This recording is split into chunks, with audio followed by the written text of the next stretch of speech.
Hi, welcome back guys. This is your friend, Cabbage Head Fanfics.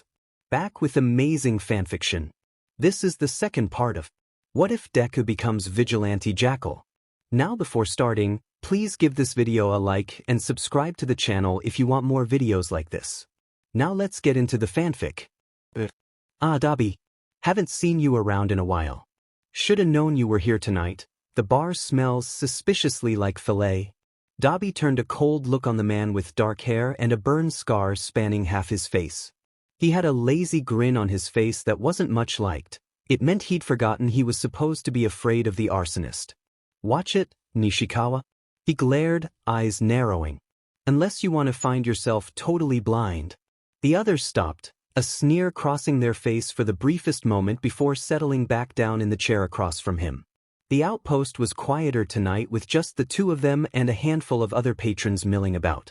Even the bar was only being manned by one person, which Dobby didn't think he'd ever seen before. It's not like it was before, a-hole. I have backing now, so you better back the F off. Dobby scoffed. I don't give a shit if the Queen of England is backing you, there won't be enough of you left to snitch if you keep up the FNG attitude. The man's eyes spit fire, stepping forward to get in Dobby's face. I'm not some scared little boy you can push around. Grimacing at the smell of someone else's breath, he lit the ground on fire between them. The man stumbled back, cursing as his legs burned.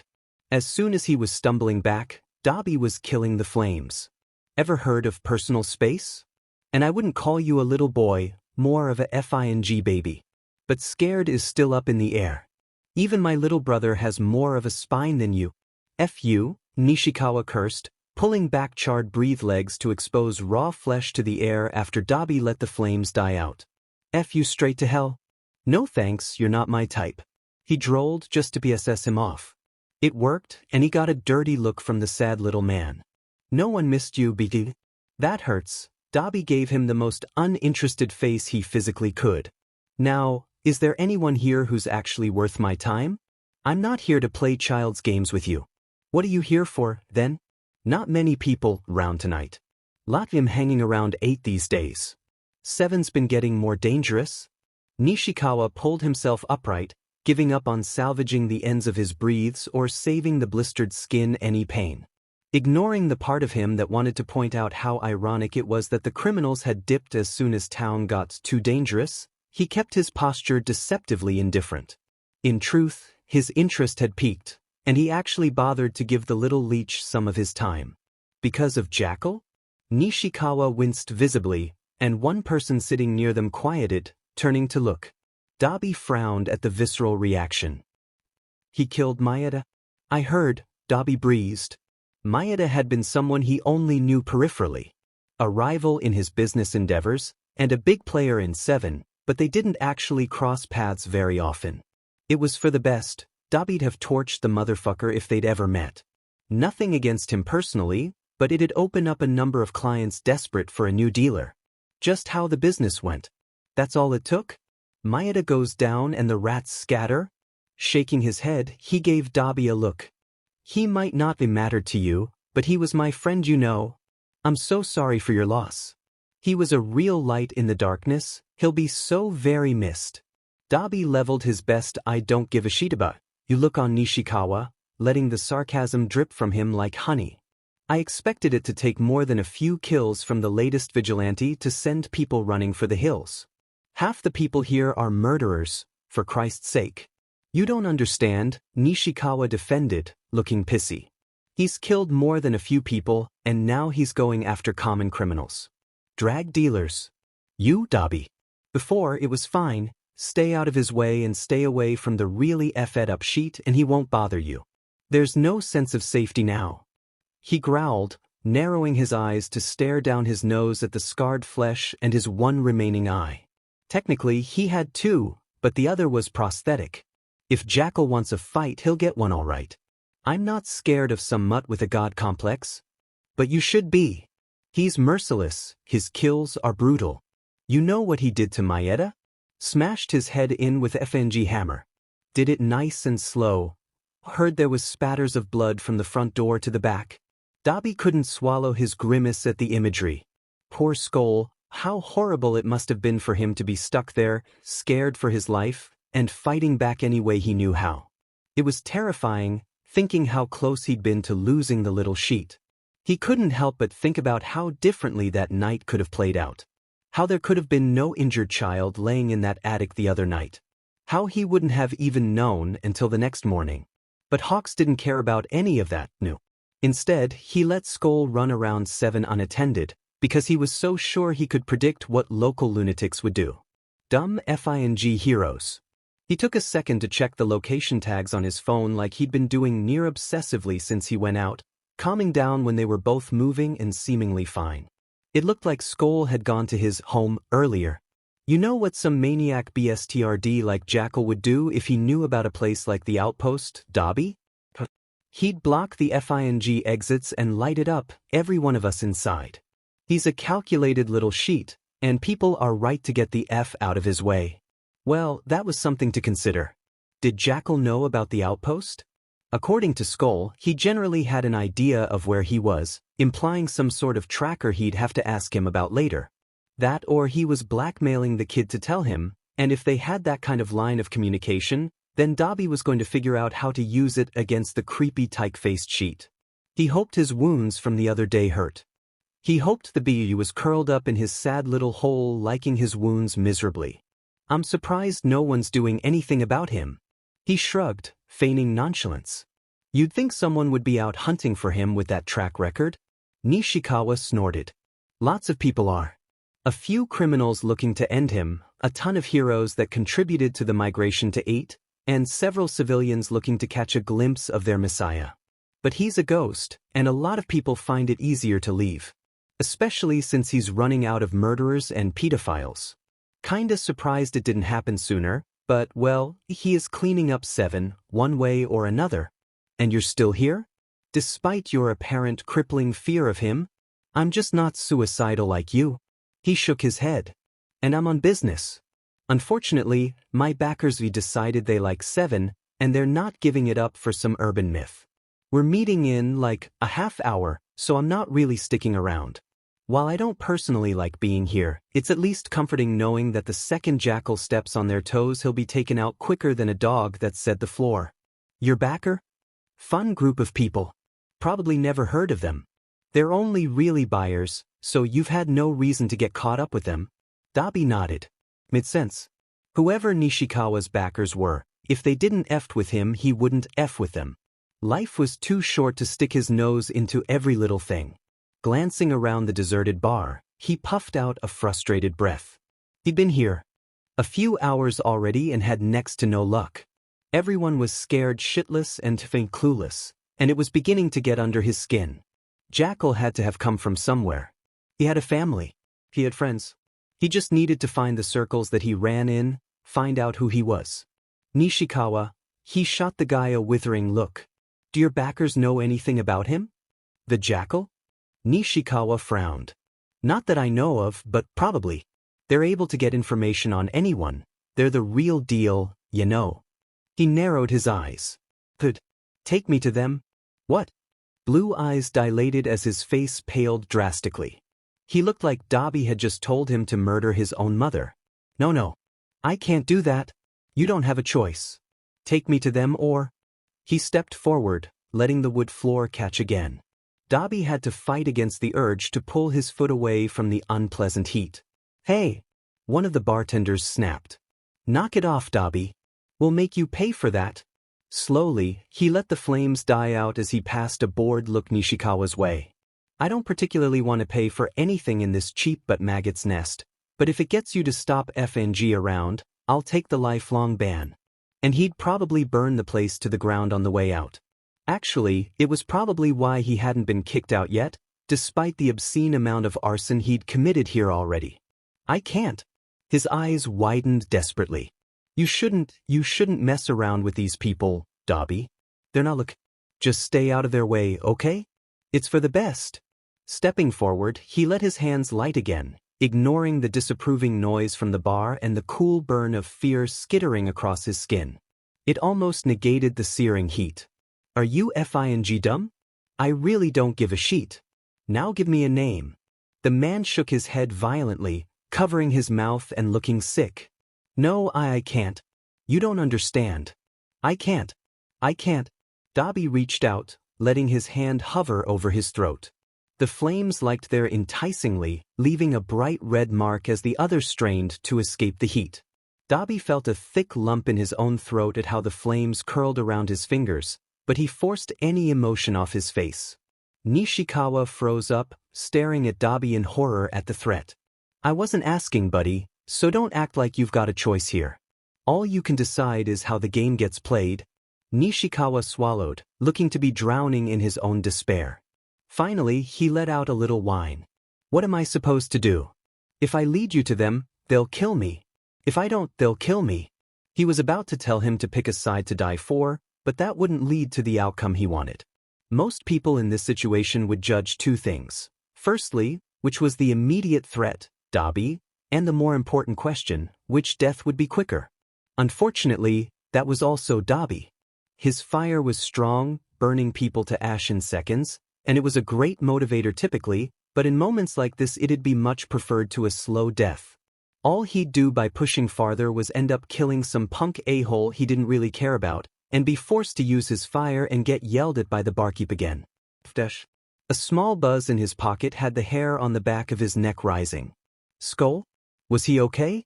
Was it Jackal?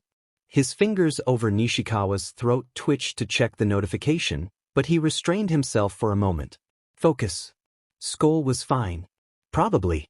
I'm not unreasonable, he drawled, leaning back and letting him go, hand extinguishing with only a few new blisters to show for it. Nishikawa looked about ready to sheet himself at being let go, which was funny as hell. It was never a good thing when someone threatened to kill you and then just walked off without getting anything for it. Seems the man was smarter than he looked. Why don't you just go ask them yourself? Next time we see each other, you can tell me what they know about Jackal, okay? And if I don't hear anything new, I won't be happy. Nishikawa nodded dumbly. Yes, sir. Thank you. A&G Roach skittered for the exit. Dabi scoffed at his retreating form, glad he got going so quick. He flipped his phone out, reading quickly. As per usual, the kid was being a shady menace. Sunchaser, Hawks, I need a favor, no questions asked. Kenji Bird, that's Essus. What you need, baby bird? Motherfucker. Did they not just talk about this? He wasn't FNG Bird, baby wolf. FING good. You're on thin FNG ice, feathers. FNG Bird, I corrected myself. He started out of the outpost now, trailing after the shithead. The streets here had plenty of other bodies to blend into. It was the red light district. After all, too many bodies combined with suspicious bangs and thuds were a constant post 5 o'clock. It made for an easy time following the witless BSRD. Nishikawa had said he was only in 7 to meet his contact. Any luck, and they hadn't met up yet. Dabi could get a proper interrogation. Still. Maybe get this whole Jackal thing wrapped up by the end of the week, and do the heroes around here a favor. They could even have the body, if there was anything left. Dabi was real generous like that. But first, he had to catch him and be prepared for when he chewed his own foot off in the trap. One way or another, he was going to find Jackal. Find him, then burn him to the FNG ground. Sunchaser, can you distract Eraserhead for me for a second? Eraserhead?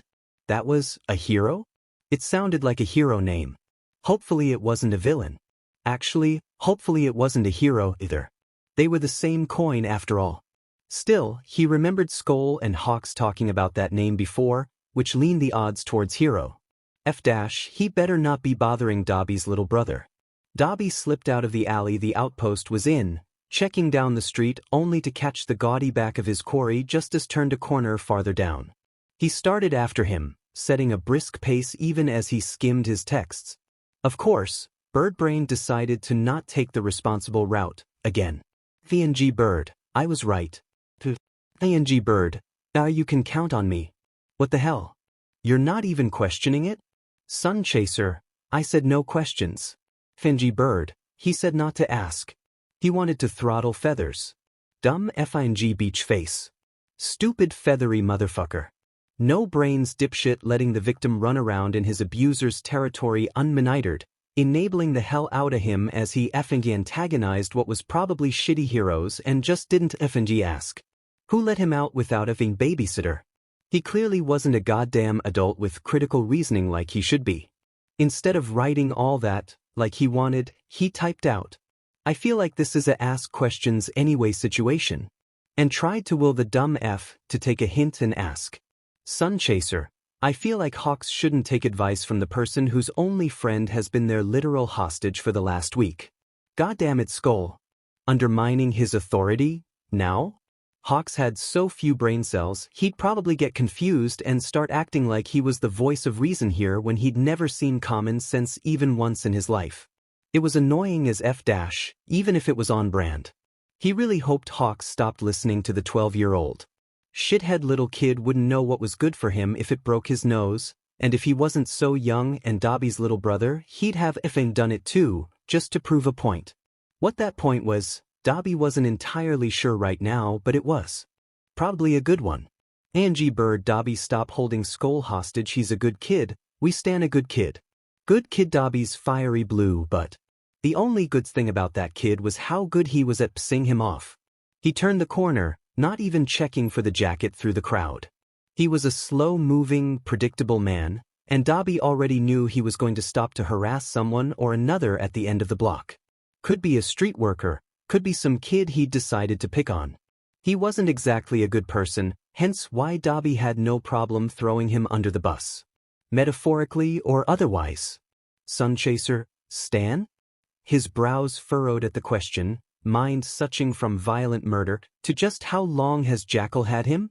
The kid was 12, which was about the time any normal kid would be texting their friends and getting into internet culture. He definitely should know exactly what Hawks was talking about.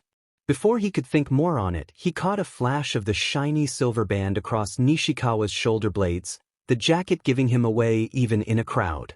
Dobby slipped closer to the edges of it, pocketing his phone and keeping his distance. Nishikawa had always had the awareness of a turtle on shrooms, so he wasn't so much worried about him as he was the man's contact. Hopefully, Izuku and Hawks wouldn't get into too much trouble while he followed breadcrumbs. He pushed past bodies, trying to keep an eye on his target. The mass of people had thickened here, which was as much a good thing as it was bad. He couldn't risk looking at his phone and losing the man now. When Nishikawa finally sidled down an alleyway in the lower red light blocks, Dobby took a turn and walked into the adjacent building, grimacing as he saw what kind of business it was. A motherfucking strip club. Of course, it had to be a gay one, too, which wasn't so much inaccurate as it was annoyingly correct. Hopefully Hawks wouldn't be flying overhead or Skoll conveniently passing by when he left. He'd check their locations if he had to, and pray that they didn't check his. He'd never hear the end of it otherwise. Still, it'd be a good cover, so he slid into a side booth in the purple-themed room, pointedly ignoring the spotlights shining down on the far stage. He chose one where he could watch the alley through a window, waiting. There was a curtain covering it, no doubt so people wouldn't get a show they didn't pay for, but was now functioning as easy cover if dumbass Nishikawa looked over. Quietly, he dismissed people as they came to his booth. Nishikawa had settled into the back and started scrolling through his own phone, so Dobby did the same, reading through the rest of the dumbass conversation and keeping a close eye on locations, just to be safe. Hawks swooped, landing on the drag dealer's back. The man grunted, cursing wildly. It would have been impressive if Hawks hadn't spent the last 36 hours with Dobby and Skoll, but that wasn't impressive. He really needed to stop cussing so much, or else they'd have issues when he convinced the kid to go back to school. Firstly, though, they had to convince him he was going to grow up, which was the saddest thing Keigo had ever heard. No 12-year-old should be convinced they're going to die, and he hated knowing that Jackal had probably threatened or tried to kill him multiple times. In fact, there was a distinct possibility that he could have told the kid that he'd kill him when he was done with him. Keigo grimaced to himself as he cuffed the man, sending a quick call to the police. Tonight, they had one monitoring the frequency, so he was kinda glad little Skoll Apophis, what was up with the mythology references, wasn't making an appearance. So far the heroes had kept mum about the kid to the police, as far as Hawks was aware, which meant the HPSC didn't need to be contacted for a breach, which meant he didn't need to worry about them tracking the kid down and ruining his life more. Whether it was via legal problems or deciding to take the kid in was entirely irrelevant. Hawks wasn't about to let it happen. His phone buzzed and he found a message from Skoll. For a second, his breath caught as he expected an SOS, but only found the kid doing something he really hadn't expected, asking for help. Keigo took off for a private rooftop. Only Eraserhead would bother him here, and the man was across 7. And Jackal took to the rooftops, apparently, but he wasn't out tonight, so Keigo was fine dropping his guard to check on Skoll. Granted, Skoll's request was shady and no questions asked, which was suspicious as all hell, but he was still asking for help. Keigo wasn't going to discourage him now. If all he had to do was help Skoll out of a few shady and/or illegal things, no questions asked, in order to earn his trust, then it was fine. He was still calling on them like they wanted, and if he nurtured that trust, then maybe the kid would open up to them soon. He shot a text back, then a correction because he could feel Dobby's pissiness through the phone, even before he sent back his response. He was developing a sixth sense for Dobby's mad, and it was always blaring. Skoll's request was, He did say no questions asked. For a little bit, he let himself get dragged along by the conversation. By the end he was thoroughly confused by the kid and reaching for his comms. Now how the hell could he distract Eraser? A convenient heavy crash a few alleys over gave him the excuse he needed. He was already reaching for his comms. Eraser? Are you near residential? I'm on 12, and there's a fight going on. Sounds pretty bad. Can I get an assist ASAP? He could totally handle whatever was happening in that alley. It probably wasn't even a fight. He leapt into the air, chasing the sound. Really now? He sounded so put out. Skoll was definitely causing issues. He'd asked the man to just let the kid go, but he wasn't convinced he would. Eraserhead had only just started giving Keigo the benefit of the doubt, but he was still more the type to uphold the letter of the law in times like these. It's serious. He whined into the comm, I think I saw some fire. I'm not great against fire. He'd be fine even if he had seen fire. While his wings and feathers helped, they were hardly the end-all be-all or his abilities. Hawks, I can't. I'm taking someone in right now. He absolutely was not. Keigo had decided for totally irrelevant reasons that he really liked dogs over the last 36 hours or so. It was a huge crash. Eraser. Are they really that important? He had to consciously keep himself from saying it wouldn't be the end of the world, but his partner was observant, and he didn't want to risk anything else slipping out. Yes, it's important he's a creamy, thought well, he's breaking the law, anyway. At least whatever it was wasn't too bad. He's have to ask if the kid got caught graffiting or something. As important as letting 2 violent villains go? No, definitely not. Skoll was a cute if not strange kid. Look, I can't dash the comms cut off. But he hoped the kid didn't decide he really liked Eraserhead. Dobby had seemed pretty upset about his own love tasering, as the kid called it. And the arsonist did tell Keigo he made a habit of it, apparently. You Eraser? You still there? Buddy? Pal? A long pause. He frowned, sending out a text for Skoll to tell him if he was okay. No response there either. Keigo went to stop whatever was going on in the alley before checking out Skoll's location, just to be safe. He wouldn't interfere just yet, but if he didn't hear anything soon. Dabi put his phone away as he saw a shadow pass by the curtain. Cat and Soup had kept his attention for a little while, but he needed more coins before he could get the next upgrade, anyway. He pushed the curtain aside, watching as a man with long white hair pulled into a bun wandered into the alleyway with his back to the window, eyes focused on Nishikawa.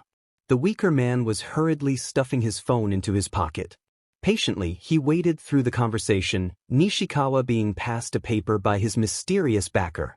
Looking scared shitless, the brunette nodded animatedly before scurrying out of the alley. Dabi pulled away from the window before he could be seen, making for the exit. Outside, he pushed past people, glancing into the concrete hideaway only to find it barren. He glanced down the street, catching a head of white hair heading for 20. Immediately, Dabi rerouted, making sure to sneer as he passed the Bjartichel's door. It wasn't until they reached 20 that something caught Mystery Man's eyes. He slowed, tracking something, then started for it. Dabi crossed the street to follow after. He followed whatever it was half a block, likely a person. Looks like Dabi would be interrupting whatever playdate he had planned next. A pale hand reached out, snagging someone by the arm. Dabi could barely see them over the crowd that stretched between him and his target, but as he got a bit closer he noted a ratted red hoodie and green hair. Wait, no way in hell. That was Skoll.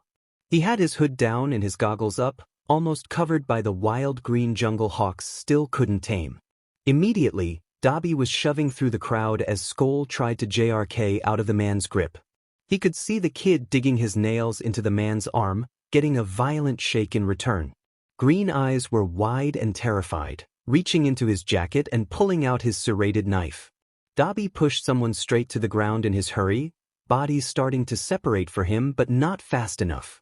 The kid was being clumsier than usual, though, and hit barely sliced across his ribs before the adult twisted it out of his grip and let it fall onto the sidewalk. Skoll battered at his arm, hissing and cursing as Dabi got closer, only to be dragged off into an alley. Without a second thought, Dabi followed. The alley had a large chain-link fence with a gate leading into it. The alley was too dark to make out much other than the two figures struggling inside. It seemed to end, or more accurately was blocked by a few garbage bins towards the middle, and piles of trash and cardboard blocked the view from the street. Overhead, balconies kept the natural moonlight away. Skoll snarled, slamming his hand down on the man's wrist and breaking his grip. Whipping around, he was about to run when a powerful wind bowled him over, leaving the kid to curse as he no doubt skinned something of the rugged ground.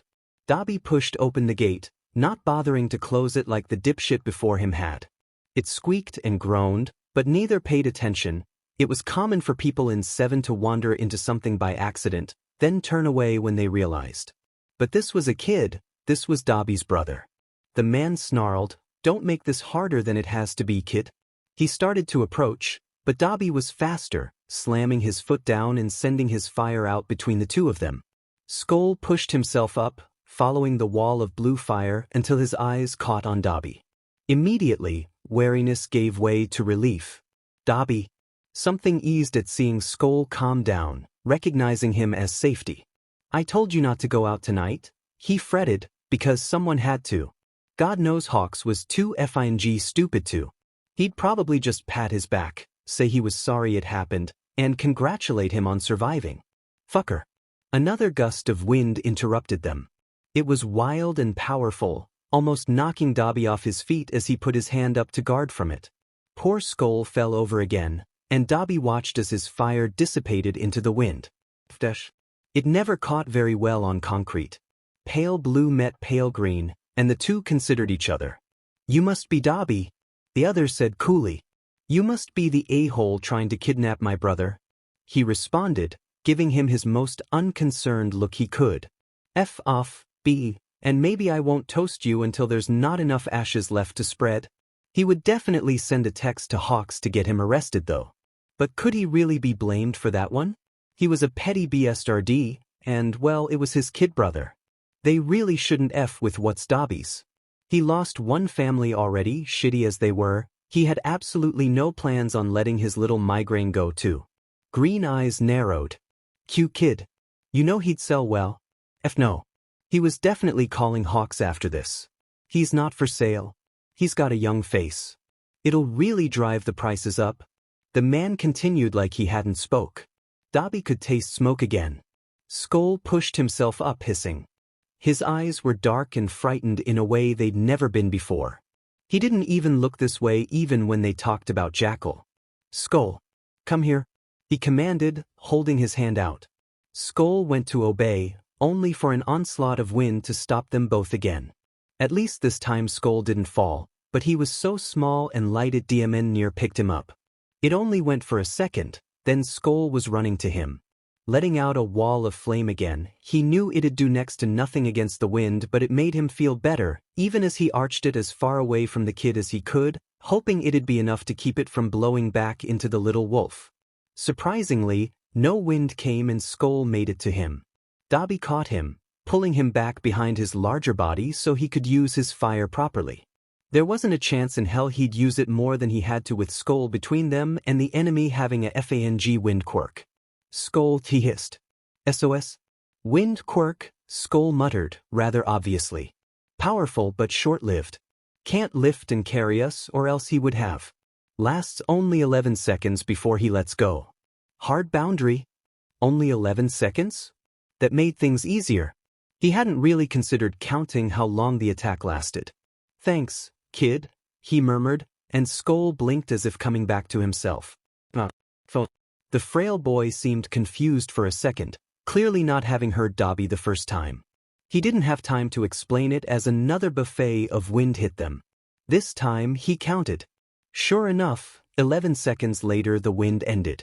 Movement behind him told him Skoll figured out what he meant and was pulling out his phone. I'm taking the boy. The man called. One way or another.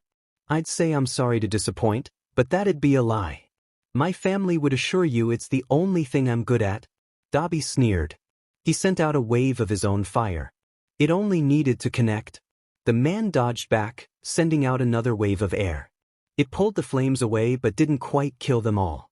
That was definitely less than 11 seconds. His quirk only lasts twice as many seconds as he lets it rest for. 11 seems to be the max, Skoll said behind him, catching onto something Dobby hadn't yet. Heavy limits to be exploited. Good against fire, but barely keeping it down. Why? His head turned to the remaining flames burning through a few trash bags in a dumpster. The smell of rotting garbage was 10 times worse when it was on. Fire. Blue fire. Super hot? Seems like it melting everything in its path. Definitely powerful. Weak against wind, but more prone to catching and staying lit than regular fire. Time limit varies, but doesn't decline with use. Self-imposed? He murmured to himself. Then, sharply, you're holding back. Dobby frowned. Yeah, he still didn't want Skoll to get hurt. Kid wasn't fire-resistant, and well, neither was Dobby. He didn't really want a repeat of Sokoto Peak. It'd be so very much worse if this time Skoll went down with him. Smart kid, the man called out, looking disgustingly like this was a boon for him. Like he was already calculating the added value. Analysis quirk, HM? Strong mental enhancers are very rare. How lucky am I? Analysis quirk. Skoll had an analysis quirk. No, yeah, that actually kinda made sense. He'd never seen or heard of Skoll's quirk, despite quirks being all anyone had talked about when he was 12. But an analysis quirk was something that you really didn't want to talk about. People shoehorned analysis quirks into scientist and accountant tracks more often than not, but here in 7, it was far more useful than that. Many people would kidnap some snarky kid to get their quirk, and one that helped him analyze quirks so quickly. Dobby hated realizing that he really would be a boon for anyone. Hell, it was probably half the reason Jackal had decided to punish him and not kill him. It was probably why Jackal made him watch. Dobby, don't hold back. Skoll hissed. You need to create fire as fast as he kills it. I bet his wind isn't strong enough to douse your flames quicker than they're made. I can't, he snapped back, keeping his voice low and eyes facing the white-haired man. He sent out his fire anyway, another direct path only to be killed again by the other's quirk. Why not? Skoll frowned, watching the whole thing with no doubt judgmental eyes. You could end it in seconds? I can't dash, he grimaced, hating the fire he'd gotten from his BSD father. It had done nothing but cause him problems since it came in. He'd kill for a weak ice quirk like his siblings. I can't control it, kid. It's fine, you're fire resistant. Another attack broke up their conversation, the whoosh of wind meeting the hiss of Dobby's fire. They collided, and the wind lost power as it fought against the tidal wave inferno. They tumbled backward together, scorching Dobby's face as they died out. A wayward leaflet of flame bit his cheek, making him wince. He could feel the eyes behind him, tracing the involuntary JRK. His skin was probably reddening already. You're not. He argued, uncomfortably ignoring the knowing look from his younger brother. Can't you run? Not without a distraction. You'd have to use your fire for more than a few seconds so he wouldn't just blow me over. It was fair, but that didn't mean he had to like it. A gust of wind came at them, heard but not seen, and Dobby blocked as best he could with his fire. He grew it taller, brighter, hotter, until it ate the oxygen enough to survive the attack. Just a thin strand of fire remained, but it hadn't gone out. Good, he knew how much to use without hurting Skoll. I can't when he could send the fire towards you. He wouldn't damage the merchandise. Oh, Dobby hated how he said that. You're not merchandise, and he could by accident. I am to him, Skoll responded, just as flat and casual. It was the same tone you'd use to say the sky was blue, it was kinda chilly, and that you don't plan on growing up. He didn't like it when Skoll used that tone. You can make enough to take him out. Can you split your fire? Send out 2 dash.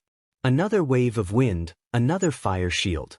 Dobby narrowed his eyes as he saw the man chatting on his phone, eyes narrowed on Skoll peeking out behind Dobby's back. He stepped more firmly between them, giving a hard, hateful look as their eyes met. Listening to the kid, he sent out a split wave, each circling around to hit the BSRD in either flank. Their opponent took one look at the split flames, waited for them to get in close, then let out a concussive blast all around him, whipping forwards with enough intensity to slam overfilled trash bags halfway up the wall. Dobby hissed as it slammed into them, nearly knocking him over. He shielded Skoll as best he could and let a desperate blaze rip out in front of him, uncontrolled and charging at the source of the onslaught. Beneath, the concrete actually warped from the sheer heat. The man leaped away, no wind left to use as he attempted to escape the raging inferno. Dobby turned to check on Skoll, noting he'd been knocked clean over again. Must have been a special move, Skoll murmured. He'll probably be weaker now. But that was a lot of fire too. Are you dash? My fire's fine. He responded, clipped. Looking back, he spotted the white-haired man pulling himself up from the edge of the alley.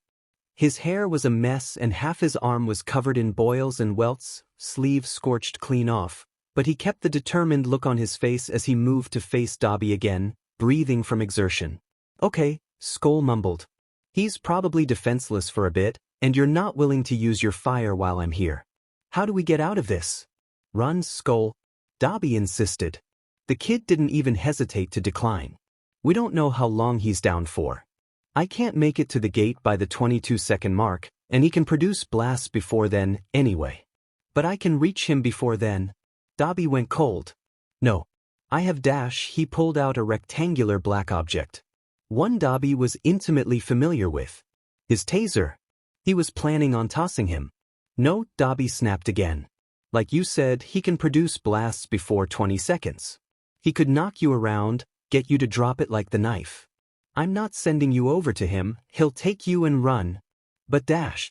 A whoosh was all the warning they had. Time's up.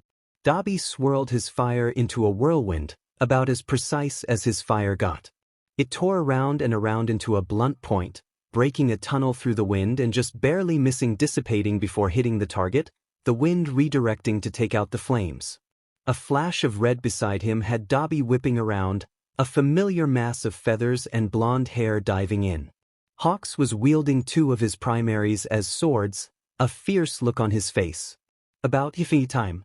Of course, with a firm wind, he was knocked away like it was nothing, though it was much less powerful and lasting than the last blast. Dobby cursed as the blonde crashed and tumbled behind them, stopping in the mouth of the alley. Dash. You guys okay? Hawks called. Dobby grimaced.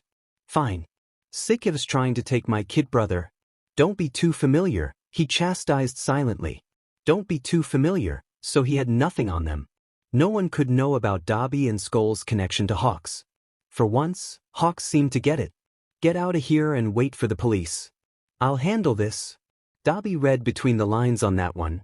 Get out of here and wait for me. Hawks was dumb, but not dumb enough to not figure out how Dobby felt about the police by now. He tried to push Skoll back, but the kid resisted. Wait. He snapped, then lowered his voice so only Dobby could hear. And Hawks, too, as the hero approached with a scowl, keeping to the ground. Their opponent considered them now with narrowed eyes. We can't Dobby, he's outmatched. He can't use his wings or his feathers here. There's more to being a hero than just quirks, kid. Hawks responded evenly. Besides, I can call for backup as soon as you're out of the way. Now get out of here before you get hurt. Still, Skoll hesitated. Green eyes showed uncertainty and worry as he looked between Hawks and Dabi. The arsonist shoved at him lightly. Feathers can take care of himself, he whispered.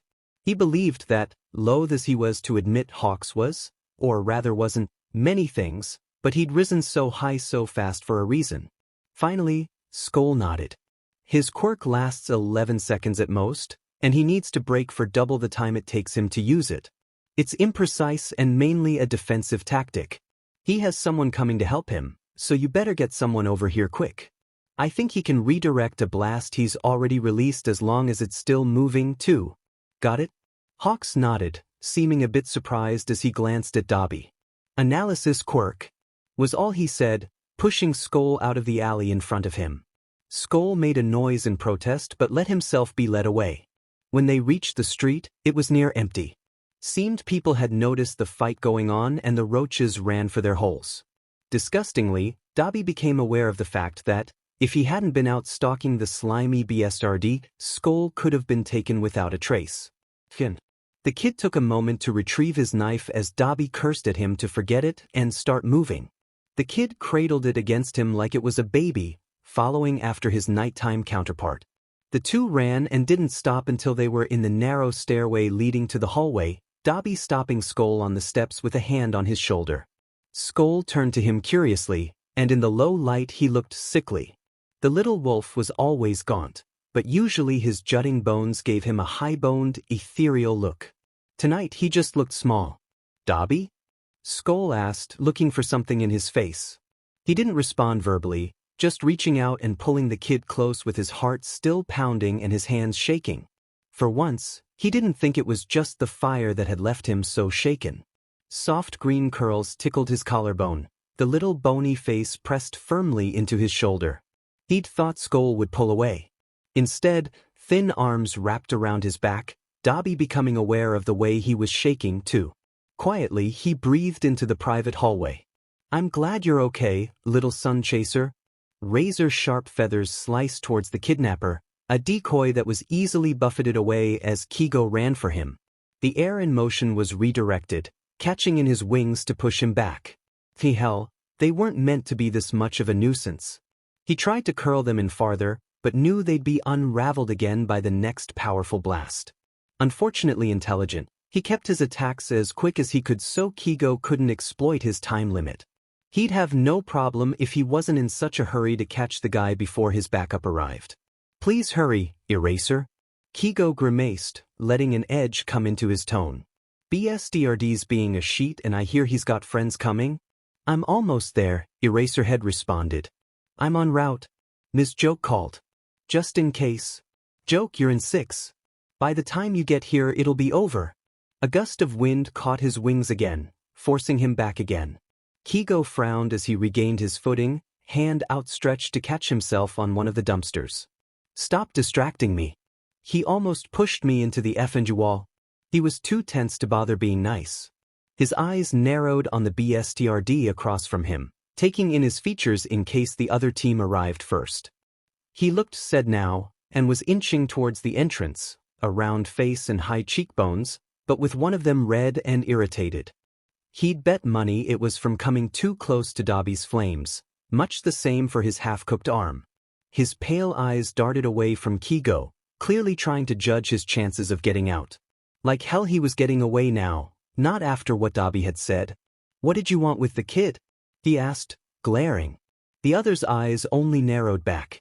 Give up, I've got people on the way. Even if your friends show up, you'll be caught. Another gust of wind slammed into him, Keigo covering his face and counting to 6. When it was over, he glared out at him. What do you know of Canterburn and the child that was taken? Green eyes widened just a bit, like he wasn't expecting it.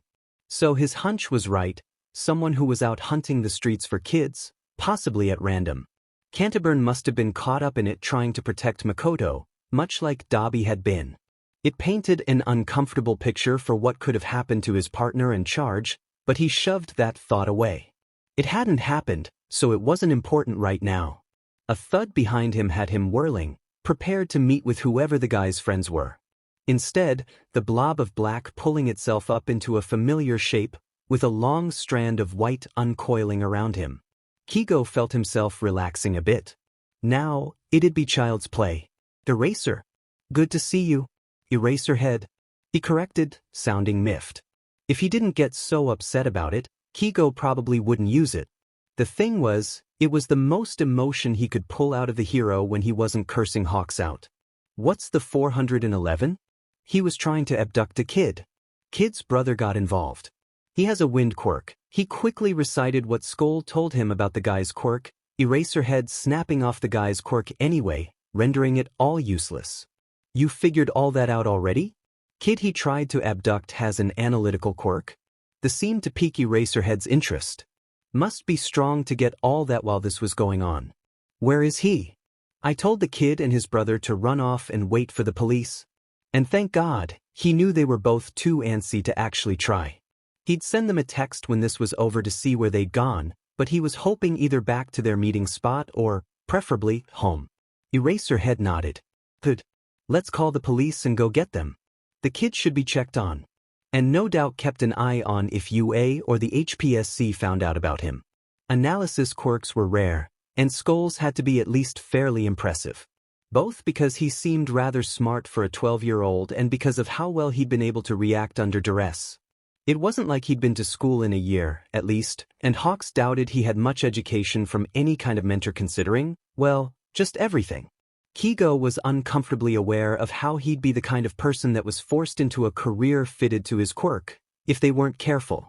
People liked to preach that quirks didn't mean you had to go for a specific job, but healing and analytical quirks were always shoehorned into something that fit them even more than any other quirk. It was half the reason he was so surprised Hariko chose her career path before he'd heard her story. Oftentimes it was harder to not become a doctor than to become one with that sort of quirk. It was also why he was so very glad they would not find Skoll when they went to look. Hawks had a vested interest in letting the kid grow up happy. Poor thing deserved it, he was already put through so much by Jackal and now this freak? God DMN, kid was a trouble magnet.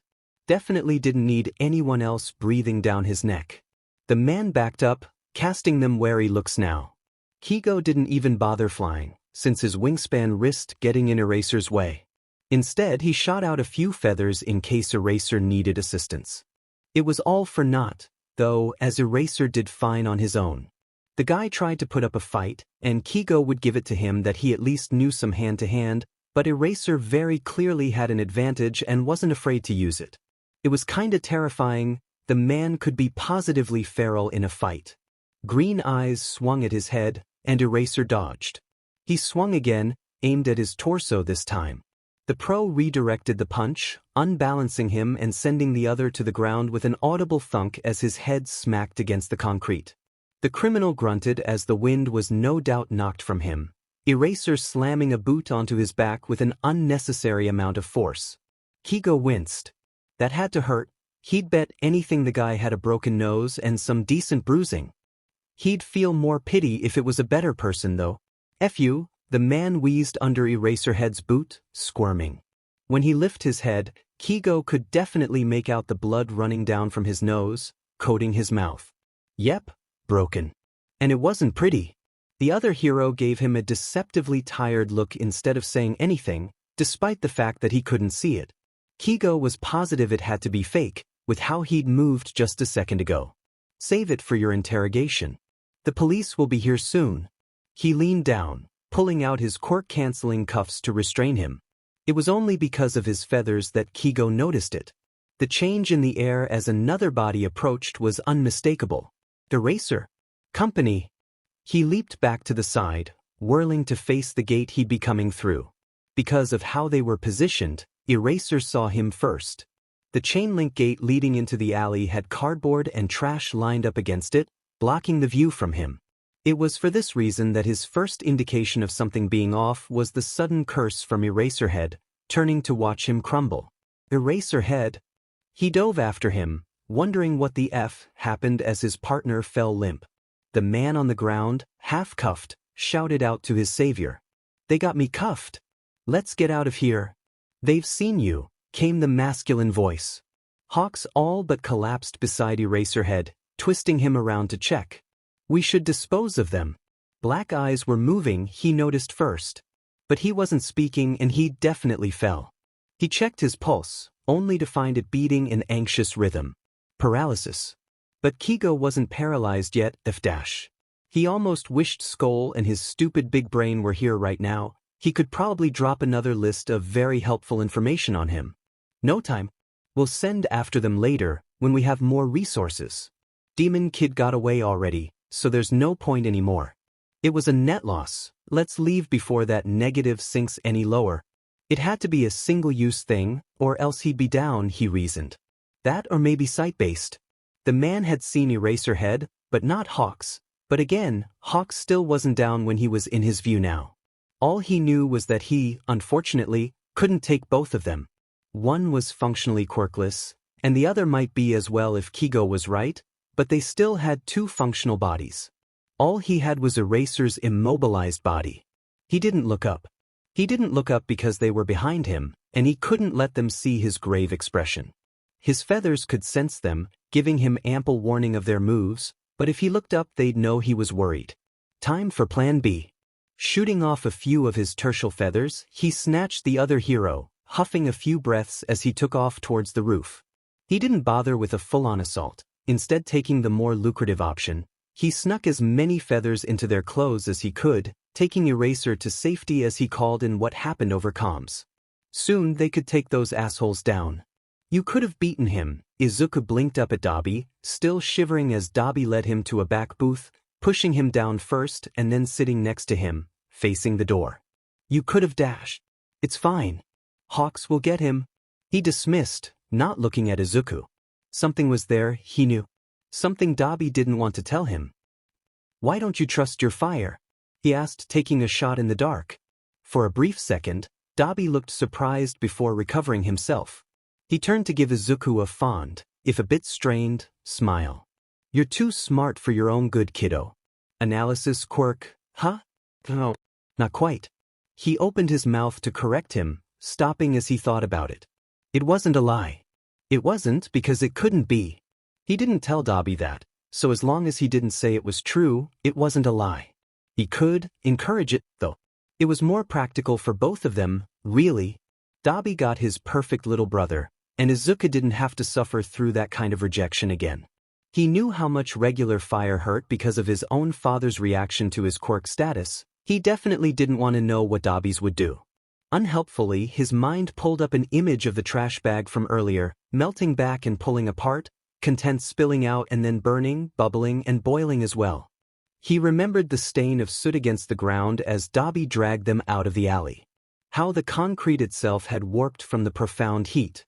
He kept thinking of the blistered arm Dabi'd left behind by just a few seconds of contact. He really didn't want that to be him. So it wasn't hurting anyone to let him believe that he had a quirk. If anything, it was incredibly kind. Dabi didn't want to know about Izuku's real quirk, and Izuku didn't want to tell him. Actually, it was good for both of them that this had happened. So he redirected. Your quirk hurts you, doesn't it? Dabi scoffed, looking away. It was telling in and of itself that he refused to answer. I saw your flame. I saw the way it burned your cheek. Dabi sighed, giving him a tired but sharp look. Izuku had never been very good at knowing when to quit, though. Jackal was kind of a product of that, since he should have lied down and died 100 times by now. That night in the alley being the most prominent example. You wouldn't use it because you were scared of it. Because you were scared it was going to hurt you. His eyes dropped to Dabi's heavy scarring. The implications of a fire user with burn scars like that. Again, his eyes sharpened suddenly, and Izuku was actually a bit taken aback by the fierce denial in them. No. No. He frowned. Smoke actually slipped out of Dabi's stitches, like he was catching fire inside first. But why was he using his quirk now? Was it involuntary? It had to be, he wouldn't use it otherwise. Perhaps he just didn't have control of it, like he said? Maybe when he thought about using his fire, sometimes it'd just start burning. That would make sense. Dabi leaned forward, skin smoking and eyes blazing. When he spoke, smoke came out of his mouth too, making Izuku's gut churn uncomfortably at how much it looked like his father's quirk. But this was Dabi, and Dabi wouldn't hurt him. Not yet. Not until he knew. I was scared of hurting you. I don't care if I hurt myself anymore. Izuku blinked up at him, not understanding. Why would you worry about me, but not yourself? The look he got was exasperated, but at least the smoke was letting up a little. Why wouldn't you let me help you when we met, Skoll? Because you can't help me? He didn't see where this was going. He stared up at Dabi in confusion. Do you think you can't be helped either? He shook his head, frowning. No, that's not, well, kinda I guess. I really can't avoid getting burned with my quirk, but what I meant was, why didn't you let me help? Like really why? Yeah, I couldn't help, but you'd lose nothing by letting me try. Izuku hadn't wanted Dabi to help him, because Dabi could get hurt. Izuku was already getting hurt, and there was nothing to be done about that, but he could save Dabi. He wanted to keep him safe. His eyes dropped to his hands, considering this. Wasn't that what he was doing this whole time? He'd made it no secret he wanted to help people, and murder was the only way he knew how. While he hated the killings, they kept other people safe. His own hands could be bloody if theirs weren't. His back could hunch from the weight of his sins if theirs didn't. He'd wear the face of a killer every day if they never had to look into one. And Dabi, he really didn't want Dabi to get hurt. He'd been so relieved to see him, but so terrified. Dabi had looked sad, but Izuku knew what him being there meant. The Senki brothers would hunt him to extinction if he saw their faces, and they got away. It was the exact kind of nightmare scenario Izuku didn't want to live through when he pushed people away, the sort of thing he desperately tried to protect him from. Never had he thought it'd come to be by complete accident. The older brother hadn't remembered Izuku, not that he was surprised. He had no idea where the other was, and personally he was glad to make the younger attend a funeral, though it wasn't likely now. Hawks no doubt would send him to prison, he'd mysteriously break out, and both Hawks and Dabi would be hunted down. A violent shiver ran up Izuku's spine. All the more reason to catch them quickly. The mall. Next Thursday. The mall. Next Thursday. He narrowed his eyes on an invisible spot on the table. He had to catch them quick. He'd free his sisters, save his brothers. He had to catch them quick. He had to catch them quick. He thought about Dabi, dismissing him the day they met only to insist on giving Izuku his phone number. He recalled the way he'd sat with him and listened to the radio show he hated, how he listened when Izuku spoke about the Jackal. He remembered the look of rage he'd had, facing Jackal and trying to save Skoll down in that cursed mall. Do you get it now, Skoll? Dabi sighed, leaning back and resting his head against the seat. Izuku glared at the spot incessantly, pointedly ignoring the fact that it still wasn't there. Yeah, I get it. He twisted away, watching the door for Keigo. He remembered a brush running through his hair as the bird fretted over proper care and treatment. He thought about how he'd let Izuku stay with him because he honestly believed it was safe. He went back to the texts of Hawks, accepting that he didn't want to talk about what happened that led to him needing an escape from Eraser. And he got it. For once, he really got it. People like us stick together, Hattie, me and Vedderfolner. He looked down at his hands, playing nervously in his ratted hoodie's hem. He hoped Hawks would come back soon. He really hoped Hawks would come back. Dabi was perfectly still next to him, smoke gone but the smell of burning flesh still present.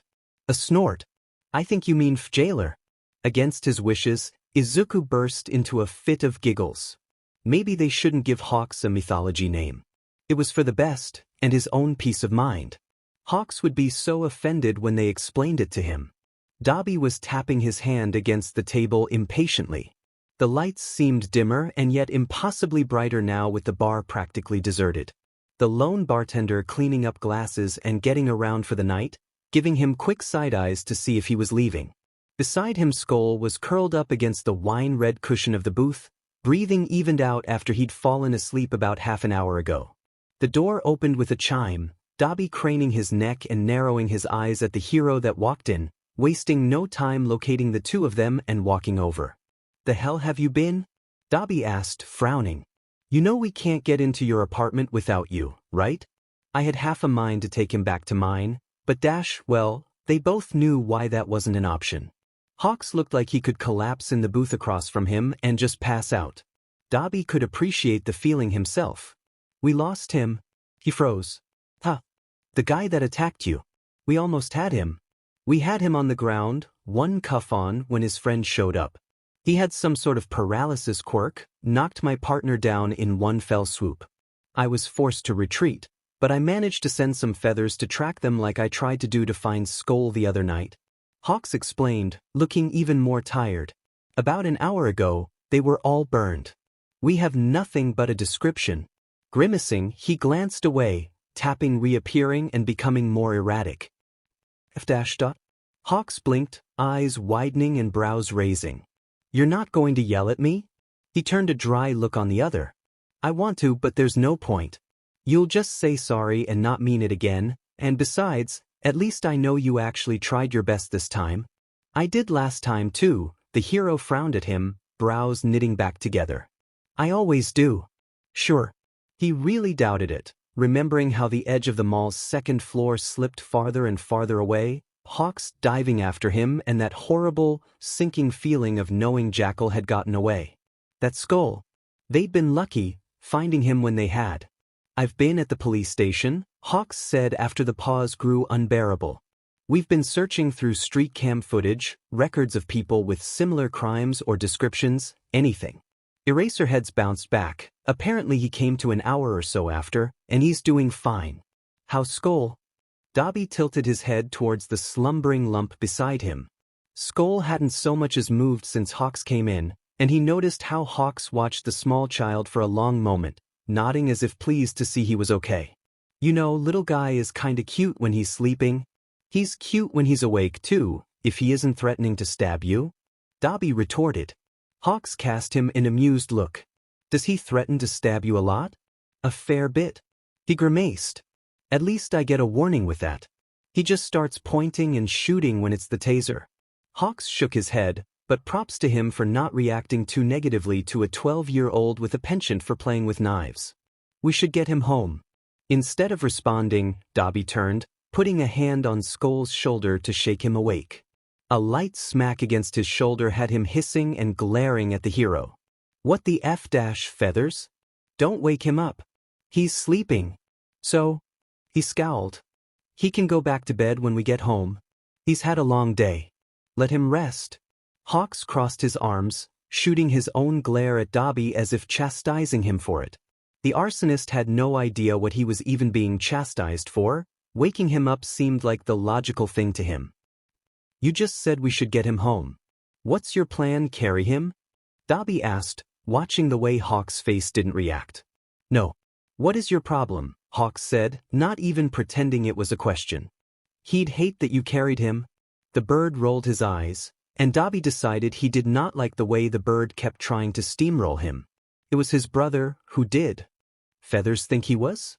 He was getting in the way. Just move aside, Dobby. Hawks, I'm serious. He won't thank you for it.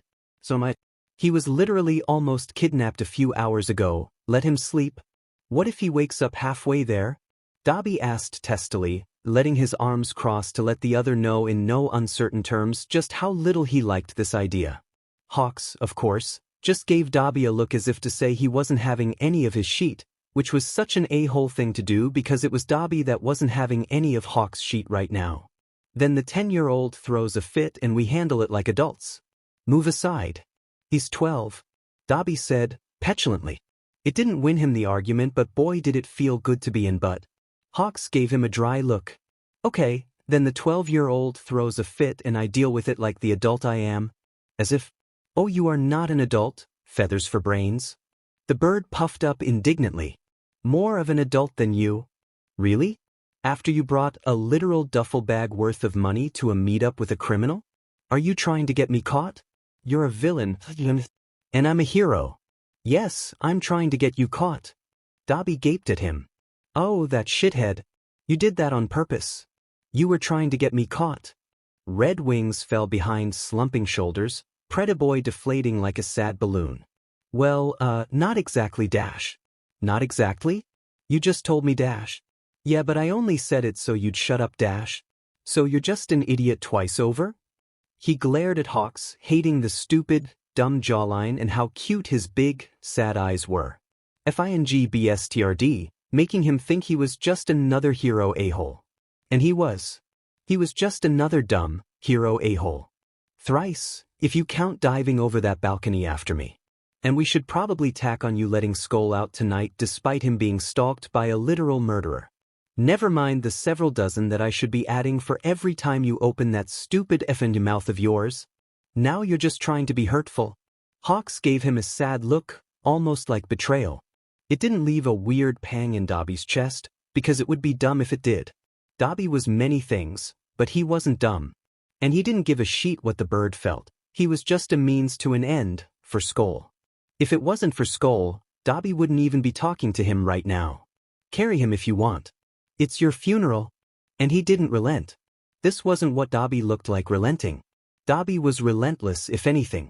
He was just changing the topic so he didn't have to talk to dumb birds anymore.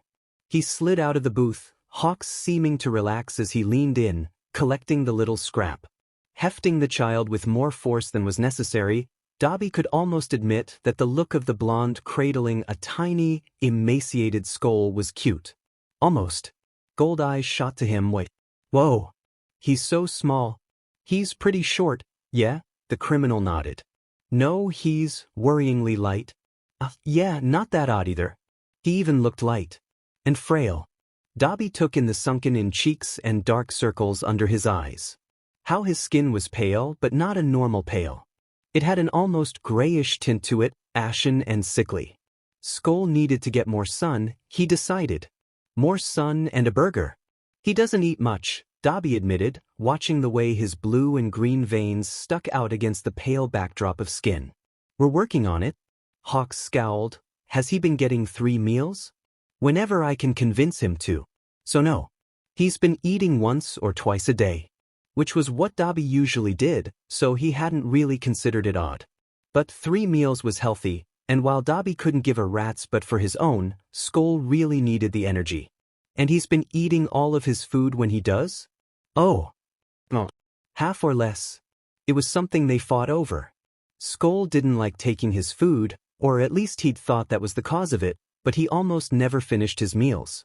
He ate slow, and typically would leave his plate relatively untouched. Red wings twitched, Hawk's frown stretching. Okay, well, we'll have to make sure he has a big breakfast, then. No wonder he sleeps so hard. Dobby walked up to them with Hawks blinking at him, surprised. The brunette paid him no mind, resting a hand on Skoll's head. His curls were bouncy, but dirty. A little knotted. He sighed tiredly. A big breakfast and a good long shower. Hawks snorted. You can be the one to tell him you think he stinks? Shut up, Feathers. He huffed, leading the way out of the bar. Waking up in soft green duvet was becoming uncomfortably familiar.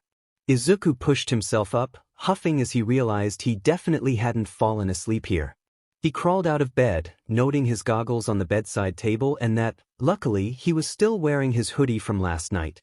The prospect of being carried to bed like a child was mortifying enough. He'd have to sneak out the window and create a whole new identity if they'd undressed him, too. Well, okay, actually sneaking out and creating a whole new identity wasn't all that unusual for him, but this time he'd make sure they didn't trace it back to him. Even if they would probably just accuse it of holding him hostage, again. This was getting convoluted. His shoes and socks had been removed, he noticed as he stepped onto the soft, fluffy rug that covered most of the wood floor. There was even a pair of slippers left by his bed for him. The amount of care they had shown in that little act. Oh, Izuku didn't deserve it. He definitely didn't deserve the warm, fuzzy feeling in his chest as he slipped them on and headed downstairs. Because, the thing that most people couldn't seem to grasp about Izuku was that he was a bad person. A very bad one. A murderer, in fact. So the only real reason they were doing all this for him was because Izuku, on top of being a murderer, was also a liar. Hell, he'd even told Dobby that Jackal was a liar, but the arsonist had so much faith in him he'd never even considered that Izuku could be one. He didn't deserve that faith either. Morning sunshine, Dobby drawled sarcastically. Someone looks like they're about to start a fight this morning. A dumb statement. Dobby had lived with Izuku for over a week now. He had plenty of time to figure out that Izuku rolled out of bed each morning and chose violence. Almost 6 days ago now he'd poured a glass of water over his head to wake him up. It was Dobby's fault. He had asked Izuku to wake him up if he wasn't up by noon because he was meeting up with a client. How did I get from the outpost all the way to bed last night? Dabi didn't react from where he was lounging across the couch. Behind him, Hawks froze, looking like a deer in the headlights as he avoided Izuku's gaze to look over a bookshelf. What a joke. Izuku knew he wasn't smart enough to read. You walked, Dabi said, filling this room with two liars. Aha, he narrowed his eyes on Hawk's sulking form. Or did someone carry me? Dabi rolled over, pulling his phone out to play with like he didn't have a care in the world. Oh. You walked. You were pretty out of it. I didn't, though. You did. Dabi threw his voice over to Hawks. Right, Birdie? Yeah, right. You walked. You were pretty grumpy. Three liars in this room. In fact, it was no longer called the living room. They were in the FANG liars room, apparently. And they were multiplying like rabbits. I don't like being lied to. Yeah? Prove we're lying. Dobby was really starting to get on his nerves. I don't have to prove anything. I know Hawks carried me, assholes. The arsonist didn't even look up from his phone. Well, then why bother asking us? You've clearly already made up your mind about what you think happened, Dash. What I fucking know happened, Dash. Look, Skoll, if you want Hawks to carry you, you can just ask. In the corner, Hawks coughed out a laugh, but Dobby was still playing the nonchalance game. I don't, Dash. Then stop bringing it up. I don't remember Hawks carrying you. Hawks doesn't remember carrying you. You're the only one saying Hawks carried you. As far as I'm concerned, it never happened. He glared at Dobby's head. BSTRD criminals. ANG arsonists and their dirty lies. He hated him like the FANG BSTRD arsonist criminal he was. Who lied to Izuku. You lied to them too. He looked away, huffing. This conversation is getting old. I agree. Dobby reached over his head, finding a throw pillow and chucking it at Hawks in the corner. The avian, still with his back turned to them, squawked as it smacked the back of his head. Feathers. What's for breakfast? I'm starving. Jackass. You coulda just asked. I did just ask. He responded evenly. At least it wasn't only Izuku who had to suffer because of him. Literally right now. Hawks shot the dirtiest glare over at Dabi, who still didn't look up. You could make something? Izuku burst out laughing. Oh no. And no, he can't. That got Dabi to look up, passing the younger wolf a pissy look. Could you, for once in your life, not insult my cooking? Could you, for once in your life, actually make something that could be considered sea cooking? Shithead. Biasud. With a very tired expression that he probably shouldn't have so early in the morning, assuming it was still early in the morning, Hawks sighed. Okay, well, I'll go see what I have. Oh, the bird's being useful for once. Dabi jabbed. Not one to miss a good razzying, Izuku jumped on that. That makes one of you, anyway. Skoll. Dabi barked, with a very offended expression sent his way. You're supposed to be on my side. On your side? Dipshit, when have you ever been on mine? I don't have to be on your side. I'm the older brother. Pretty sure you got that backwards. But should I be surprised you have no idea how to be an older brother? Probably in. A thickness seeped into the air. Izuku frowned, watching the way Dabi's mouth tensed. He was looking back at his phone, but no longer tapping at anything. Looking up at Hawks only had them sharing an equally confused look. It was a moment before Dabi spoke up, softly. No, I guess you shouldn't be. It was almost wistful. Was Dabi? Did Dabi have younger siblings?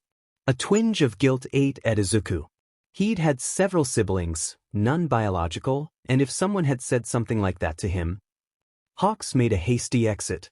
All right, food, was all they heard from him as he went. Fiddling with his fingers, he watched Dabi tap at the screen, hating the way his words hung over them like a smog. It was choking, and he had no idea what Dabi's life was like, but he knew he shouldn't have said that. He could basically hear the grief in Dabi's thoughts from here. Slowly, he made his way over, sitting on the ground by the couch. I didn't mean that, he murmured. Dabi snorted. You weren't wrong. I've never been an older brother before, it's a learning curve. A younger brother, then? I think he paused, feeling his face heat at having to say this. But, well, Dabi was hurting. Izuku knew better than anyone that you didn't always have time to say the things you really wanted to. I think you're a great older brother, Dobby bye. He got a soft laugh. Not mocking but affectionate. Thanks, kid. No, I'm serious. He turned to face Dobby more fully. The older didn't look up. You're a great older brother. You're looking out for me, and I appreciate that. Thank you. He worried his lip a second, thinking hard on what he wanted to say. Finally, he blew out a breath. I haven't had many people look out for me like you do. Most of them are dead. Maybe all of them are dead. And his history with family, it's not good. Very bad actually. He felt kinda sick now that he was thinking about it. Forcing himself, he trudged on. But you've been kind. And you look out for me even when I don't deserve it. You saved me last night. And you keep Jackal away. So really, thank you. Dobby gave a sad scoff, dropping his phone to look over at Izuku. There was something in his blue eyes now, pain, yes, but also fear. And something soft. Something soft that he only looked at Izuku with.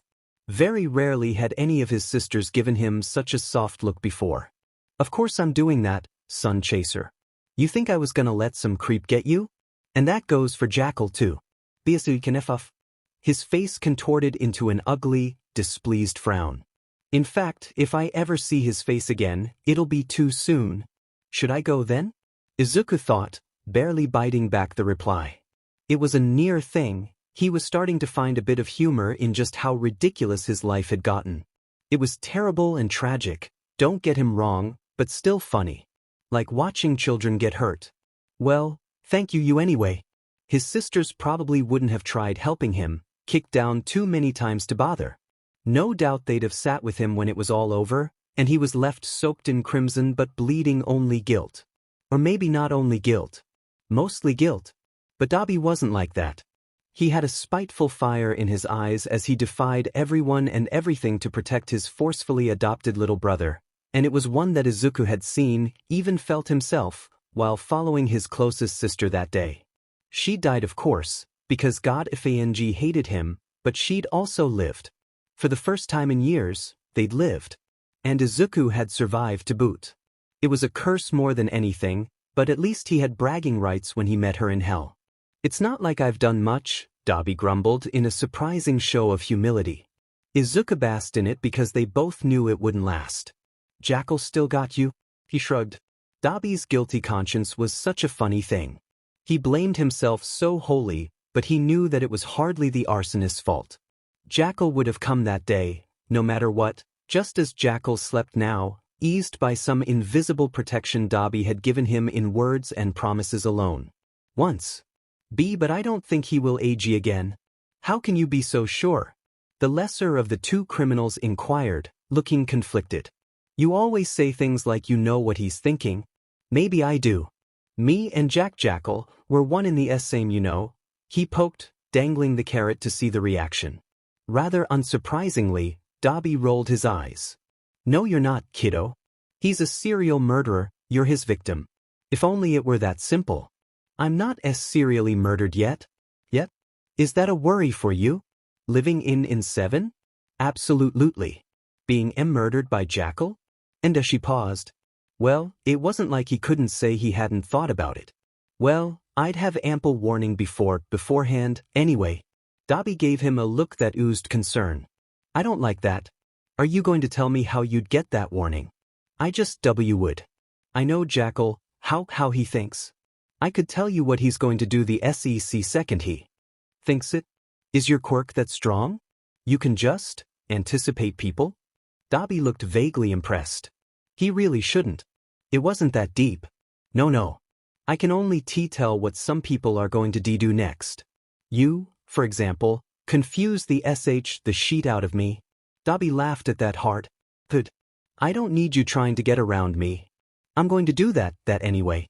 You can't stop me any more than I can stop you. It's just a race for who can thwart who faster. Dobby still had that sheet-eating grin plastered across his face, and Izuku felt a small one stretching across his own. It was kinda infectious to be smiled at like that. A notification chimed on Dobby's phone, and he was sitting up suddenly. Hey kid Seamer. Izuku blinked up at him dumbly, but obeyed. He settled on the couch beside his brother. Okay. Dabi was putting in a passcode, flicking his fingers rapidly across the screen before swiping it open and leaning closer to Izuku to share the screen. Izuku blinked, frowning. Is that a sea cat game? It's called Soup and Cats? Izuku turned to give Dabi a long look, rather surprised. He'd figured Dabi was more of the action type of guy, who played games with lots of blood and gore and stuff. But this? It was just so cutesy and round, with cats chopping vegetables in a little meadow and running to put ingredients into a giant soup bowl. The most violent thing about it was when Dabi tapped a hot air balloon until a mouse fell out, but even then it just kinda scampered away. It was, yeah, cute. It's my favorite right now, but I have other games, too. Dabi hummed, collecting a present one of the cats had brought him. Wanna try it? Why not? Sure. He held his hands out, taking the phone from Dabi. Immediately, he was being walked through the game and its rudimentary fishing mechanic. Then he was showing him how to buy upgrades, and how to mug the mouse in the blimp and steal its life savings, followed by a tutorial on dressing up and feeding the cats. Which led Izuku to his latest discovery he wasn't expecting from Dabi. Oh, shut up, Dabi snapped, but Izuku was still cackling as he stared down at the cats' names. No. It's so cute. He fought down the laughter. In all honesty, the cuteness was what made him laugh. He didn't take Dabi as the type to name his cat Pancake. And then there was Pineapple and Muffin and Snickers. They all went on like that, and it was just so oddly adorable and soft. He'd expected the cats to be named Methamphetamine or some sheet, not this. Damn it, shut up. We can play another game if you're gonna be like that. Dabi pouted, though Izuku would bet any of his secret identities on the arsonist swearing up and down he wasn't when he told Hawks about this later. The older brother snatched at the phone, but Izuku resisted. One of Dabi's freakishly giant hands ended up in the little sun chaser's face as they wrestled for the phone, the cackling giving way to squeaks and hisses. After a few moments of Izuku elbowing Dabi in the ribs as the other tried to pry his fingers loose, the phone was effectively stolen. Izuku pouted at him. I wanted to get a screenshot. I was going to send it to Hawks. Over my dead body. Dabi snapped churlishly. If anything, it only made Izuku grin wider. He leaned over Dabi's shoulder to watch him flip to where his other apps were, bursting out into another fit as he saw them. What now, a-hole? Dabi shot him a glare, but the younger couldn't help himself. It was just too much. Why do you have so many cat games? He had to fight for several long moments just to get a breath of air to ask the question, but it was necessary. Dabi had so many cat games: Animal Restaurant, Nyan Cat, Bread Kittens, Cat Game, Nico Ots, so many effing cat games. Clearly, Dabi had a type. I like cats, Dabi hissed. Is that a crime? Are you going to arrest me for it, like some sort of FING cop? No. Izuku choked down his lingering giggles. It's just unexpected. I like cats too. He tried to placate, but Dabi still looked pissy. I have a cat, you know? That seemed to calm Dabi down as he passed Izuku a curious look. You've been living at my house for well over a week, and I never saw a cat at your place. Who's been feeding it? Well, she's like a chaff stray. He explained. Her name's SP Spidey, and I haven't seen her around in a bit, actually. I hope she's okay. Pondering the whereabouts of his cat led him back to the last time he'd seen her, which would have been shortly before getting shot. A week and a half, now? I'll have to go looking for her soon. Dabi frowned at him, phone held up but forgotten. I can help you look? I'm sure you'd love to. Another response he had to bite back. Damn it. Dabi's weird fondness for cats, specifically, was definitely something he'd have to remember to tease him for later, when he was less put out by it. Izuku opened his mouth to say something when Hawks wandered back in. I spent 20 minutes fighting with the stove only to remember I can't cook either. He grumbled, looking incensed as he stalked over to flop down on the couch beside them. Dabi turned his phone screen off quickly. So anyway, I ordered takeout. I hope everyone likes ramen. Izuku burst out laughing, noting the distinctly burnt smell coming from the kitchen. 3 people in one apartment and none of them could cook. Oh, they'd starve before the week was out. Shortly thereafter had Hawks ushering them into the kitchen. There wasn't a table, but it did have an island with a few stools around it. Dabi had gone to fetch the absolute buffet of food that had been ordered. It was a lot more than just ramen, while Hawks hacked desperately at the blackened mess of what had probably once been food. Izuku screwed his nose up while his brother was pulling sheet out of their bags. "It smells foul in here. Could just be you. Dabi was telling me you needed a shower last night," Hawks hummed. The absolutely furious look Dabi sent his way, while not denying it, told Izuku exactly what he needed to know. "Oh, itchy. At least I don't smell like FMP. Good." Dabi shot him a look that didn't have half the heat it was probably meant to. "You should be nicer, Skoll. Me and Hawks are trying to raise you better than that. FFF. I don't take life lessons from people living in trashy 3-room apartments." Again with the personal attacks. "At least I have a home, Shithio. My squatter shack is still bigger than your whole apartment." I hate to agree with him, but... Hawks graced Dabi with a look saying that he did, in fact, agree with Izuku. The criminal huffed and puffed indignantly, as if he actually thought he were scary. He was more like the big bad wolf if they'd bought him off Wish, in Izuku's opinion. "Shut the F up, both of you. Skoll, what do you want?" "I'm not hungry." He fiddled with his hands, eyeing the buffet that definitely could serve more than 3 people. It almost made him sad seeing all this food go to waste when he knew many people that went without, but all the same the thought of eating left his stomach churning. Snoopy and Woodstock shared a look that he didn't like. He wasn't sure what it meant, exactly, but he could feel the malintent behind it. BSTRDS were plotting against him again. "You should eat something." Dabi pushed a container over to him at random. "Soba. You haven't eaten in a while.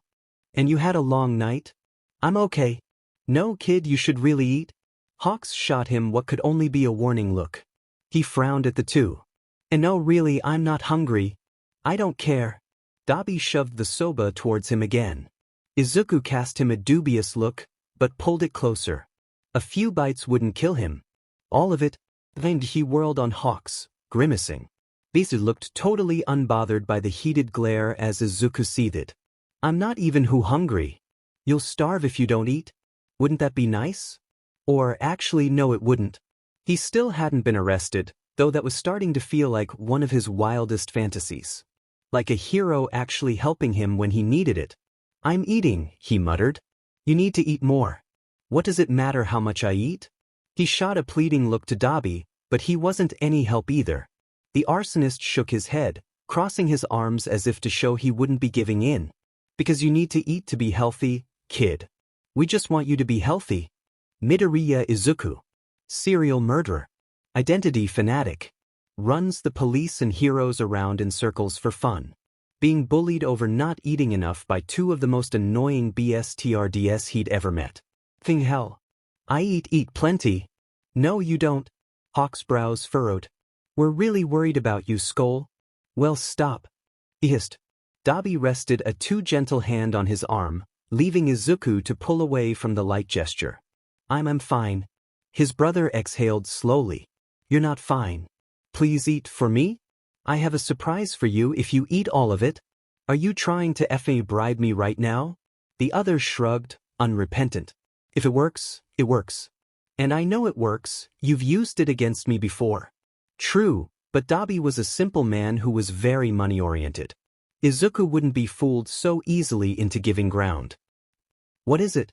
It was just to sate his curiosity. Nothing he said could change. "I brought your radio from my apartment." Izuku shot him a pissy glare, letting him know with nothing but his eyes that he wasn't giving in. That he was doing this because he wanted to, not because of the bribery.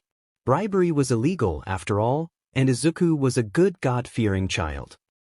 Anyway. Fine. Dabi flashed Hawks a grin that said the message hadn't come across. "Dumb biggest. Oh my god, you brought it. You actually brought it?" Skoll was basically jumping for joy as they settled down in the kitchen, eyes flickering to the time. "Oh my god, you're the best. And don't forget it," Dabi told him, laying down the cheap radio he'd scavenged from his apartment just for Skoll. Little Sun Chaser had the moon in his eyes as he snatched it off the table. And I haven't even missed the radio essence show yet? He squeaked. They should be doing call-ins here, soon. As much as he loathed heroes, it was nice seeing the little BSRD so happy. Especially after the massive fight they'd had this morning over Skoll finishing his food. It had taken a while, and Skoll had beached the whole time, but he'd eaten at least. Dabi wasn't looking forward to their next meal. An excellent question. A voice chimed in that Dabi didn't recognize. It had a soft lisp to it, like the person was talking around a mouthful. No, I'm not worried. Several colleagues are working down in those parts, but I know they're safe. Though one of them might not be the best teacher ever, I know they're all excellent heroes. No villain's going to get the better of Vlad King. Skoll gasped, murmuring to himself. Or maybe to Dabi. It was kinda unclear. He's a friend of Present Mix. Comes on the show a lot. Great hero, but often has a bit of controversy around him because of his quirk. I hear he's a teacher at UA, so I wonder who he's talking about. A good hero, but a bad teacher. Gonna call in? Dabi asked as the callers started chiming in about this or that. Emphatically, Skoll shook his head. No. I see couldn't bother them. It's fine. The host guy seemed to like you a lot last time you called in. Dabi encouraged. As disastrous as it had been, Skoll had been so excited to get the radio today, and he'd been happy when he'd been recognized on the show. His little brother's face burned scarlet. Oh no, Immediately, green eyes dropped low. Ichi's just a nice guy. He didn't believe that for a second. Well, you wanted the radio real bad. Why don't you at least make use of it? I'm sure you have a question for Bad King. Vlad King. Whatever. Skoll snorted, but pulled his phone out nonetheless. He held it for a long moment, listening to the other call conclude as he fiddled with it. At long last he turned it on, typing out Present Mix radio show in the search bar on the home page. Clever little sheet. Must have been how he got around navigating the phone since he couldn't find his contacts the other night. Sure enough, it came up with an option to call in. For all his intelligence, he still couldn't work his FNG phone, only work around it. It took all of 3 seconds to connect to the line. Dabi scowled as the host called a very loud greeting. How the hell are you doing that? Isn't there a queue? Skoll just shrugged. Hi again, he mumbled into the phone pathetically. Hard to believe this little scrap had tossed the sheet out of him when they'd first met. He was a kid of extremes for sure. Deku!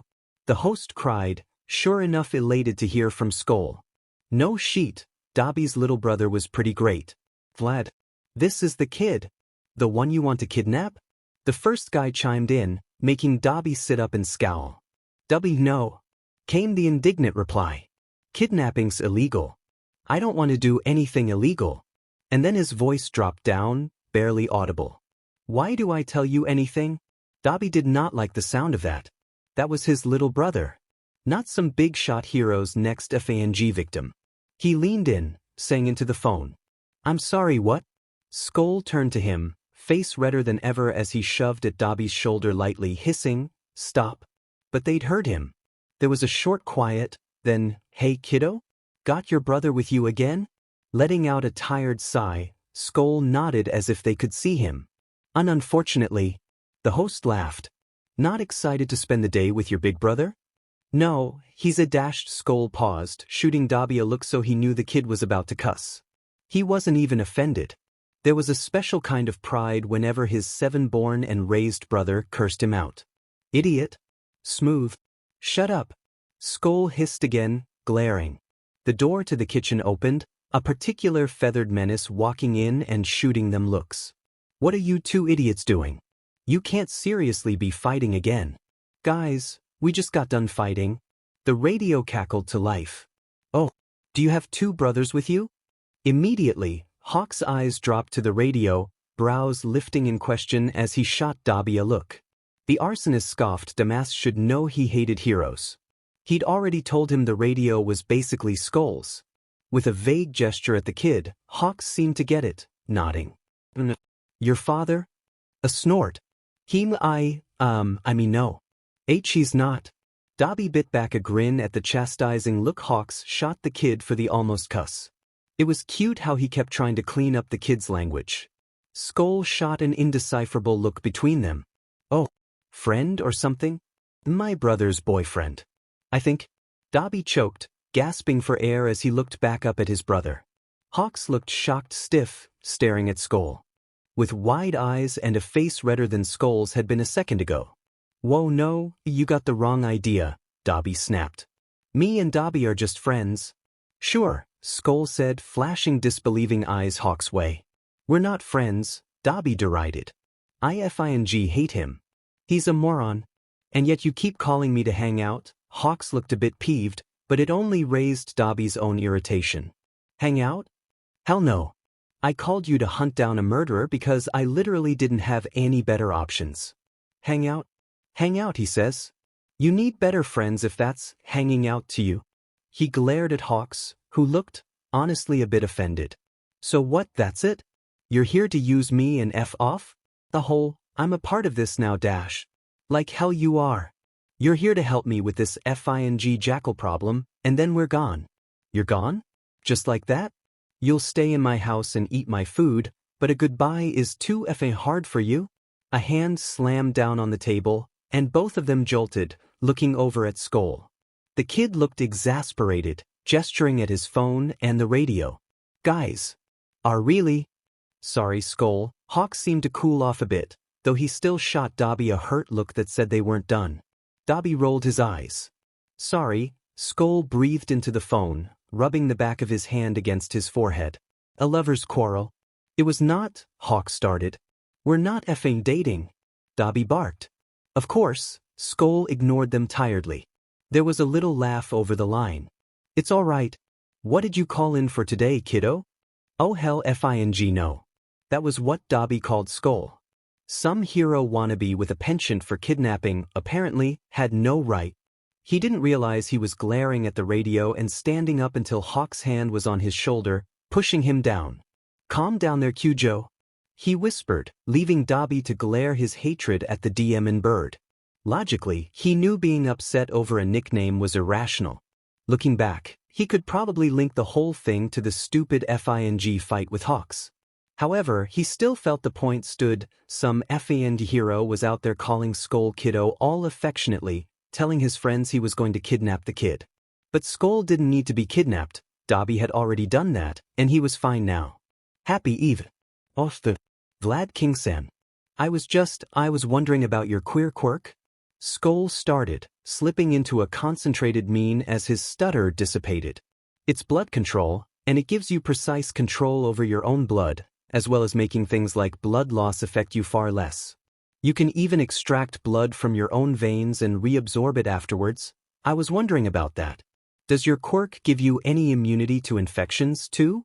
Letting your blood out and then bringing it back like that must be dirty work. So what happens with all the bacteria it collects leaving and re-entering your bloodstream? Are you more prone to random infections and illnesses? Do you have to mindful of what dash? Whoa, hold on there, Vlad King started, sounding a bit impressed. Goodish. Skoll was pretty impressive with his analytics quirk, and that big brain of his could probably break down any hero's quirk in minutes. Now I can't say much, since these things can be used against me, but yes, I have some extra immunity to pathogens. Do you study quirks a lot? Why? I guess, Skoll mumbled. When I can. Hawks snorted, sliding around the counter to get to the fridge. So, is your quirk just good at picking apart other quirks, or can you do that with anything? Skoll barely even shot him a glance. I'm best with quirks, but I have a lot of knowledge on other things, too. Vlad King was already talking again, not noticing the background conversation that Skoll was doing his best to hide. It's a pretty good skill to have. Heroes need to be able to analyze quirks on the fly, or at least have a pretty good analyst on their team if they can't. That sort of thing pays good money, so keep up on it. When you're through with high school, it'll open a lot of doors for you. Which is another reason we need to put you through school, and soon. Hawks never missed a chance to pester Skoll about that. It was almost funny if Dobby didn't hate the sound of his FING voice right now. It was all smooth and relaxed, so FNG fake. Why couldn't he ever sound said? Dobby said. It was his safe space. Most grating of all was how hurt Hawks could seem one moment and then just cover it up the next. Dobby didn't believe it, of course. He was either lying about being hurt or lying about being fine, but either way, normal people didn't just SWs like that. It was something he'd have to keep an eye on, since a hero that could hide himself so easy was not a hero he particularly trusted. God knows he could be out gallivanting with Jackal in his free time or some other ridiculous sheet. Selling them out to his colleague, maybe. Who knew with heroes? Deku wants to be a hero. Present Mike croaked, much to Dobby's distaste.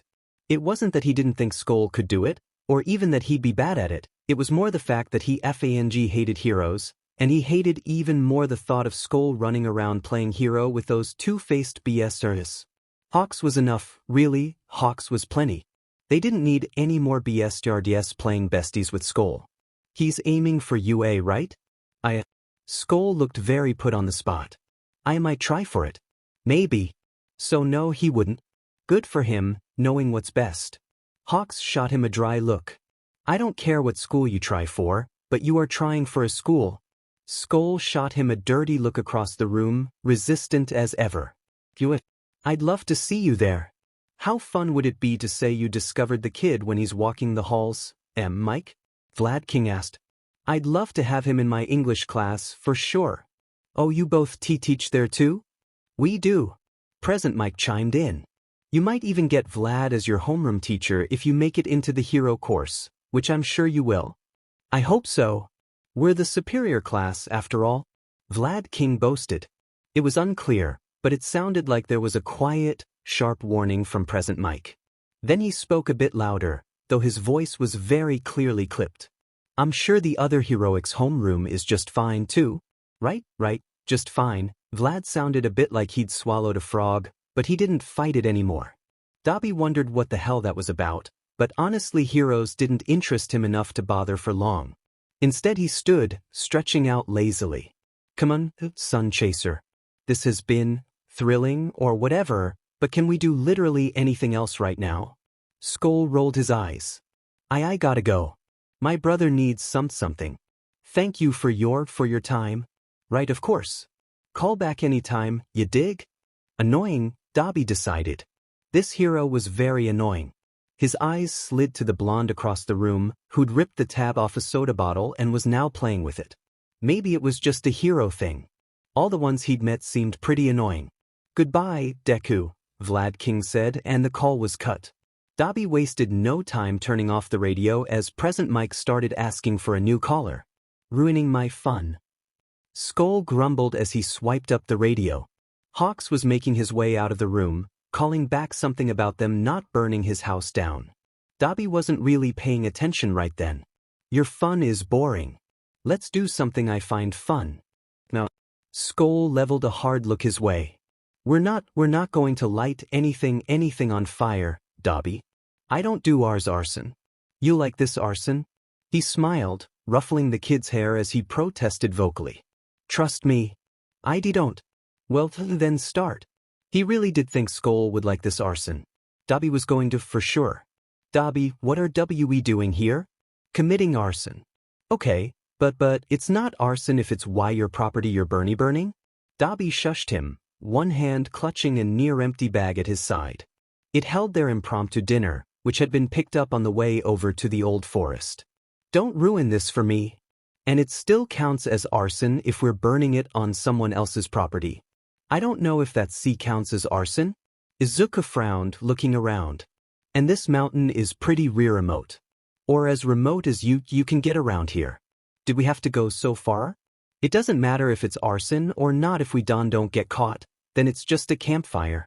I like the way you think. Dobby flashed him a wicked grin as Hawks swooped down, landing beside them. Okay, I'm lost. Where are we?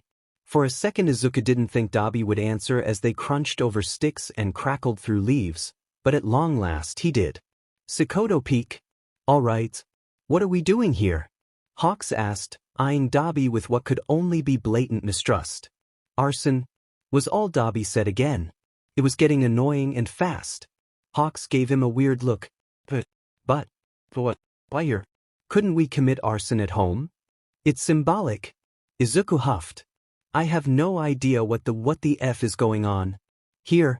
Dobby crowed, stopping in a little clearing. He immediately pulled the bag around he'd been lugging with him, pulling a bunch of small silver and gold pieces out. Leaning forwards, Hawks stared down at them with a growing look of concern. Is that your Jackal jewelry?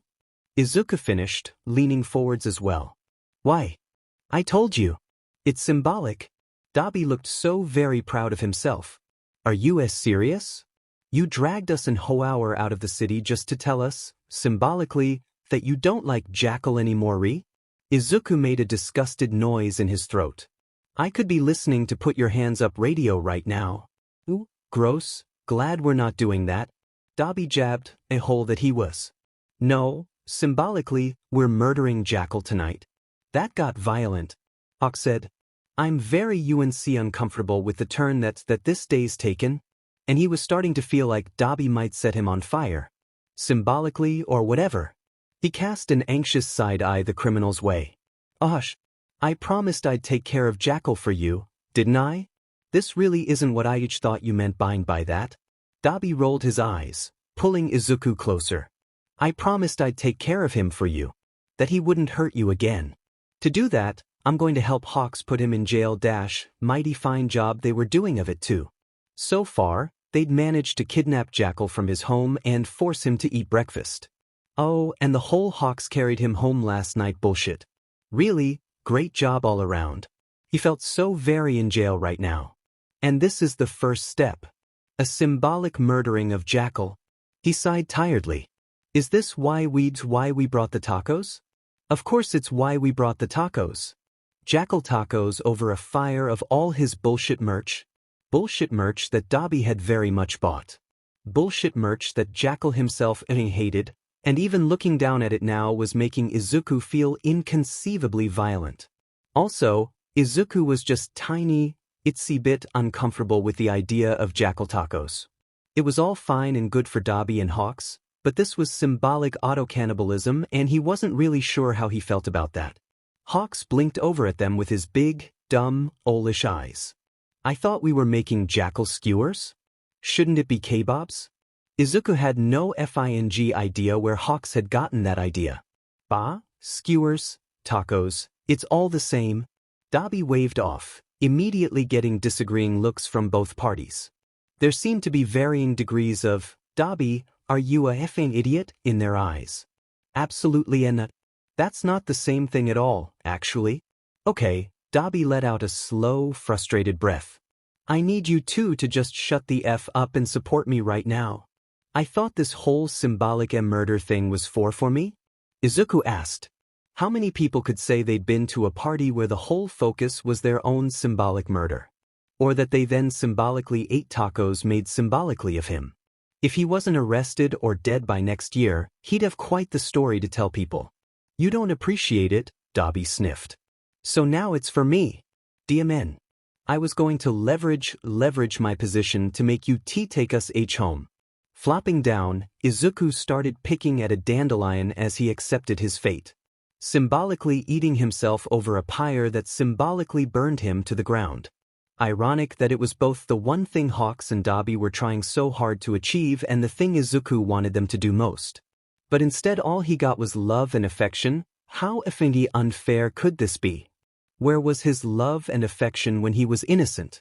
Where was the two well-meaning idiots who just wanted to help then? But no, he got to be alone until his soul had spoiled, and now they saw value in him.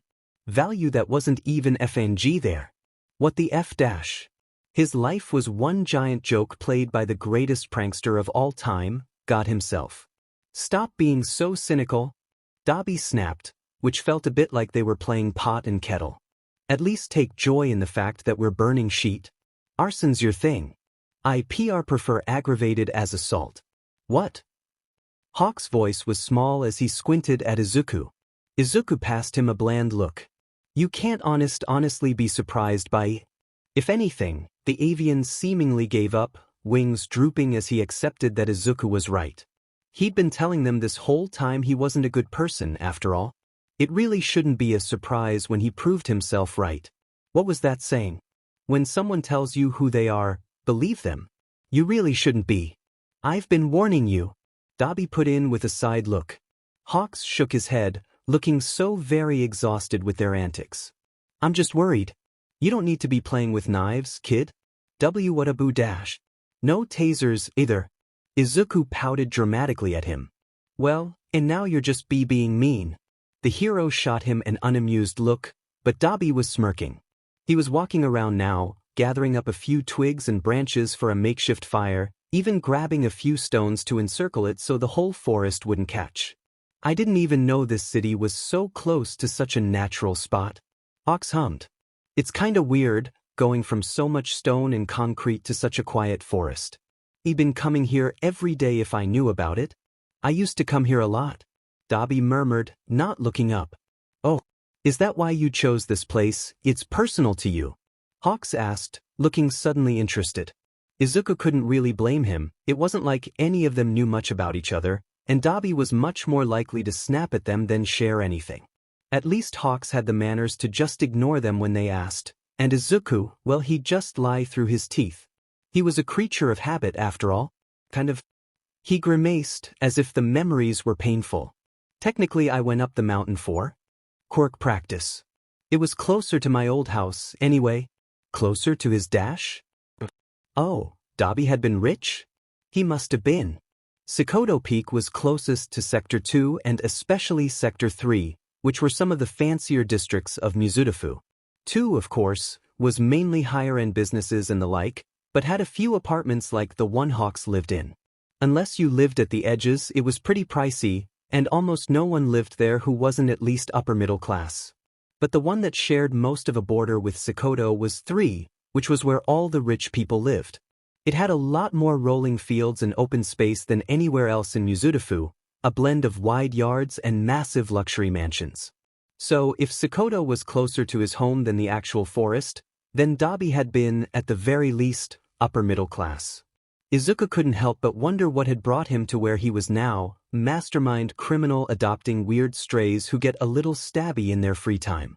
And whatever the hell Hawks had going for him. Hawks nodded, turning to Izuku. You grew up here too, didn't you? Did you ever come here? And not to Sekoto. He snorted as his pseudo-Borther looked up at him curiously. When I was really little, me and a family friend used to play in the far side of the forest. It was blocked off with signs and of everything, but that's what made it cool. Several kids went. The far side, closer to District 1. It shared a border with the 2nd and 6th districts of Musutafu and was more of the lower middle-class residences and businesses. It was his old home, but he couldn't bear to set foot back in it after all these years. Too many memories. He also had no doubt that Dabi picked up on the implications of going to the forest versus the mountain. They shared a quiet look where nothing passed between them, then looked away before Hawks could notice anything. Oh really? What happened to your friend? Do you still keep in touch? Hawks brought him back to the present, leaving Izuku blinking past fuzzy memories. Is he why you needed me to distract Eraserhead the other day? He snorted at that. They weren't going to touch what happened with Eraserhead with a 10-meter pole, and Kaken wasn't really his favorite subject either. Still, it was easier than talking about his other vigilante identity. We grew apart. My quirk didn't impress him, so he stopped hanging out with me at 4. When we were F5, my mom died, and I was shipped off to foster care. Didn't spend much time in the W-woods after that. Foster care? Hawks frowned. Wait, are you still in foster care? How'd you end up in 7? He probably ran away, Dobby drolled. I hear foster care's sheet. Got a lot of people working for me who made a run for it after a few shitty houses. That seemed to appall the pro. You didn't end up in any bad homes, did you? Several, he murmured, an almost wistfully bitter note in his voice. Last one was the worst. When I escaped, I didn't look back. Although technically it wasn't the home he'd escaped from. They didn't exactly need to know that, though. Dabi and Hawks shared a long look before the arsonist shrugged. I'm glad you're okay now, kid. That's relative, he murmured. Because it definitely was. He was doing better than before, sure, but was he also running multiple different lives and playing serial killer and boogeyman to all of 7? Was he living with a pro and an arsonist and somehow failing to get arrested? Also yes. Was he currently sitting around a campfire masquerading as one of his many identities with said pro and arsonist while committing symbolic auto-cannibalism and celebrating his own future downfall? Well, maybe he needed some therapy before he started thinking about prison. Or did they provide that? He hoped so. This probably wasn't good for him, just mentally and all. But then, like he'd told Ingenium so long ago, he was kinda the go big or go home type. So when God decided to F him up, he decided to show God just how F'd up he could be. Which was pretty F'd up, apparently. He did get a long, concerned look for that comment. Not bothering with any of that, he took Dobby's bag from where he'd lain it on the ground, producing their takeout bags and unwrapping one of the tacos. It had been a long train ride and walk, and for once he was grateful for the excuse to eat. At least then they couldn't bother him with all their FNG questions and sad, pitying looks. "What about you, Birdie?" Dobby asked, distracting them from the awkward silence that was growing. "You ever have a place like this for Quirk practice?" "Oh, not really." The blonde scratched at his head awkwardly. "You know, Jackal actually tasted pretty good." He bit down on the taco again to keep from laughing at his own dark thought. "I had special tutors and stuff. What the hell, they both grew up rich."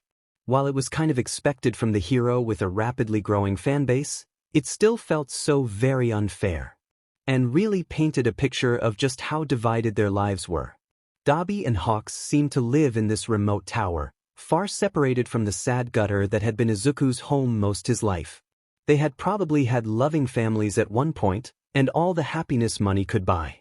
And sure, it couldn't technically buy happiness, but it's a lot easier to be happy when you're not literally battling other children for scraps, knowing that whoever doesn't win will probably be dead by the end of the week. Watching people starve slowly was quite the unique experience, and one he doubted either of them had ever shared. They would never understand, he realized. They might talk big game about protecting him from Jackal, but they wouldn't understand. They couldn't begin to comprehend why Izuku did what he did, why he needed Jackal so bad. And he did, he needed Jackal. Jackal was a part of him. A dirty, disgusting part. More of a messy ooze that stained everything he touched with tar, but he was a part of Izuku. In fact, he was the only thing that kept the body alive for months after he died. Jackal was integral, inextricable, insuppressible. The tingly itch started in the back of his mind. Swallowing, Izuku shoved it down. No, he couldn't. Izuku couldn't take this. He couldn't keep being Jackal. As much as he needed him to survive, Jackal was tearing him apart. Every time he killed, he'd go home and he'd sob. He remembered the names of each of his victims: Ito Haru, Kaito Enzu, Shigeru Riri, Maeda Haruki. Just a few of the many that had carved their names into his skull, just a few of the many demons that stalked him at night. Kikuchi Akemi, Hoshi Miya, Miniko Himari, Shina Kitamura. They'd all died because of him. It was necessary, he reminded himself. He had to do it. The police wouldn't stop them, and Izuku didn't have the authority to put them in jail. He had to do it. He had to do it. But no one had forced his hand, had they? So maybe he hadn't had to. Maybe this was just his mind trying to justify his rapacious cravings. After all, he'd killed a lot. Far too much to just be about helping people. At this point, it was just because he was a monster, and a monster was just an animal with no understanding of what death meant. Just another creature who liked to kill and did so, regardless of consequence or empathy for the lives they stole. No, he'd had to do that. No one else was going to. It was only Izuku who was even doing anything. He was saving all their future victims, like you'd been saving your sisters? Izuku put down his food, staring into the blue flame as silver and black and gold melted. Little deformed jackal heads and jewel eyes staring back mockingly as they warped and drooped and laughed. He needed Jackal. He needed Jackal, but Jackal was a monster. He needed Jackal, but Jackal was killing him. Jackal had killed his sisters. Or had Izuku done that? Misa, Ka, Tani Yum. Icarus was having no luck at all.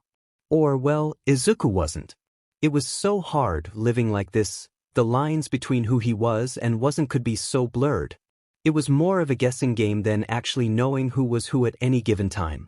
Well, again, technically it was always Izuku, but Izuku was dead. Symbolically. He, of course, was still alive, he had a functioning body and all that, but that part of his life was dead and gone. Now, he was whatever mask he wore that day. Right now it was Icarus. Clicking through files, he tried finding any of Maeda's known associates. Almost everyone the police knew of were underlings, information gathered from his employees that had been caught. Hell. Well, at least he could update the detective on the case with what he knew. Or some of it, anyway. He didn't really trust the police to investigate the lead with them all, so he'd have to do it himself, which meant telling them about that part would be counterproductive. He didn't need the police swinging by just to get in his way and botch the investigation. Opening his encrypted email, he started up another message to Detective Tsukachi. There were a few notes left in police files from an investigation that led nowhere from the wife of Canterburn, but hopefully that was a sign that the detective was doing his job and listening to Izuku, and not another inquiry that went nowhere because the police didn't give a shit. Only time would tell, much to Izuku's chagrin. He started compiling, file after file, pausing just long enough to dig his special earpiece he'd modified to tap into the hero frequency and slide the device on. Hawks was out tonight, and Izuku had even managed to argue him into keeping his location on just in case, which was code for, I want to spy on you as one of my other super secret alter egos tonight, and it will be much easier to find you this way since I can't spot your bird but on cams. Sure enough, the comms cackled on in his ears suddenly. The voice of a familiar feathered menace was the first thing to break through the rush of static from the old thing that was held together by a few rusted screws and an unhealthy amount of hope. Look, I'm just saying I could totally beat you in a race. Hawks. I am literally called the Turbo Hero. Oh, sounds like a weak cover-up. Admit it, you're afraid I'll drag your butt in a race dash. Children, came a tired voice. One he'd heard a few times before, actually. So Eraserhead was out tonight too. Please. This is an emergency frequency for heroes. Use it as such. I think that the likelihood of me embarrassing Ingenium in public for being called the Turbo Hero and still losing in a race against me is very emergent. It's not. Ingenium said, a clipped note in his voice. It's not even interesting. Not missing his chance, he tapped his own comms. I find it interesting. There was a long silence, interrupted only by the soft tapping of Izuku's keyboard. Kid. Eraserhead sounded so very disappointed. It was kind of funny. I thought you quit doing this. You're going to get in a lot of trouble if you get caught. Ingenium scolded. Which, yeah, he was. But getting caught on the hero frequency would get him a stern talking to. Getting caught out as Jackal would get him a prison sentence. Assuming he was caught by someone other than Hawks, who would probably coo, ruffle his hair, and say his cosplay looked cute. Dabi too, but without the cooing. They were both dumb BSTRDS like that. You know Ingenium, he hummed thoughtfully, ignoring them. I think Hawks could totally win in a race against you. He couldn't. So could. Hawks crowed excitedly. See, even S the kid agrees. Even S OF dash. OF dash, OF dash, OF dash. He pulled out his phone, sending a text as Hawks and Ingenium started bickering over the line. UFNG no, don't you? Not on your life. Ingenium gasped, sounding appalled. I have engines in my legs. Bow ring. Hawks gave an exaggerated yawn over the line. I could beat you blindfolded. Hawks, that doesn't even make sense and is incredibly dangerous. You really shouldn't fly blindfolded, unless we're in a place without civilians. Yeah, it's fine if the only person you're hurting is yourself, Izuku smiled, Ingenium snorting over the line. A little chime told him he'd gotten a reply. Hawks sent a smug little smiley and an angel emoji. FING hell. What was that? Hawks said distractedly.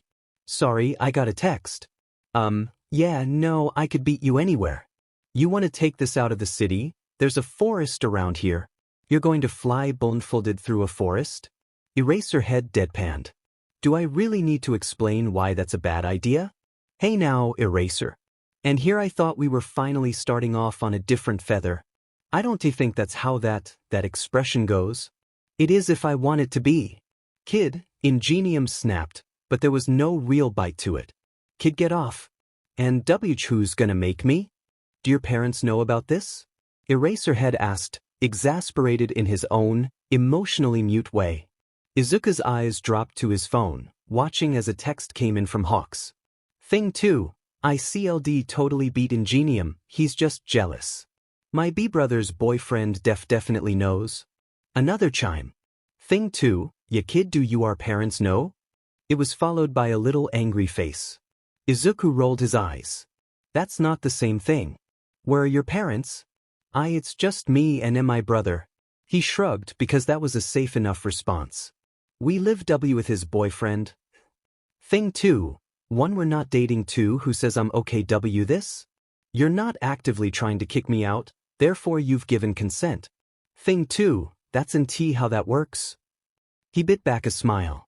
Is 2 he thought, childishly. You're living with your brother and his boyfriend? How old are they? Eraserhead asked. And, honestly Izuku wasn't sure. He turned to his phone. Hawks, how old are you? Then, to be safe, he flipped back to the tab with police files, opening Dobby's just as a chime came in over his phone. My brother's TW20 and so's his boyfriend. And where are they right now? Upstairs and at work. Respectively. Kid, Eraserhead sighed. They can't seriously be okay with this. They haven't stopped me yet. That's basically consent. Thing 2, maybe I just like spending time you never want to hang out me. He bit back a laugh at that. Find you really, Hawks? You know you would make a fantastic mother. You have the whole desperate for kids' attention thing going for you. Thing 2, thanks. And then a little embarrassed face. It wasn't funny and Izuku wasn't laughing. It was just a little chuckle, but only because of how absurd it was. He wasn't laughing at the bird. Eraserhead made a disgusted sound, and Ingenium sighed. They're too young to be parents, cut them some slack. They're letting him commit illegal acts which they should definitely know better by 20. They're taking care of a child, so they better step up or find someone who will. Awful judgmental there, Eraser, Hawk said, sounding a tad offended. He better take that note out of his FNG voice before they both got caught. Do you even know how hard it is to keep a child from doing anything illegal? Especially really hard-headed ones with access to technology and being too smart for their own good? Dumbest.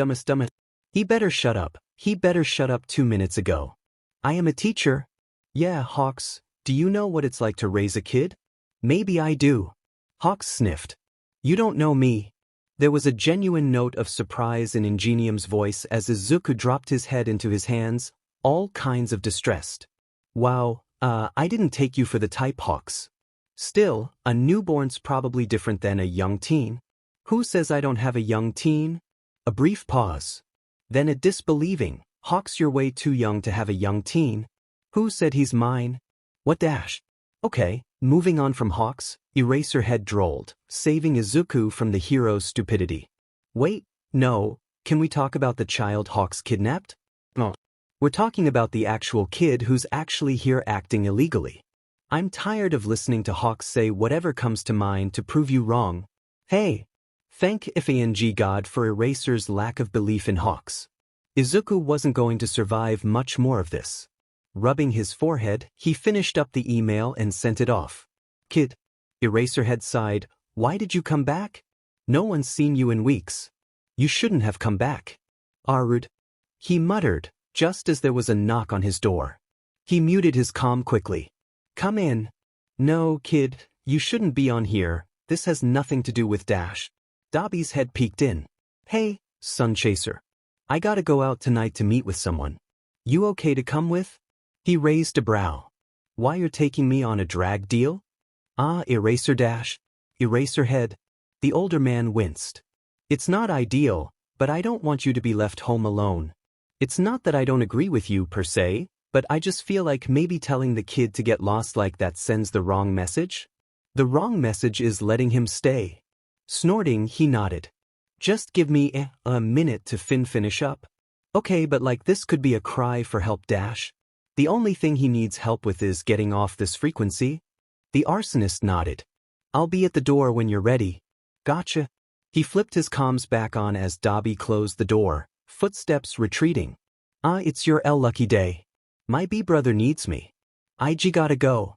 Your brother needs you? For what? Hawks asked with way too much interest for a random hero he was bothering over the frequency. Not our business. Ingenium scolded, Izuku feeling like Hawks needed a long text after this whole stunt. Right? Hawks said, lamely. He was definitely getting a text about this in a couple minutes, and someone was going to figure out about his connection to the hero. Don't come back, kid? Eraserhead finished for them, which was just so like him. Why I'll miss you too, Eraser.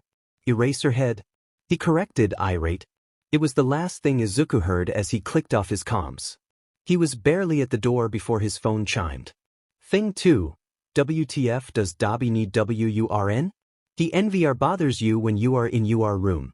Izuku ignored it for a minute, making his way down to Dobby first. They hadn't lived together long, but Dobby had been making a point that Izuku's room was his space, and had apparently made it a bit of a hard rule not to bother anyone who's in their room unless they absolutely had to. It was a huge boon when Izuku's every second action was some degree of illegal. Hey, he said when the criminal was in sight. Just curious, how do I do those face things that Hawks is always sending us? Dobby gave him a quizzical, maybe even judgmental, look. By the time they were out the door, Izuku had sent a simple smiley back at the bird, promptly muting his phone. I don't like that you're just texting Hawks now. Izuku gave Dobby a long look. He got upset over the weirdest sheet. It felt like he rolled dice every morning to find out what set him off today. You were there when he gave me his number. We've all texted each other before. Well, yeah, obviously. The arsonist scowled, looking anywhere but at Izuku. It was still twilight hours, not quite late enough for the daylight heroes to turn in but not quite early enough for the undergrounders to be off shift. There was a bit of overlap between them, since each type of hero had 2 shifts to their names. Daylights had morning and evening patrols, undergrounders had twilight and pre-dawn ones. Then there were heroes who took a mixture, like Midnight who did evening and twilight patrols depending on the day. The windows of the buildings reflected the reddening sky as the buildings slowly went from the modern architecture of 2 to the more broken-down 7. But this is different? He scowled. Now you're texting without me. Izuku mocked, not even trying to fight back the sheet-eating grin. Is Dobby getting jealous? No. It's okay, Dobby-san. I'm not trying to steal your boyfriend. He too dumb for him. He's not my boyfriend. Dobby snapped. And I'm not jealous. Trust me, you stealing him is the farthest thing from my mind. He laughed at the foul look he'd elicited from the criminal. You're as green as I am, Dobby-san. How do you know it's cause of Hawks? He shot a positively baleful glare at Izuku. A lesser man would have shrunk back, but Izuku literally had no will left to live. Maybe I don't like that he's trying to steal my baby brother. That's so SW sweet. I can almost forgive such a blatant lie. Dobby gave him another hate-filled look. Kid, your problem. My FING problem. Now I hate having problems, but I really FING hate people taking my sheet. Now why the hell were you texting Hawks? IW was bored. Not untrue. You could have come and talked to me. Oh, cute. You are jealous? No. Yes, shut the F up. Dobby's eyes told him just what effing menace he thought Izuku was, grinning up at him like a maniac. Finally, he muttered, You're the worst. You were calling people and stuff. Didn't want to bother you. He shrugged. Lying was like breathing to him at this point, and he did it just about the same amount. I was just pestering him. Asking him questions. Like what? Man, Dobby was really put out by this, wasn't he? Maybe he actually was jealous. Izuku hadn't taken him for the type, but now that he thought about it, it kinda made sense. Just his age and stuff. His age? He's 20. Izuku hummed. Like you. Dobby turned to him, brows scrunched in confusion. The F, do you know that? I do, and now. Another lie. It was fine, Dobby'd lied more than him so far, in this conversation, anyway. Although, Izuku was still objectively the worst person. Mass murder and all that. The arsonist made a disgusted noise. Shithead. Do you want me to ask you pointless questions? He asked, rolling his head from side to side mindlessly. The buildings were falling more and more into disarray now. They seemed a lot more middle class, and there was even a broken streetlight down the road. B because I can. A long moment of silence, then a huff of breath. Sure. Oh, he was jealous. Izuku would have to tell Hawks when he was done worrying the hero. He figured it'd drive Feathers insane that he didn't tell him what they were up to, and since neither of them had turned on their location, he had no FNG clue where they were or what they were up to. They should, according to their brand new locations rule, be at the apartment, so even if he came home it'd only make him more concerned. It was so much fun. Izuku bet he was already blowing up his phone. He hummed, patting at his legs. What's why your birthday? What kind of question is that? Dabi scoffed. You wanted me to ask pointless questions. That's about as pointless as it gets. Dabi seemed to consider and agree with this, because at last he muttered, January 18th. You? His birthday? That was something he hadn't considered in a while. He actually had to think about it a minute. Well, Dabi asked, a quick, annoyed light entering his eyes. You can't just ask me and not answer. It's not to. He let out a breath. July 15th? Why yeah. That made Dabi full-on stop, Izuku almost walking past him as the dealer turned to face him. Did you have to think about it? It's been a few years. He shrugged. So, yeah. Gee, guess I forgot. None of your Fosters celebrated it? He snorted. And not really. Got a cupcake 1 year. That was nice. He was also locked in the attic for days at a time, fun times. He turned his body, inviting the other to start walking again, and slowly, they did. R really dropped off after my last family gave me up, though. No point celebrating, I guess. Didn't your sisters celebrate with you? It was such a delicate, unsure question. He didn't blame Dabi for his hesitance, he really didn't want to talk about them either. And I met them after. He hummed softly, the repeated noise soothing to him like some distant memory. Had his mother hummed to him? It felt right, and seemed like something she'd have done. Each they took care of me when I was out of the system. Showed me how to survive. We didn't, celebrate much of anything really. Dabi frowned, but nodded. I guess I didn't either. But I never forgot my birthday, even if I don't celebrate it. How long have you been on your own? Since I lost my sisters, or since I left foster care? Technically, if you were to ask him, he'd been on his own since he was 5. While he loved his sisters dearly, and they had done so much for him, there was always a careful distance with them. You never knew who would be next, or who would finally snap from the pressure.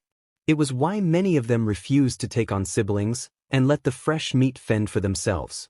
New faces never lasted long. Both, I guess. 9 for foster care. He stopped, thinking, the last fall for my sisters. So, L11, I'm pretty sure. He knew, actually. One of the first things he'd done after leaving was try to figure out what the law thought happened to him. His death record had come up, and it had been the last time he'd seen his birthday. He'd had to rely on his own math skills to figure out how old he was, and he'd only realized he was 12 when he'd heard someone mention on the street that it was almost fall again. Dabi looked a bit startled. You've been out here since you were 9? He had to keep the instinctive answer back. Of course not, he'd been in hell. But the truth wasn't something he really wanted to talk about, so he shrugged instead. It wasn't a lie if he didn't confirm or deny it, and Dabi was still in the lead when it came to lying. His whole jealousy thing really gave Izuku some much-appreciated leeway. His brows furrowed a bit. I'm sorry you had to go through that. It was a bit awkward, like Dabi wasn't really sure what to say, or at least not how to put his feelings into words. Again, Izuku just kinda shrugged.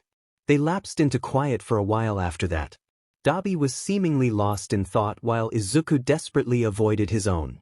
It wasn't until they were several blocks farther that Izuku initiated conversation, desperate for a distraction from his more intrusive thoughts. So, how long have you been out here? Dabi puffed out a breath. Since I was 15. That's rough, he said. It wasn't the most sensitive thing to say, and was honestly probably very, not correct to say.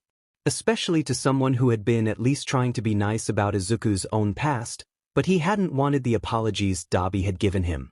He couldn't change the past, nor did he even know Izuku at the time. What happened was no one's fault, and Dobby shouldn't feel bad for it. It was just another tragic accident of fate. So, instead he'd elected to give Dobby a more honest response. That's rough because it probably was. He had sisters who were 15, and they didn't seem much more put together than him, after all, and it was pretty rough when he'd been turned out on the streets. Granted, he also had very little knowledge on how the real world worked after several years down there, and his sisters weren't put together after they'd all been slowly but surely taken apart, but yeah. It was still probably rough for Dobby too. You're so weird. Izuku turned, blinking up at Dobby. The other's brows were raised and he was staring at Izuku like he thought he was weird. They really bullied Hawks a lot for being dumb, but at least he had the ability to keep exactly what he was feeling off of his face at any given time. Dobby, on the other hand, was a book so open its spine was visibly cracked. You don't have to adopt me, you know, he offered hopefully. It's not too late to let me go back to my house? Or arrest me? Dobby snorted, looking away. Fat chance. Keep walking, weirdo. Ah, Dobby-san. Cried in protest. But you hate me so much. Like Hawks. You keep telling him to FFF off, why can't I? Shut up. I only hate you when I want to. Hating Hawks is a full-time job.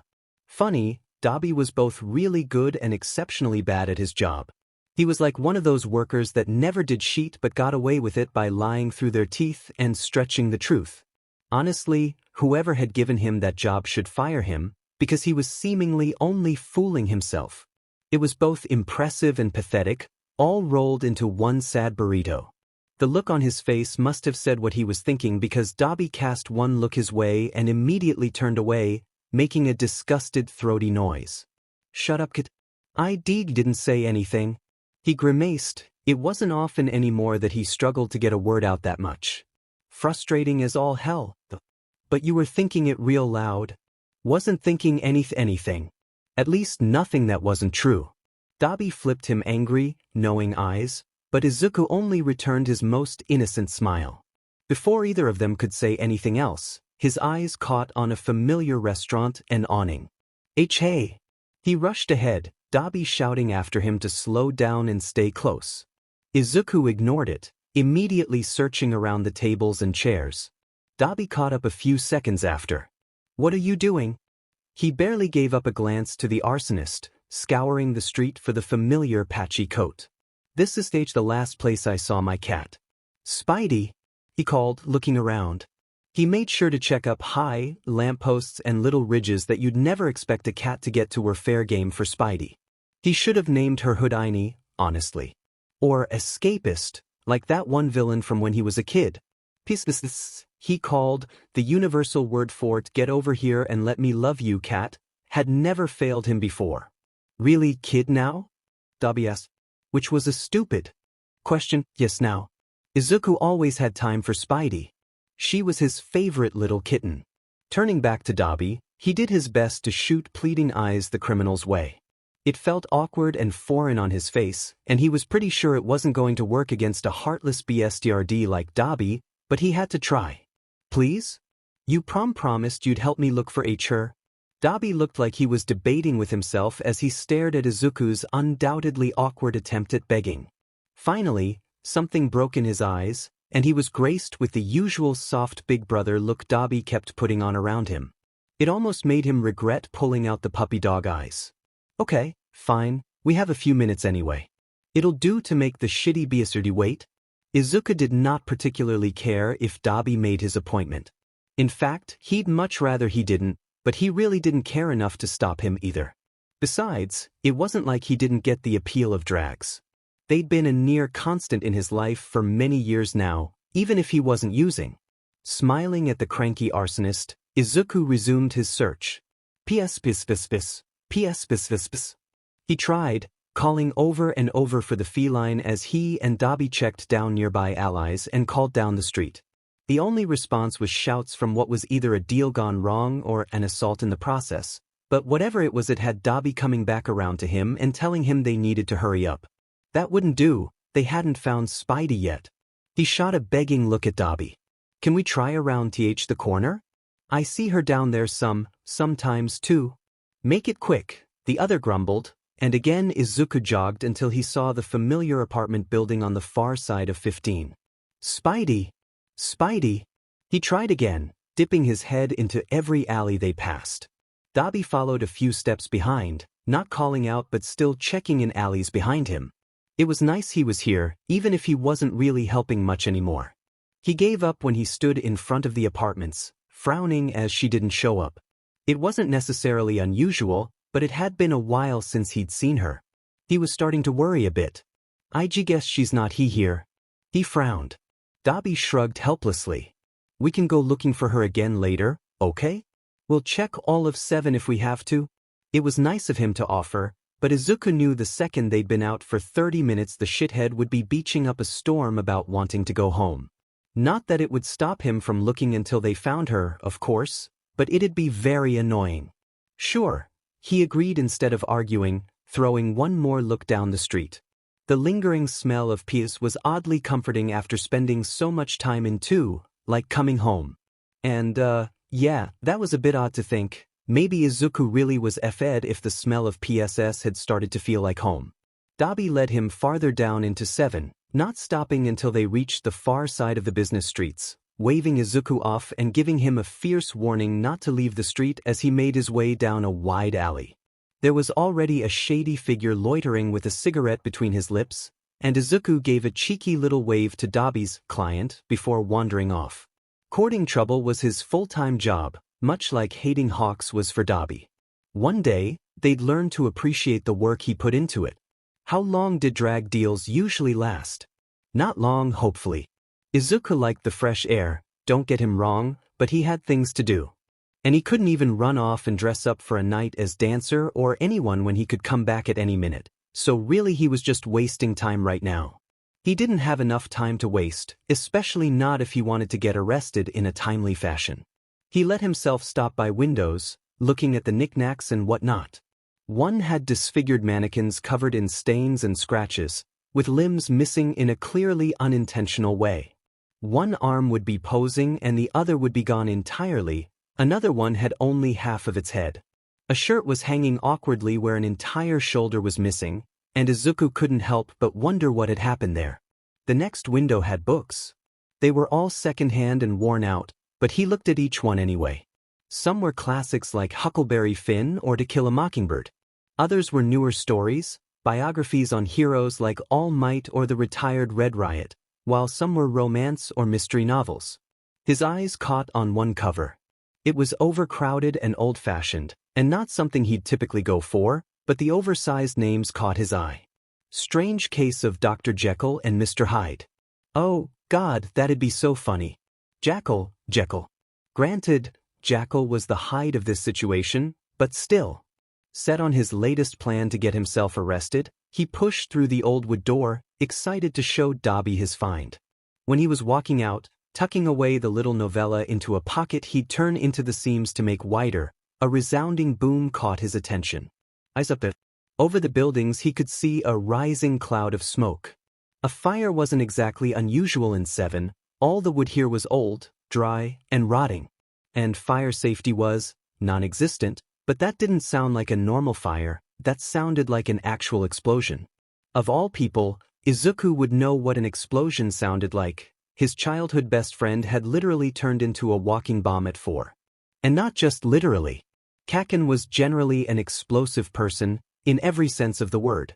He watched the billowing fire and smoke climb up and up and up, blocking out the cool twilight tones and bringing back the auroral sunset. That was bad, very bad. This whole stretch of blocks would probably be charcoal and ash by fist light. Skoll. He stopped, turning to see Dabi hurrying over, eyes on the horizon with a sharp suspicion. His fear of fire again? He shouldn't worry, it was far enough away that they could get away easily enough. They probably should start moving though. 7 was basically just an oversized tinderbox that smelled suspiciously like sheet. It's fine. It's a bit away still. He soothed for all it didn't do to help. Dabi was looking like he was going to start twitching any 2 seconds now. Done with your drag deal? Fire? He asked, eyeing the plume in the distance. It really wasn't losing even a little bit of its initial steam. Explosion, I think. He responded. Dabi shook his head. Looks like a fire. The blast was too sudden. Fire doesn't do that. Fire quirks do. Dabi murmured. Izuku lifted an eyebrow, watching the jaded look in pale blue eyes. He knew something, he definitely knew something that Izuku didn't. But before he could ask him to share it with the class, the arsonist was already starting away towards the smoke. I'm going to go check it out. Go home, Skoll, I'll be there soon. How very unlike him to leave Izuku alone. Wasn't he afraid of Jackal coming back? Well, it didn't really matter, because Izuku was definitely afraid of Jackal coming back. He hurried to catch up to the long-legged BSRD. Diamen him and his quick steps. I'll go with you. No, Dabi stopped, pushing him back lightly. His face was all strict lines and dusty eyes. It isn't safe. Go home. You're going. I'm an adult. With a fire quirk. And not fireproof, though. The annoyed look said he was right. He still hadn't technically gotten confirmation, but it was all but certain at this point. He'd seen it. He brought it up twice and not been, directly, corrected either time. Dabi's flames definitely hurt him. I'm not gonna watch you burn, kid, and if I'm right, it'll be dangerous. Well, I'm not gonna watch you be burn either. He snapped. It was awful when they treated him like a child. It felt too stifling, like being swaddled in a blanket, something only innocent people got, when they were being loved and cared for. Izuku did not deserve that affection, and it was like a slap in the face when it happened. We stick together, Dabi. Isn't that what you said to me? We stick tog together. Annoyance crossed a scarred face. You can't help me with this. You'll only get in the way. Izuku reeled back, biting the inside of his lip. That's not fair. I can't focus on myself and getting you out too. You act like I'm some burden. He snapped. I can look after myself. A scoff. Like you looked after yourself when I left you at my apartment? Like you did when Hawks let you out alone yesterday? Hell, kid, you showed up to the outpost 2 weeks ago with a bullet in your shoulder dash. I didn't need your help. I could be dealt with it myself. Just stay out of this, Skoll. Dabi pushed at him again, and Izuku stumbled back a few steps. Go home or I'll call Hawks to come get you. Then FING do it. Hawks wouldn't side with Dabi in this, at least not fully. The second Izuku said not immune to fire, he'd be dragging Dabi back himself. It wasn't like Izuku wanted to go play in the burning building, that was all Dabi's genius intellect shining through. But if he said that, Dabi might realize that Hawks turn on his but faster than Odysseus turned on Polyphemus. Was it the most honorable thing to do? Would it earn him any favors with Dabi? Absolutely not. Did he feel good about his impending betrayal?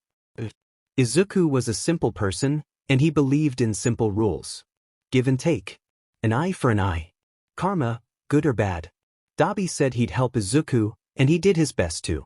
Dabi didn't listen when Izuku said he couldn't help him. Dabi stuck around when no one else would. So the least Izuku could do is stick by him. Uno reverse, beach. He was about to help Dabi no matter what he said, and he was going to ignore Dabi every time he insisted otherwise, and he can bet his half-grilled but that Izuku was going to stick by him, even when he didn't want him to. Dumb BSTRD, thinking this was a one-way street. So when Dabi gave him a harsh look and started away, Izuku already knew what he was going to do. The arsonist was barely around the corner when he started skirting towards the fire down the other side of the street. It'd be a bit slower, but he could make up for it by jogging. This, however, led him to curse Dabi's long FANG legs again, since the BSRD was no doubt making good time just sashaying down the street like it was a catwalk for old crispy BSRDs who had more drags in their veins than blood at this point. Turning the corner, he realized exactly what Dabi had meant by it being caused by a quirk. It seemed Endeavor had taken a late patrol tonight. But what the hell was he doing in 7? Actually, maybe this was Izuku's fault. No, this was almost definitely Izuku's fault. He was near certainly here on the order of the commission, just like Hawks. He was here for Jackal, and due to the lack of fire regulations, or at least the lack of obeying them, he'd set an entire block on fire in one fell swoop. Holy shit, the carelessness. Izuku was almost impressed. The flame hero, for what it was worth, seemed to be trying to minimize damage now, But it was already too little too late. Businesses were burning, houses were crumbling, people were burning. Izuku stumbled forwards, watching as people stumbled, coughing, from buildings. Ingenium was here already, racing around trying to get people to safety. People were staggering out and collapsing, screaming was coming from the buildings. The air was growing dark from the thick brown smoke that was overtaking the street. The thick sting of it burned in his eyes and throat, an uncomfortable warmth caressing his skin familiarly. He coughed, more from memory than the smoke inhalation, blinking through tears. People were panicking worse now, and he almost thought he could hear their heartbeats from here. Except no, that was his. Why was it pounding like that? Someone was on fire, a few others desperately trying to put him on. Another person had pulled a fire extinguisher from a building and was in the middle of a futile attempt to put out a store further down.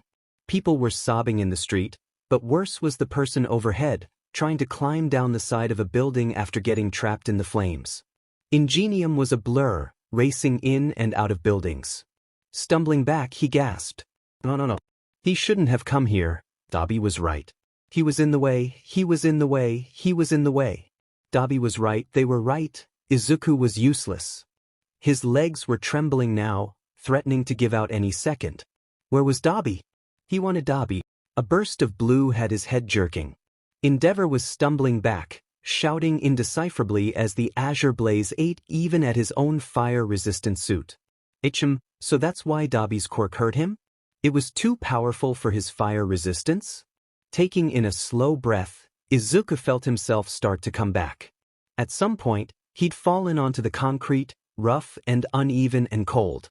His hands were fisted against his legs, watching desperately as his brother picked a fight with the number 2 hero, for some FING reason. The blue waves would drive Endeavor back a step or so, but never more. He seemed to recognize it as hot, but not dangerous, while Dobby dodged back behind cars every time Endeavor threw a flaming spear his way. He was quicker than Izuku thought, no more than a dark silhouette dancing through the pyre. A spear went long, slamming through a window and lighting another building.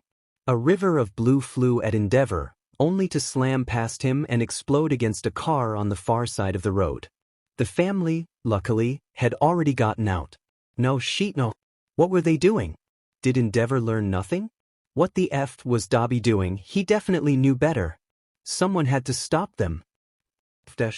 Pushing himself up on trembling legs, he leaned against a light post for help. Realistically, he should have known how this would end the second Dobby had said he wanted to come here. He was violent on his most amiable days, and had a vendetta against heroes bigger than Izuku's. It was a bit of a miracle he hadn't murdered Hawks yet, their blooming love or whatever be dmed. Stumbling forwards, he SED in a few massive breaths. Steady. He let his heartbeat calm as he focused on Dobby. This was his brother. Dobby wouldn't hurt him. It was just a fire quirk, and Dobby wasn't Hisashi. The second he saw Izuku, he'd stop. A chorus of breaking would sounded around them, eaten through as blue and red flames snatched hungrily at anything and everything. The world was on fire, it was burning, and Izuku wanted to run. He needed to go. Swallowing the panic again, he brought himself inwards. Jackal would hold him together, all mismatched pieces from where he'd fallen and shattered on the floor. Jackal would be the glue. Temporary and weak, but he would hold him together. With a soft exhale, it all dulled. The panic, the sounds, it was all quieter, and once again Jackal could think. He needed to get to Dobby. He needed to make the dumbass stop, since he could. Control that factor. Jackal could do this, even if Izuku couldn't. One trembling step, then another, more sure one. Suddenly he was walking, then jogging and running. He was on the far side of the street, coming in from a completely different area than Dobby had, but he made short work of crossing the distance. Little wells and puddles of flame snaked around him, growing in size and hissing fiercely as he passed, the blaze biting into his ankles. "Dobby!" he shouted. "Dobby, stop!" The shouting was getting louder now, Endeavor seemingly cursing the villain as they warred. He rounded another lake of flame, only to dodge away as a stream of it billowed by, Endeavor's handiwork. It sizzled against his hair, but he'd long since given up on it remaining unburnt. He gasped for air, skidding to a stop as he found himself face to face with a reddened, almost sunburnt Endeavor. The pro scowled down at him. "Get out of here. It's dangerous," was all the pro said, cold blue eyes striking a chord somewhere in the back of his mind, but Jackal had no time for that. "Stop," he gasped, coughing raggedly. Now, that was probably smoke inhalation. "Stop, the business is you're burning everything. It's not safe. The pros have it handled. Get out of the way." The pros did not have it handled. Jackal grimaced. "You're killing B-. You get cocky, Bisudi?" A sudden, terribly familiar voice shouted. "Don't turn your back on me." Jackal and Endeavor turned, Dobby stepping out from his hiding spot to throw another wave at them. A wall of bright, searing blue devoured its way towards them, and Endeavor cursed, throwing out flame to dodge away. But Jackal had no mobility quirk. No fire resistance, either. Jackal was a sitting duck, watching as the air burned hot and fire scorched towards him. Jackal Izuku was going to die. With a soft whiz, a length of cloth tangled around him, sweeping Izuku up unceremoniously. Dropping down on his balcony, Keigo's first inclination that some certain panes in the buttes were not following the newly set rules was that the lights were off inside. But that didn't mean they'd left, yeah? They could be upstairs or asleep or something. It was getting kind of late. But at the same time, Skoll wasn't exactly known for his usual sleep patterns. Dabi either. They were actually all pretty bad about it, now that Keigo was on the night shift. So unless they're wandering the apartment in the dark, they probably weren't here. Still, he took several minutes to look around, going so far as to knock on their rooms and call out for them. When that inevitably proved fruitless, he turned to his phone, tapping out another in a long list of messages to Skoll that had gone unopened. "Okay, where are you guys? We're supposed to keep locations on when we're out." Skoll hadn't been answering, which initially wasn't worrying. He'd only stopped by the apartment to make sure they weren't burning it down or something, and he'd figured it'd only take a minute with his quirk to get there and back to 7. And besides, checking on suspicious behavior was literally part of the job. They weren't supposed to actually be missing. Well, no, they weren't missing. He was overreacting. Skoll was with Dobby, and Dobby would answer his texts. Surely he'd answer his texts. "Where are you and Skoll?" And he waited. Several long moments went by with him nervously checking through the apartment again, as if he'd find them passed out in a corner or something. When it was clear he'd get no response, he left again, deciding to search the nearby streets. Maybe they were nearby, so they didn't turn on their locations? Slipping back out to the balcony, he flared his wings and took off again. The back streets around his apartment were empty. People were closing up and walking home for the night, and a few kids who were out late pointed up to him as he passed, but it was otherwise pretty barren here. He swooped around to check farther out, where there were more businesses and people tended to be out later, but he had no luck there either. Kawa Street was filled as usual, but there was no dark-haired man with burn scars, nor a tiny green-haired kid. Okay, maybe Keigo was starting to worry a bit. It wasn't his fault, it's just that every time someone couldn't find the kid he got near abducted or held hostage, so it was a reasonable fear, alright?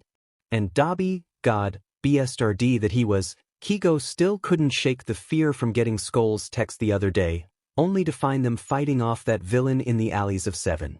They'd been doing good, but what if Dobby had misstepped, just once? What if Keigo had made it a few minutes later? What if Skoll didn't have an analysis quirk, and they were in the dark about the guy's quirk? Maybe he was doing a bit more worrying than he'd thought, but come on. Those two had become his charges and his people. They'd brought so much unnecessary chaos to his life, but it was kind of nice coming home and doing something other than flipping through YouTube and laying around until it was time for patrol again, even if what he was doing was fighting Skoll tooth and nail to get him to eat some dinner, or beaching at Dobby for tossing his jacket and merchandise everywhere. Which he was still mad about. He wasn't an idiot, he knew what Dobby's job was, and he wasn't interfering despite his own career choice. But what the hell? They literally had a troubled preteen living in the same apartment. Put that sheet away. His eyes caught on something in the distance over the skyline. In the darkening twilight, the faint orange glow from 7 was pretty obvious. Oh, that couldn't be good. It looked like a fire, and Seven's buildings were little more than kindling if anything caught. He almost ignored it. There were several heroes over in Seven tonight, apparently even Endeavor, although he wasn't on the frequency. Thank God, Keigo really didn't need him taking notice of Skoll, but as much as Keigo wanted to keep looking for Dabi and Skoll, he really didn't have any leads, so he flipped his comms back on. It was chaos. What's he doing? That was Ingenium's voice, frantic over the line. He needs to stop tossing fire around. It's already spreading to the next street. Why is he still using his quirk? There was Eraserhead's familiar, judgmental tone. There's a villain or, at least a civilian who threw fire at him. It seemed more like a panic response than anything. And he's throwing fire back? Well, they did attack him first dash. He's fireproof. Keigo tapped his comms. What's going on? I shut my comms off for a few minutes. Hawks. Ingenium sounded relieved, luckily too caught up in everything to really comment on his absence. We need backup. Endeavor accidentally started the street on fire apprehending a villain, and we need to start evacuations. We're over on Hosta Street. He had no idea where that was, he barely understood the blocks that were just numbers, but luckily he could see the fire from here. Twisting in the air, he started for the burning glow, grimacing. The HPSC never should have called Endeavor over. His quirk was too volatile for the fragile integrity of Seven's infrastructure. On my way. Should be there in a minute or two. Good. Eraserhead, what's your Just down the street. I can start evacuating dash. Sheet, there's a kid. Ingenium sounded horrified, and something cold burned in Keigo's stomach. A kid? Eraserhead asked. On the street, with Endeavor. He just ran out there, but I can't get to him. I've got my hands full dash. See him? Came Eraserhead's cool tone. Intercepting. Keigo pushed himself faster. Kids and fire were never a good mix. Everything was a mess, and he was going to request hazard pay for this job. Not 2 days could go by without some kid or criminal getting into deep sheet and raising Keigo's blood pressure unnecessarily. And dealing with Eraserhead wasn't exactly a walk in the park for the first few weeks, either. What's going on? He asked after a short, tense silence. Did you get him, Eraser? He got him barely. Ingenium breathed over the line. The silent relief that was shared was palpable as he swooped lower, the orange glow much closer as he spotted the spray of fire across the buildings. The other guy with a fire quirk almost killed him. He tossed an entire wall of blue flame at him. It's like nothing I've ever seen. Blue fire. Dobby almost killed a kid. Skoll dash? No, he'd never throw fire at Skoll. What the hell was he doing, picking a fight with Endeavor? F dash, F dash, F dash. How was he going to get out of this one? I've got the kid. He's fine, but the criminal made a run for it. I don't think he realized that the kid was there. Hawks, can you intercept? Eraserhead sounded tense and strained, but Keigo wouldn't be surprised if he wasn't wounded in the whole thing. He probably shouldn't even be out tonight since he'd been paralyzed yesterday, but after recovering he'd insisted he didn't need time off, and there hadn't been any real side effects after the initial paralysis. On it? Now, time to purposefully on accident let a criminal get away. The street came into view now, and it was a mess. There were more of the red-orange flames from Endeavor, but the familiar blue was quickly overtaking it, eating through everything in its path. He could see Ingenium carrying an old woman out of one building, Eraserhead perched on another with what was probably the kid from earlier, hood up and looking like he might throw up. Endeavor was pursuing the retreating shape of what was definitely Dabi. He'd recognize the wild black hair and flowing Frankensteinian jacket anywhere. Where was Skoll? Why wasn't he with Dabi? What would have led him to attack the number 2 pro hero like this? It really didn't look good. One problem at a time, damn it. He dove for the red-haired man in hot pursuit, shouting down to him. Endeavor! Go back and help the others, I'll catch him. Endeavor barely spared him a look. He's mine. You should go back. Nah, your quirk isn't suited for this. You could start another fire, let me take care of it. For a second, Endeavor seemed conflicted, but ultimately he turned around with a sharp look shot Keigo's way. Just be sure to get him. Not a chance in hell. The second endeavor was out of the way. He sped up, following the silhouette of the criminal as he ducked behind a car, blue flame flooding out in an attempt to cover his retreat. His heart was thudding uncomfortably now that it was just the two of them. Where was Skoll?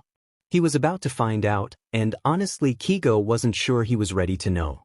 Dabi really wasn't the type to just leave him anywhere. Diving down, he sent a few feathers forward. Dabi hadn't realized it was him yet, or at least Keigo didn't think he had since he was still ducking behind things and making for two, but it didn't matter.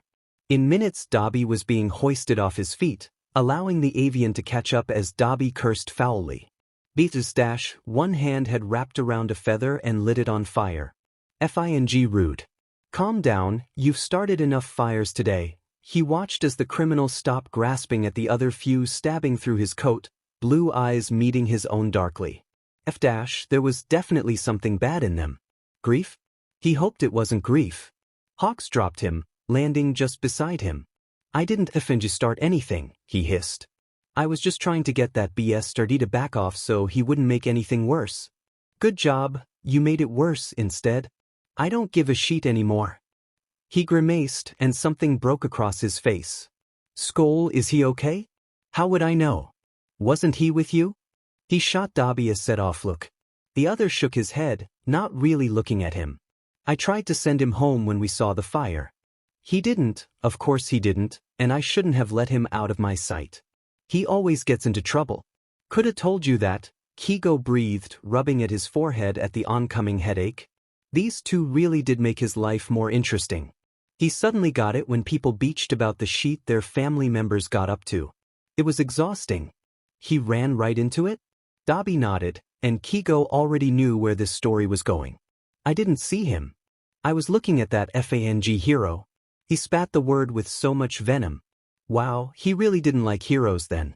As borderline offensive as that was, it felt good to be the exception. And Dabi could eat shit if he tried denying it. Hawks knew he was an exception. When I sent another flare after him, Endeavor just left Skoll there. He was right in the way, Hawks. He was his voice broke. He's fine. Eraserhead got him. He thought back to the shape on the roof. Thank God, Eraserhead would take care of him.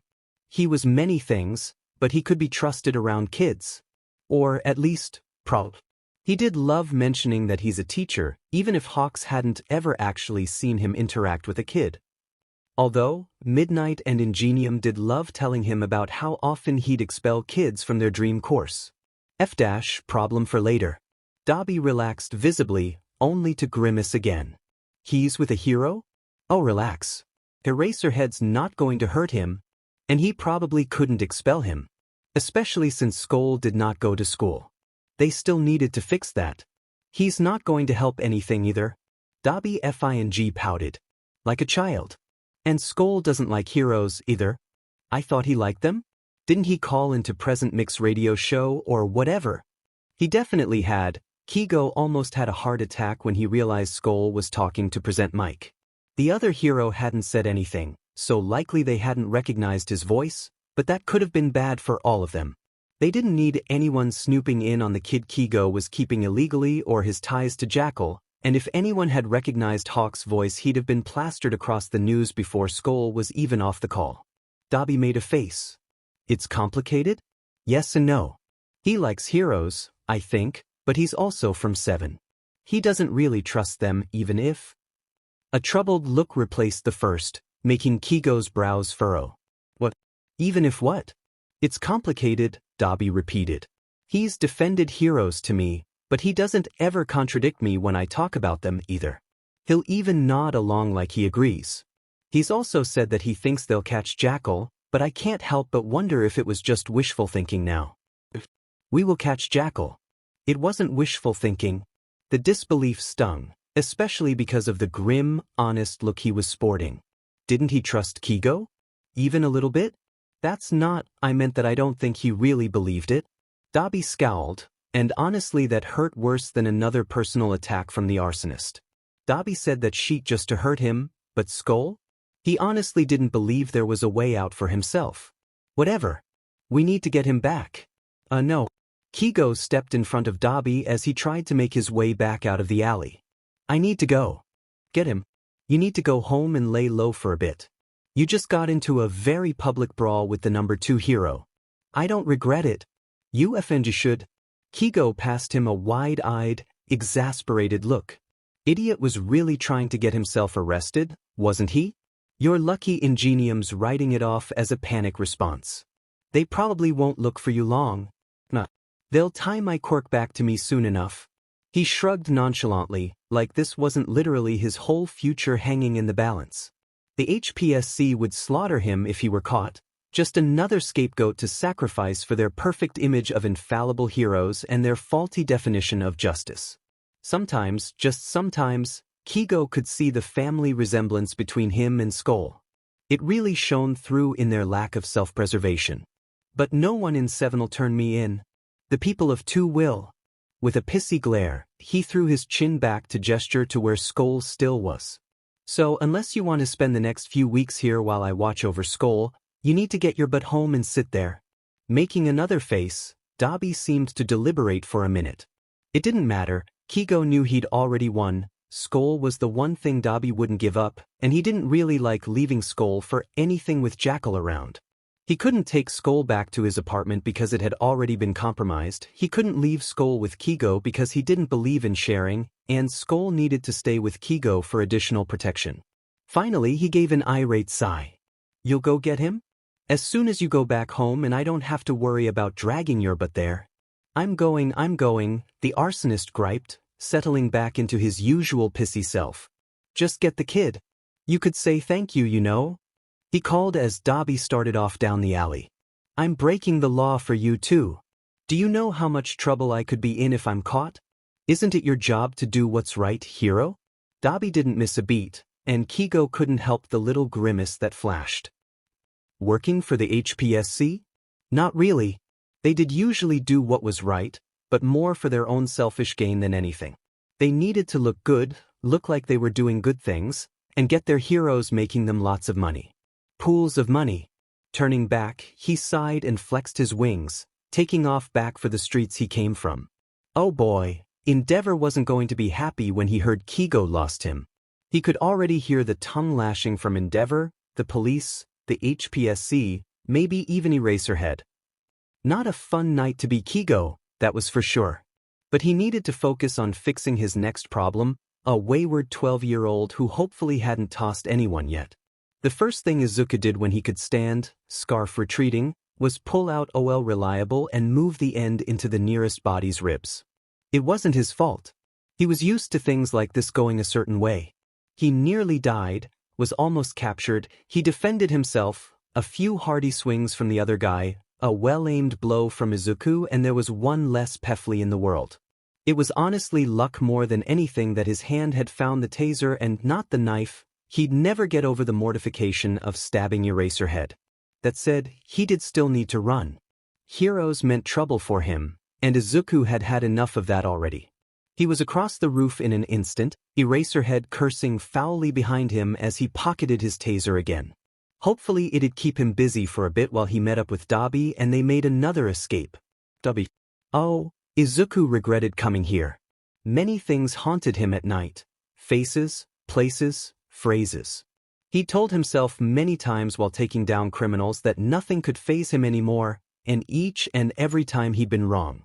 Every new name had carved itself into his bones, each new face burned like a brand into his flesh. He was nothing but a carriage for all the bad things he'd done, and he survived under that burden dragging after him each and every day. But this? The look of horror, of guilt, of self-hatred when Dabi met his eyes over the flame? It ate at him. It was Izuku's fault. He'd come here on his own, he'd run into the flame, it was him. Dabi, for all his faults, never would have hurt him. The self-ming look that he knew all too well had twisted him up inside, eating at the bits he'd let grow soft like maggots in his guts. It wasn't Dabi's fault. Izuku knew he'd never hurt him. He wished he had time to tell him that. He flung himself over the edge of the roof, preparing to catch himself on the fire escape he knew was there so he could swing over the rails and use a nearby dumpster as a stepping stool to the ground. Instead, he realized too late that it had crumbled and fallen in the panic. Though the fire was put out, it still smoldered and steamed from where heaps of metal lay broken across the alley 3 stories down. And Izuku was heading straight for the gnarled, twisted edges of rusted steel beams, discolored from heat and soot. His stomach dropped. No. For the second time, white cloth wrapped around his middle, tightening just a bit too much and hoisting him back up. Izuku dragged his eyes up to meet a rather unimpressed black pair. Did you just taste me? He sounded a bit out of breath. Probably from the taser. If I say a no, will you let me go? He didn't even get a reply, just narrowed eyes and a look that said Eraserhead was debating throwing him in jail for that. Izuku hoped he did. It'd make things so much easier since Dabi and Hawks seemed allergic to arresting him. Being hauled back over, Izuku wasn't let go when he was set down again. It seemed Eraserhead learned his lesson, keeping the capture scarf as a way to prevent him from moving his arms. He still tried to push against it, only for it to tighten more. So he had some kind of way to sense his writhing in it? Or maybe he'd just seen the fabric shift. Well, at least his hands were still, relatively, free, even if he couldn't quite reach his pocket. He took in a deep, shuddering breath as Eraserhead eyed him like he was a feral street cat. Why did you run from me? He stared at Eraserhead for a long moment. You're going to arrest me? Which was the endgame, but DMN if he wasn't going to make them work for it. There was a long pause from the hero. Eraserhead was looking him over as if he were expecting 20 milligrams of crack cane to just tumble out of his pocket. Joke's on him, Izuku wasn't Dabi. Not only did he not do drags, but if he did, he'd be a lot better at hiding it than that. What am I arresting you for? Izuku scoffed, opening his mouth to tell the Erasure hero how to do his job, only to hesitate. What was Eraserhead arresting him for right now? He knew about Izuku being Apophis, right? No, yeah, he definitely knew Izuku was Apophis. And he'd only ever caught Izuku. Well, just the hero frequency thing that they still hadn't turned him in for, and then feeding Spidey and that one time they'd caught him out at night and mistook him for Jackal. Mistook? Was that the right word? They had him pegged, but all he'd done was shed a few alligator tears and he was home free. Granted, they hadn't actually caught him doing anything other than breaking curfew, but still. He tried to think fast, but his mind was, of course, not responding. Nothing ever worked when you needed it to, and he just slipped up and told Eraserhead he should be arresting him. His fault. Most heroes he interacted with lately at least somewhat understood they should be arresting him, or were Hawks. Hawks was also there. He might know the most about Izuku and his more illegal activities, but he was also surprisingly, should it really be surprising, crooked. He really turned a blind eye to Izuku and even Dabi's criminal activity, even when it was happening under his own roof. Just earlier that day he'd gotten into an argument about Dabi leaving his drags out on the kitchen table, fair, and his excuse was that Izuku didn't need to be exposed to it, which had to be the weakest, most pathetic excuse he could have given. Whatever, not his drags, not his house. They could argue about whatever pointless shit they wanted to as long as he was left out of it. Let's start here. What's your name, kid? Eraserhead asked. Izuku blinked at him, decidedly not liking the glow in his eye like he was planting a snare. Apophis? Your real name? He'd known that wouldn't work. Yamamoto Haruto. The sudden victorious glint didn't do his nerves any favors. Not Yusatsuki Aoi? I thought you said it was real, just real unfortunate. Izuku stared at him for a long moment, squinting his eyes. Yusatsuki? Had he really told Eraserhead that was his name? It seemed too obvious to be real, so no, surely he hadn't, but it did also sound too obvious to be fake. Honestly, he didn't have a leg to stand on. He told the lady at the cafe his name was Saito Minato, and the man who owned a junkyard down by Southern 6 that he was Watanabe Yudo. Or, Watanabe Minato and Saito Yudo? Hadn't he used soda once? Okay, so he probably told Eraserhead his name was Yusatsuki. He really couldn't remember, but whatever.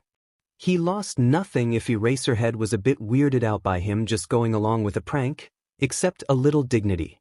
And he was pretty sure he'd lost most of that in a bathtub hiding from his victim who was on the phone. Eraserhead confirmed, sounding both extremely tired and yet somehow elated to be proven right. Izuku hated that he'd tripped the snare, despite knowing it was effing there. Dumbass. We checked for anyone with your name or even description, kid. Now, are we going to find you if I have the police run Yamamoto Haruto? He cast his eyes down, giving an exaggerated slump of his shoulders. If he was good at one thing, it was looking pathetic. He didn't even have to try most days. I don't believe you. He shouldn't. Izuku was a liar. Props for not giving in immediately though, it was kinda refreshing. So I'm taking you in. You ran into an active villain scene with fire everywhere. You can talk to Tsukachi yourself, and we'll get this whole thing sorted out. Tsukachi? The detective Icarus had been emailing? Had he been figured out? How did they trace it back to him? Sheet. He needed to touch up his hacking skills. What was he thinking, breaking into police files? They were incompetent, but clearly so was he. You don't need to do that. Yamamoto's right? We'll see about that. Maybe it actually kinda SCD when he was dealing with people who didn't blindly trust him? He wasn't feeling guilty, at least, but the desperation, anxiety, and irritation were hardly any better.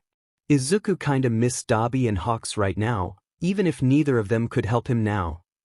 And he still had to apologize to Dabi. He knew Dabi didn't like his fire, and what did he do? Run right out in front of him during a fight. What kind of effing idiot was he, for all he got after Hawks? Hawks never bothered anybody, but Izuku couldn't take 2 steps without ruining someone's day. Or life. Hissing out a little breath to distract himself, he watched the way Eraserhead's eyes took on a curious, if suspicious, glint at the noise but otherwise ignored it. He had another mess to drag himself out of before this night was over. You'll see that it's true. More like he'd be long gone before anyone noticed anything was amiss. Or at least before they could do anything about it. And he couldn't ask Hawks or Dabi for help. He couldn't afford to affiliate his current identity with them, never mind what he'd done to Dabi. Too many questions, too many eyes. Izuku tended to flounder and drown under questions. He'd just been lucky enough that Dabi and Hawks hadn't pressed when they should've. Maybe if they had, Izuku wouldn't have hurt Dabi tonight. In Jeech they were supposed to be brothers. What kind of brother was Izuku? Then you'll have no problem coming to the station with me to answer some questions while we wait for your guardians to come pick you up. He pulled himself out of the tar that was filling his mind, the taste of it thick and a sluggy against his tongue. Few problems with that plan, Eraser. 1. Izuku's guardians were 2 barely adults who kidnapped him off the street in a well-meaning but highly illegal act and were now playing house as 2 newlyweds with the one's problematic little brother living with them and getting in the way. 2. They were going to find out it was not, in fact, his name, and then start asking him for more names and get more suspicious when he just couldn't provide them a real one. 3. They could connect him to Jackal. 4. They could find out he's legally dead. Lots of bad things happening here, all at once. In a desperate attempt to make something spark and hopefully catch, he slammed his last 2 remaining brain cells together. He needed to get out of this. He couldn't move his arms, but his hands were another matter. Struggling just a bit against the restraint, he let out a wheezing breath. Can you at least let me go, or loosen it a bit? I can't breathe. He took a deep, ragged breath for effect, recalling the way ribcages shuddered when he'd seen others struggling for air. Eraserhead looked like he wanted to call his bluff, but he also didn't want to be wrong. Izuku couldn't really blame him there. Great, now he felt desperate, anxious, irritated, and guilty. Being a terrible FNG excuse for a person was exhausting, and he really wished he'd had a choice in being here. After a moment, the scarf slackened just so, and Izuku's hand wasted not a second in finding his pocket, pulling out the dark knife he kept there and slicing through the cotton-y fabric. He listened to the satisfying tear of it as he was set free, collapsing hard to the ground and jostling his shoulder awkwardly. It wouldn't be a bad wound, just an annoying one. Eraserhead was already adjusting his scarf, trying to send the frayed ends after him, but its reach was far shorter. Izuku rolled out of the way, finding his feet again and setting off for the opposite end of the roof. He had no time to check for the best way down, He was just going to have to leap for the windowsills and hope they held his weight. Hawks had commented on how light he was no less than 3 times today. Hopefully it'd pay off for once. With a quick leap of faith, he let himself get lost in the comfortable rush of the air against his face, the thrill of the risk feeding into his adrenaline. His palms slammed hard into the adjacent window's ledge. The thin bit of old wood started to creak and snap as soon as he had a grip on it, his palms throbbing and shoulder protesting. He tried to leap for another sill.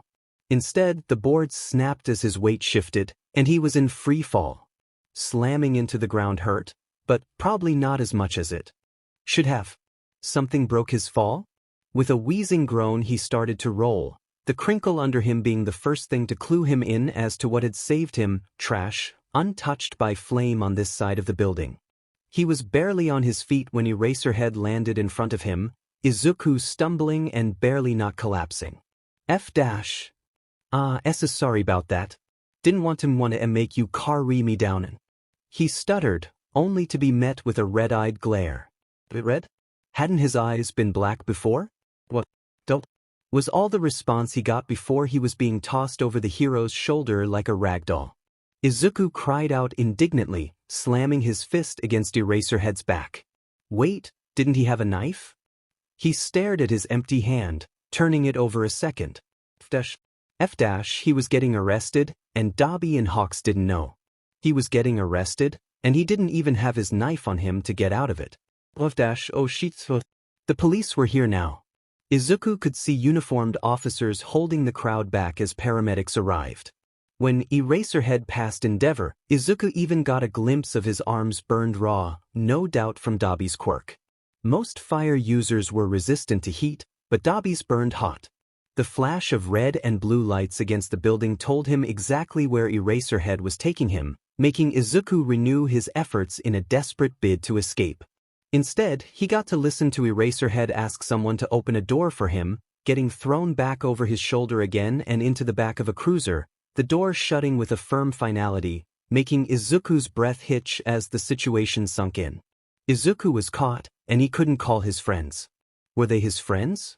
Dabi probably hated him now, and Hawks would too the second the police found out what he'd done. He was caught and it was over. They were going to question him, get his prints, find out he didn't have anyone to pick him up. They were going to run him around like Eraserhead did, make him trip over his own words until they found the truth themselves. He was caught, and Jackal would finally be going to prison. Wheezing out a fearful breath, Izuku curled in on himself, hands searching for his taser desperately. It at least was still with him.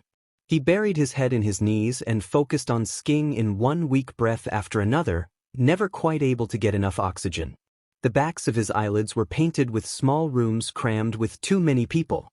Concrete walls and thin sheets. Blood, broken bones, bodies. He sobbed into the empty back seat, the space growing even as the walls pressed in on him. After all this time trying to get Jackal caught, Izuku wanted nothing more than for Dabi to come save him. By the time a cop slid into the front seat with Eraserhead following, Izuku had sobbed himself dry. He was sure his eyes were red by the look Eraserhead cast him through the mirror, but he only dropped his gaze to his hands, fiddling with them silently. He was pretty sure Eraser chastised him, but everything was feeling a bit distant right now. The drive was long and he wasn't sure if the quiet was something he was glad for or desperate to see end. He didn't dare break it himself, however, instead staring out the window as the streets passed, flying well past District 7's rundown police station and heading to District 2's. He didn't like being in this district.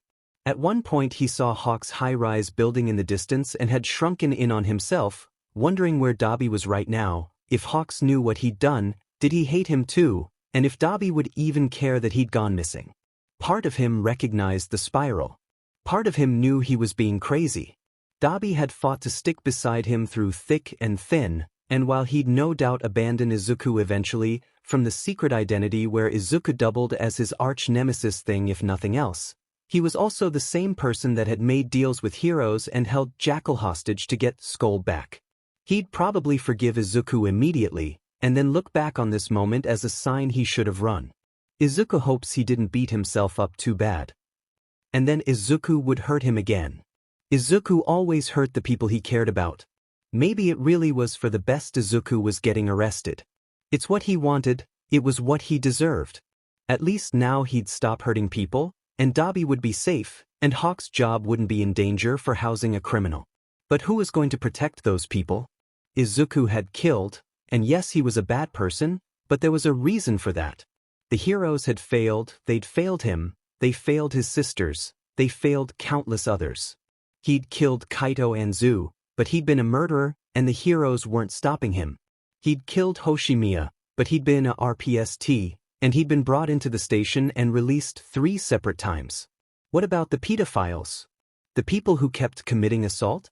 What about Ito Haru, or Minako Himari, who he'd only inspired to turn themselves in?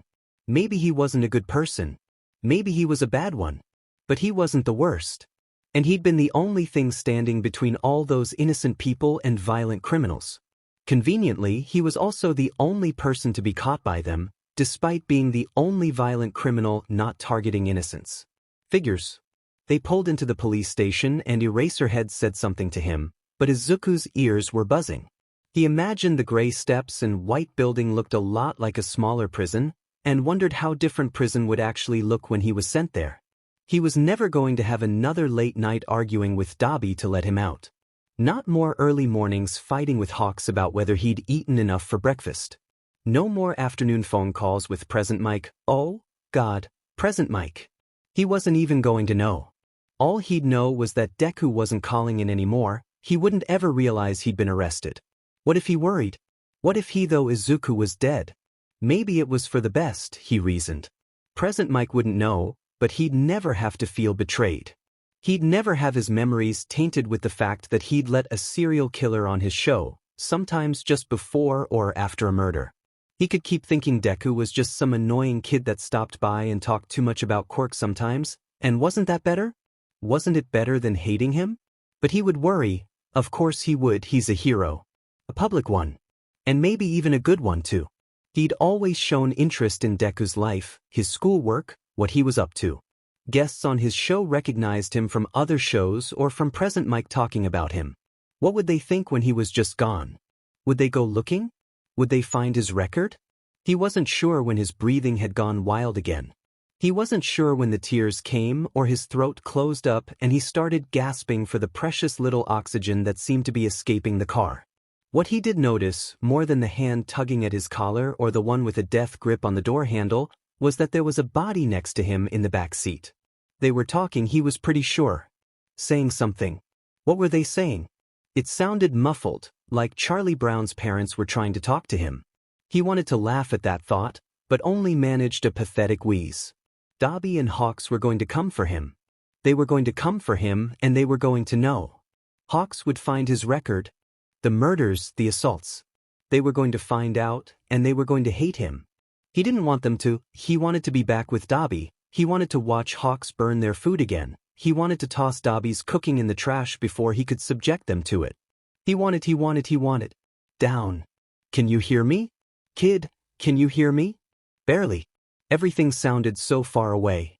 His body felt numb and prickly, like what he imagined those sensory deprivation chambers were like. He was floating through a void with no way to right himself. Why was everything so distant? Why couldn't he reach anything, reach anyone? He opened his mouth to talk, but sounds weren't carrying here. His chest constricted in fear, because he wanted to reach out, he wanted to talk. He knew someone was there, but he just couldn't find them. His tears welled, pouring down his face faster now. The cool wetness was barely even acknowledged. Kid, there was a stressed, annoyed? It was probably annoyed, that's how most people felt towards him, breath, and then, I need you to listen to me, okay? What are 5 things you feel? Feel? Dumb question. He was feeling remorse, guilt, the weight of his actions and their consequences, regret, self-hatred. Was that more than 5? Can you tell me 4 things you can see? Seeing and talking were hard, but he tried to focus anyway. It was better than remembering the look in Dabi's eyes as Eraserhead's scarf carried him up and over the flames. He saw the door handle. He saw his own hand, pale and sickly as ever, clutching it like a lifeline. Like it was the only thing that could pull him back from the abyss. Funny, he couldn't even really feel it until now. Blinking away a few tears, he glanced around. He could see the officer, looking concerned, just outside the car. He could see Eraserhead, who was in the back seat with him now. He had a hand reached out, hovering but not touching him. With the way Izuku was curled against the door, he imagined he had shrunk away. "Okay, are you more with me now?" Eraserhead asked. Mutely, Izuku nodded. Something started to smooth out in the man's face. "All right, tell me 3 things you hear." Mostly just Eraserhead. Heart. It was FING hammering. Was he dying? Maybe Izuku was dying. He better not be. He was past the point of no return. Villains like him needed to be caught. Breath. His breathing was coming out in deep heaves, but it was coming again. There was still oxygen in the car. He wasn't floating. That's good. 2 things you smell? What kind of FNG question was that? Was he supposed to be smelling something? He stuttered. Was it dust? It was definitely something musty. Probably the car itself was just old and used. It's the smoke. It was very sootwy for sure.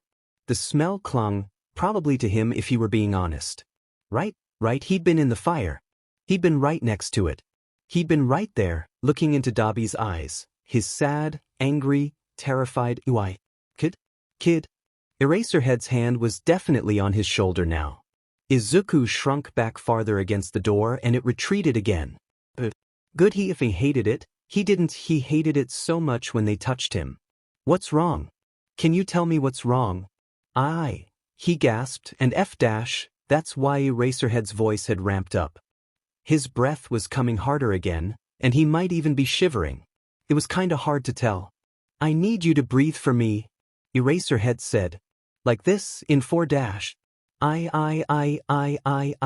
He repeated, trying to get the words out. "What's wrong?" he'd said. "What's wrong?" Something was wrong. Something was wrong with Izuku. Something was wrong with him. It was growing in him like a big black pit. Something was wrong with him, and it was called Jackal, and they could all see it, and how could they see it? How did they know? They knew. "And my brother," he gasped. "I want my BR brother. Where was Dobby? Did he know already? Could he see it too? What were he and Hawks doing right now, looking for him? Taking all his sheet to burn on Sikoto? Did they miss him? Did they hate him? Breathe." The voice was low and steady, calming in its own way. It didn't sound much like Dobby. Dobby sounded like an overworked woman who'd been smoking a pack a day for the last 40 years on top of all the factory smog. This was different, like how he imagined a cool uncle might sound. But there was something about it, something that reminded him of Dobby, so he latched on. In for 5, out for 3. In for 5, out for 3. In for 5, out for 3. Izuku could do this. He could do this. He essayed in a breath, ragged and wild, and probably lasted a bit too long or not long enough. And then he tried again. His breath evened a bit, and then a bit more on the exhale. On the 3rd try, it steadied even more. He kept going, leaning harder against the door as he rested his head against the window. "Right? Police station." "It's going to be all right," Eraserhead told him, which was a FING lie. Nothing was going to be all right. Nothing was going to be all right again. "I promise, kid, you're going to be okay." A soft, bitter laugh erupted from him without his consent. He was going to be okay? Of course he was going to be okay, that was the problem. "You're going to be okay," Eraserhead said, a bit more firmly. "I'm going to make sure of Dash." "I know." "What?" Eraserhead was staring at him. He could feel it. Still, he couldn't take his eyes off the lights of passing cars. They were in 2, he reminded himself. They were in 2. So close to Dobby, so close to Hawks. So far from home, even though it was only a few blocks away. "I am going to be okay." He frowned, watching someone walk by far down the street. They were nothing more than a silhouette. "I'm going to be okay, but it's all gone." "What's gone?" he asked. "Your home? Was your house on that street?" The tears stopped coming again, but Izuku desperately wanted to cry again. He had lost his home tonight. It had, in many ways, burned up in that fire. Or was crushed under Eraser's scarf. Whichever. Maybe even both. He nodded. "It's okay. You're going to be okay. Your family can get a new house, Dash." My family, his voice was quiet, the words too precious to be said by someone like him. Too precious to be said with such a hoarse, broken voice. Is there gone, T2? Silence. And then, you ran into that fire. I wasn't dash, he broke again, throat aching. I wasn't T trying to join them. I wanted him to st stop. I wanted him to stop so IC could save them. Silence. The hand was back on his shoulder, light and non-oppressive, but Izuku still hated it. Come on, kiddo. Let's get you inside, we'll figure something out for you. He didn't want to move. He didn't want anything figured out. He wanted to go back to that apartment in 2 and sleep for a few days. He wanted to apologize to Dobby and Hawks, tell them everything, and he wanted to never do it again. He'd hung up Jackal, he could hang up Dancer, 2 and Icarus and all the others. He could be Skoll if they wanted, just Skoll. There was nothing he wouldn't do to have it all back right now. Oh, how the mighty have fallen. Feared serial killer of 7, sobbing in the back seat of a police cruiser. It was funny and sad, he thought. How did the saying go, you didn't know what you had until it was gone? Well, it was all gone now. But as much as he wanted to wallow, he'd wasted enough of their time. On jelly legs, he opened the door, surprised to find it unlocked. Had it been unlocked this whole time? Could he have really gotten out that easy at any time? He was so FING pathetic. Izuku was skirted with Eraserhead holding his arm, but he wasn't cuffed yet. They still thought he was innocent, or at least relatively so. Being searched and seated in the interrogation room was a blur. Honestly, he felt hyper-focus sink in as he looked around the harsh, bone-white walls and gray chairs. It wasn't what he expected, but it made him feel so out of place. He was a 7 kid, a murderer. He needed to be put in a straitjacket and an interview room, but they were coddling him. It looked comfortable and private, Eraserhead even encouraging him to get comfortable, and it all felt cold and distant to him. Logically he knew it was a ruse and they'd toss his butt in the darkest, coldest cell they could when they found out that he deserved that, but he felt so torn. Both like the BSTRD killer that deserved nothing but the worst, as well as like a scared little child who should be home with his parents. The world was a big, cold place, and not one that was meant for him, but one he fit into like a puzzle piece. Everything felt wrong, no matter what was handed to him, and he wanted and feared their kindness and their scorn. Who honestly felt like they belonged, though? Who woke up every morning thinking the world was on his side. He was being childish. He needed to grow up. The door pushed open, Izuku's eyes dragging from the little black sphere in the corner that was no doubt a camera and over to the rather plain-looking man that entered. He had an indistinct face and short black hair, looking like a taller version of literally anyone else Izuku had ever seen. He gave a small smile. Hello, my name is Detective Tsukachi. I hear you've been causing some trouble for the local heroes. Izuku frowned. That answer looked like it completely took Tsukachi off guard. He blinked, eyes widening and glancing towards the camera. Then he was focusing back on Izuku. No. Though I weren't local. That was Sev 7, we're in 2 and now. He glanced off at the wall. And I'm not trying to see cause anyone trouble. I was just trying to help. I understand that, and it was very noble of you. Tsukachi's smile was returning now, all his confusion wiped away easily. But save the heroing for when you're a bit older, okay? He paused for a moment, leaving Izuku to stare at him as he took a seat across from him and checked some file or another. Save the heroing for when he was older? God, he sounded a lot like Hawks and present Mike, idealistic. Hopeful. Completely FING wrong. After a moment, the detective hummed. And you're wrong. Local means in the same town or city, not district. We're all from Musutafu, so that makes them local. Not 2S7. Izuku frowned. How very too of this detective. It made Tsukachi look up, quirking a brow inquisitively. He wasn't sure why, but Izuku felt oddly compelled to explain himself. 7P people consider themselves separate from Musutafu. It's the biggest district and despite its poor status and increased criminal activity rates, is the only sector that's more than 87% self-sufficient. They even have sub-districts, slang, AC accents, and traditions outside of the rest of Musutafu. You know, they have a S saying there, it's like spotting the drop pp of oil. You know what it means? Tsukachi shook his head, shifting in his seat as he watched Izuku calmly. Can't say I have. Course not. You aren't far from 7N. He huffed.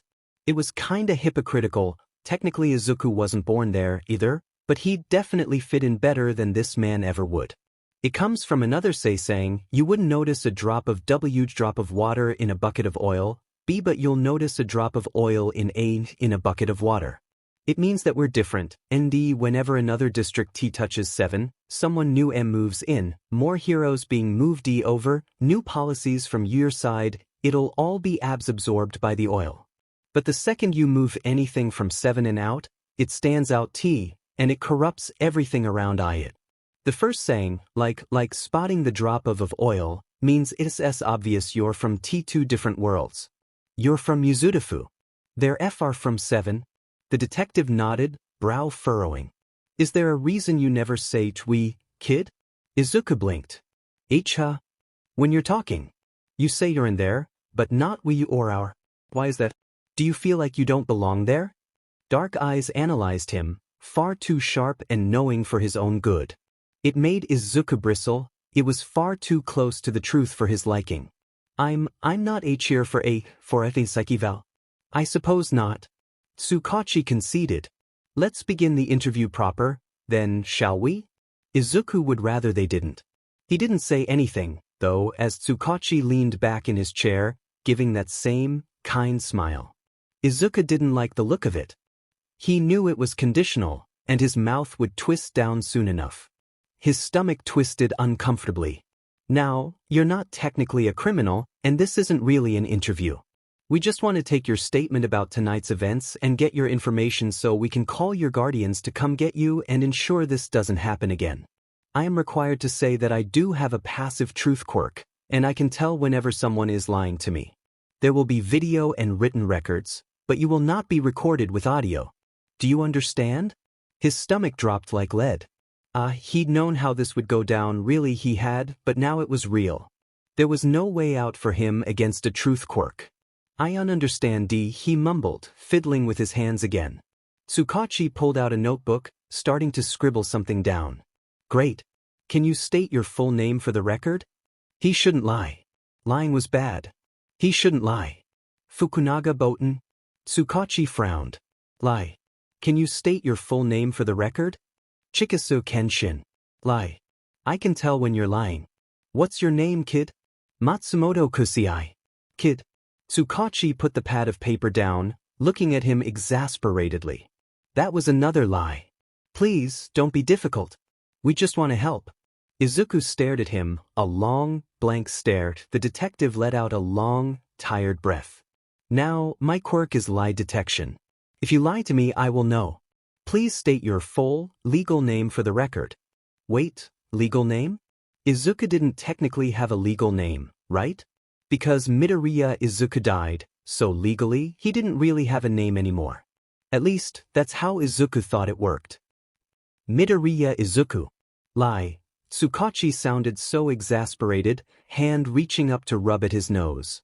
That meant either Izuku didn't have a legal name, or more likely that since he didn't believe he had one, Tsukachi couldn't pick up on it. We can't help you if you don't let us. That almost made him laugh. How many times had he heard that now? Tsukachi wasn't Dabi, nothing he could do would help. Besides, Izuku already tried the police. They let him down. He was barely giving an arsonist a chance after weeks of fighting him on it. Tsukachi was going to have to try a lot harder than that. And something in Izuku said that Tsukachi wasn't willing to kidnap him for a week and lock him in his house like a stray cat you were. Trying to befriend. Thank God that the police only followed the laws that didn't help them achieve anything. I don't have a legal name. That made Tsukachi give him a positively startled look. You don't? Izuku shook his head. Truth. Why not? Because he was like 60% sure his death certificate cancelled out his BRH certificate. I don't have a BRH certificate. Basically the truth. It registered. Truth. Where are your parents? Jigon. Again it was the truth. Truth. How long have they been dead? And my mother died when I was 5. He murmured. She was the last one I had. Truth. Who have you been staying with? My brother. He's older. He looked off, feeling teary again. And his boyfriend. They tried to say they weren't dating B, but it was pretty clear. Lived together and stuff. And kidnapped a kid together. Bickered like an old married couple. Neither of them could cook very well. True. Tsukachi ignored his little tangent. Where are they now? He winced. Fire. The last time I saw them. My brother, he was in the fire. Another quiet stretch, Izuku staring at his hands as he pulled at them. Where was Dabi now? Back at 2? Telling Hawks what an idiot Izuku was? True. Can you tell me what your parents' names were? Izuku looked up, staring at him. He wasn't giving him that. His father was a bastard and not worth the breath, but he could lead back to Izuku's identity. His mother was dead, but more than that she was sacred. She was softly sung songs he could barely remember before bed. She was warm hugs and bright laughter. She was quiet moments sitting by her hospital bed, a hand squeezing 3 times to tell him she loved him. He would not give Tsukachi that. The detective sighed. Kid, what were their names? Do you remember? Bless him and his assumptions. It gave Izuku an easy out. I was very young when I lost my mom. And your brother? I don't. He shrugged. I don't think his end name was real either. Because really Dabi? For a fire-quirked kid? That was just cruel. True. Of course it was. He'd expected the worst, but this? It was honestly exactly what he did with Dabi. Never lie, but guide him to a different answer. Show just enough that he assumes the wrong picture. It was child's play. He'd done this 100 times before. If you don't have a name, what do people call you? Depends. He shrugged. I tell people names, sometimes. So they don't worry. But my friends call me Skoll, usually. Or Deku. Sometimes Jackal. He didn't really like when they called him Jackal, though. Skoll? Tsukachi looked like he didn't like the name.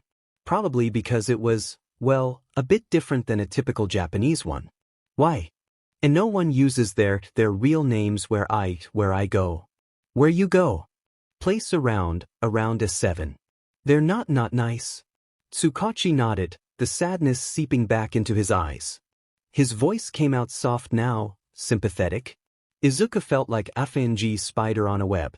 It felt powerful but not in a good way. Kind of gross and pretty bad. He was using this man's compassion.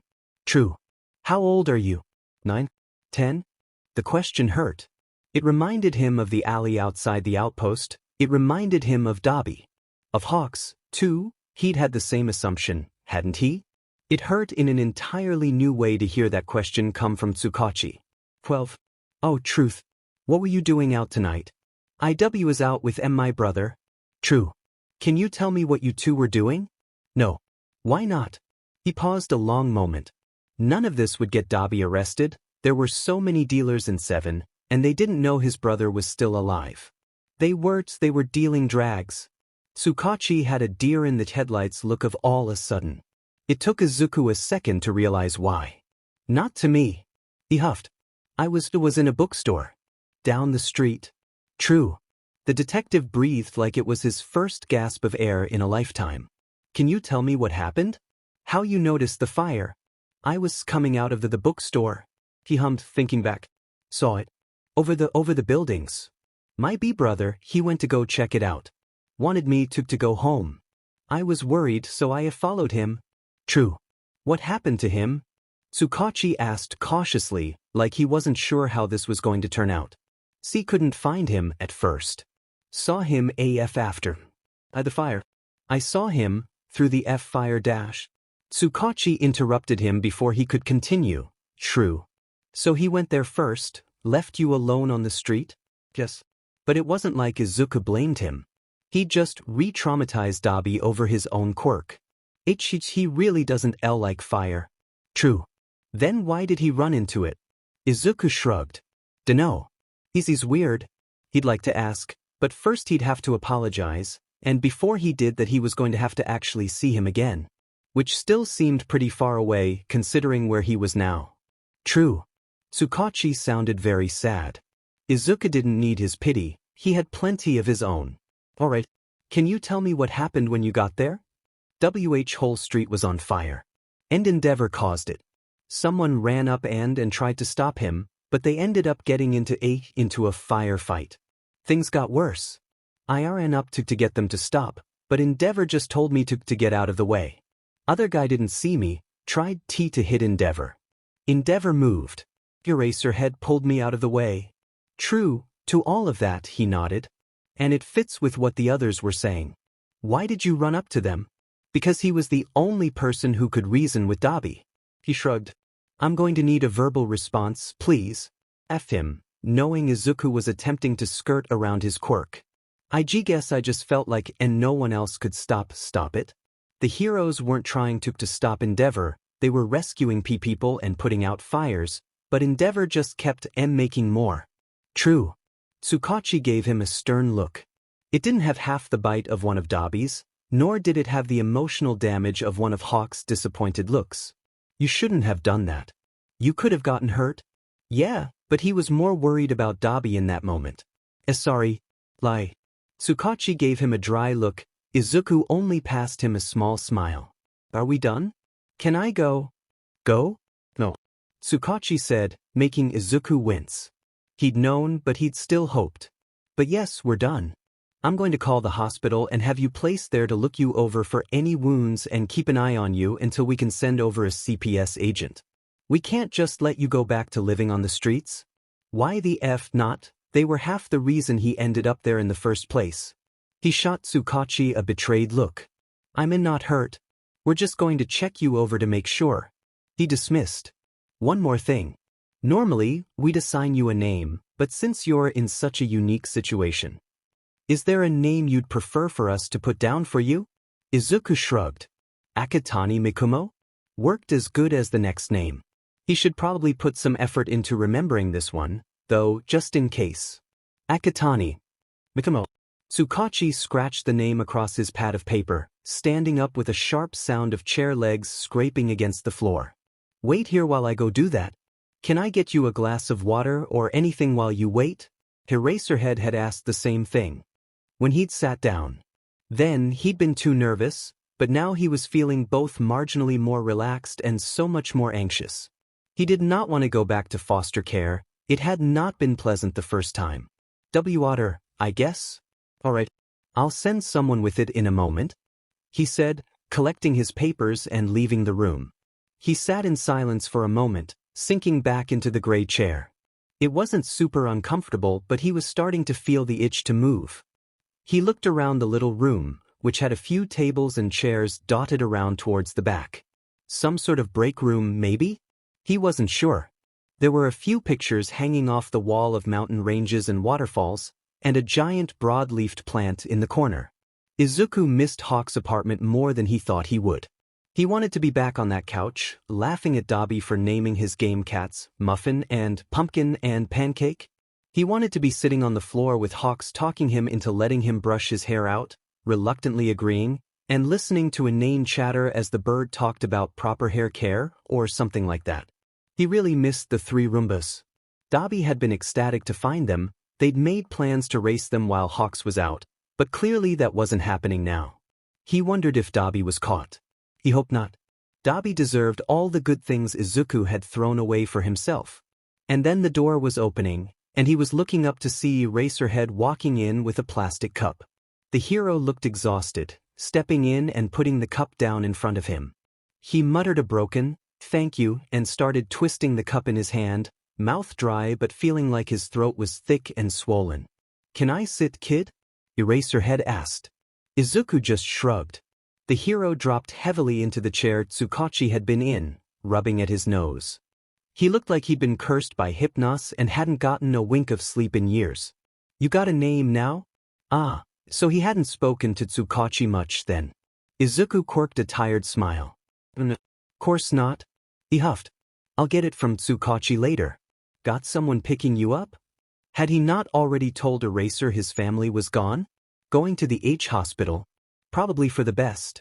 Eraserhead muttered. "You're not hurt too bad, are you?" Izuku shook his head. Flames didn't get me. Good. What were you thinking? No thoughts, he hummed. Head empty. I'm serious. So am I. Izuku shrugged. Dumber than you give me credit for. Eraserhead rolled his eyes, giving Izuku a long look. What are you thinking now? That why you just took away the closest thing I've had to a home in years? He blurted before he could help himself. Eraserhead looked just a tad startled before regaining himself. Your extended family isn't coming to get you? No family, he shrugged. Just me and a couple other black sheep are left. They can't come here. Why not? The law disagrees with what we do to survive. Eraserhead frowned at him. They're known criminals, then. Have to be. You didn't give us a choice. Izuku leveled a long judgmental stare his way. Eraserhead didn't flinch, but there was some sort of understanding coming into his eyes now. Izuku ignored him. They're not my legal guardians, anyway. They just helped out when I needed them to. No court would let me stay with them because of what they do, but they were just trying to help me. Feed me and stuff. Trying to survive. They should have contacted us to help you. Tried coming to you. Izuku huffed. I went to so many people. Police. They never did anything, so I stopped asking. That made Eraserhead stop. His dark eyes looked him over, growing suddenly a lot darker. I'm sorry. He sounded like he wasn't very sure what to say here. It was funny in its own way. You'd think an underground pro would be used to this sort of thing. I'm sure if they got things sorted out now, they'd be given leniency. Izuku couldn't help it. The blind faith in the law. The honest belief that things would work out. He burst out laughing. It was loud and harsh, a sardonic sound that silenced Eraserhead immediately. When he was finally able to catch a breath, the pro staring at him in mild annoyance, he could only shrug. You don't honestly believe that the world is all puppies and rainbows, do you? No, Eraserhead responded sharply. Of course not. But the law isn't out to get you. That made him bark out another laugh, one that definitely didn't endear him to the hero. Tears were pricking at the edges of his eyes now, 50% from squinting, 50% from the hopelessness of his own life. You don't know what my world looks like? He passed a caustic smile over. People like me don't get happy endings. It was because of the serial murder. The world isn't your enemy. It sure hasn't treated me like a friend, he huffed back. There are people who can help you. You took them away from me. He dropped his gaze. You, an Endeavor. All you Ichichiros? Eraserhead scowled. I can help you. Help me. He shot him a dark look. Are you not listening? You've taken everything from me. It wasn't meant to be so scornful, but once it was out, he couldn't bring himself to regret it. He was going back to foster care. Foster care. He literally hadn't made it out alive, last time. After everything he'd been through, after everything that happened, he'd been sold. Like cattle. And no one had noticed for almost a whole year. He'd be lucky, honestly, if he was able to get out and come back. The police here knew him now, and it'd be best if he left, but he still hadn't apologized. He'd been taken away from Dobby and Hawks, and who knew what they were going to think? Would they be mad he left them? That he hurt Dobby and took off? Would they think he died and grieve for him? Maybe they'd write him off, assume their job was done now that Skoll was in custody. Or maybe they'd worry about Jackal finding him and call in about who he was. At least then he wouldn't go back. Eraserhead was silent for a long moment, considering him. I know it feels that way now. Oh, F you. He hissed, feeling more tears spring to his eyes as his frustration mounted. You and your self-righteous bullshit. You don't even care that I lost everything. You don't care who you hurt. Congrats, Ashahole. You pulled a kid out of a fire. Have fun patting yourself on the back for that one. You never have to see what happens next. You never have to live with the consequences of your actions. I do. He pushed the drink away, glaring blurrily down at his hands as he twisted his fingers together to distract himself. Kid whatever he was going to say, Izuku didn't have to hear it. Thankfully, blissfully, The door pulled open, making Eraserhead look up. Tsukachi's voice greeted them. "All right, kid. I got Officer Tamakawa here. He'll take you over to the hospital to get checked out, okay? Eraserhead, I can take your statement now if you're ready." The hero turned to give Izuku a long look, but he wasn't paying attention. He abandoned the untouched cup, standing and heading for the cat mutation guy standing against the far wall outside the door. Behind him, he heard a clipped, "Alright, I'm ready." The door shutting behind him sounded heavier than it had before. Tamakawa handed him over his phone and other belongings on the way out. Except the taser. They were keeping that, apparently, no matter how much he argued. It was dangerous and not a kid's toy. Eraserhead was probably just pissy he got tossed and put them up to it. BSRD. They'd also tried to ask questions, like where he got all that money and why he kept a screwdriver and a broken pair of tweezers in his pocket, and he'd mostly ignored them. They ended up confiscating everything but the tweezers. He wondered what Eraserhead would say now about the police not being against him. Thieves and assholes, the lot of them, it didn't matter that they hid behind the law. As soon as he was seated in the back of the car, notably not a police car, he was turning on his location and sending it to the group chat. He hoped Dobby didn't do anything drastic. "Do you want to listen to any music?" Tamakawa asked, face appearing expressionless through his quirk. Izuku looked up, wondering briefly if he lacked as many facial muscles due to his quirk. His eyes dragged to the various buttons and controls on the console. He'd seen movies before, he knew that was how you did it, but he'd never fiddled with the thing in his life. Last time anyone ever cared enough to offer something like that he was 5, for crying out loud. But he didn't want to admit that, so he merely dropped his eyes back to his phone as it vibrated. Thing 1. Sun Chaser? You okay? Did Hawks get you? Thing 2. He had no idea what that meant. I'm going to a hospital or something. Can you get me out? Thing 2. Amu DW. He stared at the screen, trying to translate it. Amu DW. What did that mean?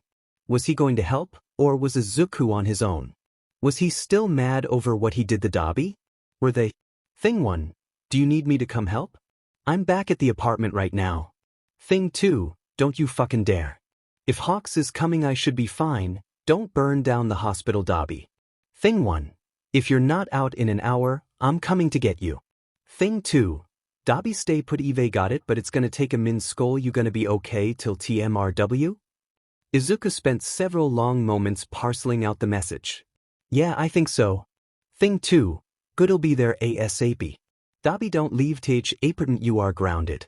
He had to bite his lip to keep from laughing. Dabi didn't seem to share his humor. Thing 1. Shut your wear mouth, bird. I'm not your fucking dog. Thing 2. No, dogs listen when you tell him to do something.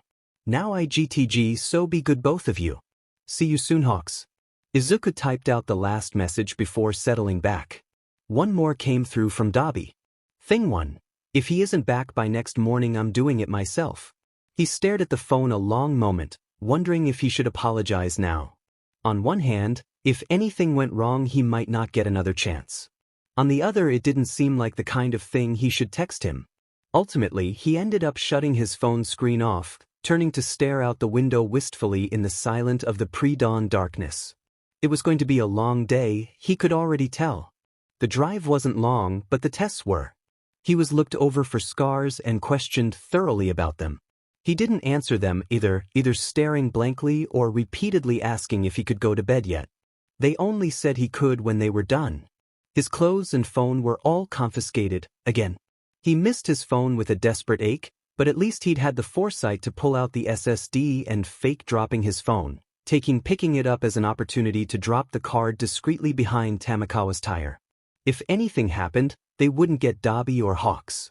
He was given a double gown in the end, essentially a vest-like gown with a schmuck of sorts over it to cover everything. Apparently he was malnourished and dehydrated, but they didn't tell him anything more than that.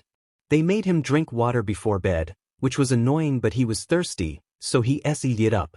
When he finally settled down, it was in a room with 2 beds, a lump in the bed next to him. He took a moment to glance over the boy, but he couldn't make much out and he wasn't awake enough to stay up like he usually would. He'd take his chances, Just this once, so he had enough energy when Hawks came for him tomorrow. Hey hey. A voice, higher like it was youthful, but still deeper and raspier than Izuku's voice said. He came to with a fuzzy shape hanging over his bed and a pitiful groan. Wake up or else they'll wake you up. It's 7:30, time for meds and blood pressure. Izuku groaned again in misery. They TKM pressure last else night. They're gonna take it again. The figure informed him. A few blinks and he was coming into focus, wild purple hair and eyes with deep bags under them. He was probably around his own age if Izuku were to guess. Come on, Pipsqueak. FCF. Oh, the kid's got some bite? He seemed amused. Come on, before they send someone in to drag you out of bed. They run a tight schedule here. Izuku frowned up at him, slowly pushing himself up and rubbing at his eyes. Who are you, anyway? The kid looked over at him as he pulled his own fresh gown out of a drawer. Me? I'm Shinso Hitoshi, and we're roommates. Now hurry up. Izuku was miserable. He'd gotten in last night at but 1:00 in the morning, stayed up to run a bajillion tests only to be woken up at 7:30 in the morning.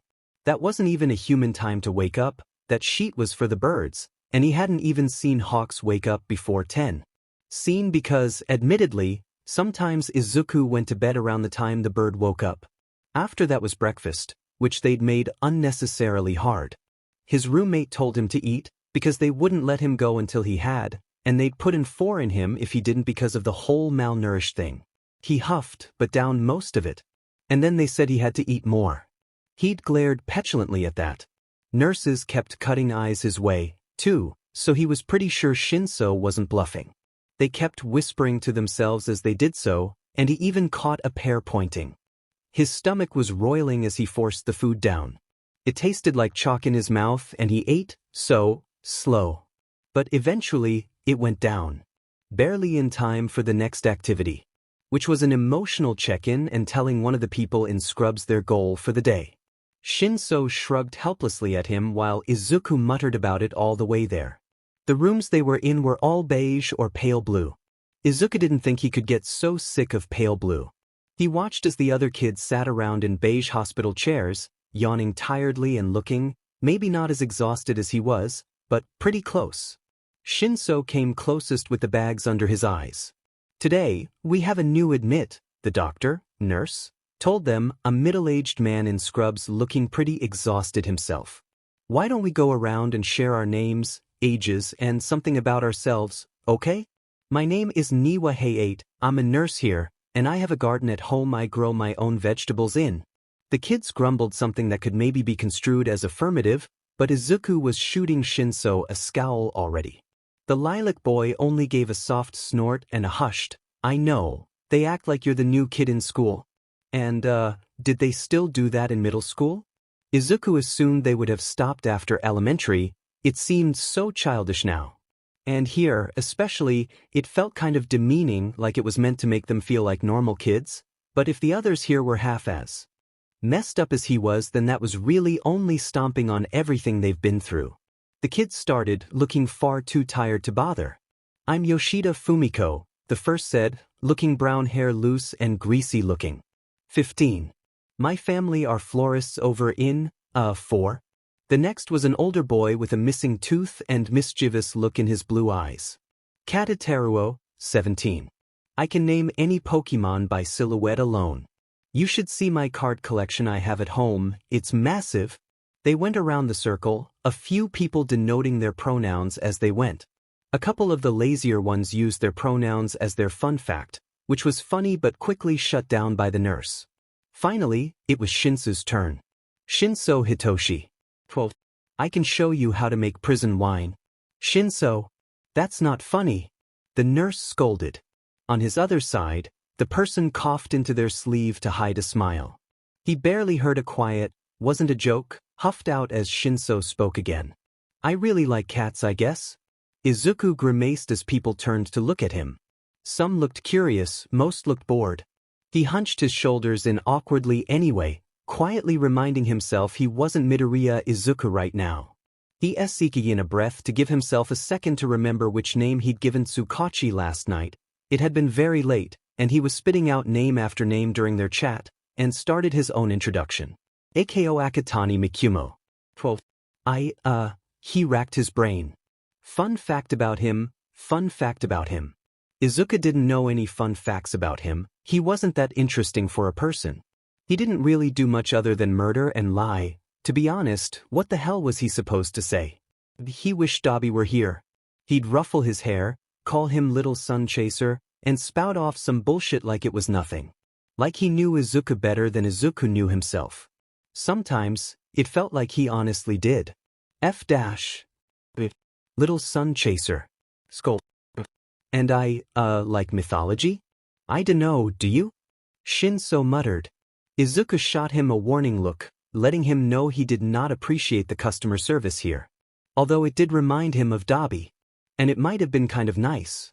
That's neat, the adult said. Do you have a favorite myth? Skoll and Hattie. He'd never really considered having a favorite. He had a least favorite, of course, but he'd never really had a favorite before. Skoll and Hattie's myth seemed apropos. I haven't heard that one. I'll have to check it out sometime, Niwa said, like Izuku cared.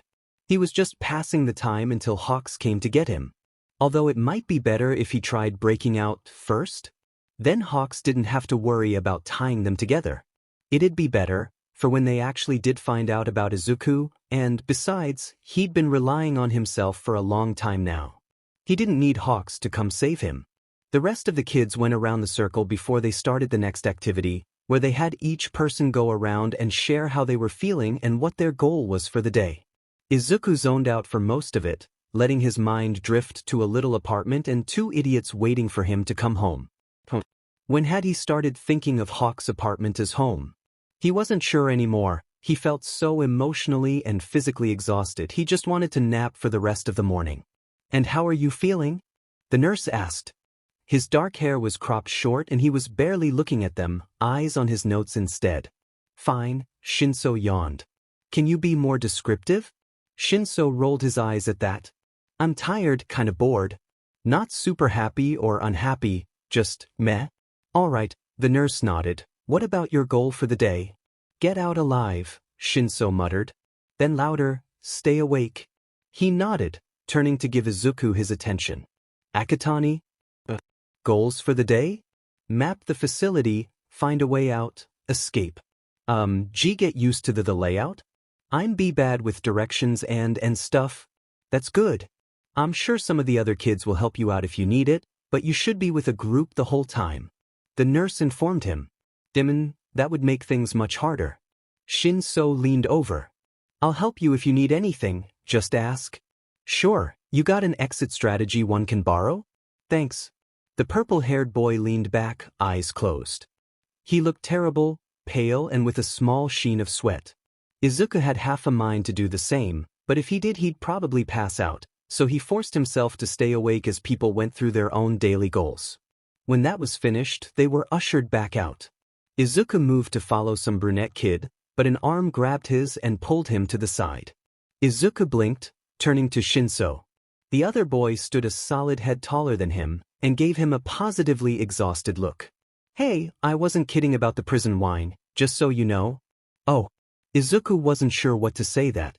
No thanks. Are you sure? I can show you how. It's just yeast packets and grape juice fermented under your bed. I have some sitting in our room right now. I can show you later. Shinso led him out of the room, leaving Izuku frowning as he was tugged along. I don't drink Dobby. Though he'd love to tell his guardians he knew how to make it. Hawks would have a connection. Well, not for everyone. Shinso cast a curious look over at him. So you're not in here for anything super hard, then, are you? Bad kids never turn down prison wine. Well, he certainly wouldn't say he was a good kid. They only caught me for harmlessness. Really? And they put you here? Temporary placement. 'Cause I don't eat enough? And I tend to leave when they give me the option. Shinso laughed. Give you the option, huh? I know a few kids here that tend to be given the option to leave a lot, too. If I can escape a copy, then it's their fault for not trying harder. I like you, Shinso said, sounding amused. Izuku only hummed in response. The purple-haired kid put a hand on his shoulder, making Izuku flinch away from the touch. The look he passed was quick and concerned, leaving the killer feeling tense and uneasy. It was like he understood with just that little gesture, and Izuku didn't want him to. Instead of commenting, Shinso redirected his attention, pointing off to the circular desk in the center of the hall they were in. He leaned in a bit but kept his distance. That's the nurse's station. They keep our medication and stuff. Izuku's eyes weren't on the station, though. His eyes caught instead on the double doors just beyond it. He strained, looking over the wood and reinforced glass in the windows. There were metal boxes near the top, making it look like it was mechanically activated. Maybe. Good luck. Shinso leaned in, breathing the words as his eyes caught on the two people moving around the nurse's station. They're here around the clock, and it takes a pass card to get through. See the panel? Turning, he focused on the little card reader to the side of the door. HM. Shinso pushed him forwards, Izuku becoming aware of how he'd started to slow down to stare. Don't be so obvious. There's no way out, just wait till they release you into foster care and run from there. While he certainly could, he didn't know how long that would take, and Dobby wasn't patient. He really didn't want the criminal to burn the hospital to the ground because the CPS worker was dragging there. He also really hated CPS. So, where to next? He asked casually, trying to be more discreet about his plans. Shinso shrugged. Art or music? Depends who's in.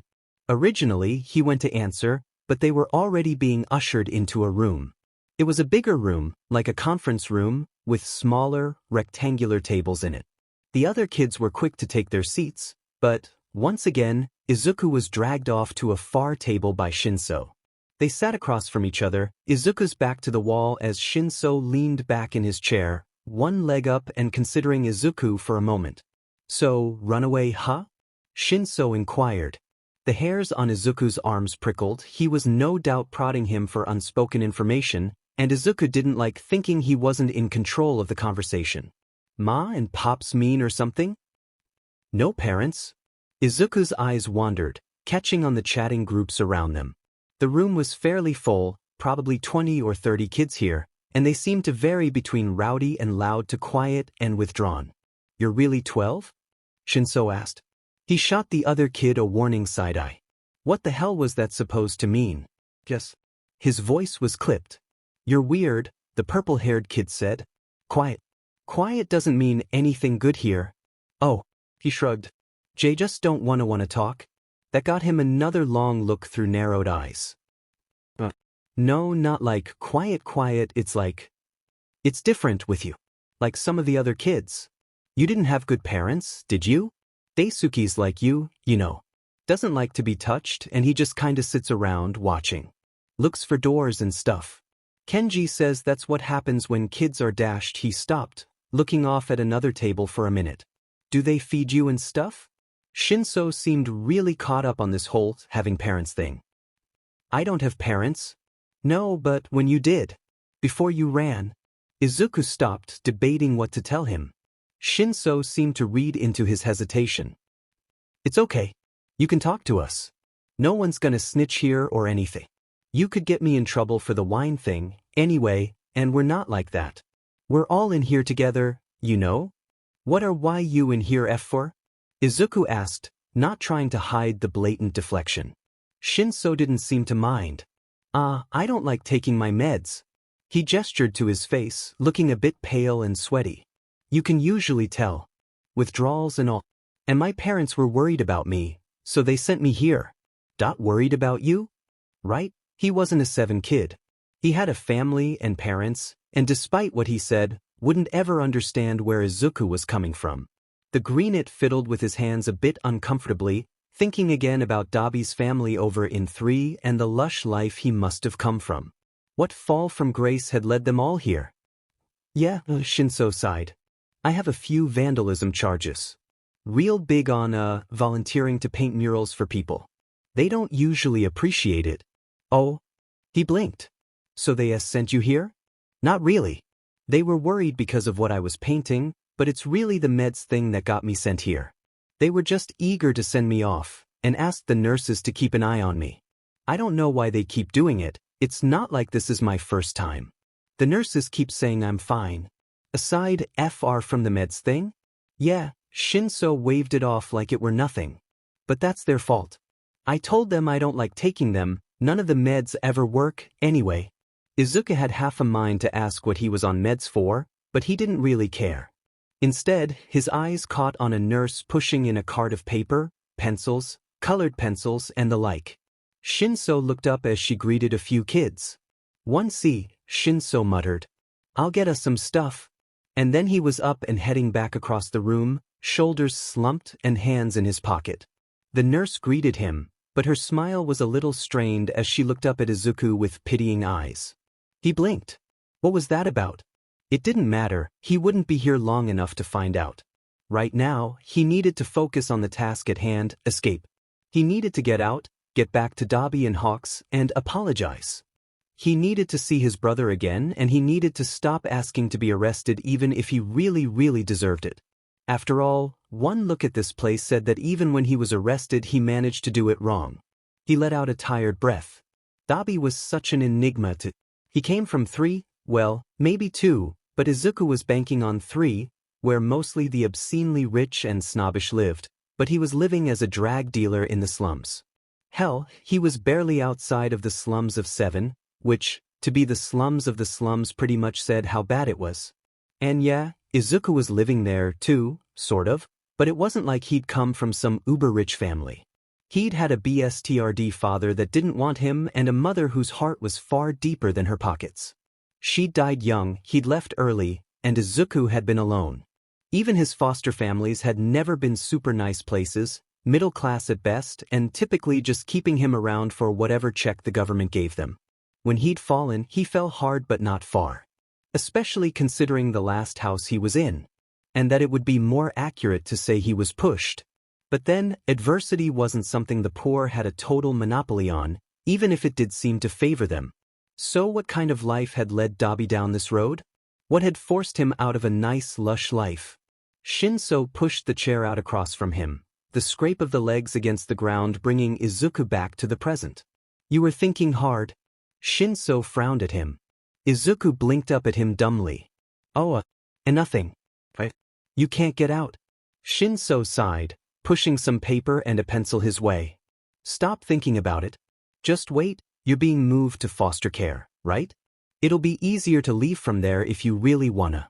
I'm not going to foster care, he hissed. Not again. It was FING awful last time, and he didn't want to be moved any farther from Hawks and Dobby than he had to be. Mikumo Shinso hesitated. Can I call you Mikumo? You can call me Hitoshi, we're all pretty tight-knit here. Whatever. Not like it was his name or anything. Right, Mikumo. Were you in foster care before? Purple eyebrows dropped down. Is that where you were running from? He snorted. He didn't have to run. Fosters didn't want me. Shinso considered that a long moment. Where did you run from then? Cops. He scoffed disdainfully. They wanna put me back. Another silence. Don't you want to go back? Shinso seemed to consider his words for a long time. Your life probably wasn't easy or anything, but don't you want to have a house and stuff? Where have you been staying? My brother takes care of me. He answered simply, carefully picking his words so that he'd only reveal what he'd already told Eraser and Tsukachi. But they won't let him have custody. Shinso seemed to think on that for a long time, too, and Izuku appreciated the quiet. Your brother's good? He asked. Your brother's good, and the others aren't, so you want to stay with him? It was true, but Shinso had clearly already come to that conclusion, and even if Izuku lied he doubted he'd convince the other of it, anyway. Instead, Shinso just went quiet, looking down and starting a doodle. Izuku looked down at his own paper, thinking. He couldn't draw the entrance like he wanted to try memorizing it, and admittedly he wasn't that great of an artist. Part of him wanted to sketch out Dobby or Hawks, but he absolutely couldn't do that. No way in hell was he tying himself to a criminal or a pro-hero or God forbid both in case anyone recognized them. So what was left to draw? Blinking, he thought back on Dobby and the week spent at his apartment. He thought about Blue Eyes glaring and scolding him for meeting up instead of going to a doctor. He thought about petty fights and talking over the radio while being pestered incessantly. Izuku dropped the pencil to the paper, drawing what he knew, a diagram of the old blender he'd fixed for the criminal, a soft smile tugging at his lips as he remembered the dealer looking at him and asking how the F he magicked it back together. After a while, he caught Shinso staring at his paper, brows furrowed. Izuku looked up at him, but didn't speak. "What's that?" Shinso asked, frowning. "It looks like a blender." "It is a blender." That got him a weird look. "But why'd you draw the inside parts?" "IW wanted to." Shinso only shrugged, turning back to his own sketch. Izuku was going to go back to his blender, but something caught his eye. Something that chilled him. What are you drawing?" Shinso looked up, a cocky grin crossing his face. "Recognize it? You from 7? Izuku didn't respond, staring at the stylized jackal heads sketched across the paper. "He's a serial killer." "Yeah, but only bad people." Shinso hummed, considering the picture. "And they think he's got a minor quirk since no one's seen him use it. Isn't that cool?" He kills people. Izuku couldn't look away. Murals weren't uncommon, and many people had painted them before. They'd become almost a mockery as he walked around 7, a warning from one person to another that he was a monster. He felt a bit sick. "Yeah, but Shinso hummed thoughtfully. "He's still trying to do good, you know? He doesn't do it the right way, but the people around 7 say he's actually helping. And he's doing it without a quirk. Isn't that cool? Between him and Deku, it's pretty cool to have a weak quirk lately. And they're raising awareness for other quirks, too." Izuku was almost speechless at that. Deku? Another weird look. "You know? Present Mix radio show? He comes on a lot, and everyone I know listens to it. He talks about quirks a lot. Apparently his is super dangerous. I saw on a forum once that they thought he had some kind's mental quirk, 'cause he said he's dangerous but weak." There was something akin to hope in Shinso's voice. He looked suddenly less tired, marginally but still less tired, and his eyes glowed at the topic. "Come on, you gotta know Deku. Everyone knows Deku." "Everyone?" Well, he blinked. "I can know him, I just didn't realize he was so popular." "He's super popular," Shinso nodded. "Deku is usually trending on Twitter a day or so after he comes on, and Deku clips on YouTube is getting pretty popular." Izuku stared at Shinso like he'd grown another head, although he was beginning to think he was the one growing a new head. Deku was popular? People like Deku? The little moron that came on and stuttered over himself for 10 minutes whenever Present Mike had a show? He remembered Dabi encouraging him to call in to the radio show yesterday when Vlad King was on. Did he know? Did he know that Izuku was unintentionally gaining traction and had said nothing? Rat BSE, that was just like him, too. "It's really cool," Shinso said, looking back at the sketch he was making. "I'm not from 7, you know, but I like going there. People aren't so nice about mental quirks, you know? But Jackal's out there showing what a weak quirk can do, and Deck has been making people talk about all kinds of quirks lately, and it's been so cool. I wish I could show support for them, you know? They've been doing a lot, and I just want to do something for them too.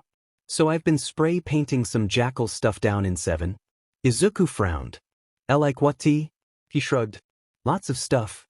Usually I'm down by 16-17. I painted this really big one down by a cafe there. It took me 3 days." The smile was somewhere between smug and excited, looking down at his artwork. "I got caught a lot, but it's fine. Usually they don't report me in 7. And, for the first time in a while, Izuku remembered it. A Jackal mural he'd taunted Eraserhead with. It was both something he'd been vaguely impressed by and hated with every fiber of his being. A cloaked Jackal figure surrounded by skulls and spider lilies, monochromatic aside from the red blood.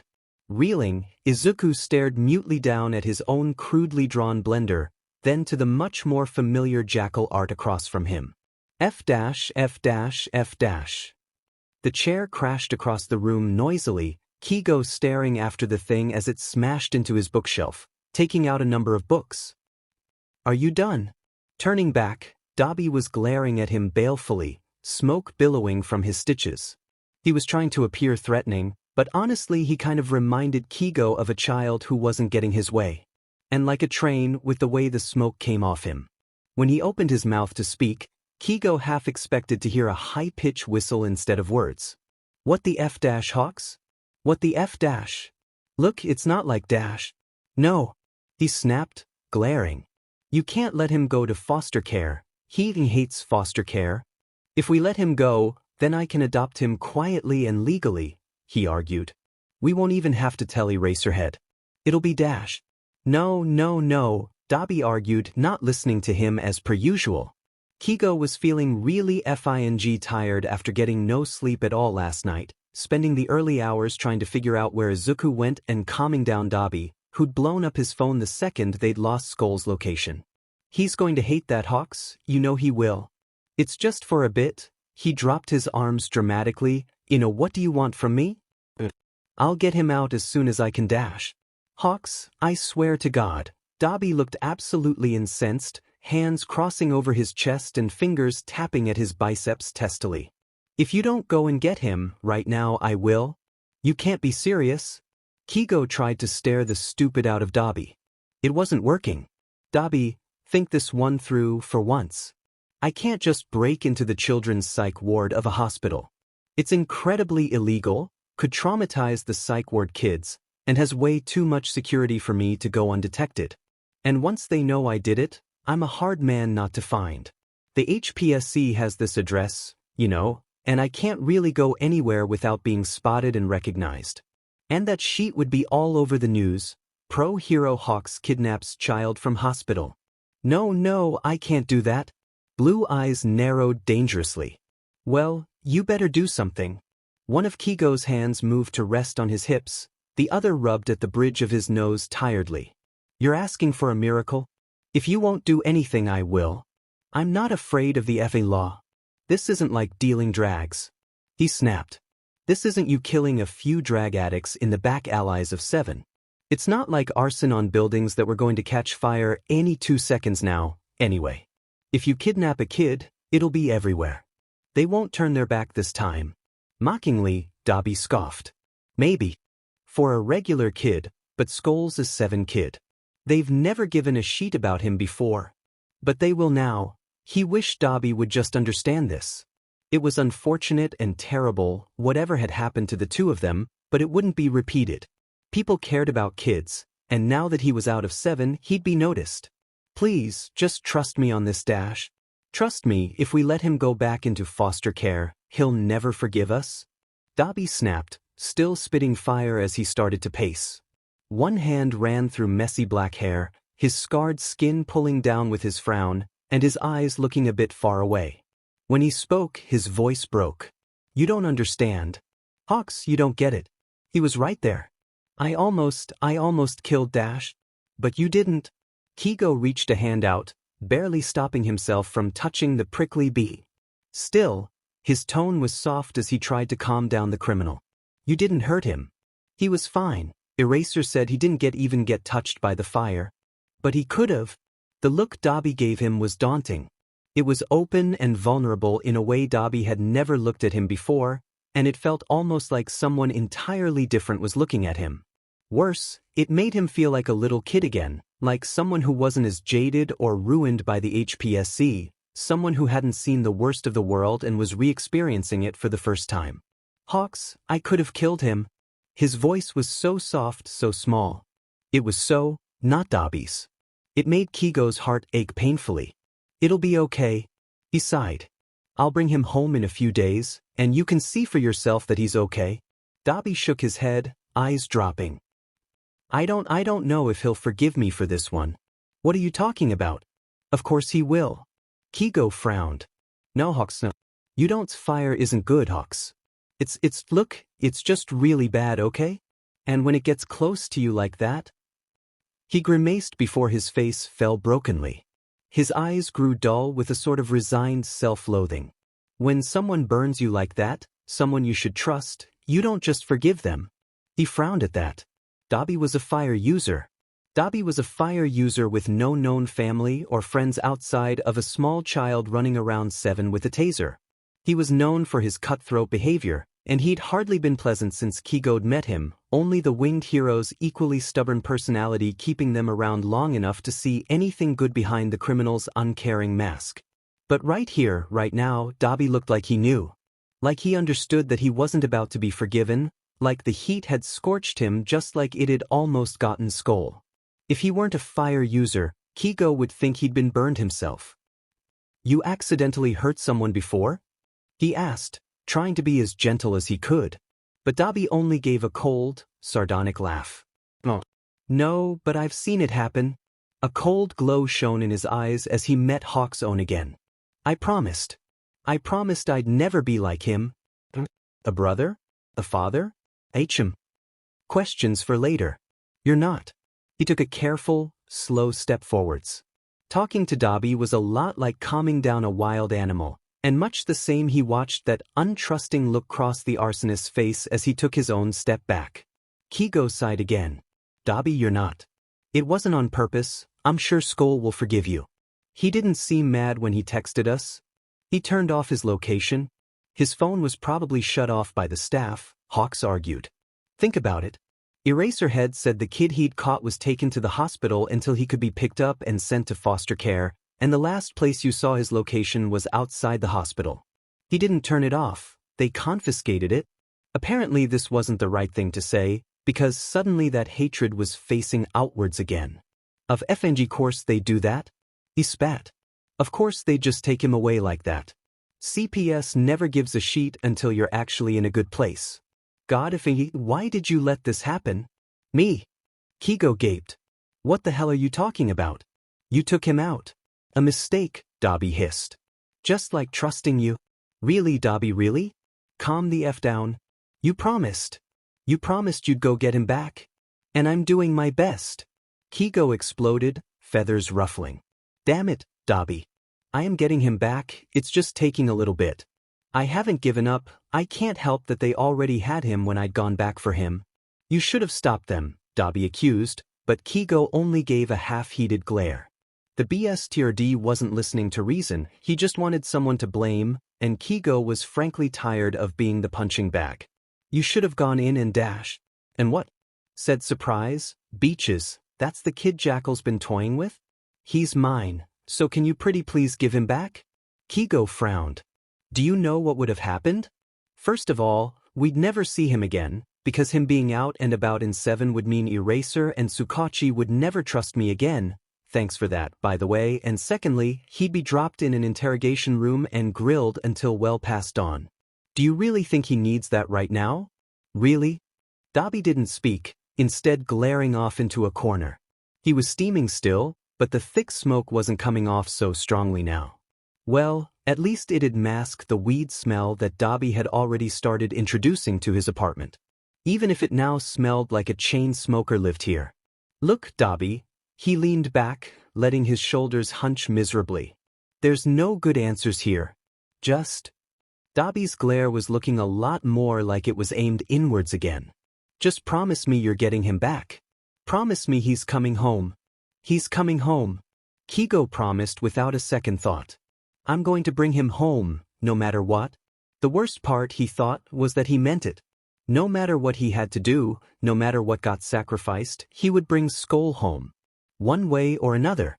Things passed in a blur after that. They moved on from art, going through their schedule, but Izuku didn't really come back to himself until he was sitting in front of a therapist, hating every minute of it. "Your charts said you were severely malnourished and the nurses said you struggled to eat earlier." The man hummed to himself, looking over a paper. His name was Imai something or other, and he was brunette with his hair tied back into a bun. "Are you feeling all right?" "I'm fine. I understand this must be very overwhelming for you." His voice was languid and kind. Izuku hated it. It felt fake. He bounced his leg, looking around the little beige room from where he sat on a couch across from the man. It was bland, too bland, not like what he'd expect from a therapist's office. Maybe this was just how it was at hospitals, or maybe it was just the therapist's style. He really didn't know or care. "We can take some measures to make the transition more comfortable.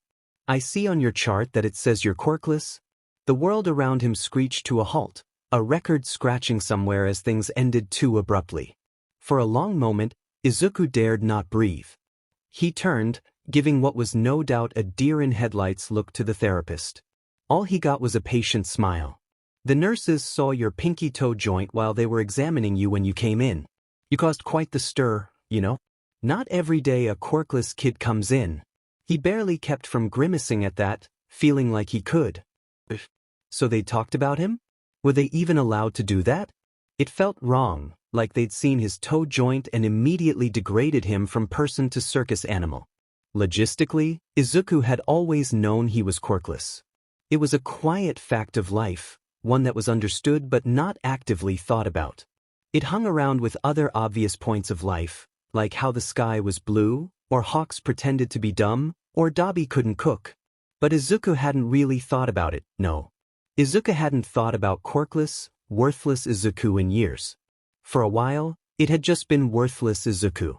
Tragic that that was considered an upgrade. Now, I see you were put with Shinso Hitoshi as a roommate. The therapist tapped at his clipboard with his pen, looking thoughtful. I understand he can be a bit much. We can transfer you rooms to have you share with someone whose quirk is a better match for yours, if you'd like. Whose quirk was a better match for his? What the F dash? Did he think he was going to death battle Shinso during the night? I'm not worried about Shinso. He seems nice. And it really FINGSEKD that they were acting like Izuku needed protection, especially since, with his record, it was the other way around. I see. The therapist seemed unconvinced. Well, you can tell anyone at any time if you're uncomfortable, okay? I'll make sure they have you moved right away. Izuku gave him a dirty glare for that one. The therapist seemed a tad surprised. I like Shinso. Right, well, he recovered himself quickly. Just in case. How are you liking it here, Akatani-kun? Izuku rolled his eyes. T's fine. Are the kids being nice? He snorted, thinking back to Shinso offering to teach him how to make prison wine. That was one way to put it. That's good. I'd like to circle back to your eating troubles, if that's all right.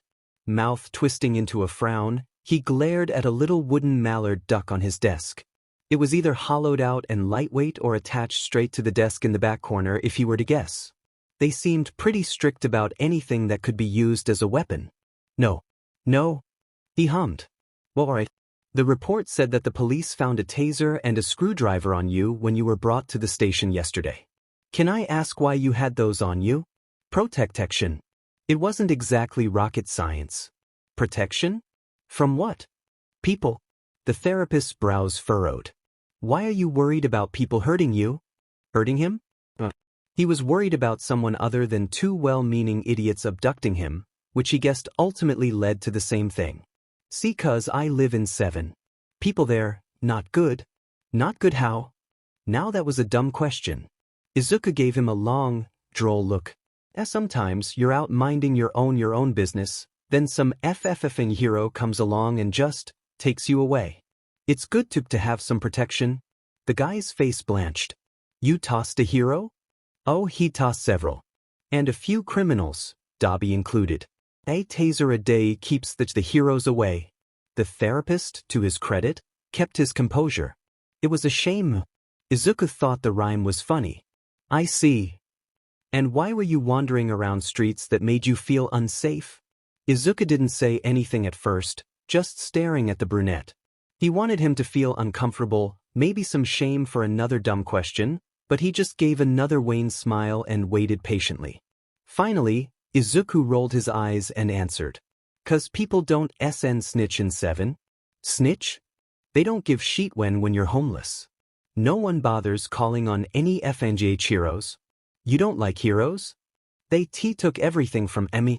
The man let the words hang for a moment. I don't think that's what they meant to do. I think they were only trying to help. He scoffed, turning away. He was tired of this FNG conversation. His eyes dragged to the clock, counting the seconds to freedom. It was still entirely too far away. For a while, they both let the silence stretch.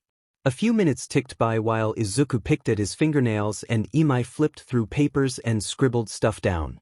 I was probably about him, but Izuku could not care less right now.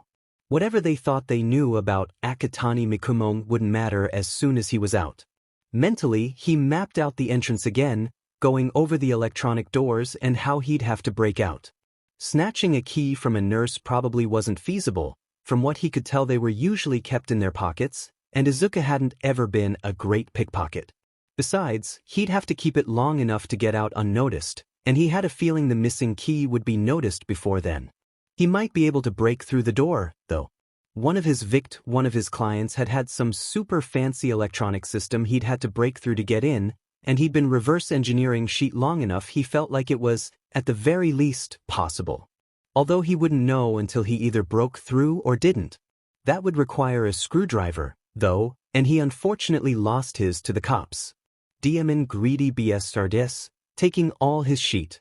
Worse, he'd have to write off everything he'd had on him since he had no idea where the hospital had taken his sheet. At least the phone wouldn't lead them anywhere now.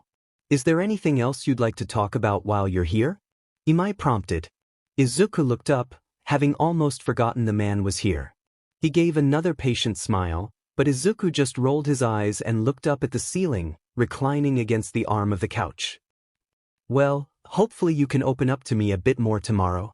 And then he went back to scribbling, Izuku losing himself in the quiet scratch as he started forming his plans. Shinso caught his arm in the hall. This is my favorite part, he mumbled. They're taking us to group. Group? Izuku asked, only vaguely paying attention. He was still stuck on how to get the nurses away from the desks. It's usually group therapy, but sometimes they let Izuku turned to where the kid was gesturing, vague boredom giving away to fear again. Oh no. Oh no. Was that? Hey there listeners. Present Mike smiled, a soft, kind expression. Something died in Izuku just then, because it was FANG Present Mike. It was a miracle Shinso hadn't recognized his voice, but Present Mike literally always did. Izuku could make the softest sound and he'd be recognized in a heartbeat. F'. Mutely, he glanced over at Shinso, who shrugged. Mick's got some sort of counselor license. He comes in regularly to shadow the nurses, but really they just have him sit and talk to us a bit. It cheers some of the kids up. That was good for them and all, but it was really ruining Izuku's FING day. Really, how unlucky could he be? They were shuffled into another beige room and sat in chairs in a circle. Shinso, apparently being a bit of a hero nerd, brought Izuku around to sit closer to Mike. Which Izuku hated. He'd much rather be on the far side of the circle, glowering and glaring like some of the other kids who apparently didn't trust heroes. Instead, the rambunctious blonde turned his whole body to look Izuku over. Something in his froze, a deer in the headlights, terrified of what the hero saw. Mike scrutinized him for a long moment, then his face broke into a wide grin. Who's this? Got a new listener today? What's your name? Kiddo? Izuku stared at him mutely. He couldn't say a word. Not one word. Even if Present Mick's loud and rowdy voice was familiar and comfortable in a way it shouldn't be. Even if he was used to answering subconsciously. The lack of radio static was unnerving, and the only thing that reminded him that this wasn't a radio show. There was no comfortable anonymity here. Present Mick's smile faltered, and he glanced over at Shinso, who looked just as confused. That's Akatani Mikumo, and yeah, he's new. Shinso told him. He said he knew who Deku was, so I think he might listen to your show too. Oh, you like rockin' out little guy? Present Mike beamed at him. Izuku bit his tongue, trying desperately not to respond. Thankfully, Shinso picked up on the same thing he did and coughed a little awkwardly. He's 12 like me. The boy with the wild hair hissed. He's not a little guy. Oh. Now Mike looked a bit sheepish. Green eyes narrowed on the hero, daring him to say anything. Sorry about that, it's just, well, you're a bit small. Izuku really FNG hated it here. The hero seemed to grow even more awkward as he realized Izuku didn't seem to appreciate the mix-up. Even Shinso looked a bit nervous, meeting Mick's eyes and shrugging. Well, it's a pleasure to meet you anyway, Akatani-kun. Izuku looked down at his hands, picking at the nail beds again. He really couldn't afford to be recognized any more than he already was. The hair on the back of his neck was already prickling at the amount of questions being asked. He really didn't need anyone digging deeper. Luckily, Present Mike let him go, turning to Shinso. What about you, kiddo? Taking your meds? 'Cause I have to, Shinso muttered in response, looking off. I don't know why they keep making me take them. They never work. They don't work yet, but they will. You just gotta get the right meds, you dig? The voice hero encouraged, leaning back in his leather jacket. You know they'd stop sending you here if you gave them a chance? Shinso scoffed. Fat chance. Ma and Dad still think I'm crazy. That earned him a soft scowl. They don't think you're crazy, Shinso, they're just worried about you. It's just a little street art. I'm not some villain. He snapped back. Izuku looked up curiously. Was this the kind of problems regular kids had? There was a weird sort of mirror image between the kid that couldn't convince others he wasn't a villain and the kid who couldn't convince the law he was one.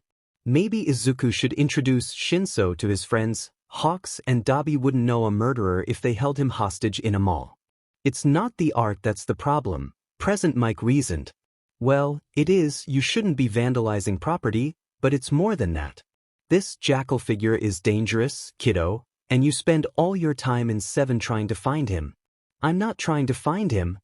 Shinso crossed his arms, looking increasingly upset. I just feel safer over there. People in 7 don't see quirks like people in 2 do. 7 didn't really give a shit about quirks, since a lot of people carried illegal weapons. In the grand scheme of things, only some of the most powerful quirks could go head-to-head with a good old-fashioned gun, and anyone with a quirk that's strong typically wasn't in 7. They were off getting hero licenses and ignoring that entire district. But with everything going on, you really shouldn't be there, Mike argued. 7's a weird place right now, Dash. You just don't get it. Shinso pushed back into his chair dramatically, looking a bit like he's pouting. You've got a good quirk, a heroic quirk. But it's not the same for people like me. In 2, people cross the street when they see me. In 7, they respect people like me. The weak and villain quirks run 7 Jackal with his weak quirk? Yeah, but he's not it. There's also that new vigilante guy, they don't know what his quirk is either. And people respect them. It's not like in 2, anyone with a weak quirk would be mocked. Yes and no. They'd try, but people already kinda knew about Jackal outside 7. Sure, they didn't usually concern themselves with him since Jackal had yet to leave 7, but they also insisted he must have a powerful quirk that he just wasn't caught using yet. It was one theory Dobby and Hawks floated extensively when they didn't think he was listening. It was kind of funny listening to their theories. They'd come up with everything from a warp quirk to straight up turning into air temporarily because of the mall incident. Hawks had even tried some sort of healing quirk due to his hand, but Dobby had pointed out that there was literally no evidence for or against it. Like when Dobby tried to drop turns into shadows. Shinso, Mike sighed. We're just worried, you shouldn't be idolizing criminals. Well, at least someone said it. Izuku appreciated the small pocket of sanity, even if he knew it wouldn't last. I'm not idolizing them. Shinso snapped again, brows pinching together. But they'd never have been allowed to be heroes, and I just want someone to show the world that people like us could, if we wanted to. They're not heroes, Mick's frown deepened. At least Jackal isn't? Whatever. Shinso slumped back in his chair, looking all kinds of upset now. Izuku passed him the most understanding look he could muster, but he really wasn't feeling it. Jackal wasn't a hero, and while he was glad Shinso appreciated what little good came from what Izuku did, it didn't change the fact that he needed to be arrested. He still didn't want to be, though. He hoped that would change, that when he'd finally killed enough, done enough, lived enough, he'd be able to turn himself in with no regret. While he needed to be punished, there was still a deep, instinctual fear of captivity, and as much as he wished for it, he knew it'd never fully go away. Right, well, Mike turned to the group as a whole. How's everyone's week been? There was a soft chorus of fine, S and good, S, but they were lackluster at best. Izuku hummed to himself, but didn't respond. That's good. We had Deku come on my show again yesterday. Do you guys want to hear about it? Present Mike asked, making Izuku slink down as his cheeks heated. Was this just a thing they did? Like, he knew Mike talked about him to some of his hero friends, Vlad King had said so, but just to everyone? Did everyone know who Deku was? The worst part was that some kids actually perked up, like they were interested in what Deku was doing. Which was, He wondered what the kids at Aldera thought, if they even still remembered him and the old, shitty nickname. He wondered what all these kids would think when he was caught and arrested, all his lies exposed. His eyes darted to Mike, beaming and talking animatedly to the kids. He was explaining the call they'd had yesterday, none the wiser to Deku sitting 3 feet away from him as he laughed and cooed over the cute kid over the radio. Maybe they wouldn't catch him out for Deku. Maybe he could keep that one a secret. Maybe he'd never have to taint the joy he saw in Mick's eyes as he chattered on about Deku wanting to go to UA. He hoped the worst disappointment the hero felt was when Deku never did get into UA. He hoped he only felt a few sad pangs when he thought back to the radio kid that disappeared. Suddenly Shinso was leaning close, whispering in his ear. "You're going to try to get out, aren't you?" Izuku tensed, cutting silent eyes his way. There was no judgment, nothing negative behind those violet eyes, though, just a blank slate, and something spiteful? "If you're going to try to get out, you're gonna need a distraction." Shinso muttered. "I'll help you." Maybe it was a bit self-centered of him, but Hizashi's favorite part of visiting the kids at the hospital was talking about Deku. All right, admittedly it wasn't that shallow. He liked it because it was one of the only times he talked to the kids where the risk of them saying something depressingly negative was low. They all sat, at least vaguely interested in what Hiro was on or what Deku was saying. A lot of kids here had the kind of quirks Deku liked to talk about most: weak quirks, invisible quirks, dangerous quirks, villain quirks. He loved talking about things far beyond his age, and the kids here liked hearing about a peer that spoke out for people like them. It wasn't like it was all he enjoyed about coming here, either. He loved meeting the kids, talking to them, getting to know them. He especially loved it when he made one of them smile or laugh, giving that little bit of happiness to kids who needed it. So could he really be blamed for having a favorite part of his visits, which just so happened to be talking about his favorite little listener? Shouta would say yes, but he was also the type to say Hizashi shouldn't have a favorite, which was total bullshit. Not everyone could be so cold-hearted to distaste all children equally. Or at least pretend to. But Hizashi had never been that aloof or cynical, or whatever it was that made his beloved husband like that. Jaded, maybe. While he loved and appreciated the man and all his quirks, he would never be able to look at a kid and feel anything other than excitement or have the cuteness hormones in his brain go off. Especially with his kid. It was part of the reason he still came here every few weeks or so, even though he didn't technically need to for his counselor certification. While Shouta had taken the initial classes but never pursued it further, as Nemuri had when she decided to go into teaching because they were all extra and believed in going the extra mile, neither of them had kept up with it.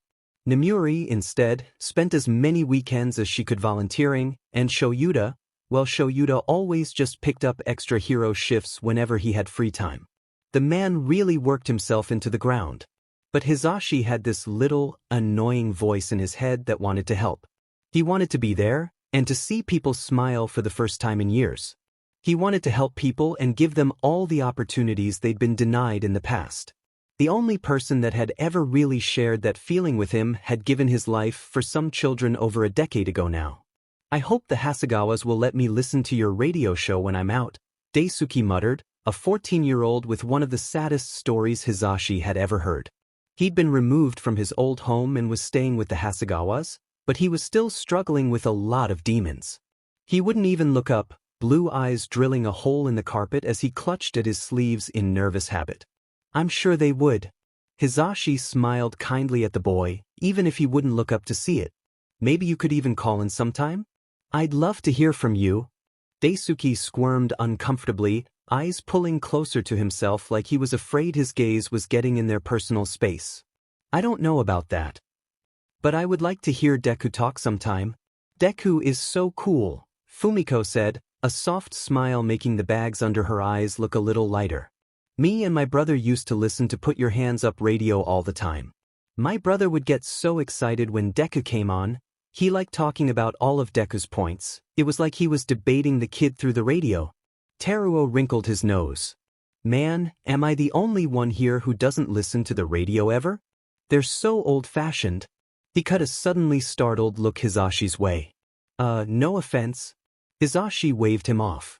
I chose a radio show because I liked that they were old-fashioned. I knew it wouldn't be for everyone.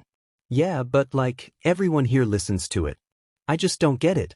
Deku's cool and all, I guess, but who has the time? He cut his eyes over to the two boys that had been whispering conspiratorially for the last few minutes. I know Hitoshi's in love with the kid, but what about you, Akatani? Please tell me I'm not the only one that doesn't spend all day breathing over a radio. Akatani, the new, green-haired kid, looked up. He had a pair of big green eyes set into a round face that made him look entirely too young, but according to Hitoshi he was 12. Hizashi almost wanted to argue with him, because that kid could not be 12. The new kid's eyes darted around, freezing up as he essayed in a sharp breath. Oddly, his eyes cut to Hizashi with enough nervousness to seriously concern him, and he was about to tell the kid it was okay to talk when Hitoshi broke in. He says he listens to it too, so back off, Teruo. The younger kid cut him a scathing look, making Teruo hold his hands up placatingly. Calm down, I was just asking the new kid a question. I don't think I've heard him say 2 words since this morning. He just doesn't want to talk, leave him alone. Hitoshi had always been prickly, but Hizashi couldn't help it. It was kinda cute that the mini Shudo was getting super protective over what had to be his new friend. Hitoshi needed more friends. Okay, shh, Teruo said, scowling. Fumiko crossed her arms beside him, coking an annoyed brow. He doesn't have to talk if he doesn't want to. She turned a soft smile on the kid. It's okay. Speak when you're ready. Akatani cut himself off, eyes darting to Hizashi again. That was really worrying. Had his last home kept him from talking? He was acting like he was afraid of the repercussions of speaking right now. It's all right, kiddo, he said, lowering his voice to a more soothing frequency. The acute control he had over it, or that he tended to shout more than he meant to, was very useful for situations like this. He was a natural at tuning his voice to calm people down. You can talk here. No one's going to get you in trouble. 2 green brows shot up like the kid was seriously questioning that. Well, at least he still had some sass in him. Not many kids here came in with it. Instead, the other heathens had to reteach them how to be difficult. Not Hitoshi, though. He'd been a menace since he came in, and Hizashi meant that in the most affectionate way possible. He just doesn't want to talk, Hitoshi scoffed. He's been talking to me all day. Leave him alone. Hizashi turned to say something else, but Hitoshi was giving him a hard, almost warning look. It caught him off guard, leaving him scowling as purple eyes cut a pointed look to the side. He followed the look only to find Daisuke sitting, curled in on himself. Daisuke? Oh shit. Daisuke had been super quiet that first time he'd come here too. Was Akatani like him, then? He hoped they weren't too much alike, honestly. Still, he gave an understanding nod to Hitoshi, who turned back to the green-haired kid. The green-haired kid who also had his arms crossed and his legs tucked close, like he was trying to take up as little space as possible. The biggest difference from Daisuke was that his eyes were darting around, from person to the doors and then around to any little thing on the wall, like he was mapping the room or trying to anticipate people. Hizashi averted his eyes, but worry gnawed at him. He'd have to ask the nurses where he'd come from, make sure the kid was doing okay. He didn't want to find out too late that he was going back into a bad situation once he left here. Well, no one has to talk if they don't want to, Hizashi said, putting on a big smile for the kids and addressing the room as a whole. He did give Akatani a brief look, however, making sure to tell him, feel free to nod or shake your head if you want to, though. I know talking can be hard sometimes. We had a few kids come through who preferred JSL entirely, so it's no big deal if you need some help communicating. That had green eyes flicking up in surprise. Then, tentatively he raised his hands. You know JSL? Akatani signed. His movements were slow and unsure, like he wasn't quite used to signing. Hizashi blinked before raising his own. I used to sign all the time when I was younger, now I mostly use it when I'm talking to my listeners who need or prefer to use it. So you like Deku? He made sure to move slowly so the kid could understand him. Akatani seemed quick, though, eyes zoning in on his hands and taking in the signs with little struggle. His mouth curled into a frown, looking somewhere between distasteful and uncertain. I guess so. He's better than some of the others who've been around lately. He paused for a moment. Do you mean all the vigilantes popping up? He hated classifying Jackal as a vigilante, and he really wasn't, but he was seemingly trying to uphold the law in his own twisted way. Akatani shrugged, seeming to think hard about his response. The people in 7 are usually worse than him. The people in 7? Is Deku in 7? Another hesitation. 2 now, but he was... Now Hizashi was leaning forwards. That had so many implications. Do you know Deku? This was holy shit, this was exciting. Akatani knew Deku? Akatani knew his Deku? As in his and Shouda's super cute kid that he totally wasn't going to kidnap when he met him? The one that didn't know yet that he had 2 loving dads who would give him a home if he needed one? That Deku? Again, the kid hesitated. He seemed to debate what to say for a long moment. Yes.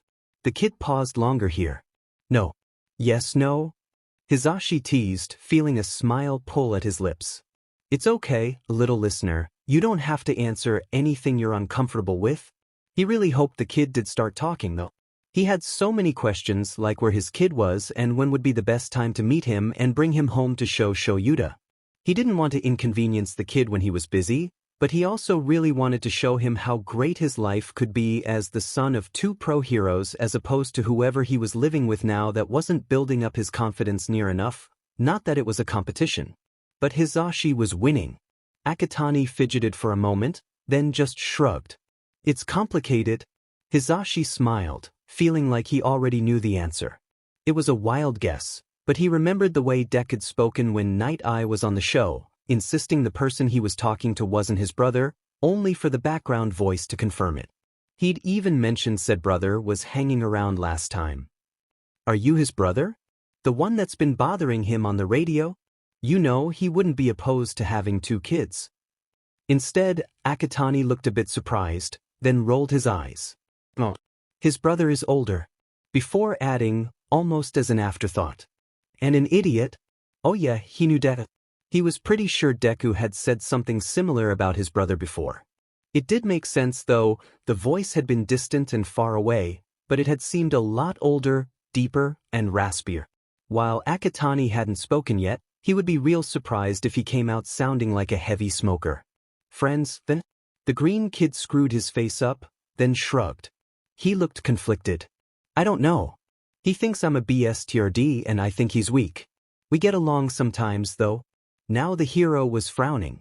That was unexpected. His fingers twitched, wanting to ask the kid about it. He couldn't be blamed for that, though. This was as close as he'd ever been to Deku, and it was strange having a conversation with someone who actually knew him. But this kid clearly didn't want to say much, and his eyes were still darting around nervously. Hizashi would have to spend more time coming down here. Maybe Akatani would be a long-term patient and he could earn the kid's trust before getting more information out of him. But that was still his kid, so Hizashi really couldn't be blamed for signing out a quick, he's not weak. You better not be talking about his quirk. There's more to strength than just a quirk. Green eyes turned stormy and dark. It was a couple minutes before his hands flicked back with a sharp. I'm talking about strength of character, but I think his quirk is dog shit too. Hizashi gaped. Language. Daisuke snorted across the group from them. It brought Hizashi back, looking around at the kids staring curiously between them. At least only the one who knew JSL and Akatani wouldn't be bothered for knowing Deku, but they really shouldn't be excluding the others. Akatani shrugged. You asked? Huffing out a breath, he signed. No quirk is weak. It's how you use it.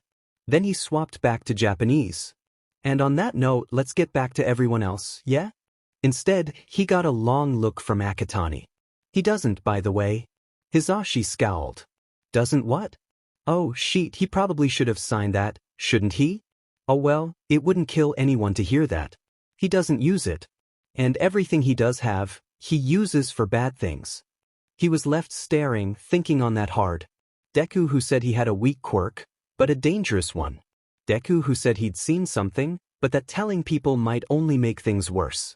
Akatani who said that Deku didn't use his quirk, that everything he used to do bad things. Just what was going on with his kid. Can you hold on a second, Akatani? Izuku stopped, eyes darting to Shinso. The other just shrugged.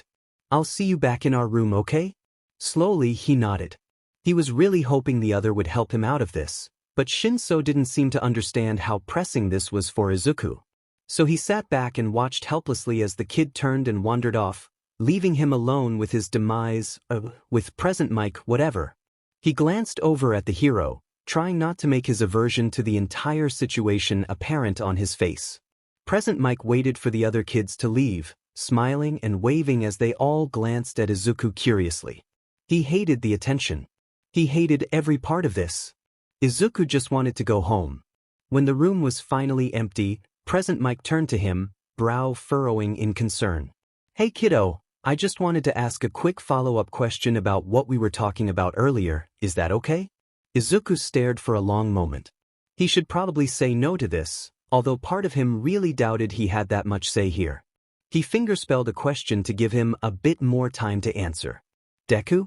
Present Mike gave him another smile, but it looked fake.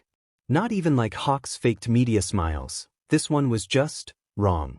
Like he wanted to smile to make Izuku feel better, but he couldn't really muster up a smile right now. Yeah, well, I just wanted to make sure everything was okay. Is he doing all right? Are you doing all right? That question ran him over like a train. It really shouldn't. It was a simple question, and one that the average person lied on almost every day. Ironic, then, that it was that very question that hit him so hard. Maybe it was because it was so simple. Maybe it was because it was said with genuine concern. Maybe it was just because he hadn't heard anyone ask him that in literal years. But the fact was, when Mike asked that, his brain blanked out. Was Deku okay? Was he okay? The short answer to that was no. The long answer was F-. Deku wasn't okay. Deku was a stuttering mess, some quirkless kid just trying to find some sort of human connection over a FING radio show of all places. He was unbelievably sad, a small and lonely island watching helpless as boats sailed by in the distance. He listened to Mick's radio show to drown out the other's demons. He analyzed quirks to stop himself from analyzing his next victims. He chittered mindlessly so he didn't have to talk about what was really weighing on his mind. Akatani wasn't doing great either. He was several mental breakdowns in the hole already, trying to escape a hospital's children's psych ward and keep from dropping too much information on the others. He missed being Skoll like he'd missed his hand after Jackal lopped it off, and he missed Skoll's brother. He missed Skoll brother's live-in boyfriend too. But he missed everything: the streets of Seven, his cat Spidey, the weight of his knife, his taser, and his screwdriver in his pocket. The other masks had always felt odd, like they were weighted too much to one side. A small part of a larger whole whose edges had been chiseled down until they no longer fit together. This one, though, was much different. It felt hollow, vacant. An outer casing of a wax person that looked so real until you touched it, until you tried to pick it up, until you asked it how it was doing and realized that smile was painted on. And Izuku. Izuku wasn't Izuku. He didn't know what Izuku was feeling anymore. There was a terrible numbness inside him, something that wasn't quite vacant but not quite there either. It was a soft buzz, a vibration of carelessness. Organs and blood and tissue that pumped, rushed, and stretched, but didn't feel. Izuku was lost. Akatani? Blinking rapidly, he met the yellow-green of present Mick's eyes. Right, he was still here. F-. How long had he been staring off for? Akatani, is everything all right? You can tell me, little listener, I'm a hero. I can help. His brows were drawn together, and he just looked so worried. A hero. He could help. Izuku wanted to call him a liar, but unfortunately, he knew that wasn't true. Just like Eraser, Mike firmly believed the shit he was spouting. Mike wouldn't even know where to start with helping Izuku if he came clean. His demons were bigger than Mike, and they clung. If a priest tried to exorcise them, they'd probably end up taking Izuku out with them. And wasn't that just the cherry on top? He and Jackal, live together, die together. He'd always wanted someone to be ride or die with, though he had to admit he'd never considered that someone being a serial murderer he couldn't shake. Or that the one person who wouldn't ever abandon him turned out to just be himself. That felt a bit too on the nose.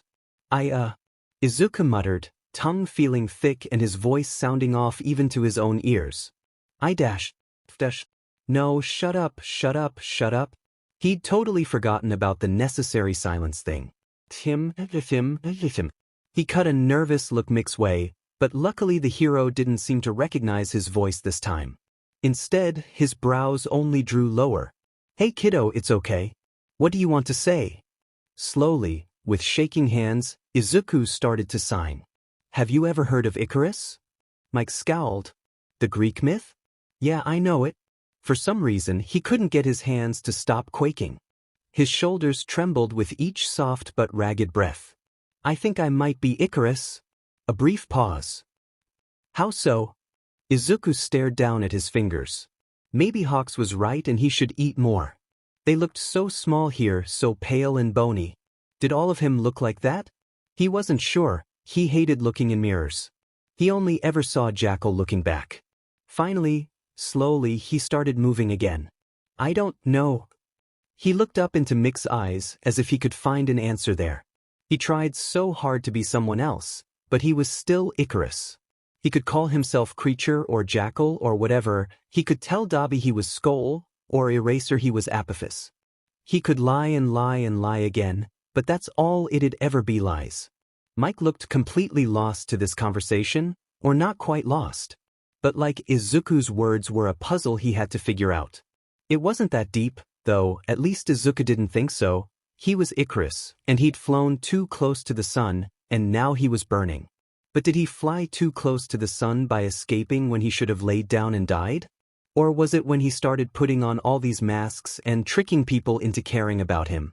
Maybe it was when he tried to wear any mask other than his bare face, Jackal? Or when he tried to wear Izuku like a mask, despite the fact that he'd been dead and gone for a year now.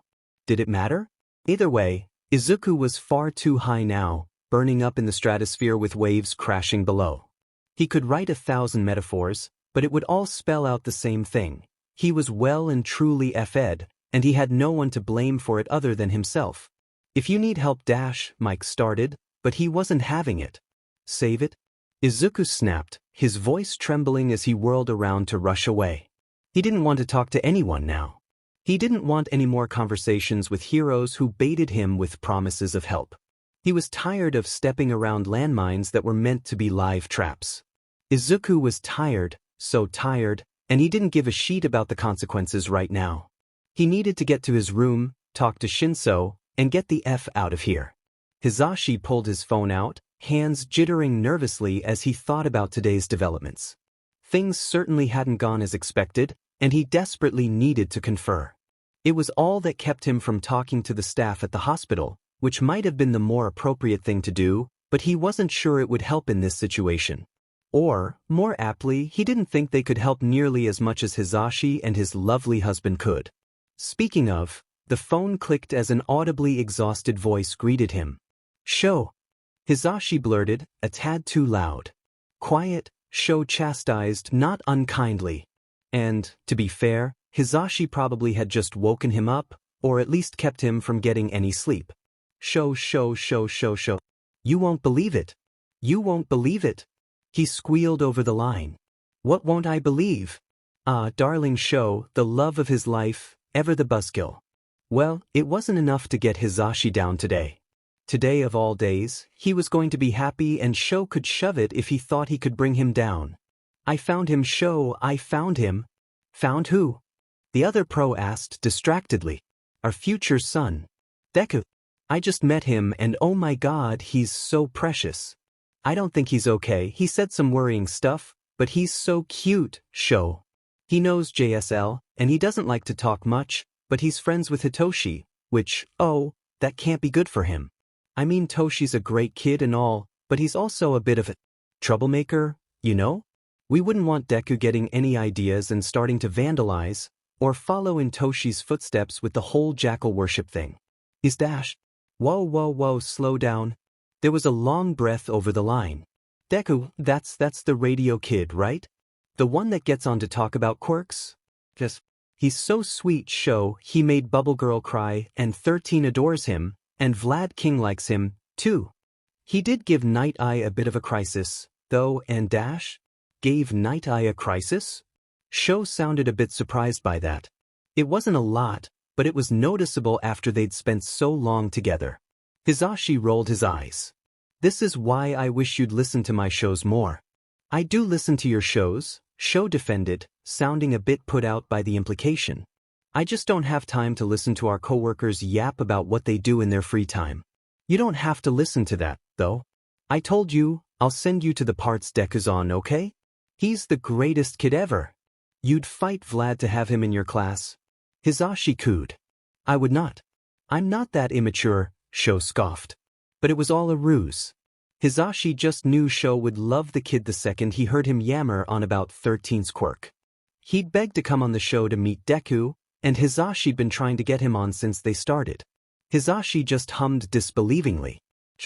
Sho, I need you to trust me. I really need you to trust me here. Do you trust me? I what? Just say you trust me, Sho, please. I just need to know if you trust me. Do you trust me? Yes. I trust you. Why? He sounded a bit perplexed, which was good. It'd keep him from getting too snarky. You will fight Vlad over this kid. He's the most logical kid I've ever met, and he's only 12. He gushed. Good. The luck of meeting him here, today. If I didn't decide to check in on the kiddos today, when he literally just got admitted this morning dash. Wait, hold on. There was something in Sho's tone now. Something that was disbelieving. Hizashi didn't want to hear it, whatever he was going to say. His husband could just be such a Debbie Downer, but he really needed someone to be happy for him right now. Maybe he should have called Nemuri. This kid he was just admitted? This morning? Just, can you believe my luck, Sho? To come in today when I hadn't been planning to, and I finally met Deku. The smile was splitting his face tenfold, as he slid into his car, putting one hand on the steering wheel and taking a minute to just breathe. He was so excited. He'd finally met his kid and he was amazing. A little cynical, but then so was Sho. They get along great. Yeah, lucky. What's his name? Sho asked. That had Hizashi's frown dropping. Wasn't he paying attention? Even a little? Dekadash. No. His real name. What's his real name? Oh, that made more sense. Akatani Mikumo. I can't wait for you two to meet, Sho dash. Sheet. Again, it took the wind out of Hizashi's sails. He was beginning to feel a bit like a yo-yo, and getting increasingly irritable about it. Sho needed to be happy for him, damn it, why was he acting like this? Hizashi, I've already met Akatani Mikumo. You have? I brought him into the station early this morning. Sho Yuta confirmed. Green-haired kid? Small, looks a bit sickly? He's just a bit pale and malnourished, Hizashi defended, because damn it that was their son, Sho needed to be nice. And yeah, that's him. You brought him into the station this morning? What for? He ran into a villain attack, but it wasn't the first time we'd met. He's the kid that was taking care of Spidey, remember? I told you about them. He's also the kid that's been on the frequency lately. Apophis? Hizashi glanced off to the cars passing by on the road, mind stalling. Deku's Apophis? Apparently. Sho Yuta huffed. Look, I don't have time for this right now, but I need you to send me the links to the shows where Deku's on, okay? I can do that. And you'll tell me about what's been happening on the hero frequency? He asked because his brain was buzzing now. Deku was Apophis. Deku was Apophis. Deku was the kid Sho was trying to rescue from the street. Deku was the kid that Sho had come home this morning and vaguely asked Hizashi if he'd be okay with using their fostering licenses for. Sure, he hadn't said who he was talking about, but...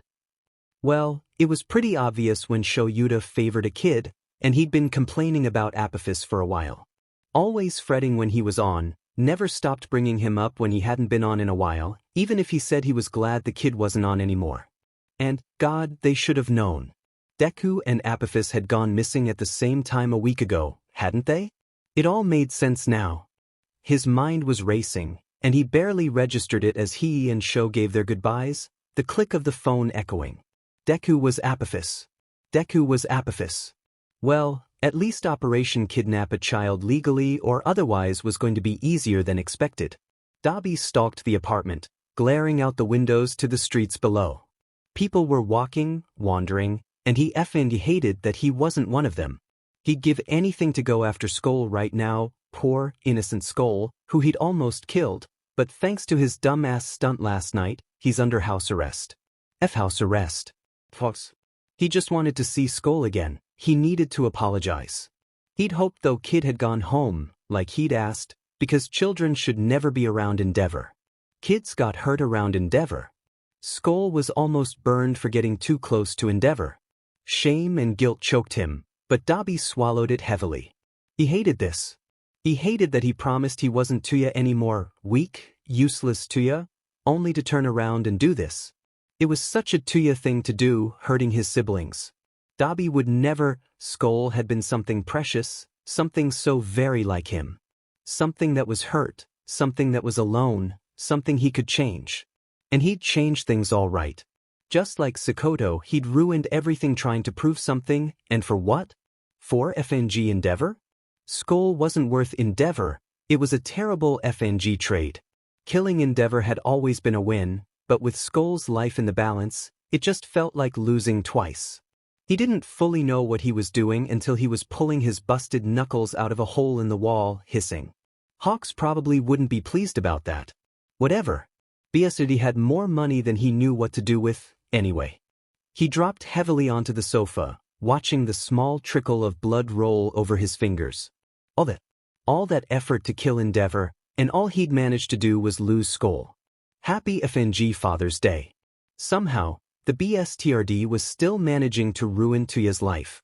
Keigo leaned back, staring up at the sky, legs dangling over the edge of one of two skyscrapers and letting the wind ruffle his feathers lightly. It was late noon now, and he was tired. Very tired.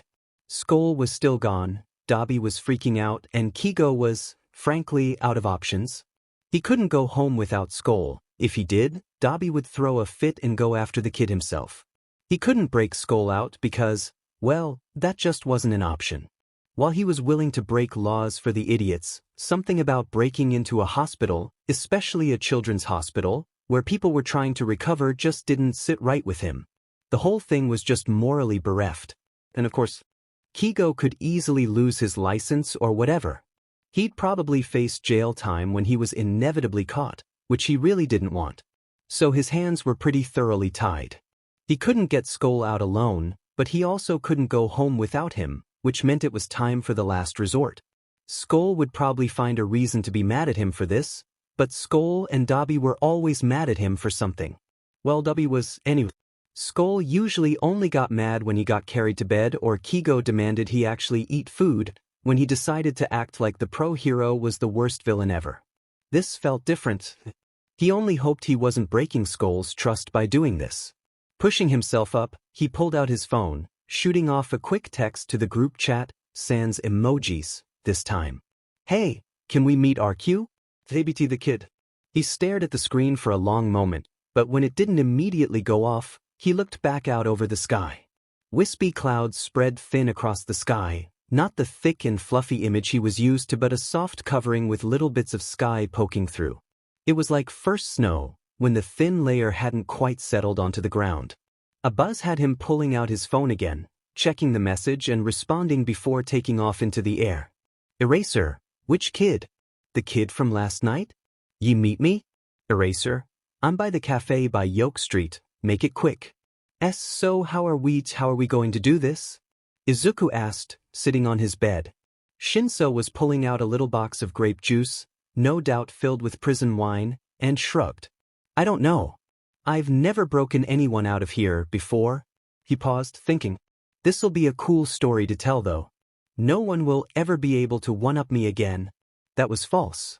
Izuku had several stories that he bet would beat out Shinso's broke someone out of a psych ward story.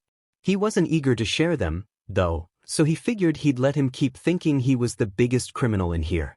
I think I can break through the doors. But I'd need a screwdriver. That got him a snort. Good luck finding one in here. They cut the strings out of hoodies, they're not going to leave a screwdriver just laying around. Besides, you'd need more than a screwdriver to break down those doors, try super strength. Speaking of, got a useful quirk? He didn't have anything of the sort. My quirk won't help us. Could I swipe one? Probably. She's the nurse that got us for breakfast. Will probably be down to bring us to lunch. We'll pass the doors on the way out to the exercise group, and she's a bit airhead at times. She won't notice it's missing unless she tries to go somewhere restricted, but I doubt it if she's watching us for lunch. Shinso sipped at his wine, looking out the thick, double-paned window.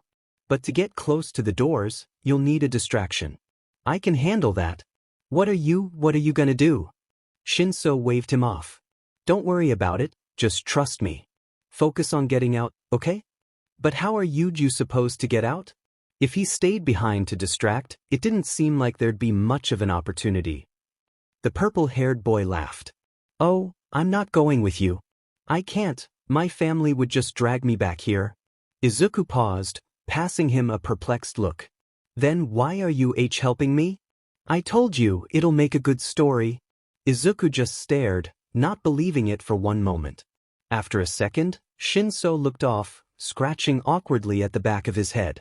Well, to be honest, I don't really have a good reason. I just know you want out pretty bad, and us psych ward kids stick together. So I'll help, okay? And don't worry about the other kids seeing you, none of them would say anything. Psych ward kids stuck together? What the F dash? He'd had people who stuck with him before, but few that wouldn't tell if he made an escape attempt from confinement.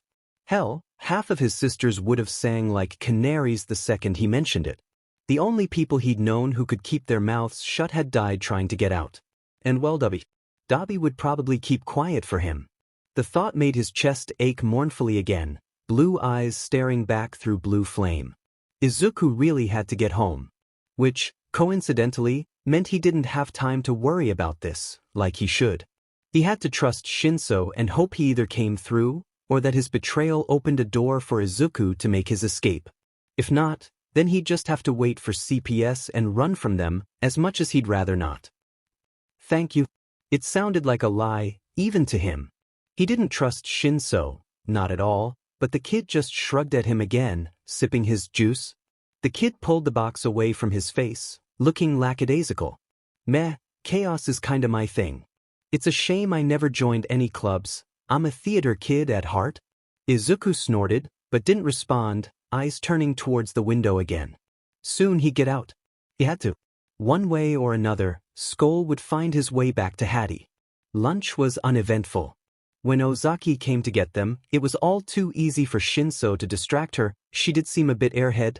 He went on and on to her about losing a hoodie while she tried to usher them out.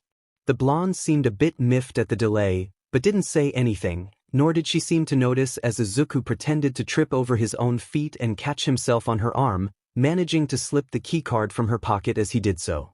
It was luck more than anything that he checked the right one, or even that she did keep it in her pocket, but he'd seen the nurse that brought him in slip the keycard in her own, so it was as good a guess as any. A few kids crowded around Izuku and Shinso, all of which were chatting amiably. Shinso talked a bit, but Izuku didn't bother. Instead he kept one hand under the table, fidgeting with the keycard and ready to slip it under his gown in a second, the other shoveling down food that felt heavy and chalky on his tongue. By the time they left, Shinso gave him nothing but a brief nod, eyes unreadable. Izuku felt himself tense, knowing that this was probably where something, likely Shinso's loyalty, failed. He watched with bated breath as they came to the door again, Shinso near the front of the group with Fumiko. The girl was talking animatedly, arms moving in grand gestures as she explained something, but the other only nodded along, eyes casting around the room. Izuku followed his lead, taking in the beige walls and wide, round desk. There was only one nurse here right now, sitting at the desk and flipping through some papers, as well as the nurse skirting them to the next activity. It was as Shinso was passing the door that it happened. Fumiko broke off what she was saying, staring after the other as he stepped up next to the nurse, slipping a hand in their pocket. He didn't even try to hide it.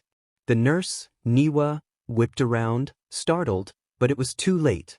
Shinso had their keycard in hand, flashing a smug grin as he darted down the hallway. Shinso, stop right now, he called, voice strained and anxious. In the next minute he was running after Shinso, the kids breaking out in surprised chatter, even the nurse behind the desk standing and starting to run after them. Huh, he was going to get in trouble for that, for Izuku. Just because some strange kid wanted to leave, he was willing to get into trouble. No time for that.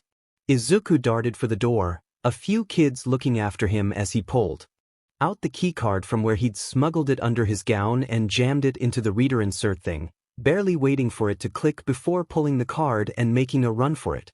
He didn't particularly care if anyone followed after him, and by the sounds of it, a few did. Whatever, not his problem. Next came the hard part, getting out of the FNG hospital while wearing a double gown and trying to not get caught and brought back. He turned down a hallway, trying to remember last night's trek up as best he could.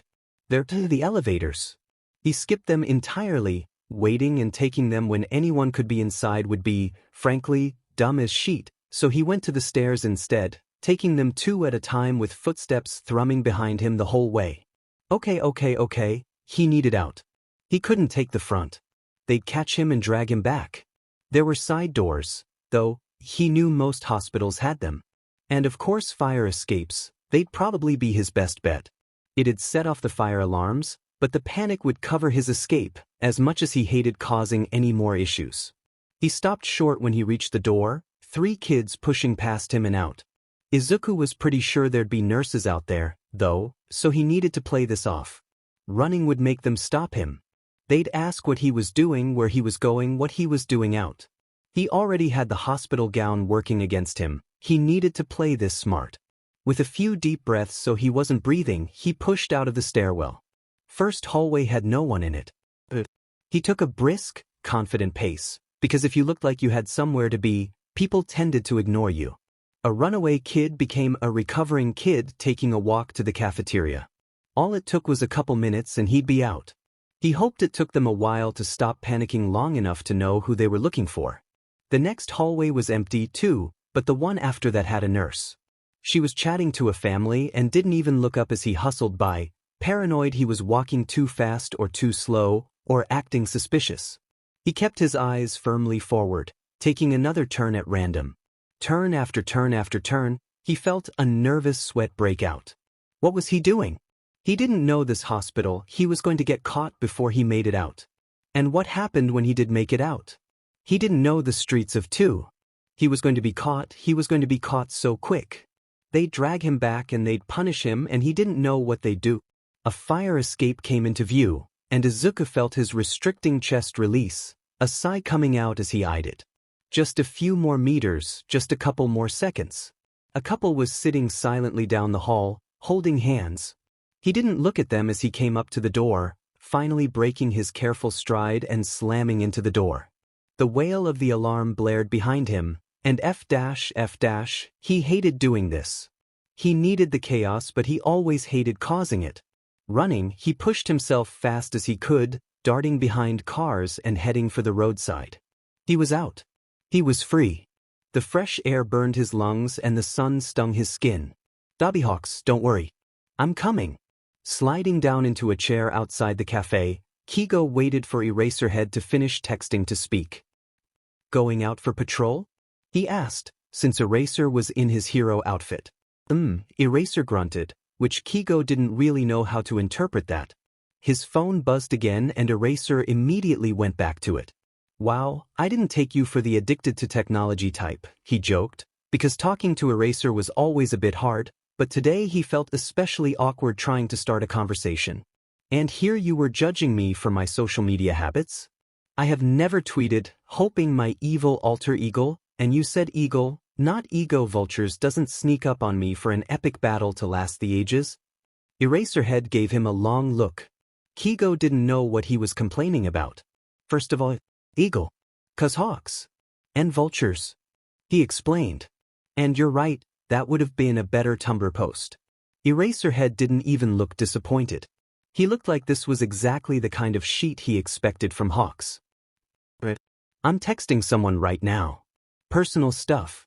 So it's your husband, then? Keigo wheedled. The other hero gave him a suspicious look. How do you know I have a husband? He flashed Eraser a lopsided grin. Ingenium and midnight talk. Of course they do, he scowled. Don't all of you have anything better to do all day than gossip? Not really. Long nights, He shrugged, eyes dropping to Eraser's phone as it chimed again and the pro went back to it. Can I get your attention for just a second, though? This is important. So is this. Eraser muttered. It's also about that kid. Oh. Keigo didn't bother to hide the interest in his voice. They both knew why they were here, even if Eraser looked like he hadn't meant to add the last part. We're discussing taking him in. Eraser responded distantly. Ah, he couldn't let that happen. Nothing against Eraser, but Skoll was. Well, he needed a lot of space and patience. Things the older pro wasn't known for, or at least not in Keigo's experience. And Eraser was strict. He'd hate the amount of chaos Skoll brought. Also Dabi. Just Dabi. If he found out Skoll had been moved out with someone else. Best to nip this in the bud, right here, right now. Eraser about that kid dash. Eraserhead's phone started going off, loud and annoying. Keigo gave him a bit of an annoyed look, because of course he was getting a phone call now, but Eraser just checked the name and answered. What the hell? Keigo was trying to talk to him. Tsukachi. Eraser said in lieu of greeting, making Keigo pause. Well, at least it wasn't his husband. There was silence for a minute, and then Eraserhead was pushing himself up, gesturing for Keigo to follow. I'm with Hawks right now, we're on our way. Do you know who got out? The pause. Description of the kid? Another silence, but Keigo's ears were burning as he moved to match the long strides of the hero. It might be a little paranoid, but any talk of a kid lately left him thinking about Skoll. Eraserhead as he in a sharp breath. I see. When did he escape? He had a feeling he knew where this was going. We'll be there in a few minutes. Eraser didn't even say bye as he clicked off the phone. Keigo screwed his face up. I'm off shift. You're not busy and it's an emergency. When is it not an emergency? Are you even on shift right now? Keigo frowned. You work too much. Can't you spare just a few minutes? We gotta talk. Talk later. Eraser brushed him off. That kid we were talking about, Akatani Mikumo? He's escaped. What? He what? Well, shit then. He didn't need to talk to Eraser anymore. How had he even broken out like that? He hadn't even been in for 24 hours. Eraserhead mirrored his frown, brow dropping as he stared off ahead of him like the street signs and crosswalks held an answer. Some kid stole a keycard. While the nurses were running after him, another kid took another stolen keycard and made a run for it. 4 kids got out, 3 were caught before they left the building. The 4th is believed to have made it out of a fire escape door, and the resulting panic made it hard to determine who was or was not missing, but it's been identified as just Akatani. Holy shit, kid really didn't waste time, then. Dabi was right, Skoll really didn't like CPS. He'd figured, but this was something else entirely. So we're looking for Akatani, then? The name felt foreign on his tongue. It felt odd knowing Skoll's real name, and almost wrong that he'd found out from Eraser and Tsukachi instead of the little sun chaser himself. The guilt wasn't going to stop him from Googling the kid later, though. Yes. We need your eyes. Can you get over there and start searching the area? He won't be able to get away from you. No, he wouldn't. He was kinda glad Eraser wasn't looking at him right now. He kept his face carefully still out here, but he still felt a spark of anxiety that he might give something away. He's the same kid you threatened to flatten a few weeks ago, dark hair, green eyes, freckles, remember him? Yeah. I'll see what I can do, he answered non-committally, not giving Eraser a chance to question him on the vague answer as he lofted into the air. The familiar, glassy buildings of 2 were shrinking under him as he aimed for the hospital. He had half a mind to call Dobby, but he didn't really want to win it. He didn't have the kid yet and Dobby very much could get up and walk out of his apartment at any time to come help. When he reached the hospital, he landed on the roof to pull out his comms, something he usually kept in his hero jacket, which he'd had the foresight to put on before coming out. He clicked the device on while his eyes scanned the alleys and streets. Even someone as slippery as Skoll couldn't have gone far. This is Hawks, I'm at the hospital now. Where was the kid last seen? He could see a few police cars pulling in already. It was Tsukachi who answered, sounding stressed as all get out. The hospital cameras caught him going out through a back emergency exit, headed west. We've got Snipe looking down by Hannah Street. Can you check over by Rayon? Sure. as soon as he checked on Snipe and made sure he wasn't meddling in Keigo's business. Be careful. The kid's hard to catch, Tsukachi warned, making Keigo roll his eyes. He was well versed in Skoll by now. Launching back into the sky, he hooked around west, taking a long sweep to check around Hana and the surrounding streets. He could see Snipe walking down a main street, looking into alleys as he walked around, people milling around him as they went about their shopping. Skoll, Skoll, Skoll, he didn't see any green-haired children. He didn't really have time to check properly either, but he was running off hope that Skoll was still running and had not hunkered down to hide. The kid really could be notoriously hard to find when he wanted to be, Keigo couldn't stress that enough. He changed course, heading farther north towards Rayon. This was closer to his apartment than Hana Street, but considering Skoll left the hospital heading west instead of north, Keigo doubted he knew that. He was a 7 kid, and had thus far only left the apartment to go to 7 with an FRT, so he wasn't banking on the kid knowing this part of Musutafu, which made it even more imperative he find the kid. Rayon was empty. The adjoining street, Chisana, was bare too. The street that ran parallel the river was barren. The one with the little florist shop was also missing one green child. And Keigo wasn't panicking. He wasn't worried. Skoll hadn't been caught, because no one had called in about him yet. Each time Tsukachi had called for a check-in, both he and Snipe had reported nothing. But there was a 12-year-old child out in the world right now with a lot of trauma, dressed in a hospital gown, and likely no way to get home. Keigo had half a mind to call him, but last he knew Skoll's phone was turned off entirely, and he had a feeling the kid hadn't gotten it back from the hospital on his way out. So now there was a highly suspicious lost child out in the world, one with a valuable quirk that was targeted multiple times by criminals, and Keigo couldn't find him. He couldn't find Skoll. No, he wasn't panicking. See, the chill that was running down Keigo's spine was a very understandable feeling to be having in this situation, especially since he knew that if Keigo didn't get the child back, there was an arsonist who could and would start setting shit on fire. Not even as a way to find the kid, just because he had a very powerful fire quirk and threw tantrums like a 2-year-old. I'm swinging around closer to Mepuru, Keigo said over comms, wings already angling to take him that way. It was a bit farther than he thought the kid could have gone, but minutes were stretching and he had to be sure. Eraserhead confirmed he'd been heard as Keigo came closer to one of the last places he had to check. The street was small, only about 2 meters wide and one of Keigo's favorites. The street was filled with graffiti, but it wasn't the usual street art. Instead, it was impressive murals painted across it, maple trees, flowers, portraits. It was lovely, and the art pieces were ever-changing as people painted over buildings only to have them get filled up again with more paintings. It also wasn't that populated, usually.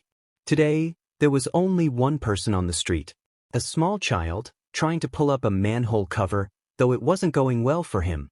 Swooping low, he landed beside the kid, white gown looking a bit dirty around the edges. Immediately Skoll was swinging around to confront him, green eyes reserved and wild all at the same time. Keigo held up his hands placatingly. Well, isn't there a hospital looking for an escapee right now? I'd almost think you're not where you're supposed to be. He teased. And of course he was teasing, mostly, because Skoll wasn't where he was supposed to be. He was supposed to be at home, keeping Dabi from losing his sheet.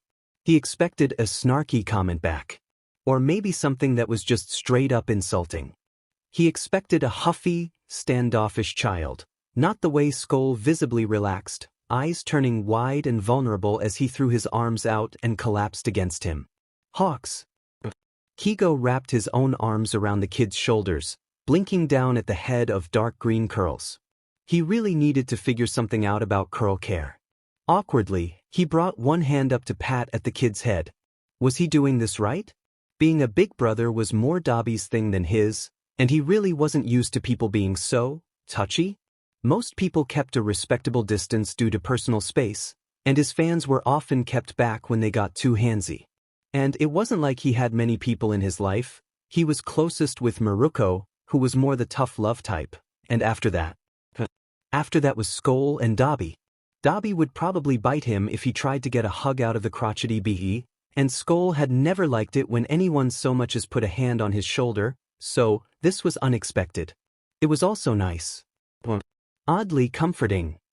The strangest part was the realization that, at 20 years old, Takami Keigo discovered he liked hugs. It was just pleasant, being able to hold someone you cared about, and Skoll was clinging to him like an urchin. It made him feel protective and powerful and cared about, and Skoll was pulling away now. He was pulling away and reluctantly, Keigo let him go. He did pout a bit, though, after dealing with Dabi for so long, that was his right. The little sun chaser looked up at him like he hung the moon, or maybe the sun was more appropriate, and Keigo got it. Keigo understood Dabi's violent need to burn the world down for the kid. He was definitely feeling a weird sort of protectiveness for the two idiots that had crashed unceremoniously into his life a few weeks ago. "You okay, kiddo?" he asked, and Skoll nodded, a bitter smile tugging at his lips. "Yeah." The kid glanced down at his feet, clad in a dirty pair of slippers. Keigo almost snorted at the sight of him, small and frail in a little gown that hung off him loosely, and slippers that were definitely not meant for running from the police. I just really missed you guys?" Keigo's heart couldn't take the sheet. "Hey, we really me dash." His comms crackled in his ear. "Check in. Anyone find anything?" "Nothing here," Snipe reported dutifully. "Hawks." Screwing up his face, he held a finger up to say 1 minute. He clicked his comm, nothing over Mepurther. "I think he might have gotten away." Where could a kid in a hospital gown have possibly gone? Tsukachi sounded completely bewildered. Keigo gave a sidelong glance at the 12-year-old in a thin white gown. "No idea. But you did say he was a bit of an escape artist." "Eraser, how many times has he gotten away from you again?" "He's gotten away from you too," came the immediate defensive reply. But hasn't he gotten away from you more? I feel like I remember finding him when someone I know lost him on a balcony." Beside him Skoll stifled a giggle, and Keigo passed over a sheet-eating grin. "At least someone appreciated him." "I don't see you finding him now," Eraserhead countered, but it was a weak defense and they both knew it. Keigo looked down at the kid who was still staring up at him with a look of almost wonder? Well, maybe not wonder. It was closer to confusion. Like he couldn't understand Keigo at all. "I'm going to swing around for a double check and then I'm coming back. As far as we know he's hiding out somewhere, and if I'm in the sky, he's not gonna come out. Be quick." Eraser grunted. Keigo let go of his comms, turning back to Skoll. "Now, as I was saying, we really missed you too." Dobby's beside himself. "Are you okay? We really need to get you home." Dobby's about 2 minutes from lighting something or, more likely, someone on fire. He watched emotions play across Izuku's face. Worry, joy, grief, it was an odd buffet, to be sure. Is he okay?" Skoll asked, hands coming up to clutch at his arms protectively. Is he mad?" "I got in the way dash." "Oh hush," Keigo waved him off. "He's spittin' mad, but not at you. At me mostly. I think he's decided it's my fault this happened." "Your fault? You weren't even there," Skoll scowled. "Preaching to the choir, kid. But the sooner we get you home, the sooner he can get over his weird paranoid delusions." Keigo started to pull of his jacket, Skoll only frowning deeper as he watched the tan thing come off only to be offered to him. What? Skoll dragged his eyes from the jacket up to Keigo's face, looking all sorts of confused. Keigo snorted, pushing the jacket into the kid's arms. "I can't take you home in that, kid. People will notice and talk about how the number 3 hero flew a mystery kid in a hospital gown home if they catch me taking off or landing. Lucky for us, Eraserhead is back looking for you closer to the hospital, so probably not on any inconvenient roofs to spot us. Now put it on, kid." Skoll clutched at the jacket, looking bewildered. "Take me home? Like fly?" Keigo confirmed. Skoll stared. "You I can walk a dash." He couldn't help himself. He laughed. "Kid, half the city's heroes are out looking for you right now. I'm flying you home, it'll be quicker and safer. No one questions a pro hero flying a kid home, but again, they will talk about the kid in a hospital gown out for a stroll." He gave the kid a pointed look, watching as Skoll wrinkled his nose distastefully. At least he did put the jacket on, even if he did so reluctantly. W won't you be CC cold? The kid asked. The air up there is dash. He laughed again, because goddamn this kid. I'll be alright for a few minutes. Just hang tight, little bird. He screwed his nose up. And don't tell Dobby I called you that. Skoll broke a small smile as Keigo lifted him up, wings flaring as he went to take off. All he thought about while taking off was that he really needed to make this kid eat something. He was still entirely too light. I'm gonna hurl, Izuku wretched as Hawks let him down on the balcony. Did you have to fly so fast? The bird wonder only laughed, looking totally unrepentant. That was slow for me, actually. I think you could beat him, Izuku muttered miserably, trying not to lose his lunch. It was especially bad since he'd actually eaten lunch today. Huh? Hawks asked, mystified. Izuku shook his head as he finally managed to right himself, mostly. In Ingenium. You'd win in a race. Easy. Hawks flashed him a playful grin, swiping a hand to ruffle at Izuku's hair. Usually he'd pull away, but he found himself making a lot of exceptions today. I know. Now give me my jacket back and get inside, I left it unlocked. He pulled off the jacket, handing it back to the hero. It was a bit chilly, he noted, but he'd be out of hospital garb soon, and Hawks really had to get back before they were found out. I'll remember to lie. I always lie for you, why would you doubt me now? Hawks scoffed. I lied for you over the radio, remember?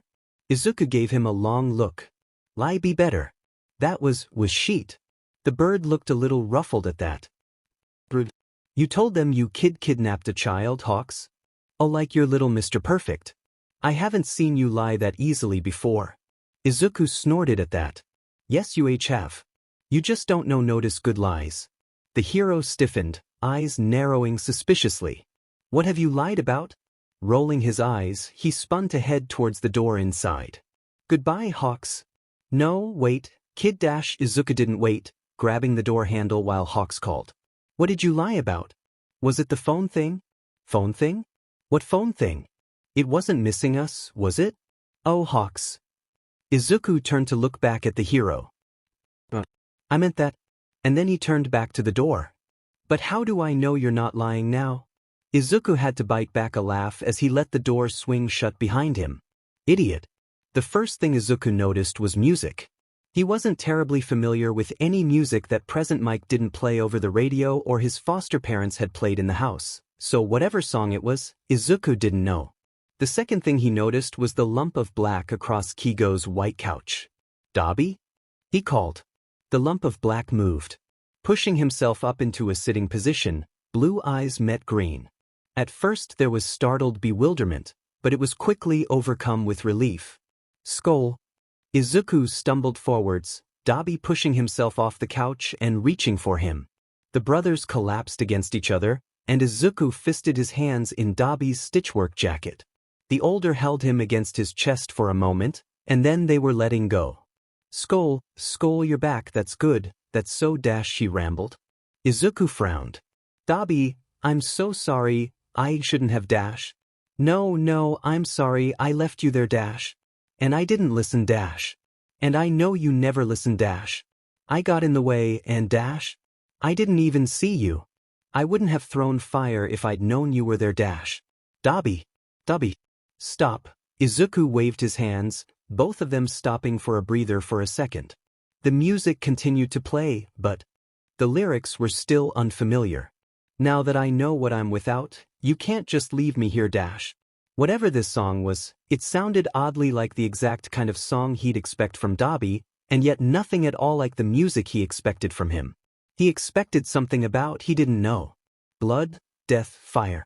Probably dealing drags and gang violence, it was 75% of his personality. Dabi, I'm sorry, Izuku got out at last. I shouldn't have run in there like that. The arsonist shook his head. Kid, that was my fault. I shouldn't have left you alone. What the F was I thinking? We literally just said we weren't going to leave you out there on your own. I should have brought you home, or I should have been paying more attention to anyone outside of Endeavor. He hesitated. USH shouldn't have thrown fire there. You can know how easy 7 catches. It was already on fire. Dabi brushed off easily. There was nothing that could have saved that street, anyway.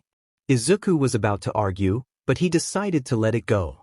It meant a lot that Dabi was apologizing at all, and he wasn't going to try to crush morality into his thick skull.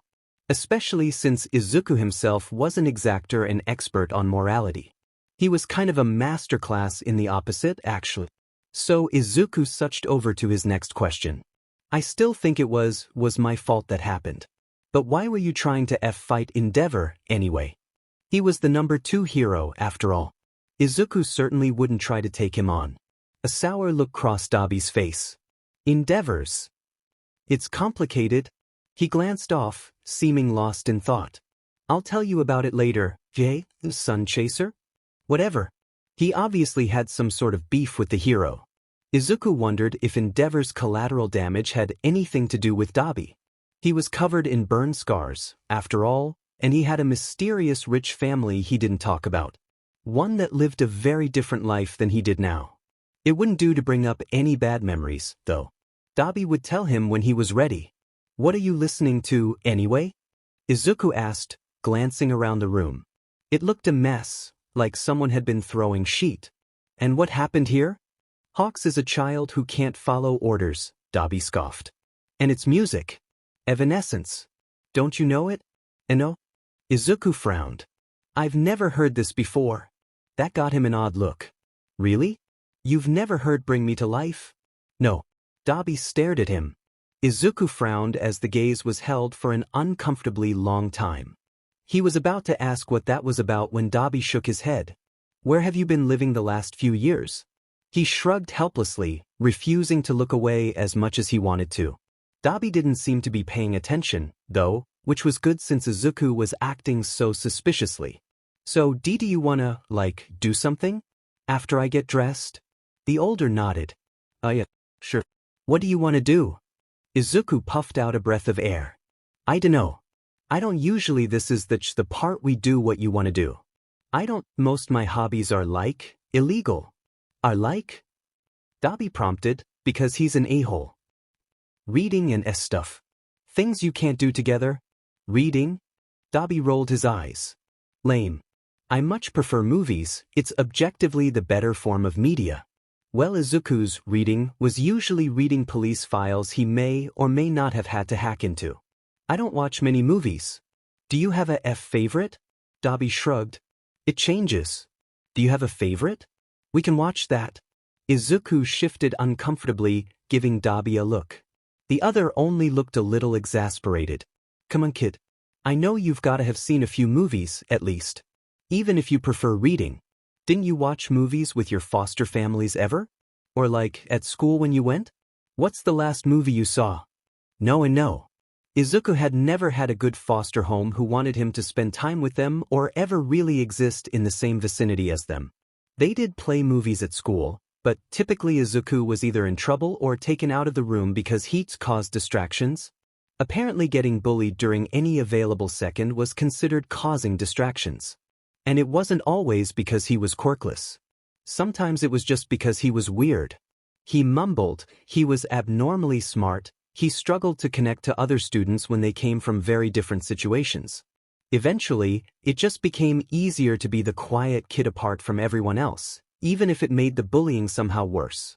I used to with my before she. I remember she used to like this Western holiday movie. It was about, deer or something. One had a red nose. Dabi's brows shot up and he crossed his arms in a surprisingly disbelieving way. Rudolph? The last movie you saw was Rudolph, when you were 5. Izuku shrugged. I guess. So what do you want to watch? He tried to deflect, but his brother wasn't having it. You haven't seen anything? No Pirates of the Caribbean, no Transformers or Avengers or Dash. No, Dabi. Izuku sighed, giving his brother a tired look. I didn't have a cushy life, okay? She stopped, frowning. Why don't you pick something, okay? Whatever you want to watch. For a long moment, Dabi was quiet. Everyone has to see Pirates of the Caribbean, at least once. He shot Izuku a soft smile. I'll put it on, go get dressed, kiddo. Relieved, Izuku nodded. He really didn't like people prying into his past, usually.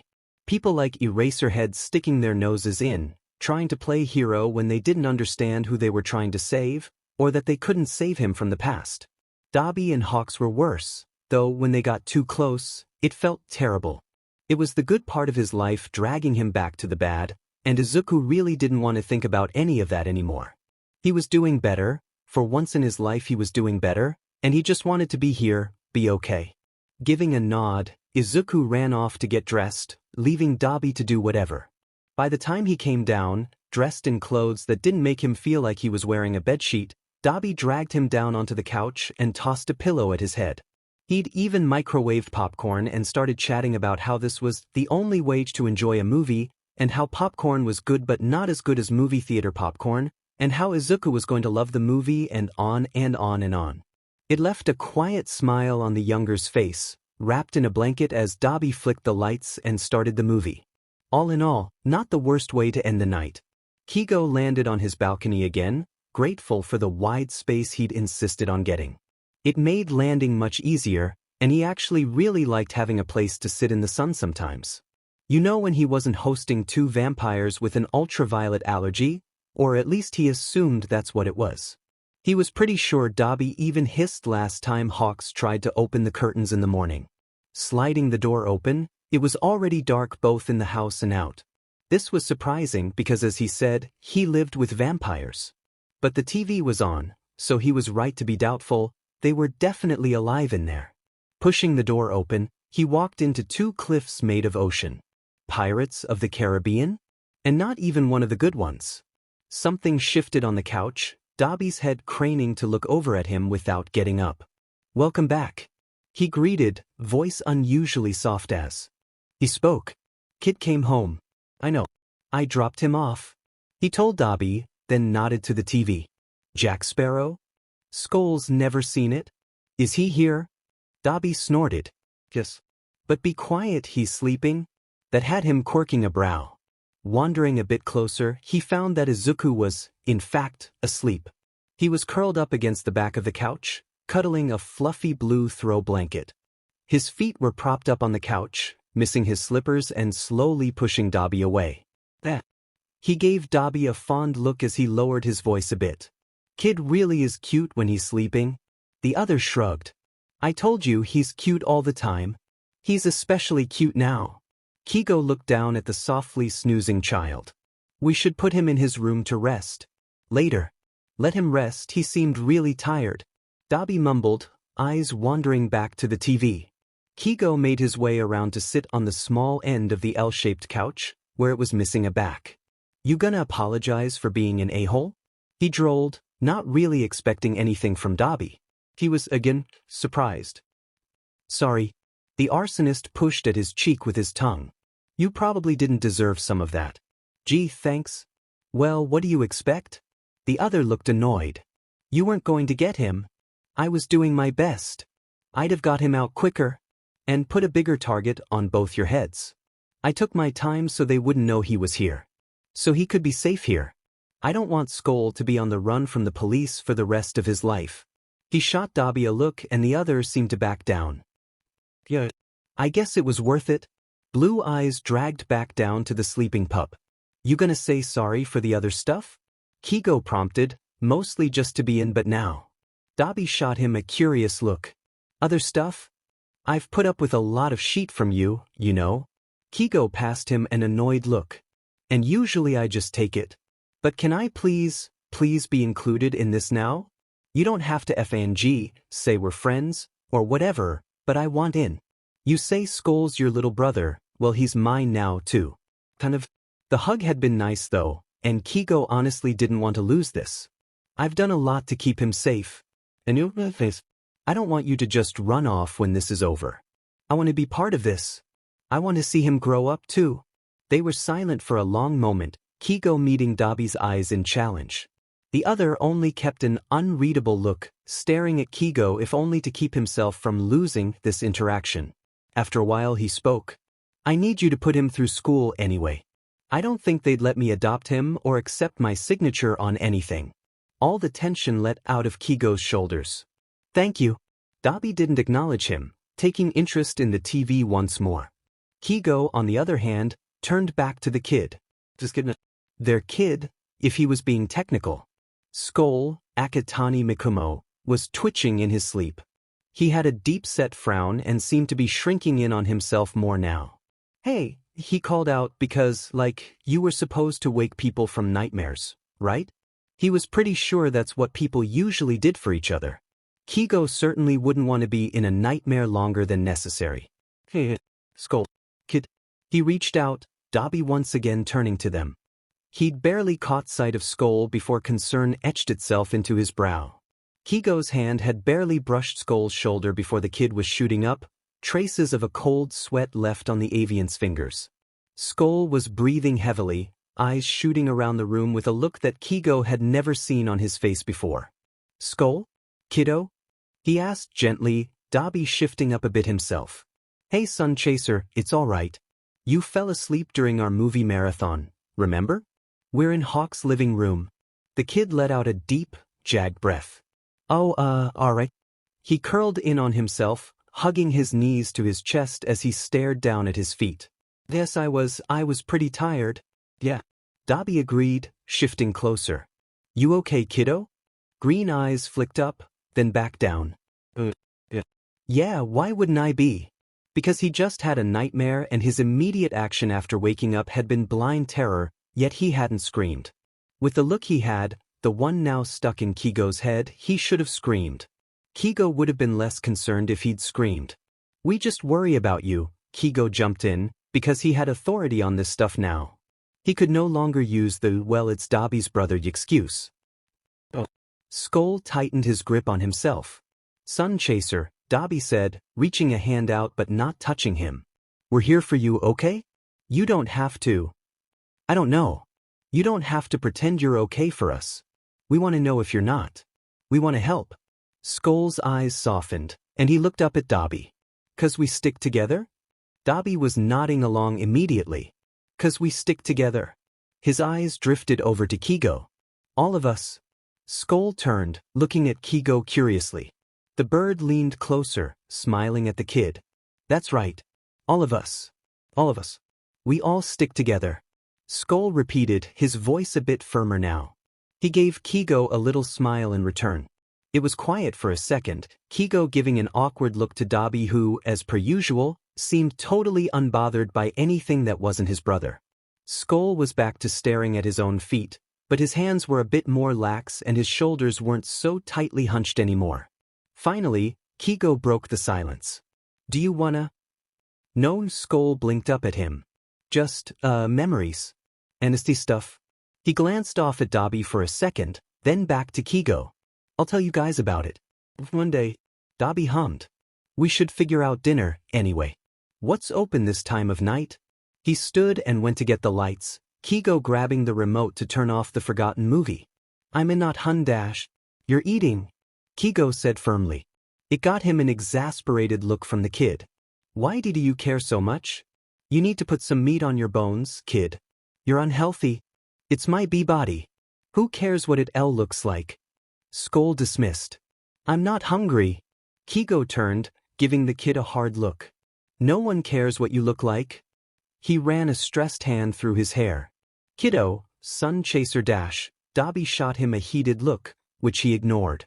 It's not about your body, but you need your body to live. And I'm worried, kiddo, okay? I'm worried. I want you to be healthy. A look of guilt crossed Skoll's face. He leaned closer. Talk to me, please. I'm sorry, he muttered. I'm not trying to worry you. The guilty expression soured worse. He was worrying himself into a tizzy. I'm sorry. I didn't mean to. I wish you wouldn't worry. I'm sorry I'm dash. Reaching out, he moved slow as he could, letting Skoll pull away if he wanted to. He did tense up a bit, but he didn't pull away as Keigo took his hands, rubbing comforting circles into the back of his hands. One of his handlers at the HPSC had done something similar when he was a kid and everything had gotten to be too much. Don't apologize. This isn't your fault. Just please try to eat. For me. Skoll looked up at him, a look of intense, warring emotions just behind green eyes. It left Keigo frowning, wondering what had left such a young child so hurt that he didn't want to eat. I don't think I deserve it. Keigo leaned forward just a tad more. Skoll, you deserve it. Deserve to eat. The kid's eyes dropped, and suddenly his shoulders were shaking. A second later, Dabi was next to them again, dropping down beside the kid with a look of concern. Keigo felt just as helpless as he could see in Dabi's face, but Skoll's hands had tightened around his own, so he kept rubbing comforting circles into the backs of them. It wasn't much, but it was something. He just hoped it was enough. He hoped they could be enough. With every day, and from both sides of my intelligence, the moral and the intellectual, I thus drew steadily nearer to the truth, by whose partial discovery I have been doomed to such a dreadful shipwreck, that man is not truly one, but two. It felt oddly apropos that this was the book Akatani had on him when he was first brought in. The book and much of his other items were meant to be returned to him after he left the hospital, but had been taken back as evidence after the kid escaped the other day. Huffing as he flipped another page, he thought about how accurate it was that sweet, shy Deku was also the abrasive and hurting Akatani Mikumo, who he'd been trying so hard to catch these last few weeks. I can't believe it. Nemuri gaped. I met my nephew and I didn't even know it? Don't encourage him. Shouta put in absent-mindedly. He scoured another line, as if it would give him some clue about Akatani's whereabouts. He shouldn't have it. He shouldn't even be touching it, but Hizashi had managed to convince Tsukachi to hand it over. Logically, he knew this was incorrect and immoral. Tsukachi only handed it over because they were friends. The police might not have any use for it, but it was evidence. So he'd argued about why they couldn't possibly take it. And then Tsukachi had shrugged and asked if Shouta was going to turn them in. Dimmin him to hell. I know. You and Sho are so lucky. Hizashi whinged loudly. Shouta would be more angry if it was anyone else, but he had a soft spot for these two, his husband especially. He may not agree with how ready Hizashi was to adopt Akatani with no real evidence he needed it. He was glad he didn't have to talk him into it. Even if talks of adopting Akatani before they knew he was Deku had started with Hizashi insisting, if you get to pick a kid, I do too. But that didn't matter now. They were, frankly, very lucky that the child his husband had hyperfixated on was also the kid that Shouta felt just a bit guilty about bringing into the station. He didn't regret it. The kid needed a home and preferably one that wasn't with people who disagreed with the law. But the kid had been hurting, and he kept replaying the conversation in his head. Why, you just took away the closest thing I've had to a home in years. I tried coming to you. I went to so many people. Police. They never did anything, so I stopped asking. A lump started in his throat as he flipped another page, despite not having absorbed anything. He really hated it when the other side of the argument was right. Oh, Zashi, you'll love him. I already do, Hizashi put in, the smile never leaving his voice. In fact, I would commit murder for him. He just needs to name a name. Whoever hurt him. We'll handle this, no questions asked. Shouta shot his husband a scowl, but the two seemed to be ignoring him. Nemuri gave a light laugh at that. He's just like you. Defiant as all get out. He and Hawks get along, I think. I know they've only talked a handful of times over the comms, but they always banter, and Deku's been taking his side a lot lately. Akatani. Shouta corrected. Please, Sho, he asked me to call him Deku. Hizashi rolled his eyes him, which Shouta didn't much appreciate. And he's going to be our son. Akatani is too informal. We barely know the kid. We can't call him Mikumo. Shouta grunted. Which is why we'll call him Deku. Nemuri smiled brightly, looking like she thought she was compromising. Hizashi narrowed his eyes on Shouta. I know he's my son. Hizashi, I think you're moving a little fast. I don't think you love him enough. That is our child, Sho. It's not Dash. Why do you take every good thing from me? Hizashi gasped dramatically. Why can't I have this? Why can't I be happy? Shouta winced, hating how similar the words sounded to ones he's heard before. People like Emi don't get happy endings. Are you not listening? You've taken everything from me. Shouta wasn't terribly fond of kids, no matter what his husband said, but he didn't like watching them suffer either. It wasn't even that he disliked kids, but he dealt with them for a living, and dealing with their dumb choices could get old quick. Still, he looked at Akatani and he knew the kid was right. The world hadn't treated him like a friend, and it wasn't about to start either. So, as per usual, Shouta was going to have to buck up and demand the world show the kid a little bit of kindness. Even if he had to bleed for it. You never have to see what happens next. You never have to live with the consequences of your actions. I do. It hurt that the kid was right about that. He'd saved so many people less than a decade into his career, but he'd never had to see them afterwards.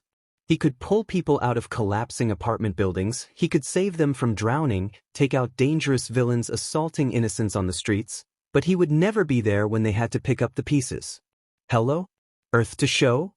Shouta blinked, looking up from the copy of Strange Case of Dr. Jekyll and Mr. Hyde. Hizashi was frowning. Sorry about that. You kinda just went off into your own world. Everything okay? Fine. He flipped the book closed and dropped it heavily on the table. There was a certain finality as it hit the table, like a guillotine boring down. Ignoring the lump in his stomach, he rested an elbow on the table in the teacher's lounge, looking over at where Nemuri had her feet up on the table, rocking back dangerously on two legs. Hizashi was sitting up but looking seconds away from bouncing around excitedly, which was pretty much how he always was. Fine, he says. Nemuri rolled her eyes. Fine. How come when people say that, they're never actually fine? Shouta ignored her, deciding that steamrolling was a two-player game. And admittedly, Shouta liked to win when he had the energy to try. I can't believe they haven't found him yet. Don't worry, I'm sure you'll find our kid soon.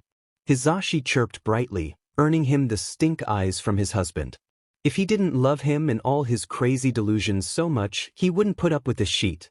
Still not our kid, and I'd be happy if anyone found him. But it'll be you, his husband cooed. 'Cause you've been out every night looking for him, and since we're like, his fated parents or whatever dash. His what? I'm sure you'll find him first. That way you both can have a wholesome, bonding moment. Father to son. Shouta rubbed at his eyes tiredly. Hizashi was always an optimist. It was Shuta's job in the relationship to be depressingly realistic while the sunny blonde kept their hopes high. It was probably why he didn't argue with the eccentric man much. It was always preferable to live in false narratives and happy endings, even if it was a bit illogical for Shuta's taste. For this reason, he didn't argue. He didn't tell Hizashi the truth. The kid hated him right now. He was, at best, a minor antagonist in the kid's life, and when he inevitably found and caught the kid again, he'd probably never earn his forgiveness for it. Akatani was too stubborn and independent. He didn't want Shuta's help, and honestly he might not even need it in the strictest sense of the word. But Shouta didn't want Akatani to survive. He wanted the kid to have a chance at a real, good life. So he'd be the antagonist, and he'd bring the kid under his roof. He could be hated, he could be the enemy, but Akatani was going to know what it was like to not have to fight for every breath he took. And that was a check that was so solid it could have been carved in stone. Suddenly, Hizashi was reaching across the table, pressing a hand comfortingly on Shuta's. It's okay, Sho. We'll find him soon. Promise? Shouta snorted. That wasn't a promise Hizashi could make, and he scoffed at it easily. It's illogical to promise something like that. It's called faith, Hizashi answered, looking completely unoffended. And you should get some sometime. Faith is a construct built on false narratives so that people don't have to face the ugly truth of the world. He drawled. I prefer evidence and reasoning. Well, Hizashi rolled his eyes, which Shouta was really getting tired of people doing to him lately. You'll have your evidence when my prediction comes true. Then you'll learn to have some faith in me. Unfortunately, as much as Shouta tried to pretend otherwise, Hizashi was one of the few things he did have faith in. He didn't think he was hiding it very well. Dabi huffed, passing Hawks the evil eye. Oh good, they were going to fight. Izuku loved watching them fight. It was his favorite part of the day. This is stupid. It's not stupid. Hawks shot him an annoyed look. Now stop arguing. I'll stop arguing when you stop being stupid. How is this stupid? You brought us here, like, 4 days ago. Now it's my turn. I brought us here before everything went to shit, Dobby argued. And there's no reason we have to do this here. We could do quirk practice at your apartment. Hawks se in a long, tired breath before turning to give Dobby a patronizing look. Dobby, your quirk is fire. Have you learned nothing from turning half of 7 into a campfire? First of all, it was like 1 street. Maybe 2. Second of all, Endeavor started it. Third of all, I'm not participating. Dobby listed off on his fingers, turning the tables and making it sound like Hawks was the idiot. He didn't do it as well, Izuku thought, because he didn't agree with any of the arsonist's earlier points and Hawks had the exact same concerns for Dobby's quirk in their apartment he had. Hawks looked completely unimpressed. Yes, you are. No, I'm not. Yes, you are dash. Hawks dash. Dobby. Hawks' feathers ruffled in annoyance as he passed the man a raised brow look. Dobby. Come on, we're all doing quirk training. Yours, mine, Skoll's dash. Izuku wasn't really sure how he planned to do that, but okay. It'll be good for us to blow off some steam, get to know each other's quirks better, and sharpening our skills never hurt. I figured this place was so remote since you know dash. We're wanted. Izuku chimed in, but they weren't paying attention. And you said you used to train here a lot. So come on. We gotta know each other's strengths and weaknesses just in case. We have to be able to work together. Logical, except he wasn't fooling anyone. Skoll, and probably even thick-skulled Dabi, knew that this was a ploy to figure out what Izuku's quirk could do. Which was dumb. Izuku was still being measured by worth based on a quirk he didn't even have. Dabi's eyes darkened, something not quite angry, not quite sad flooding them. I don't train here anymore. And I don't need any goddamn training. We need dash. My quirk is fire. I light things on fire. Sometimes water puts it out, or wind, or earth, but you need a lot of it. The arsonist drolled.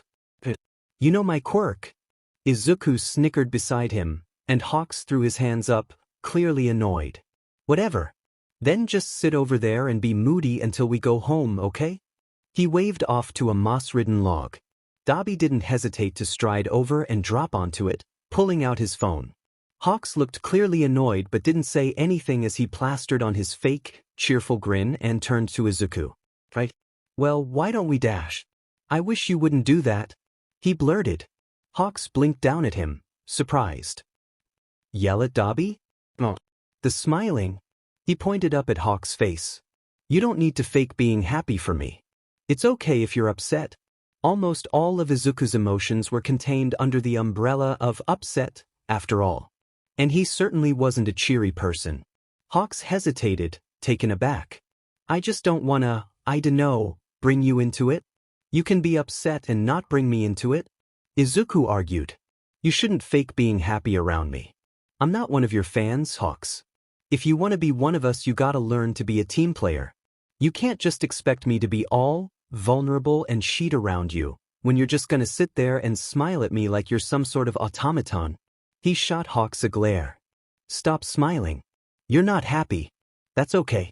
What did you say to me the other day? You don't have to pretend to be okay for me. After a second, a much softer expression came across the hero's face. Because, unfortunately, now it wasn't just Dabi giving him soft looks. Suddenly Hawks had decided to give him those looks as well. Izuku didn't really know how to handle them even after so many days living with them. You really don't talk like a 12-year-old. Okay, Sun Chaser, sorry about that. You down with helping me with my quirk? Reluctantly, Izuku shrugged. On one hand, still said that even his new family was so quirk-oriented. On the other, at least they were judging him off their own imagination. He had a feeling he could convince them to judge him favorably, despite the stacked odds against him. But what was new, right? Izuku worked thrice as hard to get half as far. Same sheet, different day. It was kinda nice Dabi didn't seem to give a shit about any of this. For a second, Izuku could almost pretend he didn't actually give a shit about Izuku's quirk, and when all was said and done, they'd still be brothers. Izuku took a few steps, glancing thoughtfully at Hawk's wings. You're F for sure a hawk, right? Those look like raptor wings, but I don't want to start analyzing just to find out you're, I dunno, part finch or something. Yeah, a Hawks bobbed his head. Something about my wing shape, like you said? Izuku paused, thinking for a moment. So, what do you want H help with? I don't want to start saying shit you already know. Don't worry about it and language, kiddo. Just analyze it, I want to know what you can do too. Hawks smiled at him again, but it was much less forced now. An honest, encouraging look. He much preferred Hawks when he was like this, real here. He wondered how Hawks felt about him, since Izuku had half a dozen different names and personalities. He must never seem real at all, though it was fitting, since Izuku didn't feel real to himself. Hawks started talking again, bringing Izuku out of his rumination. So, what can you tell about me and Fierce Wings? Again, Izuku considered him and his wings. You're fast, one of the fastest heroes, which checks out since Hawks are pursuit predators. Have you ever considered diving to gain more speed? Most Hawks reach their fastest speeds while diving. You probably have pretty good vision, cause you gotta see from the sky, and Hawks have great vision. Are your other senses enhanced? Can you taste SP spice? Can you have caffeine, avocados, chocolate, salt, onions, garlic, all that? You've probably got like intense stamina, alright? Cause Hawks have huge migrations. Do you feel the pull to move or migrate? That'd be March through May and September through November, right? Izuku tried to pull up all the old research he'd done on Hawks before. While analyzing heroes had been more of a hobby back when he was a kid, and not something he'd really sat down to do since, well, yeah. But he had spent quite a while catching up on some heroes after getting out. It had been therapeutic, watching hours of videos on people just being good because they could and analyzing their quirks like he did when he was good. Now, he was glad he wasted so much time looking up Hawks and their behaviors to compare to the hero of the same name. You can know, your size is probably cause of your quirk. Female Hawks tend to be larger than males, so if you had a sister, she'd be taller than you. He added as a bit of an afterthought. Hawks made an affronted noise that went unheard as Izuku continued. And your feathers detach. Hawks can't do that, so it's unique to your quirk. Telekinesis? You probably have some sort of neuroreceptors in your feathers, like how you can cut off an octopus's tentacles and they still move. Do your feathers do that? Do they move to avoid danger before you notice it yourself? It probably gives you better mobility. While most Hawks typically have to go fast, by virtue of wing shape and feathers, you'd be able to hold yourself up and hover or glide. And your telekinesis is strong enough to do that. I've seen videos of you saving people. You can send out one feather and hoist a whole person with it, though your speed seems to decrease with less feathers. Your feathers don't seem to be affected by this. And you have a minor hardening or sharpening quirk, too, cause I saw you use it to make your primaries into swords, which was really cool by the way. How strong do they get? Is it just like a 2 or a 3 on Mohs scale, or can you get it to like a 9? Does it take more energy to harden your feathers? Do you have to concentrate to keep them hardened? Are they more resistant to fire when hardened? I'm sure you regrow feathers like actual Hawks, but how fast do they come in? Is it also a minor healing dash? Whoa. Izuku blinked, looking away from Hawk's wings and back to his now very overwhelmed face. That was a lot. Izuku's face heated as he dropped his gaze. Sorry. I can be, that. No. Hawks backpedaled, hands shooting up to try to smooth over the situation. I meant it was really impressive. You really got a lot out of my quirk for just a few seconds of seeing it. I mean, I've seen it on videos and stuff before, T2. He muttered, rubbing at his arm awkwardly. It really wasn't impressive or anything, even a quirkless loser could do it. Literally. Still, I feel like you're going to know my quirk better than I do by the end of the day. My feathers regrow in about 2 days, but I don't have enhanced healing. It's only my feathers that regrow. Most my sense aren't enhanced, but I have pretty good hearing and, yeah, my eyesight of course. I never tested it for hardness. I mean they work like knives, so knife hard? Does that make sense? Hawks said, staring off as he recounted a few of Izuku's questions.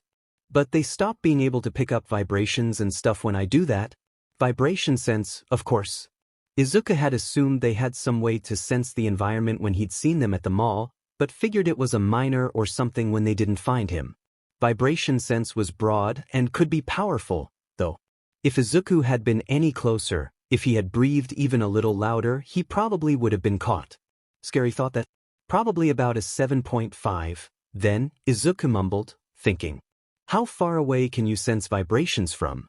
What exactly do you pick up when you do that? Can all your feathers harden, or just your primaries? What about Dash? Slow down, Skoll, I don't think that fast. He gave Izuku a playfully exasperated look.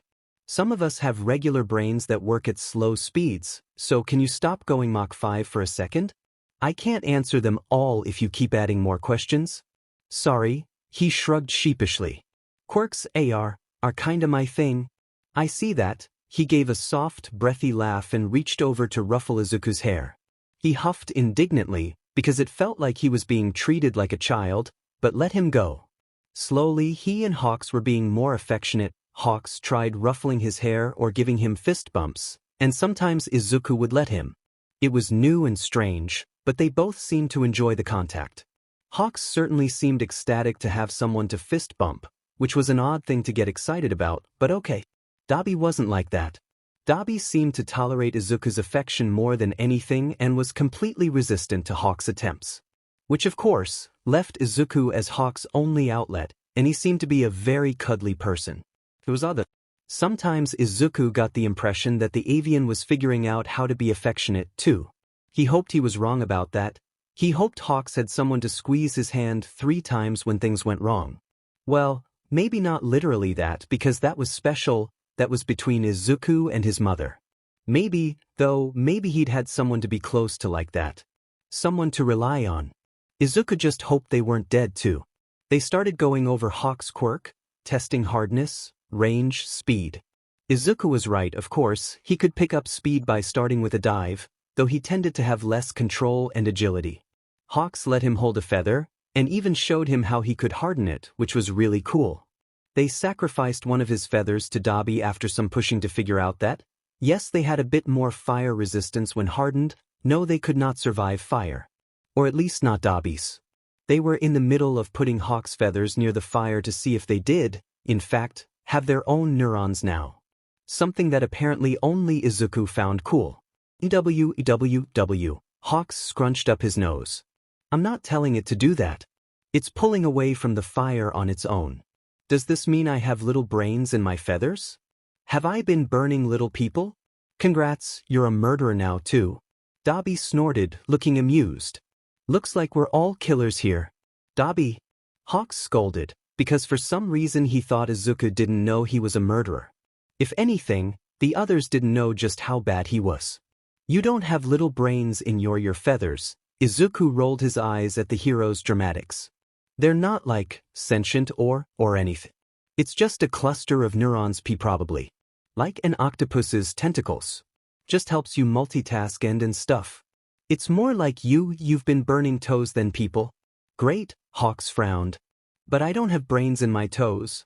A worried look crossed his face. I don't have brains in my toes, right? Don't worry, Pumpkin. I doubt you have brains in your toes when you don't even have any in your head. Dobby drawled, smirking like he was super proud of that mediocre joke. Izuku sighed at them both. You're both idiots. No Hawks, no toe brains. No feather brains either. They're still just part of you. Don't make this weird, 'cause it's not. It is kinda weird though, Hawks mumbled, staring at the little retrieve feather as it pulled itself away from the heat and Izuku's hand, resting on the ground a bit away. Super weird actually. Hawks is a freak of nature. Isn't that funny? Izuku passed an unimpressed look Dobby's way, but of course the arsonist was so full of himself he didn't even notice. Oh. It's just his quirk. It's no more unnatural than yours. Izuku shot him a pointed look, hoping Dobby understood he was poking at his lack of fire resistance. It didn't seem to take though, and all he got was rolled eyes and Dobby killing the little flame he'd reluctantly produced for them. Hawks shivered. This has been a horrifying experience. Please never make me relive this. You're such a baby. Why did none of them understand how cool this was? Depending on how many neurons they had, Hawks could use his wings to solve simple puzzles literally without paying attention at all. And each feather could solve a different puzzle. That was so cool. He really wanted to steal some of the man's feathers to play with sometime, see what he could get them to do. The terms chickadee, Dabi told him offhandedly. I hate both of you. Hawks glowered at the two of them. And can we move on? I don't like this experience. It's he beat all my GBs. Whatever.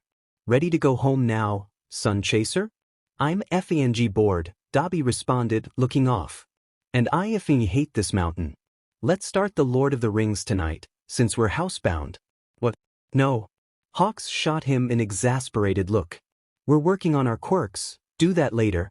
I'm bored as all hell, Feathers. Can't you wait a day for the kid to give you another existential crisis? BC, I'm dashed. He stopped as his phone went off, shooting Dabi a look. 1 second. Hawks took one look at the screen and his face morphed. It looked like whoever was on the other end had murdered his mother, or made him eat a squishy grape. Could be either, honestly. Still, he answered it like a champ. No whinging or anything. Better than Izuku expected of him, anyway. It's Hawks, what do you need? Fuzz. Seriously? I'm off today though. Fuzz. It's gonna be the same as every day. We're not gonna find him. Fuzz. Okay, but I was on that train earlier and I didn't see him. He cut a look Izuku's way. Oh boy. Fine. Fuzz. Whatever, I'll come in. But I'm only staying for 2 hours. If we don't find him by then it's a dead end. After goodbyes, he clicked off the phone and passed them weary looks. Called in? Dabi asked. They saw me on the train, right? We told you it was a dumb effing idea to take us out like this, Dabi snorted. If only someone could have foreseen this. Yeah, f. He pouted. I'm kinda surprised it took them this long to report it. But whatever. Take the long way home in Skoll, put your hood up. Make sure they can't see your hair this time, please. The hero let out a slow breath, rubbing at the bridge of his nose. I just wanted one day. Can you get him home all right, Dabi? If anyone gets in our way, I'll just do to them what you've been doing to all the little people clinging to your back. Hawks wrinkled his nose. Stop, please. They're not all alive. Izuku argued again. Why were they like this? Why couldn't they be normal? Whatever, I'll see you guys back home. Shout if you murder someone and need help hiding the body. And with that, Hawks took off. It took mere seconds for him to disappear over the trees, feigned speed nothing to scoff at. Dabi snorted, turning to Izuku. Joke's on him, I don't gotta hide the bodies. I can burn them. Funny, Izuku didn't have to hide the bodies either. At this point he could be found standing over them, covered in blood and holding the murder weapon, and they'd probably ask if he was okay and did he maybe see where the killer went? He was getting real sick of their bullshit. But at least he had a chance to turn over a new leaf. He couldn't get arrested, so he'd have to rely on his backup plan, don't be FNG terrible anymore. Couldn't erase his past sins, but he could stop the future ones. Dabi took barely 2 steps before looking around the mountain, an unreadable expression crossing his face. Turning, he reached out to Izuku. Come here, kiddo. I want to show you something while we're here. Izuku hummed. I thought you hated this mountain? I do. His mouth pulled back. But I said I'd explain things later, and I dunno. I want to tell you, I guess. Izuku gave him a weird look. Dabi sounded surprisingly fragile, vulnerable. Izuku had heard him frazzled before, but this was different. This was... Izuku didn't know. But he knew it was important, so he followed quietly. His brother led him farther up the mountain. They crossed a little river into a glade and Dabi pulled him over to sit under a maple tree, eyes far off as he looked around. It was a lovely spot, really. The birds were chirping, the sun was bright and warm, playing across the grass and leaves and making them almost glow. It was serene. It was quiet. He looked at Dabi. Where are we? He asked. Dabi's brow furrowed as he clasped his hands together over his knees. This is where I used to train. Dabi started. And it's where I died. According to my family, anyway. Izuku stared at him for a long time, his mind falling still. No way. Dabi was legally dead too? Holy shit, that was kinda funny. They were both legally dead. It was really funny they weren't brothers biologically, because some shit ran in the family. Luckily, before he could start laughing, Dabi was talking again. I was born and raised in 3. I was the firstborn, and my father was a very important man. He had a lot of rules and expectations, And a lot of punishments when I mostly didn't meet them. See, my father's some big shot hero, one of the fakest of them. Not that I think any of those BS artists are real. Izuku understood the sentiment. They did all SCK. They're terrible. He sympathized, letting Dobby fiddle with his hands quietly a minute. Hawks is okay, I guess. But he's the only decent one I've met. My father, though, he was a real BSTRD. He wanted to surpass All Might, and he'd do anything to get it. When it became obvious he'd never manage himself, he decided to have a child that could do it for him. That sounded like the worst possible reason to have a kid. He'd thought spite was pretty FNG bad, but on second thought, over a vendetta was probably worse. My mother had a powerful quirk, but came from a poor family. Do you know what a quirk marriage is? Dabi turned to look at Izuku, eyes carefully blank. Izuku shook his head. It's basically just an arranged marriage, but over quirks. My father bought my mother, just to have a kid to beat All Might. Dabi ran a stressed hand through his hair. When I turned 4, my quirk came in. We didn't understand it at the time, we just knew it was a strong fire quirk. My father started my training immediately. My next 2 siblings, you see, they didn't get a strong quirk, so they were sidelined. I wasn't allowed to talk to them, to spend time with them. He always said I wasn't like them. We were different. I had something to work towards, and they were just... I don't know. Extras, Izuku mumbled, frowning. Yeah. Dabi laughed humorlessly. They were extras. His leg jittered a bit nervously as he leaned back, glancing off towards the river. I believed him. I was just a kid. Thought I was special, and I had this duty, and that I was going to be the next biggest hero. So I didn't complain, I trained hard. It didn't matter when I bruised, when I bled. I could ignore the burns. His gaze dropped again. Except he couldn't. Because I shouldn't burn. I have a fire quirk, I shouldn't dash a ragged breath. Turns out, I'm broken. I've got my father's fire and my mother's cold resistance. When my father found out, he dash, his eyes spit fire. He replaced me. He had another son, one with both quirks. The perfect mix. The perfect air. He spat. Suddenly Dabi was standing, prowling across the glade as he went on. Izuku blinked. He'd never seen Dabi so upset before. Suddenly, Shouta was the favored child, and I was one of the extras. I still wanted to be great. I still wanted to be a hero, but they wouldn't let me. I wasn't important enough, you see. My great and mighty father, he couldn't have 2 sons go into heroics, I guess. Not when one wasn't good enough. But I trained anyway. I trained constantly, I'd show them I was capable, I would. But dash. Dabi's voice broke and he stopped pacing. His eyes dragged back to the river. Izuku wondered if he should get up and come closer, if Dabi needed him there or needed some space. He wasn't sure, he didn't know how to help, but he desperately wanted to. I was 12. I'd gotten into a fight with my mom. She wanted me to stop training and I didn't. I wanted to show my father what I could do. I wanted to show them all that I was important too. He grimaced, like the thoughts were distasteful to him now. I was just a stupid kid. What happened, Dabi? Izuku murmured.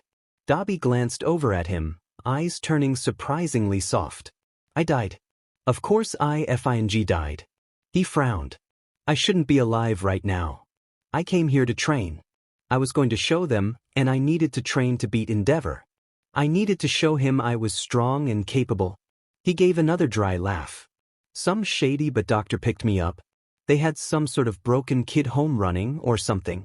I don't know. It doesn't matter. I was in a coma for 3 years, and when I woke up, my first thought was that I had to go home. I had to show them I was okay and that I could still do it. But they... He snorted, eyes burning again. It was the same FING sheet. Boy wonder Shouta was getting his butt kicked by Daddy Dearest. That a-hole had run me into the ground, he'd destroyed me, and he hadn't learned sheet. That day, I realized that Todoroki Toya was dead, and his life had meant nothing. That day, I became Dabi. He looked off. That's why I went after Endeavor that day. That's why I didn't want you to go, Skoll. I'd had siblings for 12 years, and it wasn't until I met this scrappy little kid with a trigger finger and a taser that I felt like I knew what it was like to be a brother. He laughed, softer now, and Izuku blinked up at him in surprise. It's dumb, I know. But I had to go after him. I don't know. Sometimes it still feels like I'm there, I guess. I'm still chasing that impossible dream. I'm still getting hurt. It's like I never left. When Endeavor showed up, I just had this thought. It was like, if I didn't stop him, he'd keep hurting people. My old siblings, I guess. The people of 7. He looked a bit angry again as he said that. You're out there so much, and I know how heroes pick on you. I just needed to stop him. That was all. Izuku understood that. He understood it so well, and he wished he didn't. Chasing after impossible dreams, being stuck in the past, just reacting to old stimuli. He stood now, walking closer. God, they really were brothers, huh? They even considered their old self dead? Hey. He tried, keeping his tone gentle. We can stop him together, okay? We can bring him down. No, Toya said with immediate finality. Izuku frowned. What dash? No, Skoll. I don't want you near him. Toya's mouth twisted. That bastard, he ruins everything he touches. He lights it on fire and he burns it until nothing's left. I don't want you caught up in that. I wanna help. Izuku argued. No. Skoll, you're just a kid. So are you, Izuku snapped. Toya scoffed, but Izuku yanked on his sleeve to get his attention. Why you are? You're barely 20, Dabi. You're taking on Endeavor. You see, can't do that alone. He glared up at the arsonist, who looked a little surprised by his outburst. He can't burn me, Jackal already did that. If you're going to help me with Jackal, I'm going to help you with Endeavor. Toya looked resistant, so Izuku tugged at his sleeve again. We. Together. Finally, Blue Eyes cleared. We stick together, Sun Chaser. He stood, glancing back at the river, and let's go home. I really hate this place. Izuku laughed, but called to stop him as the older took the lead. Hey, Dabi? Dabi quirked a brow at him. My name. It's Izuku. Midoriya Izuku. Toya's face softened. You little liar. Your name is Sun Chaser, and you know it. Now get over here. Feeling a little smile break out, Izuku rushed to obey, Toya waiting for him as he caught up. One other thing. He bit his lip nervously. See, can I ask your help with something? Sure, Toya blinked at him. But if it's homework, I can't do math either, so forget about it. I don't go to school. Izuku snorted. And I'm great at math. Of course you are. I bet you love it too. Why do you say that like a bad thing? Toya snorted. Not surprised. What do you need, Sun Chaser? Oh, Izuku blinked. It's about that guy. Something he told me before he. Immediately dark brows were furrowing. What did he say to you? There was the petty, angry BS Izuku knew and loved so well. Why didn't you mention this before? And not important for Hawks to know. Izuku shrugged. He tried to stop me. But you're, not doing anything Thursday, right? Toya shot him a concerned look, and honestly Izuku thought he kinda deserved this one. The train ride home had Skoll obsessively trying to keep his curls from flopping out of his hood. It was kinda funny to watch, but his brother seemed pretty upset by the whole thing, and Dobby had a growing soft spot for the little tyke. It didn't stop him from laughing when they got outside the apartment and the wind blew his hood off for a second. Skoll grabbed for it madly, looking positively freaked out. It's not funny, Skoll grimaced. I have green hair. No one has green hair. I stand out like a sore thumb. Dobby snorted, but looked him over a second. Yeah, you do. No wonder you got spotted so easy earlier. Skoll made a stressed noise. Not helping. Rolling his eyes, he led Izuku into the building and to the elevator. Not trying to be a shithiel. Dobby felt a bit of a smile tug at the edges of his lips, though. It was nice that nothing had changed between them. Skoll had listened to his pathetic little tale and hadn't thought less of him for it. It was relieving, but also made him think that maybe that said something about how little Izuku already thought of him. But he did ask for help on his vigilante work, so that was unlikely. They were still Skoll and Hattie, it seemed. Still brothers. Still each other's biggest FING problems. And helping each other with their problems, it seemed. Dabi led them back to Hawk's apartment, shutting and locking the door behind them. As Skoll slipped off his shoes and they sucked to their indoor slippers, Dabi caught Skoll before he could run off. "Come here a second," he said. Skoll shot him a mistrusting look. "Wa? Just see me." He tugged Skoll after him, stopping briefly to unlock the balcony door for when Hawks came home. Then he brought the kid upstairs and to his bedroom. Skoll hovered in the door, looking vaguely uncomfortable as Dabi started sifting through his dresser drawers. "What are we, doing now?" he asked. Dabi grinned as he pulled out the little cardboard package he'd been looking for, holding it up for the kid to see. "Hair dye." Skoll blinked, looked at Dabi's hair, then seemed to put it together. "And my hair's already pretty dark. It won't do much." "True," he shrugged, "but your hair is way too dark and curly for me to try bleaching it. I'd probably F up and kill it. So at least this way people won't go reporting the green-haired kid to the police anymore, but Eraserhead or whatever will probably still recognize you up close. So just stay away from him." Skoll still looked a little nervous. Do you know what you're doing?" He waved at his own hair, giving the kid a deadpan look. "Do you want to be able to go outside or not?" The kid wrinkled his nose, looking like Dabi asked him to eat a slug. "Fine." He relented. "I guess." "Great," Dabi perked up, heading over. "Let's go to the bathroom." "Just think, Sun Chaser, now we're really gonna look like brothers." Skoll gave him a disbelieving once-over. Sure." "Shush." He pushed at the kid, aiming them towards the bathroom. "Don't ruin this for me. I'm excited." The light thump outside the door took Izuku's attention off the little metal shell he was working on screwing back together. He'd spent the better part of an hour trying to find a usable screwdriver in this house, but at least he was able to work on his projects tonight. "Hawks is here," Izuku announced, Toya grunting and pushing himself up from the other side of the couch. "Is he?" The arsonist craned his neck to look at the door seconds before Hawks pushed it open, decked out in his hero gear. Toya snorted. "Welcome back. How was Eraser?" "Somewhere between rude and didn't really talk to me," Hawks answered, waving his hand. "As per usual. You guys get home okay?" "Yeah, you'd be so proud. We only had to hide one body." Toya kept a completely straight, unbothered look as he said that, and Izuku couldn't help but snort. "Yeah, if you don't count the neighbor." The way his eyes glowed told Izuku that Toya was happy he was playing along. "That doesn't count, we didn't have to hide it. Just burn it." "Haha," Hawks rolled his eyes at them, very done with their sheet by the sound of his voice. "You guys are so funny. Hey, here's an idea. Can we try joking about something other than killing people for once? I think that'd be really funny." Without missing a beat, Izuku looked up at him. "Dabi let me into his stash tonight. It was exciting, I've never had meth before." Toya broke down into loud and abrasive laughter as Hawks bore a disbelieving, horrified expression. Hawks was right, joking about things other than murder was fun. "You're kidding. Please tell me you're kidding." Dabi dash. "Relax, Feathers," Toya started as his laughter died down. He was still grinning so wide it stretched his scarred skin funnily, though. "I didn't give him meth. I figured we'd start small with ketamine." Hawks looked even more horrified as Izuku started cackling too. After a moment he let out a tired breath.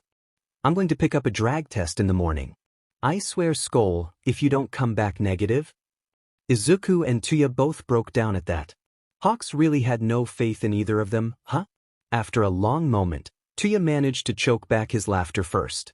"Oh, loosen up a bit, we're just effing with you." Narrowing his eyes on them, Hawks set his jaw. No, I'm getting that drag test tomorrow." "Well, sh sheet." Izuku glanced at Toya. "Can you take it for me then? Get him off our B-backs?" "Oh, kiddo." Toya gave him a long look. "You underestimate the amount of substances in my body right now." Bullshit, he'd been with Izuku all day. Even if he did inhale drags like normal people popped Tic Tacs. But it would be funny to trip Hawks out worse. Izuku shook his head at his brother, but Hawks only crossed his arms, face souring. "I'm really starting to think you guys actually went on a bender while I was out. Please, Please don't have done any of Dobby's drags, kid. You're too young. Waving his hand dismissively, he figured it was for the best that Hawks didn't know much about him or where he came from. I'm not interested in drags. It's a cheap high that never lasts. Besides, Izuku didn't have time for that. Well, he really didn't have a job to do anymore, did he? But just because Jackal was away, it didn't mean he wasn't doing anything. Dancer was still busy, and so was Deku. Skoll was literally always doing something, and it was kind of exhausting. Icarus had never been very active, though, and Apophis was what he used to be busy when he wasn't otherwise being busy. And now he had Akatani Mikumo to contend with. Hawks seemed a little relieved, at least. Good. Smart kid. Don't do drags. Stay in. He grimaced. Go back to school? Izuku snorted. That one kind of fell apart on you, didn't it? The pro didn't even dignify that with a response. Just rolled eyes while he started for the far side of the room. It's dark as sheet in here. What are you two bats? He'd barely flicked on the lightest W when Izuku started hissing, sinking down against the couch. Beside him, Toya groaned and covered his eyes. It hurts. I'm melting, Izuku whined. This earned them nothing more than an unimpressed look from Hawks as he turned to the TV still playing in the background.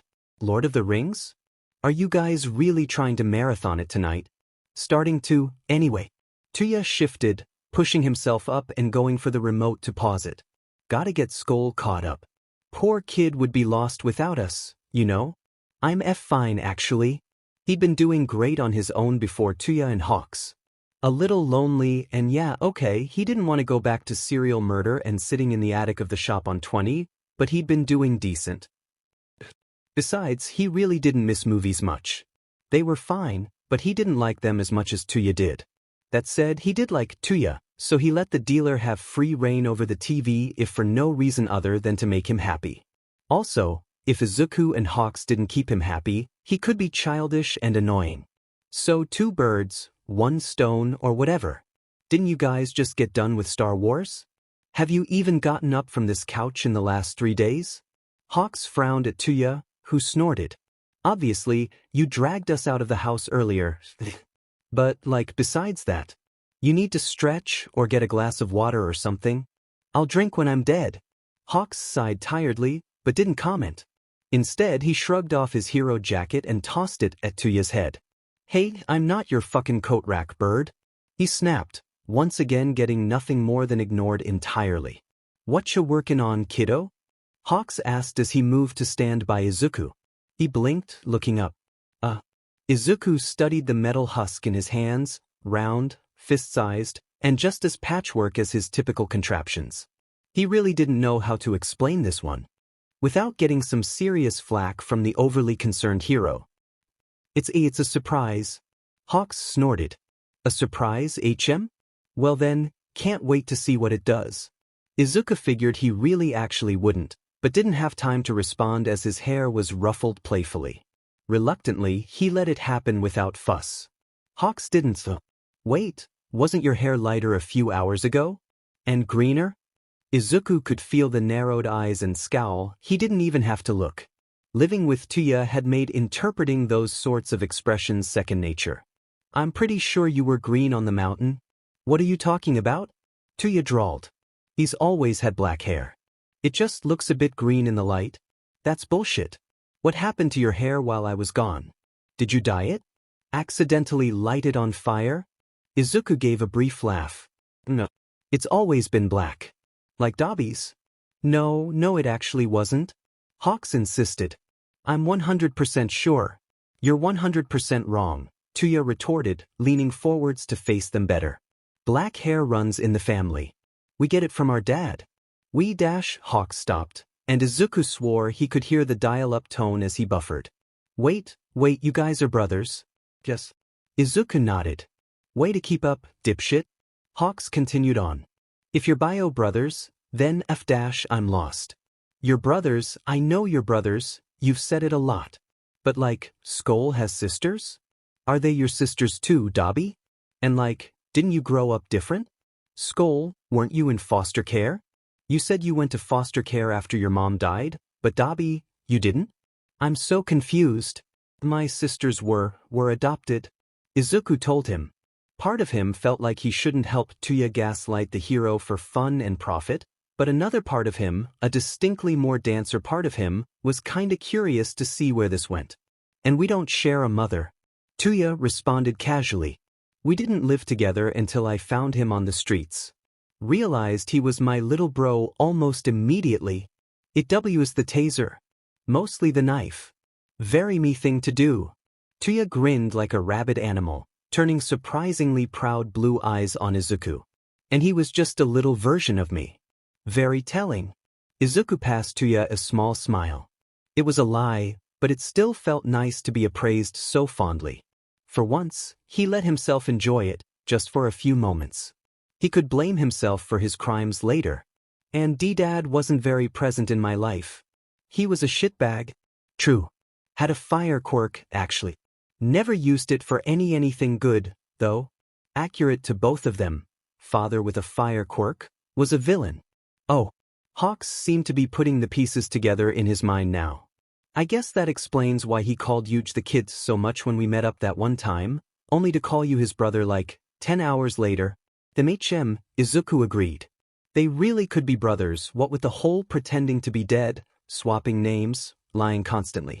He kinda hoped they found out Hawks was legally dead next, so they'd have to get Hawks to dye his hair and start gaslighting people into thinking it was natural. You look like you need a moment. You gonna be okay? Toya drolled, making Izuku look up and glance at Hawks. Sure enough, the hero looked like he was reconsidering everything. Your guys' lives seem unnecessarily complex. Hawks sighed, making Izuku cough out a laugh. Yeah, they really were. I'm going to bed. I'll see you guys tomorrow? Dunno where else we'd be. Standing and stretching, Toya turned to Izuku. I'm going to bed too. Need anything, Sun Chaser? No, he'd probably just spend some time on the police files. Maybe terrorize Detective Tsukachi a while. Time and not being halfway to another panic attack made him register the name proper. Detective Tsukachi. Tsukachi Naomasa. He'd been emailing his own interviewer.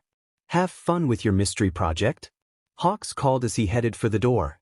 Toya followed him out a few seconds later, leaving Izuku to call goodnight after them.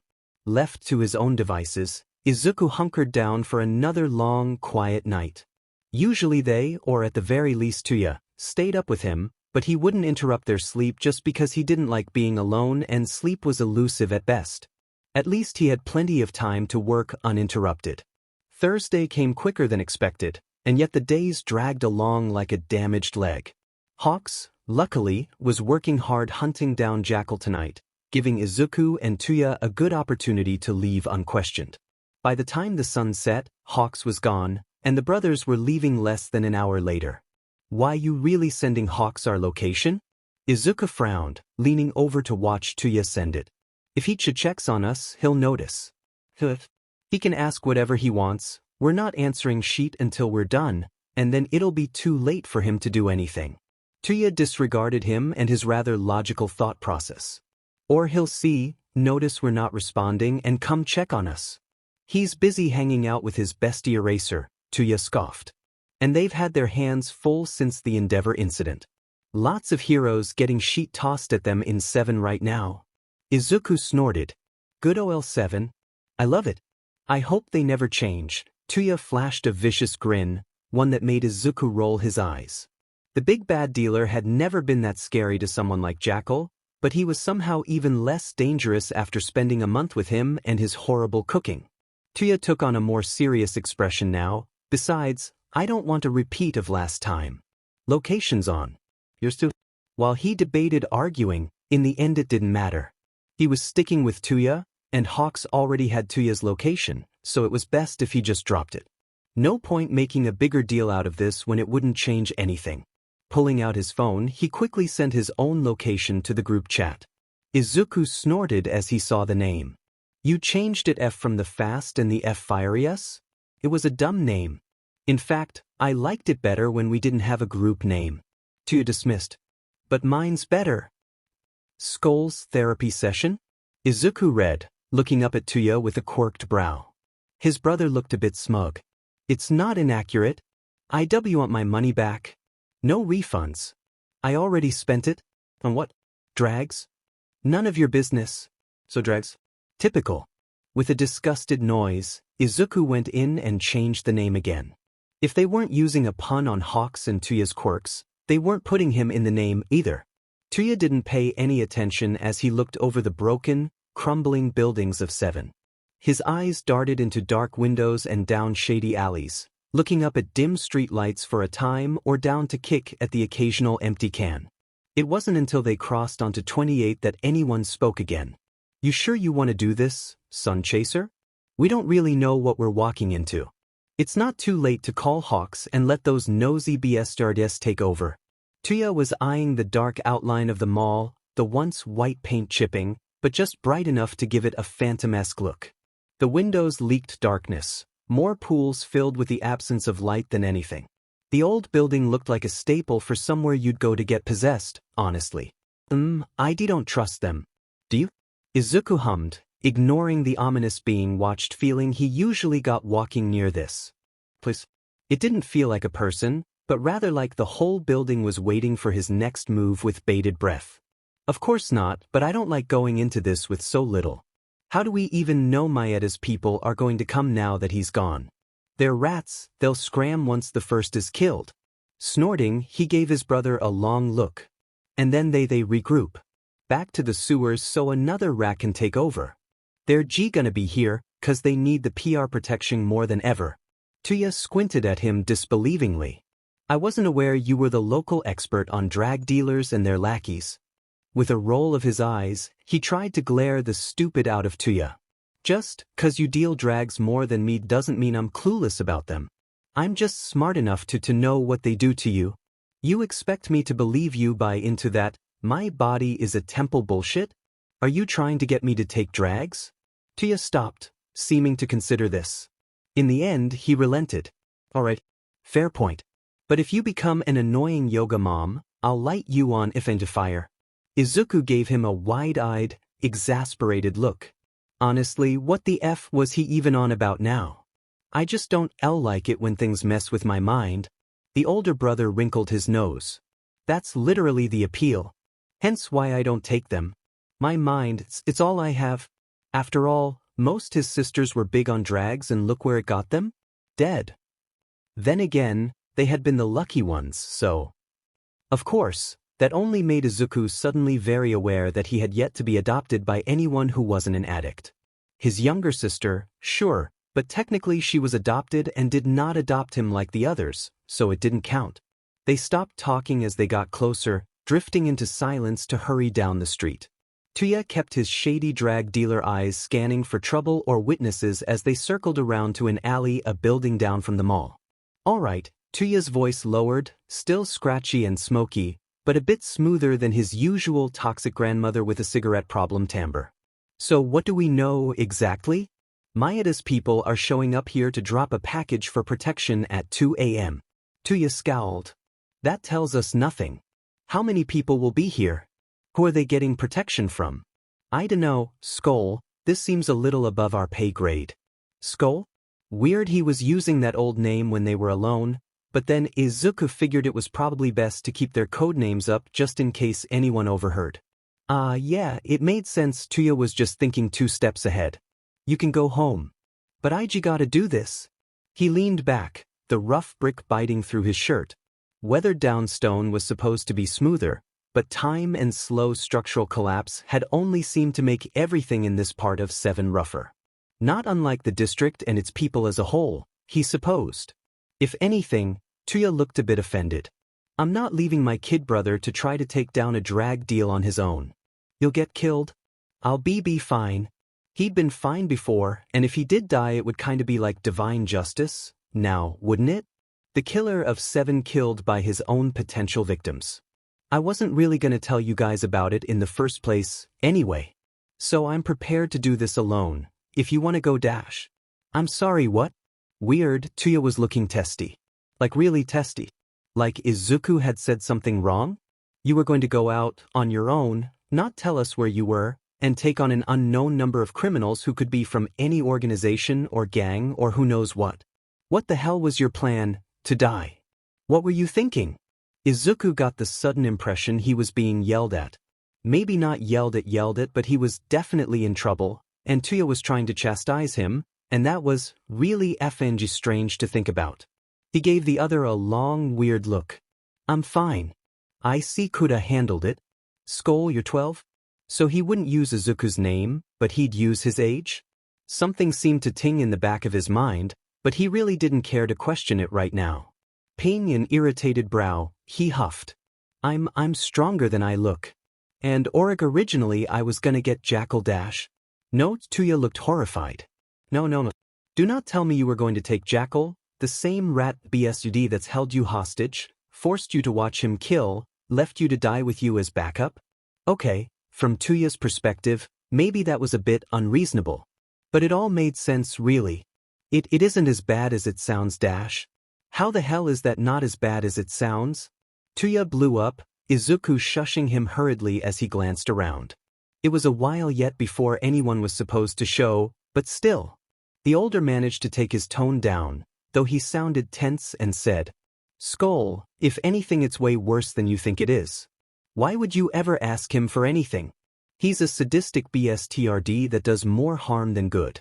If anything he'd show up, lead you into a trap, and then just FING leave you there. Again. Izuku winced. None of that was untrue, in fact, that was all very factual. It just so happened that Jackal was Izuku, and if he were left for dead, it'd be one more scummy, sadistic BSRD off the streets. He has his uses. He's good at what he does. Yeah, getting people killed? Toya snapped scornfully. Izuku felt himself recoil, eyes dropping to his shoes. His new, red shoes that Toya had gotten for him. They weren't super nice by any means, but it was the first gift Izuku had gotten since he was 5, probably, and as much as he'd argued that he couldn't take them from Toya, they meant the world to him now. Funny, wasn't it? The way Izuku leeched. He leeched off Toya's kindness, he leeched off Hawk's trust, and he leeched the life from everyone around him. Toya had no idea he was harboring a murderer. He had no idea he was living with the same person that had callously shoved him from the second story of this very mall just to escape. No idea it was his little brother that was such a sadistic BSRD. He's never done anything good, not once. Even his helping with this case is doing no one any good. The police are still looking for him, instead. He's investigating, sure, but he's only managed so far to almost get you killed. The second he's worried about getting caught, he runs away like a FING coward, hiding behind smoke and mirrors dash. Toya's rant stopped, cutting himself short suddenly. Izuku didn't look up, still staring at the bright shoes on his feet. They were the color of fresh blood, something he was intimately familiar with for how much it stained his hands. He used to think it hurt when kids had made stuff up about him, but now he realized it hurt much worse knowing that they were right. Skoll? Toya's voice was quieter now, concerned. Skoll, what's wrong? Slowly, Izuku looked up. It wasn't until he was staring at Toya that he realized his vision was blurred and fat, cold tears were rolling down his face. Even the small noise came out cracked and broken. He was surprised he didn't stutter. Useless Deku had a terrible stutter. Suddenly Toya was reaching out for him. A look of unbelievable care and concern turned to Izuku, despite the fact that he didn't deserve it. Skoll, it's okay. Whatever he did, whatever he made you do, you're not like him, okay? Whatever you went through, it isn't your fault dash. Breaking out into a busted, broken laugh. Toya looked a bit taken aback. But what was Izuku supposed to say? He was the only one at fault for what Jackal had done. You don't understand, he croaked, voice coming out a bit manic as he choked on his own traitorous laughter. This wasn't funny, it was tragic. You don't get it. Toya, I'm just like him. No, you're no dash. Yes, I am. Izuku argued, shoulders shaking and lungs still heaving as he tried to breathe between the chuckles and tears. I'm just like him. You think I'm good, but I'm not. I hurt people too. I dashed, he struggled, trying to find the words. I am Jackal, his mind supplied. But I don't want to be. Skoll, Toya tried, but Izuku wasn't listening. I've killed people? He felt the tears come through thicker now. Salty, They stung his eyes until he couldn't bear to look at his brother anymore, eyes turning off towards the street. I just wanted to help, but I didn't. IW was just trying to help. Toya, something in him cracked. It splintered, spiderwebbed, and finally broke apart, leaving him crumbling to his knees. And then Toya was there, hands outstretched but not touching him as he shook, sobbing miserably. It must be very annoying for the arsonist. He'd never been good with feelings, and now he was left alone with this mess. Izuku wished he were stronger, wished he could have held himself together for Toya. Now they were both uncomfortable. Skoll, Toya breathed after a moment. It was quiet, much quieter than Izuku was being, but it resounded louder than even the pounding of his own heart in his ears. He was crouching in front of Izuku now. Are you talking about your sisters? His hands found themselves raking through his hair, tugging at any knots they found. There was some solace in the pain, a shield that his raised arms provided. I was trying to help them. I didn't dash. Whatever happened, it wasn't your fault, Skoll. Why you don't know that ? No, Skoll, and then there was a hand ghosting closer to his shoulder. Just fingertips pressing against him, trying to comfort him, but Izuku hated it. Hated. He jerked back as much as could against the brick, thankful that the hand disappeared.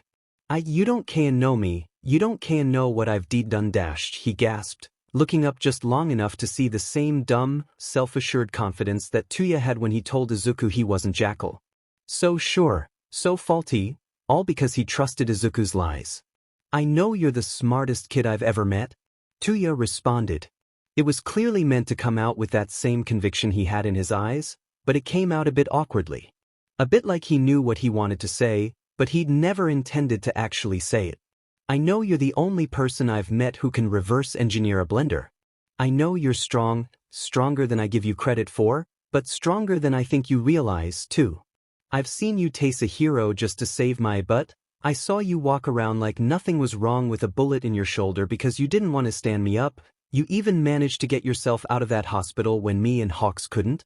For a second, he hesitated over his next words. I know you feel bad for whatever happened. I know you've seen some horrible shit, and now you're just trying to live with it. I am too most days. But you're not a monster for what you had to do to survive. You're not the same as the people that hurt you. You're not Jackal. Izuku heaved in a few breaths, trying to calm himself down. There was so much he wanted to say right now, about him, about Jackal, about everything, but he'd never be able to get it all out. The second he tried he'd break down again, he knew it already. Jackal and never hurt me. He forced the tears down. He couldn't say it all, but he could say this. Toya frowned, but Izuku didn't let him interrupt. Jackal he's not the PP problem. I am Jackal, he's just trying to help. He's just trying to save P. He acts mean, but he's hurt too. He just wants to save P people, and he doesn't know how. He grimaced as Toya opened his mouth to interject again. I know you see what he's done in you, and you think you can know everything but you don't. Jackal's not the bad one. Jackal isn't even trying to hurt me. He's trying to help me. Help you? How? Toya's frown was deep now, looking like he was desperately trying to dig down to the truth just beneath the surface. What Izuku was saying but what he wasn't quite hearing. Sking in another stabilizing breath, he tried his best to say more. Jackal thinks he can protect me from everything. Guilt. I just gotta be like him. We're so similar but he's stronger. He thinks that I just got to help people, but Izuku grimaced. I'm not strongly like him. Like why you think I am? I can't do stuff like that. Toya seemed deep in thought considering this.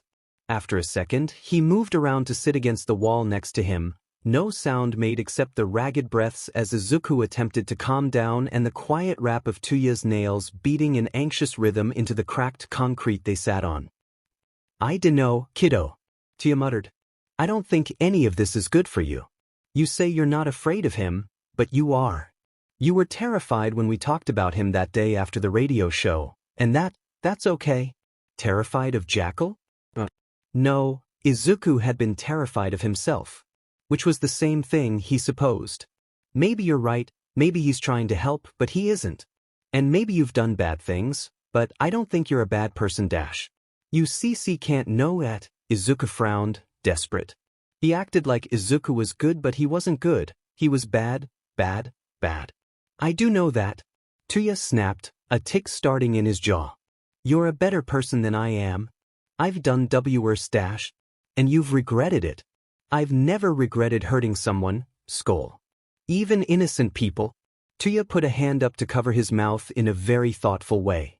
Izuku blinked back the remnants of his tears, frowning. You don't hurt good people. Only addicts and stuff. Not all addicts are inherently bad. Toya argued, his tone much more even now. I've killed innocent people by providing them the drags that killed them. I've sold to good people knowing it'd ruin them. Hell, I've lit people on fire for trivial reasons before. You don't get as high as I have with a conscience. But, no, Toya didn't do that. He didn't, because Toya was a good person. Well, okay, Izuku knew he killed people a lot, and that wasn't great, but he was from 7. Everyone in 7 is full to bursting with the same shit that seemed to be infused in the very air. And Toya was a drag dealer. He saw the worst of the worst. Except his sisters had been addicts, too. His sisters had needed the release like he needed his mind. They weren't bad people, so didn't it stand to reason that Toya was also poisoning good people? But could he be held accountable for it? He said himself he didn't deal to children, which meant he only dealt to people with the full capacity to decide for themselves. Was Toya ruining their lives, or were they ruining their own? He was merely the middleman in this scenario. Middleman to someone's death, though? That seemed like too much. Then again, did Toya really have a choice? Izuku had seen the tiny apartment he'd come from. He knew the family Toya had escaped. In 7, you had to do anything to survive. Sometimes, you even had to drop your own conscience for it. You're not a monster for what you had to do to survive. This was all getting so complicated. Izuku was starting to run with stories he had no confirmation of. Maybe Toya wasn't as bad as he thought he was. Maybe he wasn't as good as Izuku thought he was. But some part of him, some small, greedy, ugly part, said that didn't matter. Toya was a killer, the exact same kind of person Jackal killed without hesitation. But Toya was his brother. Toya Hawks, they were all he had. For once, he'd be a hypocrite. For once, he wouldn't do the necessary thing. I've done a lot of bad shit, Sun Chaser. Toya mumbled. And I don't know what you did, but trust me, there are people a lot worse than you. Izuku leaned his head back against the brick with a ragged breath, closing his eyes. I'm tired. It's not too late to go home. Take that tone out of your voice. Izuku snorted. I just gotta do this. But, Skoll, this case, it's not yours to worry about. Toya argued. You didn't kill that hero. And neither did Jackal. You said he was part of the problem. He pointed out. The other looked unconvinced. You're 12. I have bad news about Jackal. Unfortunately, he couldn't say that. I think it's bad. He admitted as vaguely as possible. I think we're about to find something. Big. I don't trust the police. I gotta do this, Dobby. He corrected himself. If Toya was being safe with code names, Izuku would too. After a second, there was an annoyed breath. All right. Toya relented. All right. If you really have to. But the second this goes wrong, I'm calling Hawks. He threatened. Izuku nodded along but didn't take it seriously. If this went wrong, they'd likely be too far up Sheet Creek to be able to place a call. Toya glanced off. Come on. Let's scout the area while we got a minute. You good, Sun Chaser? Never bet better. He lied. For once, he was pretty sure he didn't get away with it. Dobby's throat was tight as he led Skoll down the mall's second floor. They didn't dare use flashlights or Dobby's quirk to light their way, leaving the inside of the mall treacherously dark. Despite his best efforts to step around the rubble and debris of the aging building, small stones and pebbles skidded past his feet as he walked, bits of tile and wood crunching as he stepped on it. Skoll was unnaturally quiet, both in his steps and demeanor. It felt like every few seconds Dobby was looking back at him to make sure he was still there. If he were Skoll, he'd likely compare himself to Orpheus, desperate to escape and looking back when he couldn't hear footsteps, knowing full well he shouldn't. At least little Eurydice wasn't being pulled back down and out of his reach again. Or not physically, at least. The entire reason he was here was because he was getting real sick of losing Skoll. That, and he could and would murder for the shithead. Sun Chaser didn't realize how dangerous these things were. No. He recognized the danger. He was a smart kid even without the analysis quirk. It's just that he wasn't well right now and he'd run in regardless of the risks. But Dobby couldn't just let him die, not after everything. That kid was. Well, maybe Dobby didn't have a good reason why he couldn't die. Maybe he couldn't explain why he was here, really. Maybe it was all a bit confusing to him, too. But that didn't matter. What mattered was that Skoll had asked him to come, and Skoll was in danger, and they were family, and that was why Dobby was here. Because. Skoll asked. Because they were brothers. Now, with Skoll's new hairdo, they were really starting to look the part. Sure, Dobby had a more oval face and Skoll's was much softer and younger looking, or that Skoll's hair was curly where Dobby's was spiky, and they had entirely different colored eyes, and Skoll had freckles. But hey, they'd managed to convince Hawks. That was funny if nothing else. And there was something else. Some part of Dobby that preened at convincing others they were brothers. It made his life easier when people didn't question their familial ties, especially since Skoll was more his brother than Dobby's actual brothers. Toya's brothers. Dobby only had Skoll. He cut another look back, the kid's now black hair covering his head as he looked down, focusing on his steps. It proved to be a good idea not moments later as Dobby's own foot caught on cracked, uneven tile, twisting his foot as he cursed. The noise as he frantically slammed his foot down to catch himself reverberated, his whole body stilling as he held his breath, waiting for any sound out of the ordinary. A soft snort behind him. "W, watch where you're going." Dobby cast a glare over his shoulder, spitting as much heat into it as he could. "Mind your business." "It's my business if you effing die trying to walk backwards and look at me, dumbest," he hissed. Little brothers were really FNG irritating. He'd kill him if he wasn't about to be busy killing for him. "I'm not gonna die. Please look forwards. I'm not that interesting." "Whatever. Shithead." He shot him another look before he started walking again. If he didn't want to be looked at, then fine. Dobby wouldn't look at him. It wasn't like he was worried. Yeah, Skoll had just had a very emotional moment right before what would be a high-stakes mission, and yeah, adrenaline probably wasn't going to help, but it had been a few hours. And maybe he didn't seem back to 100%, but he was Skoll. Skoll was always hard to read. It didn't mean he was still stuck in his head. Really, how would Dobby even know? If Skoll was stuck in his head, then he was stuck in his head. He was a big boy, he could pull himself out. Well, he was 12. But he was big enough to bust a drag deal, so he was probably big enough to help himself. But then again, when had he even been? He liked to talk big, but Skoll was a kid. He took on a lot, and Dobby was ifendi proud of him, or whatever, but he was clearly cracking under the pressure he and Jackal had put on him. And Jackal, who was hurting Skoll so bad, but Skoll was so unwell he continued to defend and project himself onto the killer. Dobby wished he could just pick him up and take him away from here. They could skip town, find somewhere that didn't smell like sheet, and start again. Maybe they'd go to Tokyo, or Jaku City, or Skoll had blabbed about Hawks being from Fukuoka once, hadn't he? They could go there so the kid didn't miss his pet bird too much. He was getting all sorts of attached and Dobby didn't have the heart to separate them, and Hawks could meet back up with them when Jackal was handled. Wouldn't that be nice? Just the three of them, because Dobby couldn't get rid of FING feathers as much as he wanted to, in some faraway city, no Endeavor, no Jackal, no problems?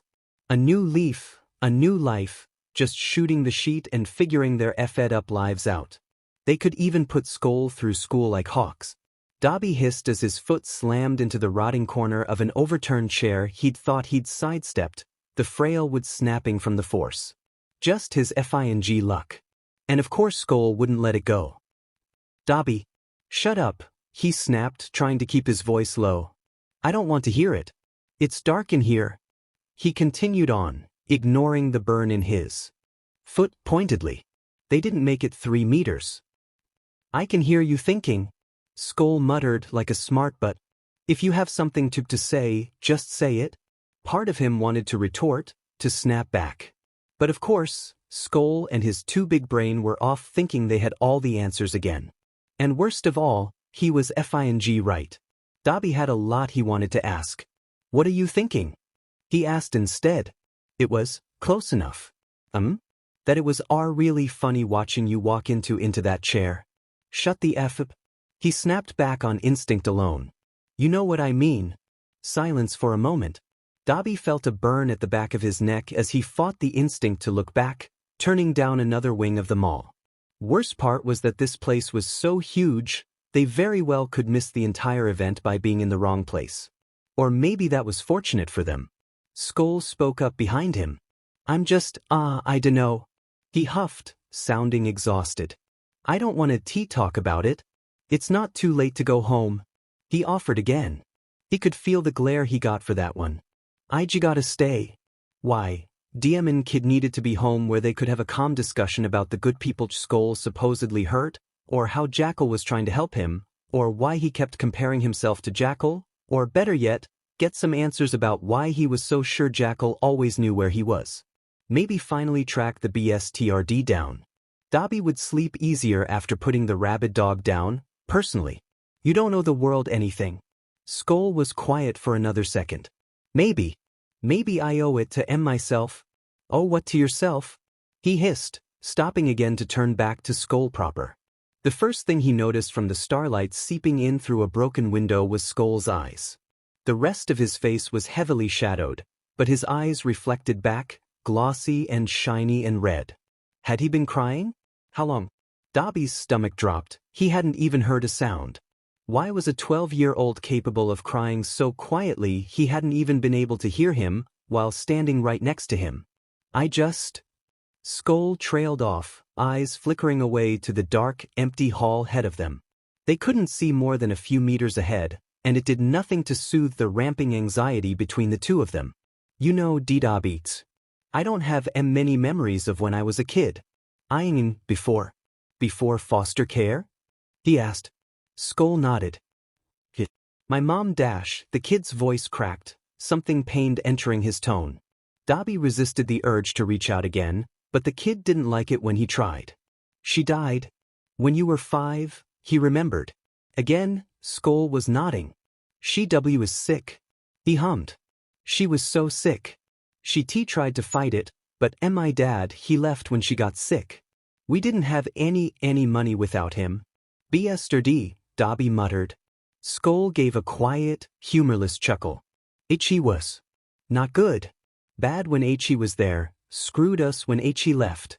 Turning back to face him, there was something in Skoll's eyes now, far away and sad. My mom died slow. Took months. I watched her get sicker and sicker. We ran out of money and she couldn't work anymore.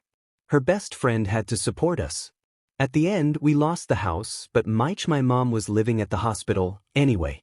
I sat with her, almost every day. I sat with her, but she was too sick. She couldn't move or talk anymore.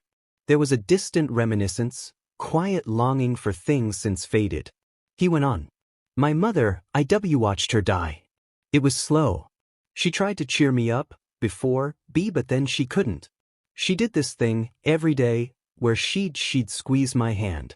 She'd say, 3 times because I can't fit all my love in one.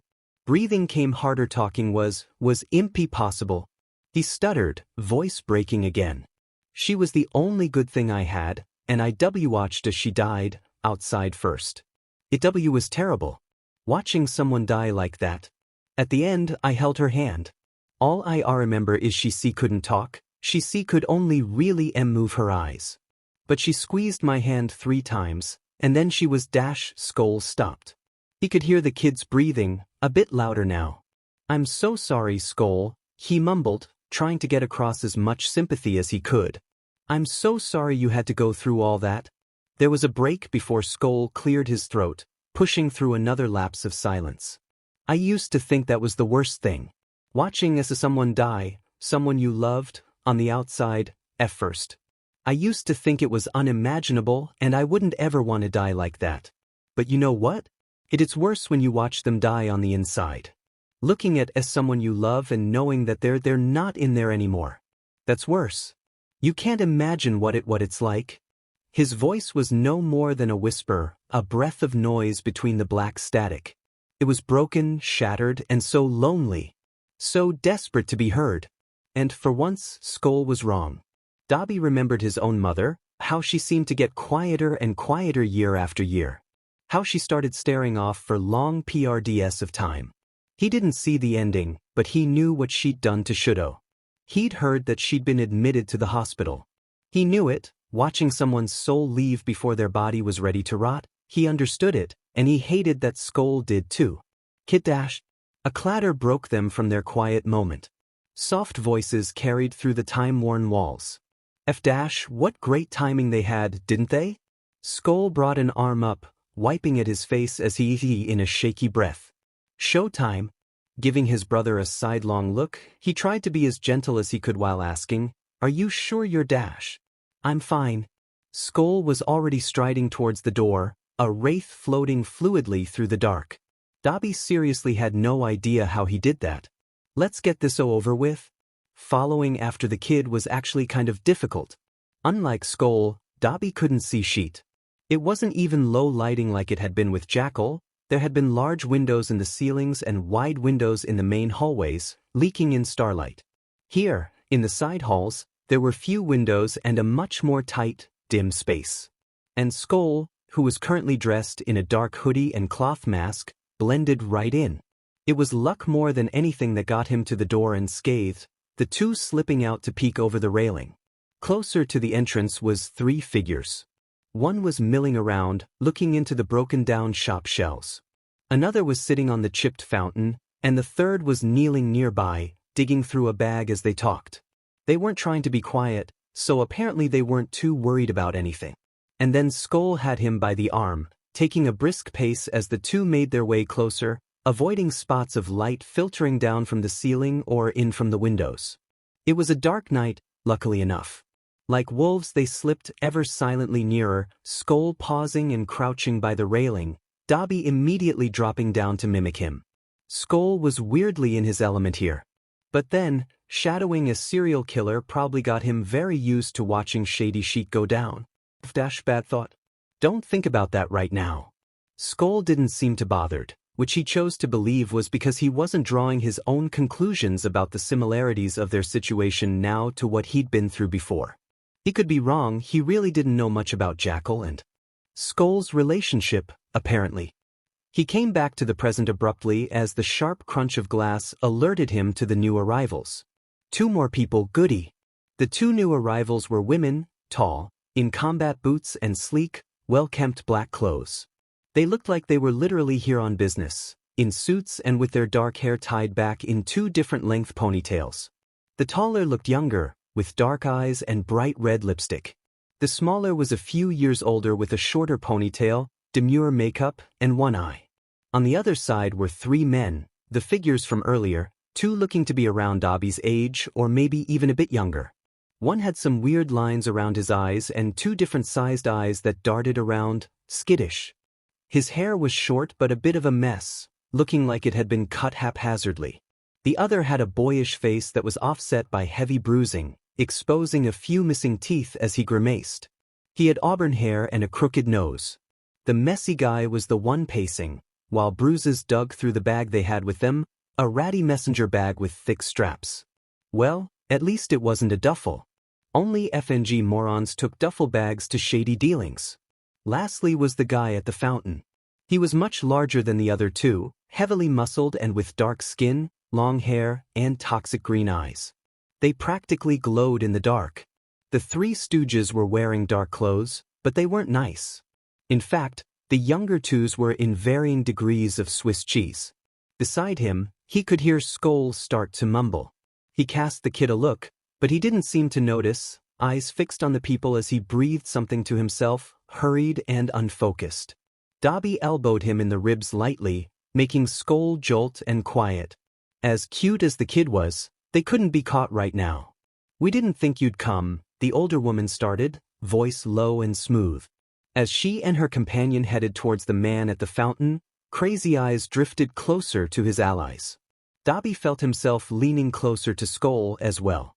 If this came down to a fight, they were outnumbered.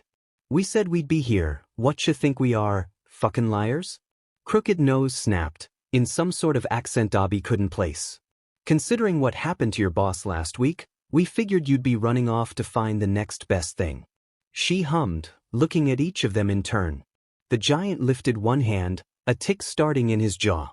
We made a deal. We're coming through on our end. And yours? You'll have your immunity so long as the product keeps moving, Demure breezed. And it maintains quality, Lipstick put in. A raised hand quickly silenced her. It's quality, I assure you, Giant crossed his arms. He was really FING muscular, one of his arms was probably thicker around than Dobby's entire torso. And it'll keep being so. Demure looked them over. You sure you can keep your promise now that your boss has been removed? Giant scoffed. We've a new boss, just as committed. And he's not worried? Lots of people been getting skittish, and now that he's actively taking on druggies like you dash. Are you worried? Giant snapped back, eyes narrowing. Jackal's our problem, one we're dealing with. Little doggy's gonna beg mercy when we're done, so don't cha worry too hard, it'll give you wrinkles. Pretty little things like you only go as far as your looks. An ugly scowl twisted Lipstick's face, and Dobby felt Skoll tense next to him. Cute little wolf really was too good for this world, especially this shitty district. I'll show you how the far dash Lipstick snarled, stepping forwards as her hand jolted towards her hip. Demure caught her, giving the woman a sharp look. There was a tense moment of silence before Lipstick backed down and Demure took control again. She landed the beast with a long, unconcerned look. Broken things don't go anywhere. I advise you remember that one word from us and this whole thing tumbles for you. We are your mouthpiece to your benefactors. Wouldn't it be so unfortunate if we came back with bad news? Now Giant's mouth was twisting into something bitter. It was dumb of him to insult them, but Dobby had seen plenty of rats try to go toe-to-toe with the starving cats of 7. It didn't usually end well for them, but it was commonplace. The lesser vermin tended to overestimate themselves. Giant reached out a massive paw of a hand towards Crooked Nose. Bag, he commanded. As the scrappy little guy moved to obey, Dobby felt Skoll lean closer. Brunette has an eyesight quirk, he mumbled. The shorter lady too? You sure? Dobby murmured back. I haven't seen them use it. The lines around his eyes. And she only has one. Skoll explained, as if that meant anything. Dobby gave him a look. After a second, Skoll realized he was being stared at and, understanding Dobby's confusion, rolled his eyes. Because of course Mr. Analysis, Quirk thought Dobby was dumb for not getting some obscure quirk fact he was sure Skoll had picked up on. They tried to remove their eyes. Skoll explained. Someone didn't like their Q quirks.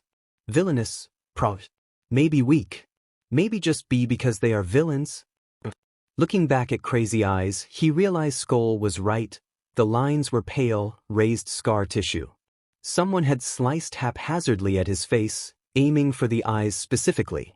Skoll continued. Big hands on the guy with bruises. Strength quirk? As something with his hands. I think it might be a grip quirk, see cause of how he's holding the bag dash. We don't have time to get into how he's holding the bag. Dobby frowned. Skoll looked a bit sheepish, but nodded. Gigantism mutation on the big guy. I dunno what else. Maybe that's it? Maybe strength too? And the other girl with the longer hair? I can't tell either. But she has a gun. As Skoll explained, the ragged bag was tossed across the no man's land between the two groups, Lipstick fetching it dutifully before rummaging around for their contraband. It's fine. Dobby dismissed. They couldn't take them head-on, anyway, so whatever they did here, it'd have to be sneaky. Maybe he could convince Skoll to call the police yet. What's the plan? Get them arrested? Take the drags? We might be able to corner the women as they leave. Follow my lead. Skoll leaned a bit closer to the rotted, rusting railing. Dobby had half a mind to tell him to be careful before he falls, gets hurt, or even just seen. Before he could, however, Skoll moved. He moved and Dobby's heart stopped. Lurching forwards, Skoll lobbed something over the railing with all his might. Dobby stared, horrified, as a little metal sphere clattered to the ground between them, rolling. No one moved until Lipstick. Bomb! She shrieked, and all parties leaped back as the metal shell burst apart, Skoll slamming them back against the ground as it went off. Skoll! He hissed because what the hell, Skoll? But the little sheet was already pushing himself back up. They know we're here, the kid said. Dobby shot him an annoyed look. You effing think? Skoll ignored him, instead lunging over the railing and putting Dobby's blood pressure through the roof. He scrambled up after him, watching the kid dart towards Demure, pulling out FANG knife as he went. Clambering over the railing much less elegantly than Skoll had, he felt the rail creak and start to give way, hurriedly dropping down before he went with. Dobby landed hard, jostling his ankle as he narrowly managed to land in a crouch. How the F did Skoll make it look so easy? Dobby wasn't even out of shape. He had to keep up with Endeavor after all, but damn, he wasn't used to this gymnastic squirrel sheet. By the time he was up, Skoll was slicing at a dodging Demure, Lipstick rushing over. More concerning was Giant, rushing across the soot-stained blast zone. He had his radioactive eyes zoned in on Skoll. On Skoll, Dobby's brother. And he had a strength quirk, according to Skoll. Slamming a foot down, he lit a fire, letting it build and roll to create a wall between Giant and Skoll. It did the trick, making the troll lumber to an abrupt stop. Or as abruptly as he could. Glowing eyes followed the blue flame to narrow on Dobby, but he had no intention of fighting the BSRD. The suicidal sheet was Sun Chaser's thing, one of them had to be sane. The wall of flame curled around, looping around Skoll and his quarry, and he ducked back into the circle he made just before it connected. Now it was just him, Skoll, and the two women. And a wall of dangerous, uncontrollable fire that burned ever closer. The heat had the hairs on the back of Dobby's neck rising, but he tried to ignore the familiar, anxious clench of his gut. Demure had ducked away from them now, one eye focused on her companion. He barely noticed the bag until he kicked it, dropped and abandoned in the literal heat of the battle. Lipstick advanced, hands raised to defend her face. She clearly had some sort of martial skill. Dobby recognized it from his own training as a kid. Skoll, though. Skoll sliced haphazardly at her stomach. His apparent skill was pointy end in the soft fleshy bits. Admittedly, it wasn't a bad plan even if it lacked finesse. It was surprising, actually. Dobby had expected. But he expected Skoll to surprise him, like he usually did. Instead, she dodged back, and he sliced again. This time, one of her hands dropped low to snatch at the knife, twisting it out of Skoll's hand like it was child's play. And to be frank, it kind of was. As soon as the knife twisted around in her hand, Dobby darted forwards, grabbing Skoll's arm to pull him out of reach. Aga! What the hell? Skoll cursed as Dobby shoved him behind him. Lipstick was already pointing the knife at Dobby, dark blue eyes glinting dangerously in the firelight. What are you FFing dash? Stay out of this, Dobby snapped in response, slapping her hand to the side and redirecting the blow as it came at his chest. She was more experienced than Skoll, but Dobby still had the advantage. I don't need your help. Skoll hissed, though Dobby barely heard it as he slammed one hand into the crook of her elbow. The knife didn't drop, but she wasn't expecting the blow. She threw her opposite hand at his head, which was deflected easily. She swung with the knife, he dodged, sliding towards her side. It was like a dance to him, methodical, choreographed to a teat, kicking out a knee to slam into the back of hers. She crumpled with a curse. Dobby prepped to be rolled and thrown over her head, but instead she started staggering to her feet. Clearly, she wasn't used to fighting like he was. He swept a foot out, dropping her again. She hit the ground on her side, wheezing out a breath. Without missing a beat, his boot found her knife hand, stamping down until she cried out and released, kicking the weapon away. He heard Skoll skitter after it. Attention half on the wheezing girl, half on the other who hadn't made a move yet, he slammed a foot down on her collarbone, the crunch and following wail giving him temporary peace of mind. His eyes flickered to Demure. Lips pursed, she was staring down at Lipstick. Her eye flicked up, narrowing as it met Dobby's. He didn't know what Skoll was seeing, but years on the street told him one thing: She didn't have a combat-oriented quirk. She was outmatched, enclosed, and she knew it. Dabi had barely taken 3 steps forwards before she was spinning around, arms raised as she barreled through the thin flame barrier. She must have caught, but Dabi heard nothing more than a few violent curses as the fire engulfed her image. "Please," he heard lipstick wheeze behind him. Turning, he found Skoll kneeling on her chest, knife to her throat. "Dimmed," the kid worked fast. "I don't dash." "Shut up," Skoll snapped, sounding entirely too in control. Dabi's own heart was still pounding, worry gnawing at his gut even though that Skoll had the clear upper hand. He'd broken her collarbone, yeah, but he hadn't done much else. Maybe the fire or her fleeing ally had made her more agreeable, or maybe she was waiting for the right chance to strike. Dabi wasn't willing to risk it. "Get away from her," he commanded. Skoll ignored him. "You work for the Seraphim?" he asked, voice tense. Skoll dash, Dabi's voice rose as she didn't respond. Skoll wound back a fist, smashing it into her face. Well, the kid couldn't fight, but at least he could throw a decent punch. He'd have to correct his form a bit later, though. It was terribly obvious his ability came from street experience. "You work for the Seraphim?" Skoll hissed, not asking anymore. "That means they're in the city. Where's the house?" "I don't know," she muttered. Skoll punched her again. This time, she tuned her head to spit out blood. "I'm just a runner." Even behind the mask, a million emotions played across Skoll's face. Surprise, anger, fury, wrath, ire. Honestly, several dozen different flavors of set off, only to SW's to grief and finally, something cold and resigned. "But you know who knows." "Skoll, stop it." He took a few steps closer, nudging the kid's shoulder with his hand. "Get away from her." "I've got this." His brother shrugged him off, ignoring him entirely. "I see, can't." She hissed, grimacing. So she'd lost a tooth in that mess. "He'll kill me." "Who says we won't?" Skoll asked. It was almost chilling, seeing him like this. Dabi had no doubt this was the mask Skoll put up when he was with Jackal. He'd thought he'd been the same crying kid Dabi had seen just a few hours prior, shaking and terrified, but now? If Dabi didn't know any better, he'd mistake Skoll for Jackal himself. But this wasn't Skoll. Not the real Skoll. Dabi's Skoll was putting on a brave face, doing what he had to. When this was over, the same terrified kid would be back, probably feeling guilty and mumbling about how alike he was to Jackal. And Dabi would never tell him that he had thought they seemed similar. If he did, Skoll would take it the wrong way. "I'm not scared of some brat kid." Lipstick snapped. "You're not scarier than them." Skoll hummed, his body relaxing. Slowly, he dropped the knife, dragging the point across her neck in some pattern. His mouth curled into a playful, almost happy grin. Something was wrong. He didn't know what, but somewhere in his lizard brain something was telling him that this picture was wrong. "Then we'll just have to play with you until you change your mind. Say, girlie, how do you feel about fire?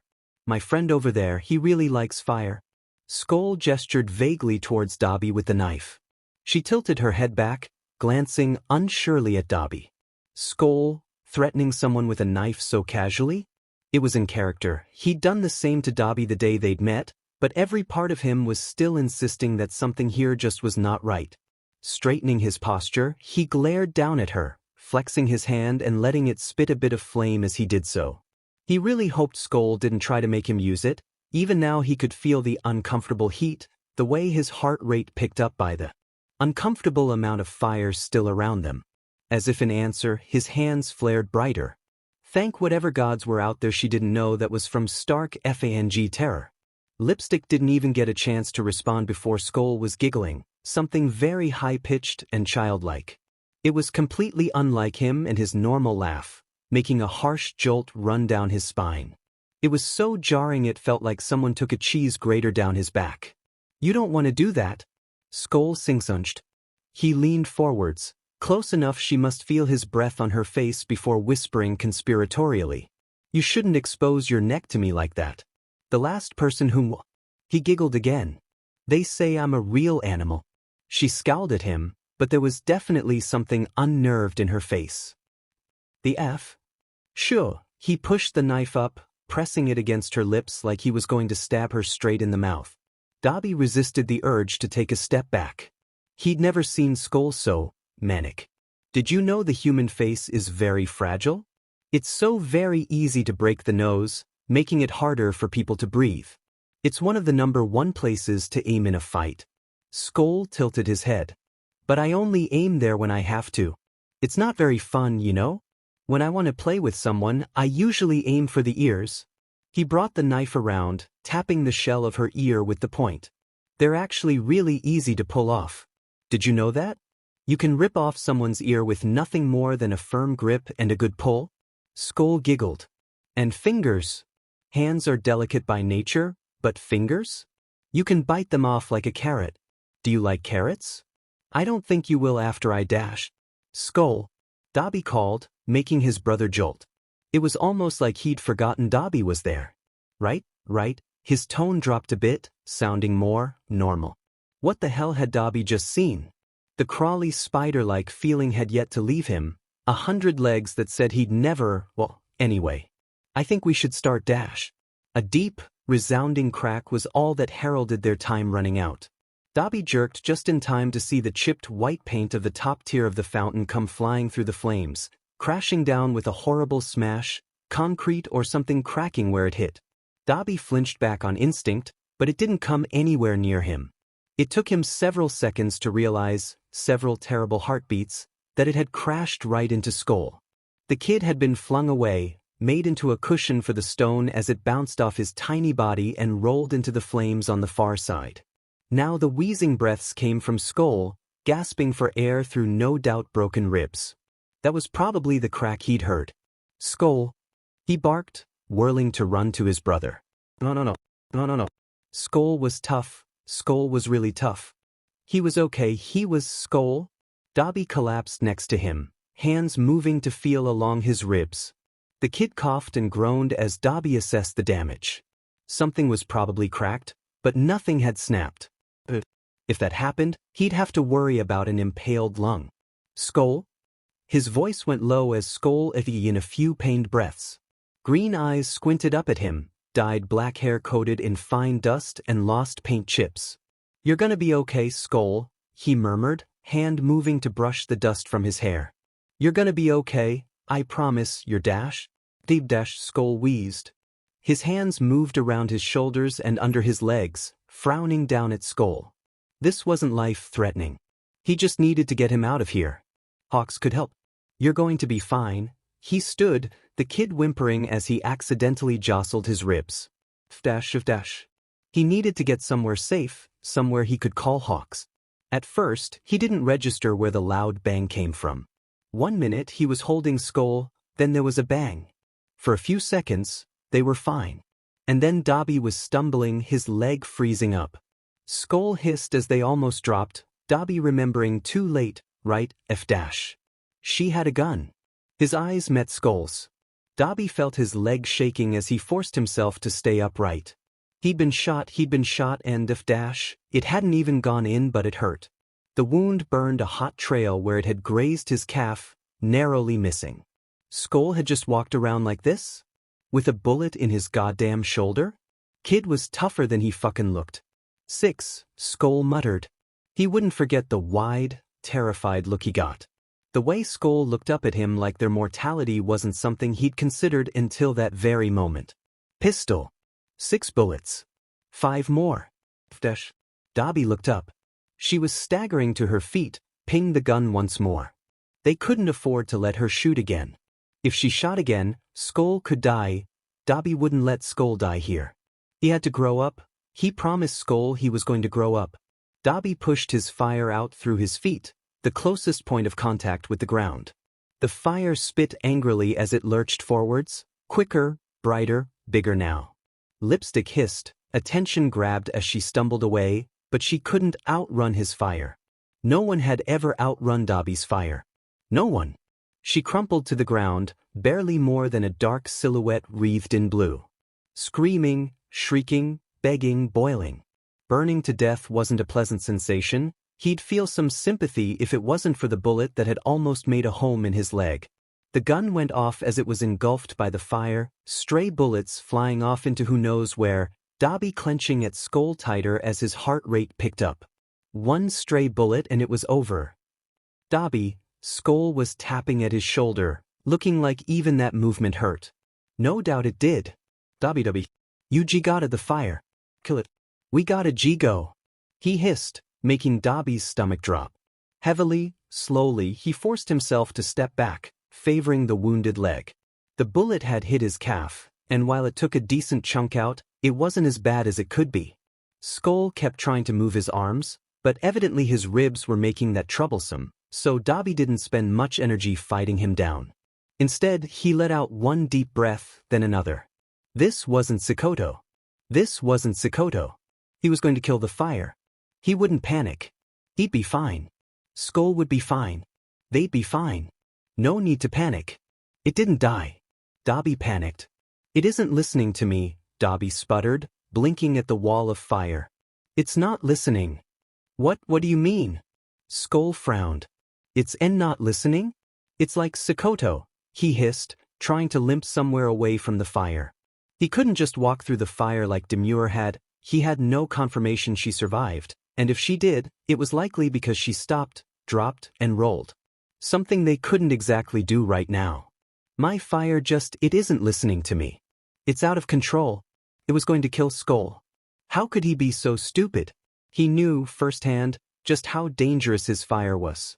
This wasn't like last time, no mystery doctor to come sweep him up and save him. He played with fire, now he was getting burned. But Skoll, Skoll, he didn't deserve this. He was just a kid, he was Toya's age when he'd gone to Sikoto. And now, for the grand crime of trusting Dabi and his shitty, BSTRD fire quirk, he was going to die. Skoll was going to die, and Dabi was going to kill him. Dabi! Skoll hissed. Dabi, you're panicking. I'm fine. He had to save Skoll. He knew his fire would eat him someday anyway. He had to save Skoll. But how? He didn't have wings like hawks. He didn't have any way around the fire. Best case scenario, run through and hope only he caught, which was unlikely. Dabi! Skoll snapped. Your quirk. It's attached to your emotions, isn't it? He really didn't have time to consider that right now. I can't dash. Yes, you can. Skoll smacked at his chest lightly. He wasn't squirming anymore, at least. You can do this, Dabi. I know it. I trust you. You'll get us out of here. With a high, disbelieving sound, he eyed the fire that caught and spread across tile, bits of old, dry wood, and anything else it could. His beasive fire was holding on for dear life, and somehow, its will to live was fiercer than his. Breathe, damn it. He got another smack, this one a bit harder and followed by a breathy wheeze. Dabi, breathe with me. Like this? Skoll grabbed at his coat until Dabi's eyes were on him, then he started coaching him through breathing. Deep breath in, deep breath out. It was strange, Dabi knew how to breathe. Deep breath in, deep breath out. He wasn't as smart as Skoll, but he wasn't that dumb. He didn't need to be coached through it by someone whose body trembled with every breath. Except his breathing had been erratic, hadn't it? He hadn't even noticed. But now, taking another breath in and another out, everything started to wind down. A sharp tension in his shoulders went away, and Skoll gave him a knowing look. Let it go. Skoll told him, struggling to form words. Your fire isn't scary. It's not our enemy. Just let it go. Let it go. Let it go. The fire around them dwindled, slowly curling in on itself until only ashes remained. Cold relief swelled inside him. It was like standing in front of a fan after a run in 26 Celsius weather. How did you dash? BS's, someone hissed, and Dabi tensed up again, cradling Skoll close. The kid was immediately tapping at his shoulder, incessant on being put down. Over Dabi's dead and rotting corpse, Skoll couldn't run like this. Demure stepped forwards, a little soot-coated on the edges, and some of her skin looking raw or downright burned, but she seemed fine overall. Must have dropped and rolled. Her good eye flitted to the charcoal husk of lipstick, then back to them. Dabi narrowed his eyes in challenge. Demure met it with cold hatred. Who the F do you think you are? She asked. Unfortunately, Crooked Nose seemed to have the answer. Dobby? His eyes darted back to Giant. That's Dash. Dobby. Giant groused. I got that. He lifted his chin, glaring just as icily as demure as he considered them. Bringing kids along with you now? And here you spent all that time preaching about good business and sheet. Guess we should have figured you'd show your face sooner or later. A few fiascos in the outpost and you just up and disappear? Toxic green eyes flashed amusement. And here we thought that hole, tossed by a 9-year-old thing was just a rumor. The mighty Dobby, taken down by a mere child Dash. He's 12, first of all. Dobby kept his own tone chilly. It wasn't the most badass response, but what the F was he supposed to say here, anyway? Things definitely looked like he brought a 12-year-old to F up the competition. Maybe he should have brought some extra people with him when Skoll said he wanted to F around at a drag deal. In his defense though, Skoll hadn't said anything about it being a major drag deal, or whoever the F these Seraphim beaters were. Nor had he really mentioned a plan of action, just that he was checking sheet out. Everything else was a bit of a surprise for him. 12. My bad. Giant narrowed his eyes. Do you think 3 years makes that much of a difference on your pride? You, biggest dealer in all of 7, lost to a kid. Yeah, well, to be fair, he's a tough kid. And it's not like I'm the only dealer taken out by a kid recently. He shot Giant a pointed, mocking look. At least mine was a mere hit to the pride. Your buddy, though. After a long moment, something seemed to click in Giant's thick skull. The suggestion had him setting his massive jaw. Jackal? Didn't you hear? He flashed a wicked grin, trying to lax his posture to seem more in control than he was. His heart really might give out with how fast it was going right now. He's 17. Allegedly. Skoll put in immediately. Dobby shot him a warning look which he didn't even see. Giant looked off, considering this. It was Demure who ended up speaking instead. Shut up. You killed her, you dumbass. You'll pay for that one way or another. Skoll's incessant tapping came back. Dobby ignored him again. Take one step closer, Beach, and I light your butt up like the square. A specific area in 7 nicknamed Molotov Square by the locals, so named because, guess what, people had a tendency to toss Molotovs there. 7 was a fun place, really. Walking into it was like playing Russian roulette with your life. And each limb independently. Maybe it was a good thing Hawks had him and the kids staying over in too. He loved 7 dearly, but damn, he'd never get another wink of sleep if Skoll got a Finji Molotoved. Then again, he now had a new fear of the kid getting crushed by wayward water fountain chunks, so maybe sleep wasn't in the cards for him, anyway. One brown eye seared him with hate, but it wasn't Dobby's concern right now. The brief stare-off was interrupted by crazy eyes, skittering closer like a bug, spitting, Kill the motherfucker. He's in the way. His tone came off whiny, almost begging as his shifty eyes darted to Giant, who gave a slow, firm nod. Shouldn't he come around here? Giant said. I'd figure you to know better, of all people. He did. The problem was no one in bomb-building class had taught his sociopath little brother not to just toss hand grenades into a crowd all willy-nilly. Maybe they figured it went unsaid. Dobby felt like it should have been obvious for boy genius over there. Crazy eyes and crooked nose started for him, making Dobby realize just how dire of a situation he was in. His only real option was to start another fire and run, since he definitely wasn't going to listen to Skoll's shoulder tapping to get himself put down. If he put Skoll down, Skoll would be an easy target. They were outnumbered, outmatched. If dash. CC, can you get us distance? Skoll rasped. Dobby didn't question whatever gears were turning in the kid's head right now. I hope so. He twisted his foot, fire once again racing out and towards the others. Demure, he noticed, was really hanging back, but the 2 smaller guys had to dodge out of the way before Dobby could reenact Lipstick's end. Bag. Skoll hissed and, against Dobby's better judgment, he twisted to where the bag lay, 2 meters away. It was smoldering a bit around the edges, but he didn't really have time to care as he got Skoll close enough to snatch it off the ground. And then he turned tail, rushing towards the broken glass of the doors. There was cursing behind them, but Dobby didn't let up on his flame. His feet crunched over broken glass as he stepped through the doors, arms starting to feel the burn of all the excess weight, small as Skoll was. They had barely made it outside when Skoll, peering over his shoulder, started cussing colorfully.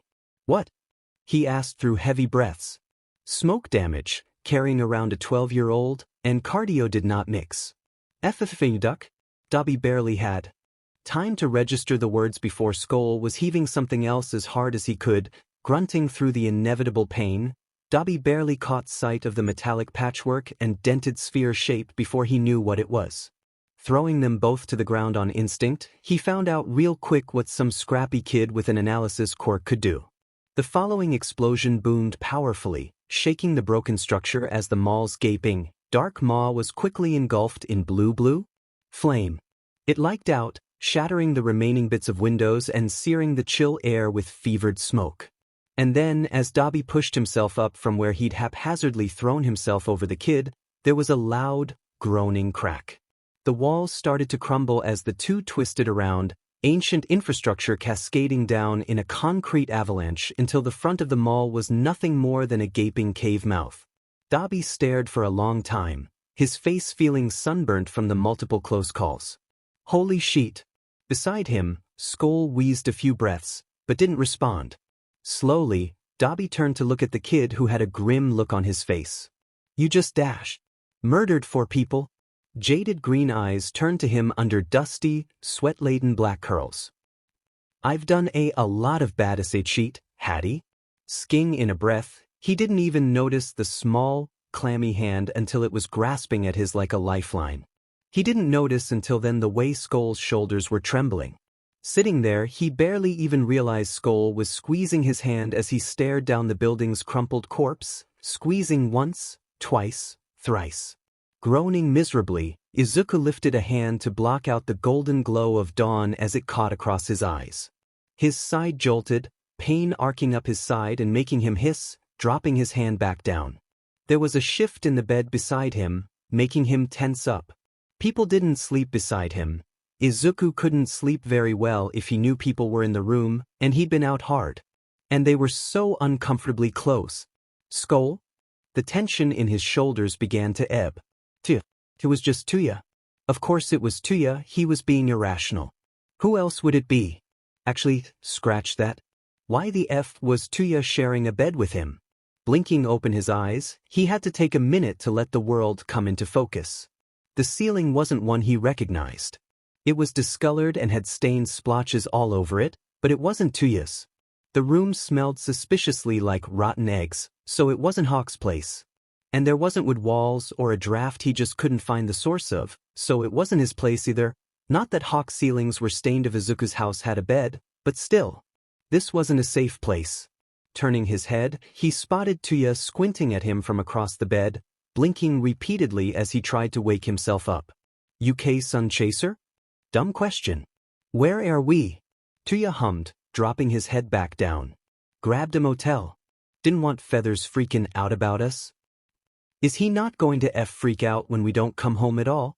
Hunched shoulders stilled. Damas. Izuku pushed himself up, grunting as his ribs protested. Why the F did his ribs have to be attached to everything? He couldn't move at all without them aching. "Lay down," Toya scowled, like the mother hen he was. "I can text Hawks dash." Too late. Izuku had already managed to get hold of his phone. It had come out of his hoodie pocket in his sleep and was conveniently close to his hands, minimizing movement. Just lighting up the screen showed 2 things. 1. Izuku was low on battery. 2. Hawks had been calling and messaging the group chats since the time he probably got off work, around 6 in the morning. It was barely 6:30 now. A sharp ringing had both him and Toya jolting. Toya's phone. He was already cursing their luck as he sat up, grabbing his own phone from the side table and answering it on speaker. Hawks. Hey. Toya responded casually. Hey. Oh, Hawks was right FING mad. Where the hell are you guys? Scratch that. Why the F are you 2 at a motel in 7? Didn't I tell you 2 not to go outside, and especially not to 7? What the F, Dobby, were you even thinking? No, you weren't. Because if you were thinking, you wouldn't be out doing who knows what. You know someone blew up a building in 7 last night? There were people inside that shouldn't have been. What if that had been you and Skoll? Toya scratched at his head, blinking groggily at the device in his hands. But we weren't. Izuku groaned, leaning back carefully onto the mattress. Really? Really? That's all you have to say to me, motherfucker dash? It's fine. We're fine. We just weren't ready to come home yet. We'll be back in like an hour, keep your feathers in. Hawks huffed pissily over the line. Let me in. Izuku could hear Toya's brain stall in tandem with his. What? He asked smartly. I'm outside, jackass. What room are you in? Let me in. You can't be here, Toya sputtered, looking a bit lost as he searched for a reason. Izuku jumped in before the bird could offend. If they see you with a runaway and a criminal, Hawks dash. Just open the door. He could hear the scowl in Hawk's voice. I dunno, Toya put in, more confidently now as he shot Izuku a look. I think Skoll's right, you're a pro-hero. Didn't you say you didn't want this to get any more illegal? You could lose your job over this. First of all, let me worry about my job. Secondly, fooch screw you. I wanted this to be less illegal, but some idiots made the executive decision to do God knows what in the very streets people are hunting them down in. Izuku screwed up his face. Yebby, but it's not like they're gonna find us. A long pause before there was a soft, annoyed sigh. They're going to find you if you keep running around right under their noses, kid. No, they're not. Yes, they are. You're overestimating them. You're underestimating us. Hawks shot back. We're pro-heroes, kid. Catching criminals and runaways is literally our job. What makes you think we're so incapable of it? Mentally, Izuku started tallying up the times he'd been caught and gotten away. He walked right up to Hawks over Canterburn's body and wasn't questioned much, despite being the main suspect. He was caught by Eraser for feeding his cat and got away. Got away from them both that time they chased him through the streets, thinking he was Jackal. Then the time with Night Eye and Ms. Joke trying to bring in Toya, and there was that time that he'd held himself hostage at the mall after escaping Eraser again, and yet Eraser caught him later, only for Izuku to break out of the mental hospital. I just think a lot more criminals get away than you'd think. He'd almost think Toya was right and he had some analysis Quirk helping him with how frequently he got away. You think, huh? You just think we're bad at our jobs? Hawks drawled. He really thought he knew what was up, didn't he? It's a hunch, backed by evidence. One day, when they were hauling him off to prison, he'd have to point and laugh while they cuffed him. Poor Hawks had no idea. There was a disgusted noise, then, let me in. If you don't, I swear to God I'll dash. You'll? Toya taunted, like an a-hole. He even had his, I'm a BSDRD grin in place. It was kind of infectious. Maybe. I'll call the police. Izuku snorted. No, you won't. I might. We'll tell them you've been housing us. Toya responded casually. Can tell them you're crazy and vindictive. And the texts? Izuku could feel the way he deflated over the line. F-. It was quiet, a bit farther from the phone.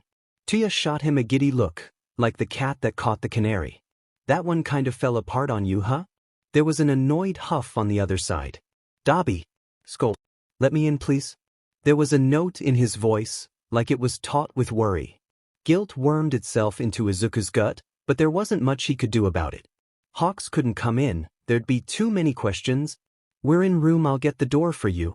Izuku's head snapped over to Toya, who was mid-yawn. For a second he looked startled as he caught the disbelief in Skoll's eyes, then shrugged helplessly. Thanks. Hawk's voice came through the phone, though neither were really paying attention to him as he hung up. What? Toya asked, putting his phone down. Izuku ignored him, hissing as he moved to get off the bed. Hey. In an instant Toya was around the bed, holding his hands up to stop Izuku from getting further into the room. Green eyes narrowed on him, one arm wrapped around his tender middle. You can't get up. Kid, you just had a water fountain thrown at you dash. Izuku exploded, interrupting. Toya looked taken aback, but he could only wave helplessly at his ribs and then the tattered bag in the corner. How are we supposed to explain this? Hawks can't come in here. I'm sure it'll be fine dash. He's gonna have questions. Izuku felt the need to pace, but his protesting ribs kept him in place. We've got broken ribs and drags. This doesn't look good. He's not even gonna look in the bag. Toya reasoned. Why? He's just gonna accept that I'm hurt and we won't tell him why, and suddenly there's just some ratty old bag that smells effing awful, and he's just gonna be like, whatever, same sheet as always? No. Izuku shot him a desperate look, but Toya still seemed unconcerned. Well, we can always don't ask questions. That worked for you last time. Last time I didn't come home with anything broken. Toya rolled his eyes. Don't be dramatic, nothing's broken. It's probably just fractured. Thanks for your input, D-Doc. He scoffed, but it only set a tick in his brother's jaw. I know a fractured rib when I feel one. I used to have to check for them all the time. Toya deadpanned, sounding annoyed. Izuku cast him a weird look. Why did right. Well then. Izuku felt himself sink into an awkward silence, though luckily Toya wasn't so put off. Yeah. Trust me, it isn't broken. You'd be in a lot more pain if you broke something. Haven't broken anything before, I take it? Toya dropped his hands into his pockets, watching as Izuku slowly shook his head. And not really. Didn't do much as a kid, I guess. Had a few close calls though.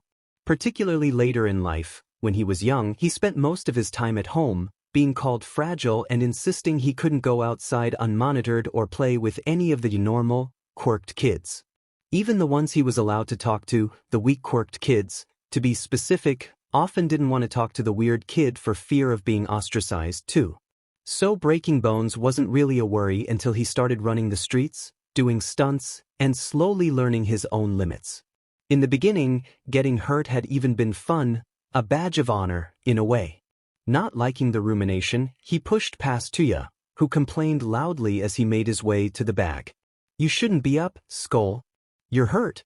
Izuku shushed him. It says just fractured. Not even a break. I'd be in a lot more pain if it was. He could feel the annoyed look leveled at him for the unappreciated cheek. You're not allowed to sass me, I'm your older brother. You have to listen to me. There was a loud knock at the door. Hawks was probably waiting, and Izuku really had to figure out something about the bag. He moved tenderly as he lifted it, wrinkling his nose at the familiar smell. Fing drags. He's gonna know something's up the second he walks in here. Toya looked like he wanted to argue, but couldn't. We can tell him it's just me? That smell is obviously coming from the bag. Izuku gave him a pointed look. And you don't usually smell like this. This is chemical. You usually smell like weed. Fair point. He muttered, walking over. So how do we hide it? Think they have any Febreze in here? Febreze? Really? He huffed a bit of a laugh. We'd have to use a suspicious amount of Febreze. Izuku considered the bag as there was another, louder knock on the door. We could hide it? Till he leaves? Say that the motel just smells like that? He's not going to let us leave alone, especially the second he notices you limping. Dabi ran a hand through his hair, brows furrowing as he fully considered the problem now. I can say they're mine and I'm dropping them off. He'll said you took me on a drag deal. We haven't even told him about the first drag deal you took me on. Okay, what if ? The knock on the door was much more incessant now. I swear. Tubby Skoll, you better be in there. 1 second. Toya shouted back. He turned to the bag. Why don't we just toss it? Why did we grab it in the first place? No. Izuku hissed. We need it. Toya rolled his eyes again. Skoll, you don't need this. If you want to try drags, I have safer ones back at the apartment. I'm not trying to smoke it. Izuku hissed. Toya looked suddenly amused. Smoke it? Just.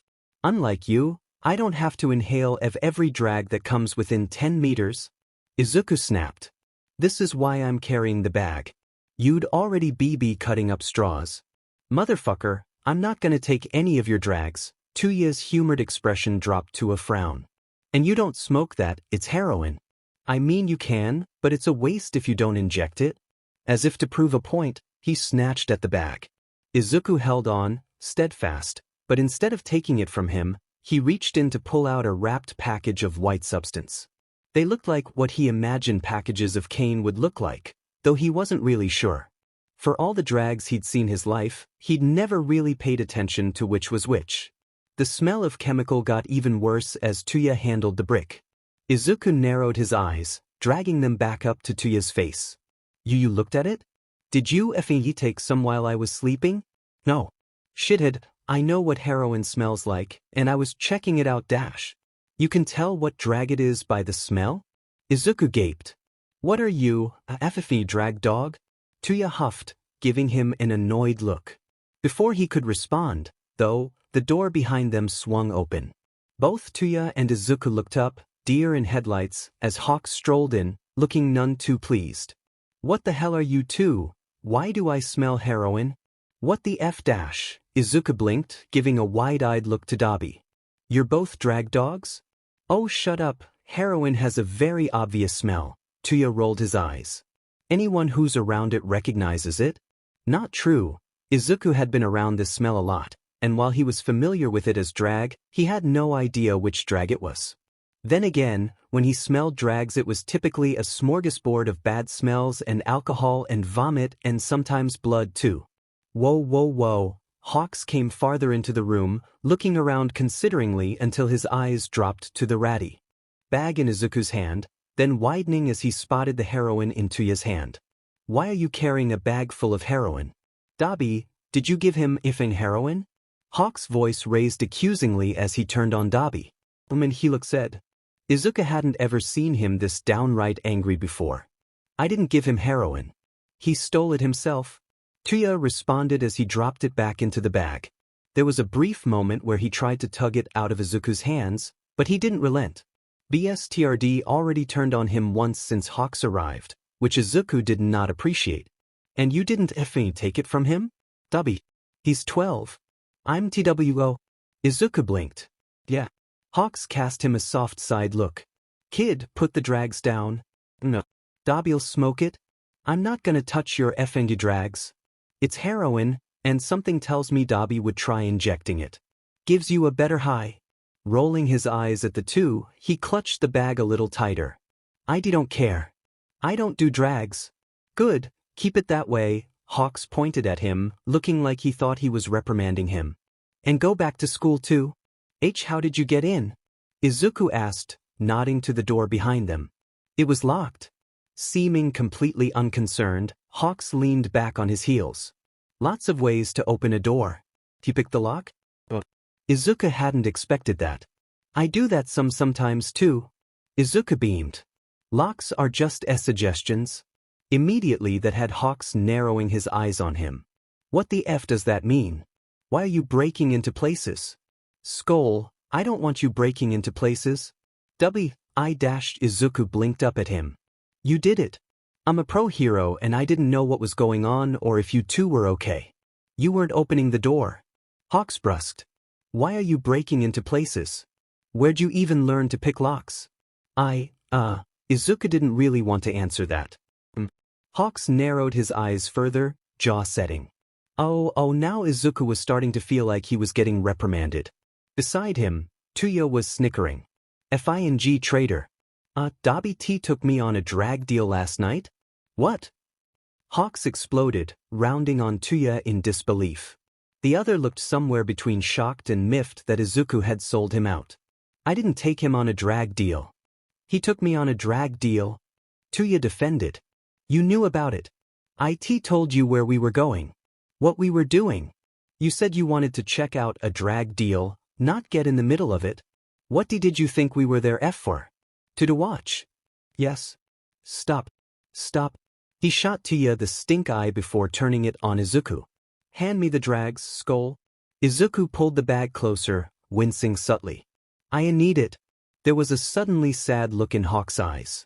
You don't need drags, Dash. I'm not taking them. Izuku snapped. Were they dense? He already told them he didn't do drags. just Dash. What do you need heroin for, kid? Hawks looked aghast. Let me take the bag. Izuku glared. I gotta take it. They were just runners.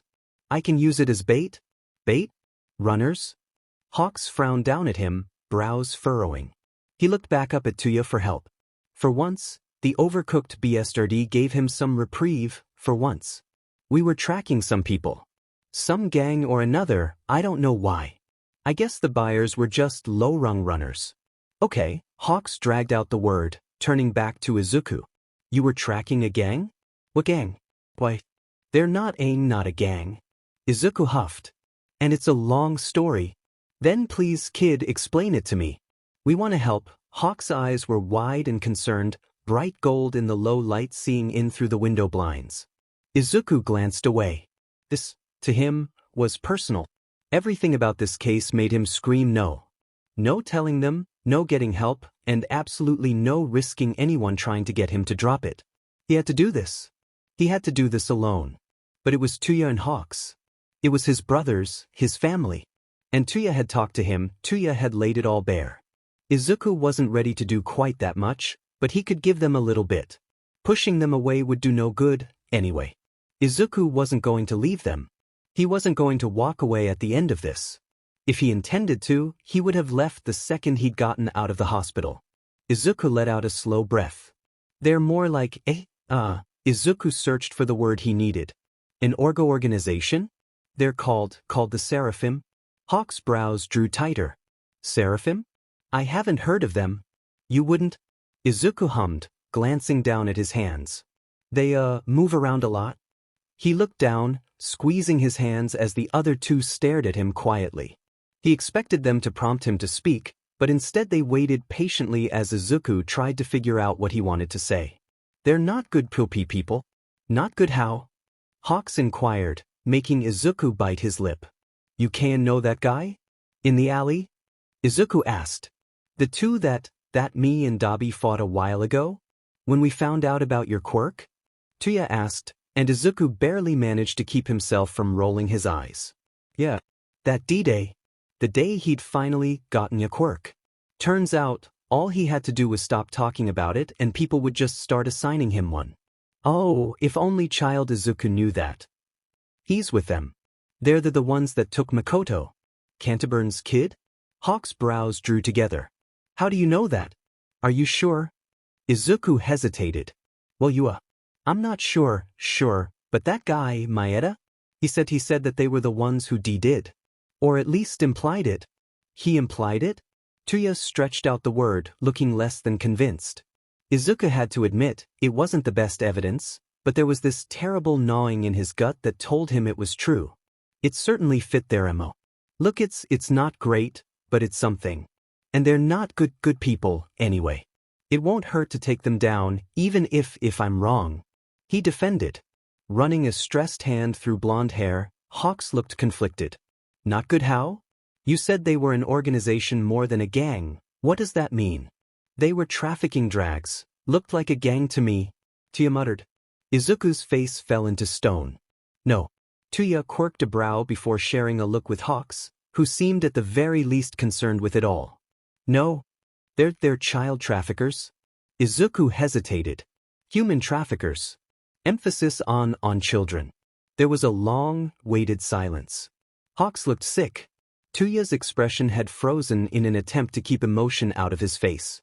It didn't help Izuku much, he still felt sick. And you know this, because? The question. The one Izuku didn't want to answer. He'd have just ignored Toya, but that would have told them everything. They tried to kidnap me in front of you. Remember? Toya looked unconvinced. You're pretty familiar with them for having just come across them the once. How do you know that guy was in the same gang? Organization? Izuku corrected. And I heard rumors. Running around as Jackal so much dash. As Jackal? Hawks frowned. Wait, what? Not the time to tell them that, as much as he'd love to get arrested right now, except he couldn't say that, because he'd almost been arrested, and he knew he'd chicken out again. But maybe he'd feel better about it after he took down the Seraphim? Maybe when Jackal was done, Izuku could rest. He let out a little breath. Sometimes I dress up in Jackal's clothes. It's easier to get around. Undisturbed. Toya looked some degree of amused at that. You dress up as a serial killer so people won't bother you? That's funny. Dress up was a funny word for it. Izuku did wear the face of 124/7, after all. It's not funny. Hawks snapped. He turned back to give Izuku a tired look. Guess that explains why we mistook you for Jackal that night. Izuku answered non-committally. People tea-talk when I dress like Hifit. So I know a bit about them. Good. Toya answered, seeming to relax a bit more. Good. Hawks cast him a weird side-eye. Calm down. There were lots of other explanations. Don't jump to conclusions.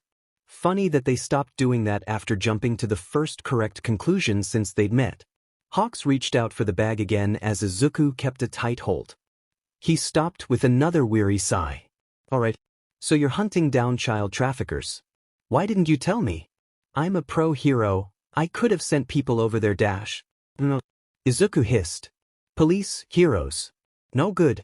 I can do it myself. Hawks stopped, frowning. Why don't you trust me, kid? I trust you. Izuku answered. And weirdly he thought that was true? It wasn't really something he thought about, but he did trust Hawks.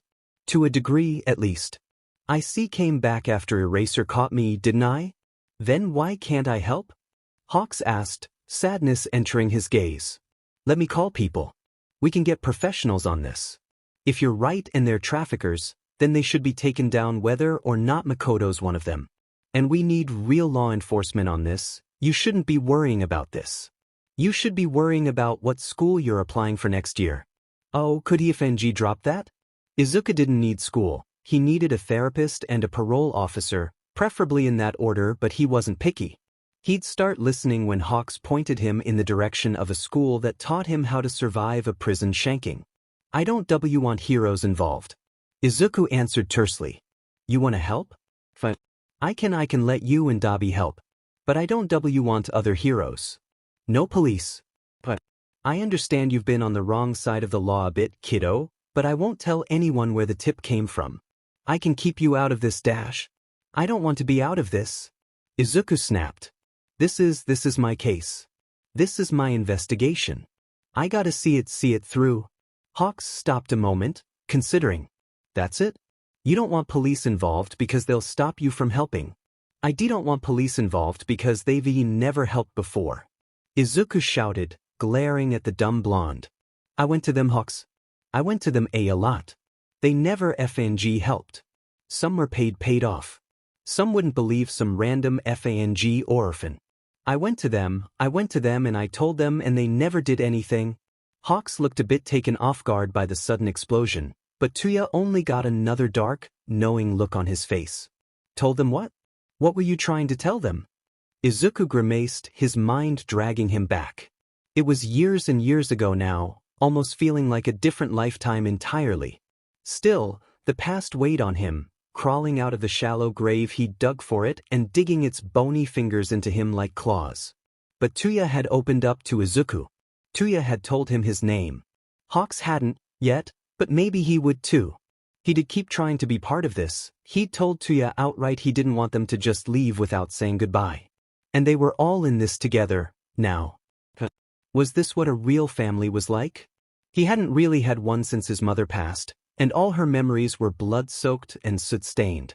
Slowly, Izuku fought the words out around the lump that was forming in his throat.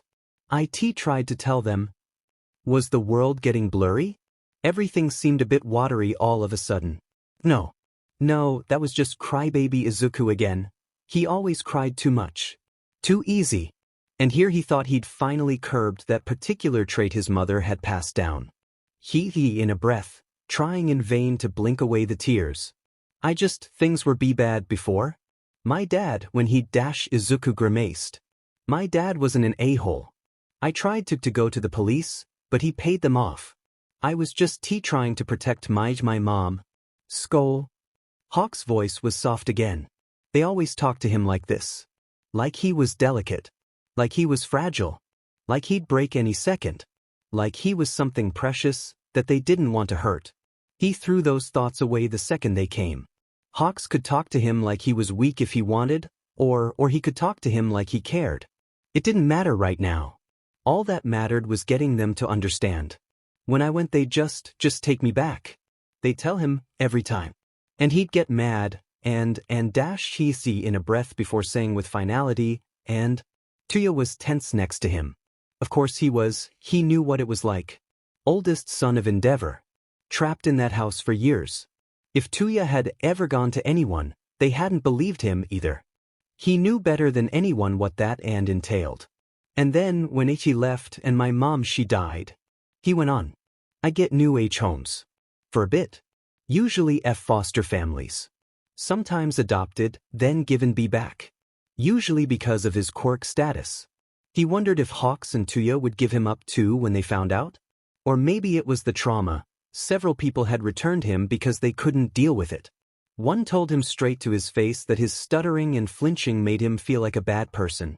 Some of them weren't great. Most were fine. They usually just kept me locked up in my room, or that's the attic once. One family locked me in the closet when I annoyed them. Fun times. Hawks looked heartbroken. Toya was keeping his tense but emotionless facade up. Izuku wrung his hands harder. The ache in his side was soft in comparison to whatever the was happening in his chest right now, so he tugged at his fingers and dug his blunt nails into the skin until something was louder than his thoughts. IT tried a few times when they didn't feed me, but again, no dice. He grimaced. The last family they were the worst. It was worse than living with my effing dad. I kept trying to leave. I'd run away and he'd call the cops, and when they found me I'd beg them not to send me back and they'd dash. Izuku grimaced as he felt the tears spill over finally. They were fat and salty and he felt his face burn with the shame of them. He'd been through worse than that. He'd been through so much worse than his chic childhood. How could he bitch and whine about being treated like a child, about being treated like he was fragile, when he was nothing more than a mannequin of glass? But as his shoulders shook as he tried to breathe and his ribs started to protest again, loud and obnoxious, Hawks finally let it go. Okay, he mumbled softly. But we won't tell anyone. I'm so sorry you had to go through that, Skoll. Izuku hated being talked to like that. He hated being cared for. Affection felt like putting on a coat 3 sizes too small, and he hated how he kept trying it on, hoping this time it'd fit. Still, when the silence got stifling, Hawks opened his arms in invitation. And it was just that, a quiet invitation. A question. It left everything in Izuku's hands. He could accept or he could leave it be. And once again he found himself walking forwards, trying to pull that coat on. Last time he'd hugged Hawks, there had been some sort of desperate relief. He'd been taken away from them, he'd been alone, he'd been scared he wouldn't come home again. It hadn't been thought through, he just wanted to know Hawks was there. This time was much the same. Hawks rested his chin on Izuku's head, and for a moment he felt warm and safe. Then Hawks tried to give him a light squeeze, and Izuku groaned miserably. Toya started shifting, giving an awkward cough. Skoll's hurt, by the way. I think he has a fractured rib. I'm sorry, what?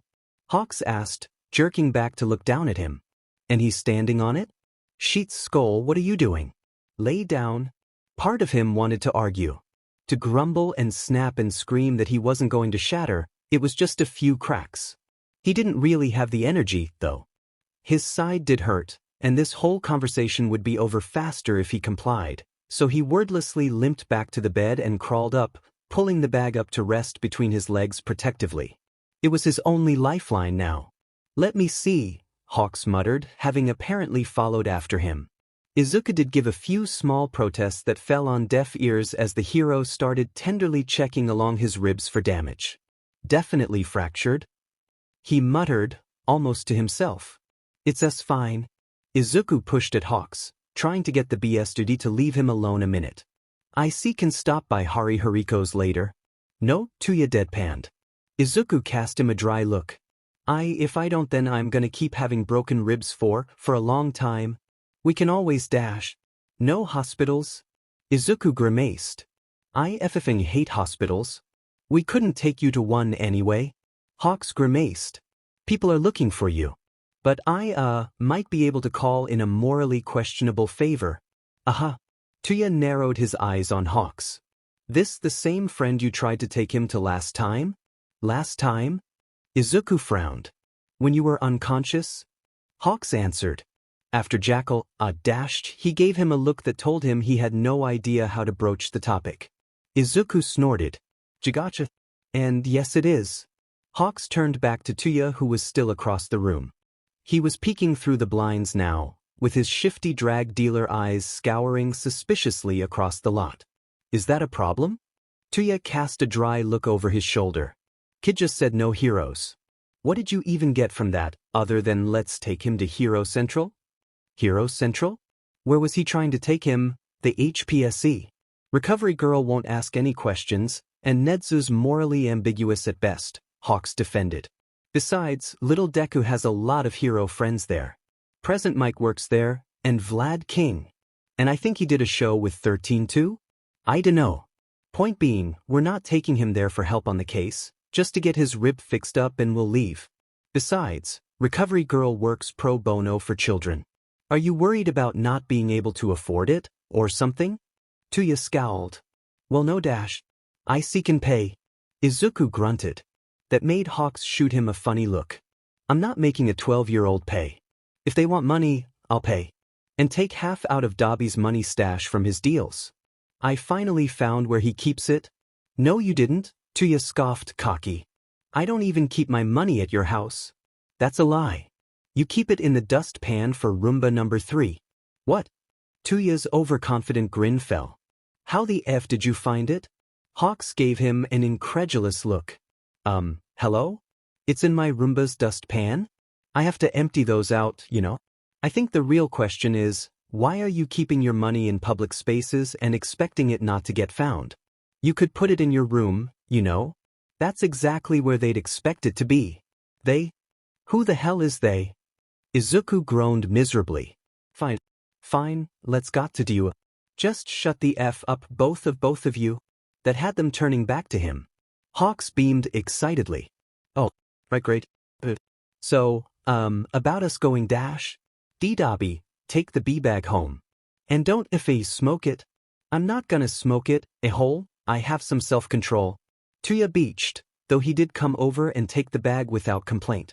Probably because he was planning to smoke the heroin. Izuku narrowed his eyes warningly but didn't say anything else. Can you get home okay? Hawks fretted, brows drawing together. It's kinda far dash. Calm down, Feathers, I can handle myself. Toya dismissed. It's just a little stroll up to 2. I can manage that without getting arrested. Probably. That's not reassuring. Hawks snapped, but Toya ignored him entirely. Instead, he turned surprisingly worried eyes on Izuku. Can you make it to UA and back without getting arrested? Again, Izuku snorted. Probably. Almost assuredly. Honestly, it'd be a pleasant surprise at the worst possible time if he couldn't. Oh well. At least Hawks could look into this whole Seraphim thing for him. Toya seemed to debate leaving him alone, but in the end turned a threatening look on Hawks. It's probably be more effective if they weren't dating, since Hawks didn't look too put out by it. If anything happens to him dash. Yeah, I'm chicken wings. Hawks waved him off. I'm not going to let anything happen to him, he's my little brother too, you know. I am? Izuku blinked. Don't ever FNG say that again. He's my little brother, you're just borrowing him. Toya snapped, leaving Hawks to roll his eyes at the usual dramatics. No, guys, seriously, when did that happen? Was it the hug? Izuku was beginning to think it was the hug. But when had they discussed this? And why did they do it without him? It's not that he minded per se, but he would have liked to have been included. Get out of here, Hawks scoffed. I'll take care of him, okay? And we'll see you soon. I'll call you as soon as we know what's up. You better. Came the expected threat. Izuku hoped they stopped the car soon. He didn't think they noticed he fell out a few blocks back. Guys, W8. What the F are we talking about? Instead of an answer, Toya made his exit while Hawks shot him a faux sharp look. Language, kid. OPS off. What's that about? Are we BR brothers too? I thought you were dating Dobby, though. I'm not dashed. Hawks made a disgusted sound before giving up and shaking his head. I gotta make a call.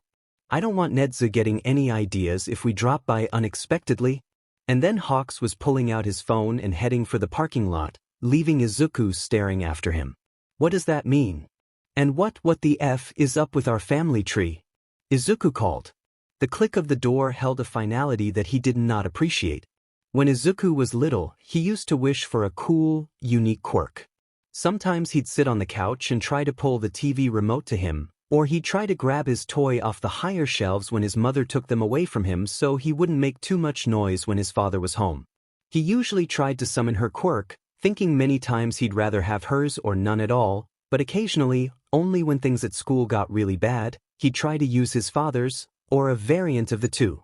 He'd sit at the dinner table where his mother had lit candles to cover the smell of burnt meat, and he'd try to pull the flame towards him. He'd sit in the bathroom and try to huff and puff until something ignited. But sometimes stories would come on the news. A new hero with a fancy quirk unlike their parents. Random mutations, they were called. Secretly, he'd hoped his quirk was just that, a random mutation. How ironic that he got just what he asked for, wasn't it? Those stories usually led to hours of Izuku doing any and everything he could to summon a quirk. One time, he'd run out of the house after his father had come home angry about something or another, and raised his hand again. He'd run to the park, pushing his legs faster and faster trying to develop a speed quirk. At night, when he could hear his father stomping through the apartment, he'd close his eyes and hold his breath, hoping he'd go invisible. When his father cornered him, he'd look out the window and concentrate as hard as he could to warp away. On one night, Izuku's father had tossed him out onto the apartment's roof as a punishment and locked him there while his mother begged for him to let Izuku back in. He had spent the whole night out there, curled up against the door shivering. At one point, he walked to the edge of the building and tried to will himself to grow wings or start floating, so he could get down. When that didn't work, he tried to jump, because maybe it wouldn't activate until it had to. Izuku had fallen 2 stories and broke his leg on the neighbor's balcony.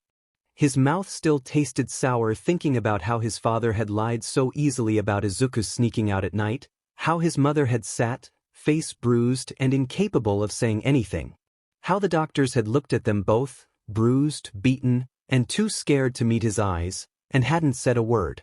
All this to say, Izuku had a complicated relationship with flying. He'd spent most his life wishing for it, telling himself if he could only fly then he could take him and his mother away and they'd never have to see his father again. But he'd spent much of his youth petrified of heights, right up until death became more of an old friend and constant companion than it was some scary thing lurking in the shadows. For all the time he'd spent wanting to fly, yearning for it, fearing the sky, he now had a newfound hatred for it. First of all, no one told you how sick you'd get being flown around like that. As hawks lighted down, Izuku couldn't even look around the building he'd spent his whole life wanting to see in person. No, instead, he had to collapse against the ground, wheezing from the violent roiling in his stomach. Hawks hovered over him, apologizing a bit as Izuku tried to hold down his, whatever was the last meal he'd eaten. Yesterday's lunch, probably. Secondly, Izuku thought as he stopped wheezing, blinking up at the glistening glass of the UA building and the figures coming out towards them, was that there really wasn't a dignified way to get carried across the sky. Piggyback disrupted Hawk's wings, and bridal style was both really weird and hard to fly with, meaning Hawks had to awkwardly tuck Izuku against his chest as he took him anywhere. Honestly, if he never got carried again, it'd be great. It really was grand. It was shinier than any of the buildings in 2, reflecting the blue of the sky off the one-way windows. The mirrors made the whole building seem so much larger and nicer than the ones he was used to, but part of him couldn't help but think they must be a nightmare for someone to keep clean. Never mind the immaculate landscaping in front of the school, with well-trimmed bushes, little copses of trees, and a fountain behind him and Hawks. Izuku's ribs ached as he thought about the fountain. He had some bad experiences with those lately, even if this one was still functioning, the water trickling down each tier in a very soothing way. In front of him were 2 well-known heroes, Nedzu, principal of UA and one of the few animals with a quirk, and the R-rated heroine, Midnight. Izuku knew her, like actually knew her. They talked over the hero frequency whenever he was being slightly less of a menace to society. With wild black hair and mischievous blue eyes, she gave them a beaming smile that promised trouble. It matched her well, if their chats over the frequency were much to go off of, at least when she wasn't trying to talk him off comms. Hawks. Nedzu greeted, giving a sharp, unnatural grin as he approached. It's not often we see heroes such as you around here. I was hoping to contact you about tea sometime while you were in the city, but there's just been so much going on. Yeah. Hawks cut his eyes over to Izuku. Same here. The rodent, and he seemed to be some sort of rodent, took the opportunity to turn and consider Izuku. Sharp, beady eyes seemed to bore into him, and the hairs on the back of his neck raised. He felt entirely too exposed being so close to Nedzu, and it was no wonder. His intelligence was unrivaled, and Izuku's secrets were countless and crucial. He hadn't really considered meeting Nedzu when he got here since, well, why would Nedzu want to meet some punk kid? Now he was realizing that Nedzu would greet anyone who stopped by like this, and cursing himself for the oversight. You must be Skoll. Nedzu gave another cheeky smile that fell starkly into uncanny valley. Must not be normal movement for his facial muscles. His quirk probably gave him more than just enhanced intelligence. It looked like it came with some mutations as well relating to communication. Additional facial muscles like the ones humans had for expression and communication, human-like teeth and adjusted vocal cords for verbal communication, and even the ability to stand upright and hold things. All distinctly human.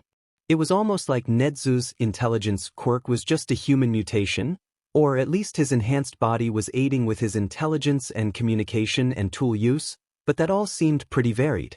If it was a human mutation, Izuku would bet every dollar he had that Nedzu knew but was keeping it quiet to prevent the inevitable fallout. People were vaguely okay with animal mutations, aside from the mutation prejudice, but that was neither here nor there, but people would be said to find out animals could have human mutations too. See, humans had this nasty habit of not wanting to accept the fact that they weren't animals, or that they weren't somehow special and unique and irreplaceable, but humans really weren't as niche as they thought they were. It was evolutionary luck and nothing else that brought them here. The likelihood of an animal developing a human quirk was just as likely as a human developing an animal one. Whoa, slow down there. Hawk's voice brought Izuku blinking back to the present, looking between a pleased-looking Nedzu and a boggled Hawks. Even Midnight had a curious look about her now. Izuku asked, watching as Hawks gave a soft laugh.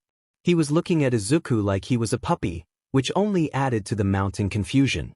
Your brain really goes a mile a minute, huh? Did you even know you were talking? Talking? Oh no, he really hoped not. Was he muttering again? He always FNG muttered. Who was he kidding? Izuku felt his face heat up at the attention. Damn it.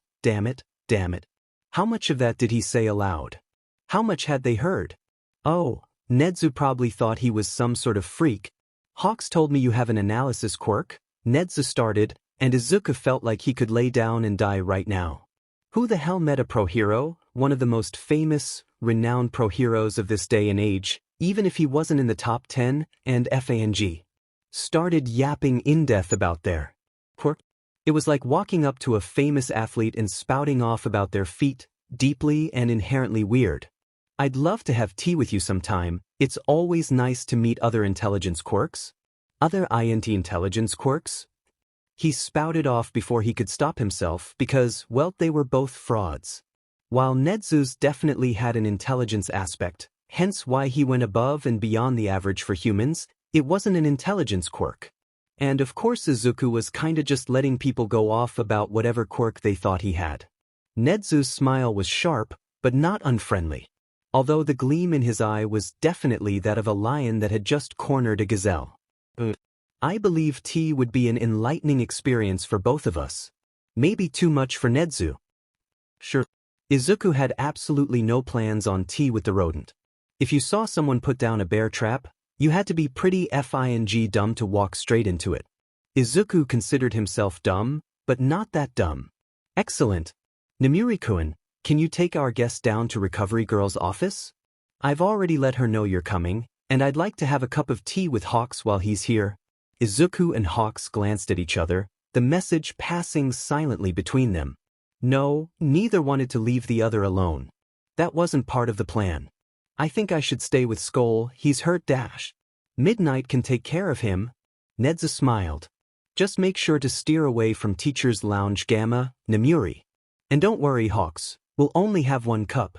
It'll give Skoll-kun a chance to rest after he's healed, anyway. You'll be back before he wakes up? I won't be sleeping, Izuku bristled. He didn't like sleeping in new places, especially surrounded by strangers. Or adults. And they were FING heroes to top it off, so no. Izuku would have to politely decline. I see, can wait until we get H home. That patient smile was aimed at him, Nedzu seeming totally unfazed by any and everything. Yes, well, you're welcome to sleep at home, too, but I'm afraid Recovery Girl's quirk works off energy. It's unsafe to use if you're too low on it, and it tends to knock people out if they haven't eaten much or gotten proper sleep.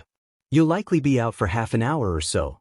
Recovery Girl won't bother you, she's very busy.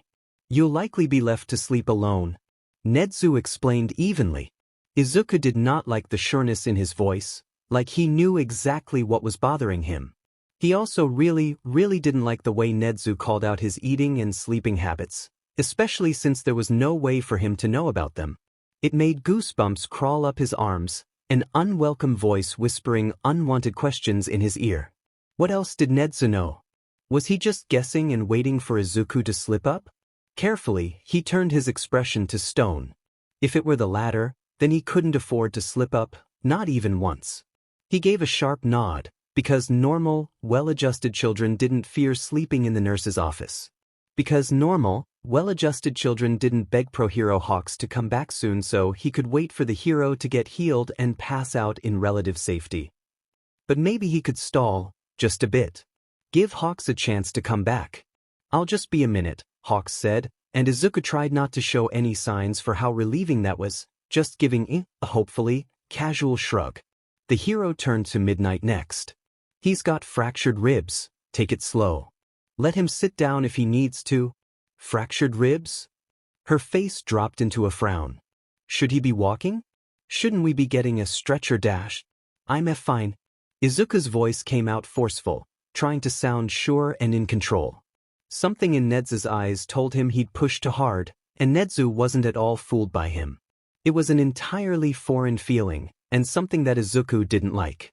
He'd always figured when he was arrested, it'd be by Toya or Hawks. Maybe Eraserhead, but probably Toya or Hawks. They'd find out about him, and they'd be hurt. They'd be angry. They'd ask him why and call him a monster, and then they'd turn him in, just like he deserved. He figured he'd break their little family, and he'd hurt everyone he cared for, and he'd be left alone again to soak in his own self-destructive behaviors. It felt right. Poetic. Not once had he considered the person who turned him in would do so with a pleasant smile and no real connection to him. No understanding of how he had betrayed and manipulated them. He was a user, and he was supposed to go down by his victims' hands, because that is what they deserved. To let Nedzu, an outsider, someone far smarter, stronger, and better than him in every way, someone who had never been squished under Izuku's thumb, felt undeniably wrong. No, it had to be Hawks or Toya or maybe Eraserhead too, since he'd tossed him and he'd hurt him, and he was Izuku's victim too, even if it was lesser. It had to be his victims because they deserved justice. They all deserve justice. Now, Nedzu turned to Midnight. I believe if we got a stretcher, he'd only fight us.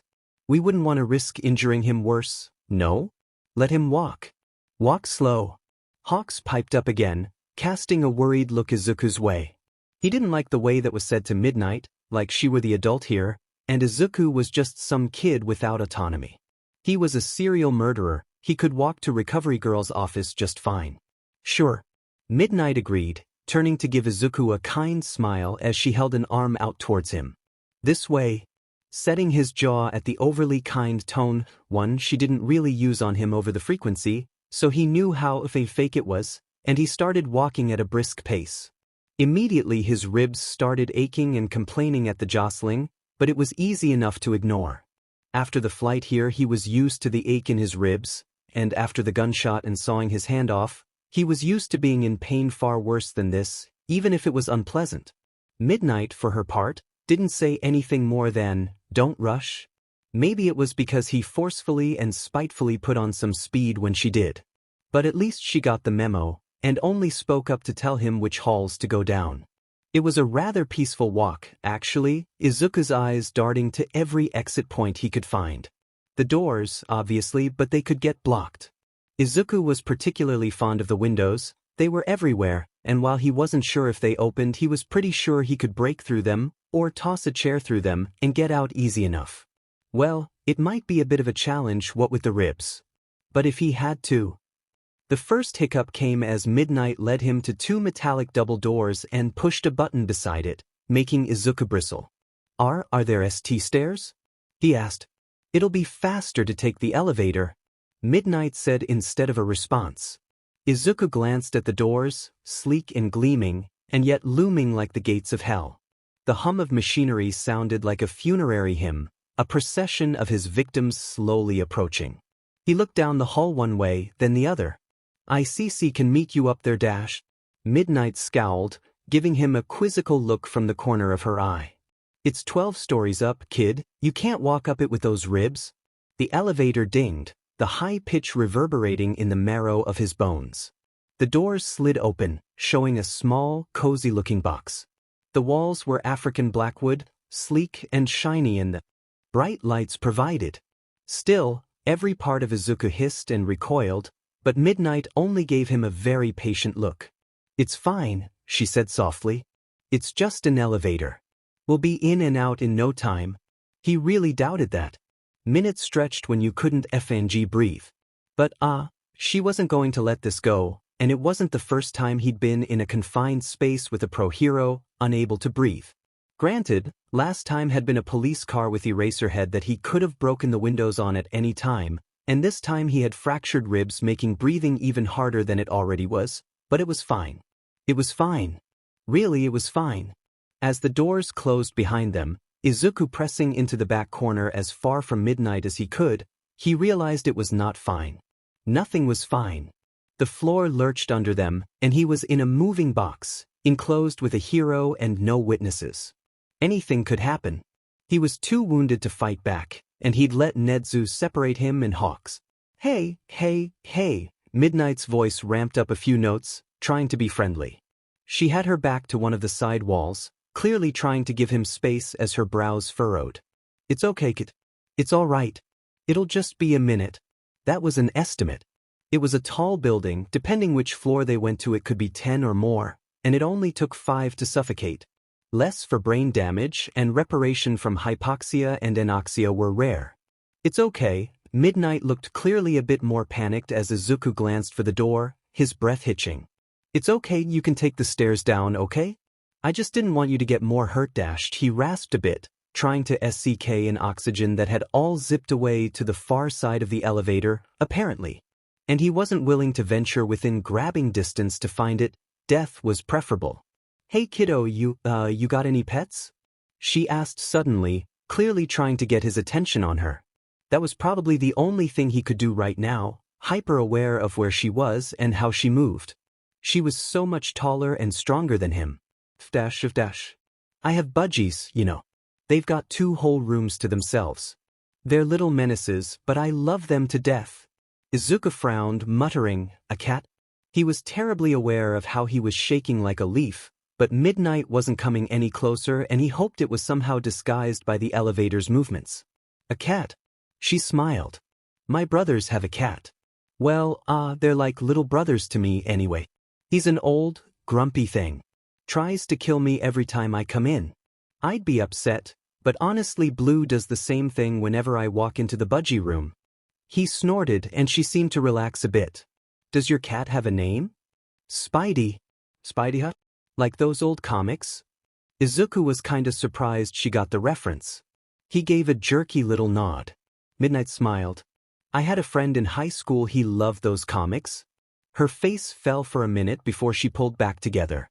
Spider-Man was actually his favorite. Mine too. Izuku mumbled. That's cool. How'd you get into them? They gotta be almost 200 years old now. Izuku shrugged. My parents used to have old copies in the attic. One of his foster parents, anyway. He wasn't allowed out of the attic, so he started digging through their stuff, something that had gotten him in trouble a lot, just to have something to do when his homework was finished. I had a lot of free time on my hands. Well, it's pretty cool that you got into something like that, she smiled. He didn't know how to tell her hated those comics. Most were all about regular, normal people like him becoming heroes, something so impossible, they were only ever written about in fiction. Others were just about how much better quirked people, or supers, or whatever they were called in the comics, were than everyone else, something that hit a bit too close to home. Never mind the many hours he'd spend forcing himself to read because he was starving and dinner wasn't for hours yet. Now it just reminded him of long hours hating himself for being born broken and trying to ignore the pangs in his stomach. Finally, the chime sounded again and the door slid open, saving him from having to respond. Izuku rushed out a bit too quick to be normal, one hand on his ribs as he went. Midnight let him go first, giving him some much-appreciated space before she followed him out, brows furrowed in obvious concern. "You okay?" she asked. Izuku didn't respond, just gave a sharp nod. Luckily, she didn't press, though she did keep glancing back at him as she took the lead, Izuku now taking on a much slower, more reasonable pace as they were far enough from Nedzu and Hawks. The rest of the walk to Recovery Girl's office was quiet again, but Izuku could hear Midnight thinking. There was entirely too much concern going on there, which he really wished people would stop giving him. He was fine. Sort of. Midnight pushed open a door marked simply with the kanji for recovery. He expected something a bit more formal, but whatever. It wasn't his place to care, really. Looking around, he took in everything as quick as he could. The room was a bit cramped, with the only exit points being the far windows and the door. There were 3 cots set up with curtains in between, though they were open and showed no one else in here right now, and the walls were white and purple. All that was left was the desk against the left side wall, with the youthful heroine, Recovery Girl sitting at, purple visor looking up at them curiously. "Hawks, brat?" Recovery Girl asked. "Yes." Midnight nodded. I think we're brothers." Izuku looked up at Midnight as if she'd have the answer. Instead, they both looked even more confused. "You think?" Midnight frowned at him. "Shouldn't you know? Well, I mean, a lot of people keep trying to adopt me, so..." That earned him a snort. "I don't think Playboy Hawks is trying to adopt you, kid, so I wouldn't worry about it." "That boy," Recovery Girl scoffed. "Too fast for his own good. He wouldn't know what to do with a child." Now, Izuku wanted to believe them. Really, he did, but even with the letters scratched off he had a good feeling that the way the compass was pointing was north. Still, he didn't argue as Recovery Girl stood up and ushered him onto a bed. "Now, what's the issue exactly?" Although she said it like a question, she was already prodding around his ribs, making Izuku wince. "Fractured rib?" Midnight drawled for him, which he hated since he didn't know her and he could talk for himself, but he was also a tad grateful for, since the pain shooting up from where she poked made it hard to speak at all. Nedzu suspects malnutrition and improper sleep as well. "Hawks," Recovery Girl muttered, sounding downright irate. "This is why he can't adopt you, dear. That boy isn't old enough for kids. He can't even take care of himself." Izuku bristled at the implication. "Hawks is doing his best," he snapped. "I'm the one being difficult." Which was true. Hawks was always encouraging him to go to bed when he and Toya turned in, and he was constantly trying to barter with Izuku to eat just a few more bites. He even tried to get Izuku to take naps during the day, and, embarrassingly, laid a blanket over him when Izuku passed out on the couch in the middle of the day once. Hell, he had even started researching schools and trying to talk to Izuku about them. Honestly, Hawks was technically a better brother than Toya was, though Izuku didn't particularly like comparing them. Toya was a great brother, too, even if he didn't take on the mother-hen role as much as... Well, no. It was more like, he didn't take on the mother-hen role in the same way as Hawks did. Toya preferred joking with him and teasing him, encouraging his wild and less-than-legal hobbies, even if he didn't know exactly what those hobbies were, or that most of them were illegal. Toya preferred quiet gestures of affection, like getting Izuku's favorite flavor of snack and tossing them at him when he didn't eat much at dinner. When Izuku couldn't sleep, he would sit up with him and, instead of asking about the nightmares, he'd start talking about some movie or another and ask Izuku to watch it with him. Like Izuku was doing it for him, and not the other way around. And of course, Toya and him went on drag deals together. If he had a nickel for every time they went on a drag deal together and it had gone terribly wrong leading to Izuku pulling some crazy stunt or another, he'd have 2 nickels. which wasn't a lot, but it was weird that it happened twice. I'm sure you are, Recovery Girl agreed. But the fact is he's just too young for this sort of thing. He's not a parent. I fear the day Hawks becomes a parent. Midnight put in, flashing a cheeky grin. That probably wasn't going to happen. He and Toya seemed like the child-free type to Izuku, but you never knew. Maybe they'd adopt some mentally unwell kid they could actually help after he was arrested. Seeming completely oblivious to Izuku's thoughts and growing disdain, Midnight continued, you know rumor has it he's gonna be in the top 10 next quarter? He literally sent a bouquet of flowers to everyone's agencies in the district with a really sassy note attached that essentially boiled down to, better luck next time. Ingeniums even said, maybe one day you can catch up to me. Izuku coughed as he burst into a laugh, because of course Hawks did. He liked to play dumb fool and chronic good guy around him and Toya, but he could be a real sheet too. The other day, after Toya had left his drags out again, he'd used his feathers to pin them to the ceiling and told Toya if he wanted them he could jump for it. After a very entertaining couple of minutes of Toya trying to make a pile of stuff tall enough to climb, he'd given them back and said that he could either put them away or Hawks would burn them next time. He really didn't appreciate it when Izuku told him not to smoke Toya's drags. Oh, you think that's bad? Recovery Girl looked a bit amused now. Eraserheads implied he was out of his prime and would never break top 10 now.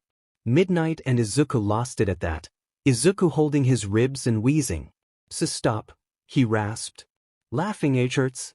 It was fun hearing about Hawks from them. He'd have to tell Toya what he'd learned when he got home. All right then, Recovery Girl huffed.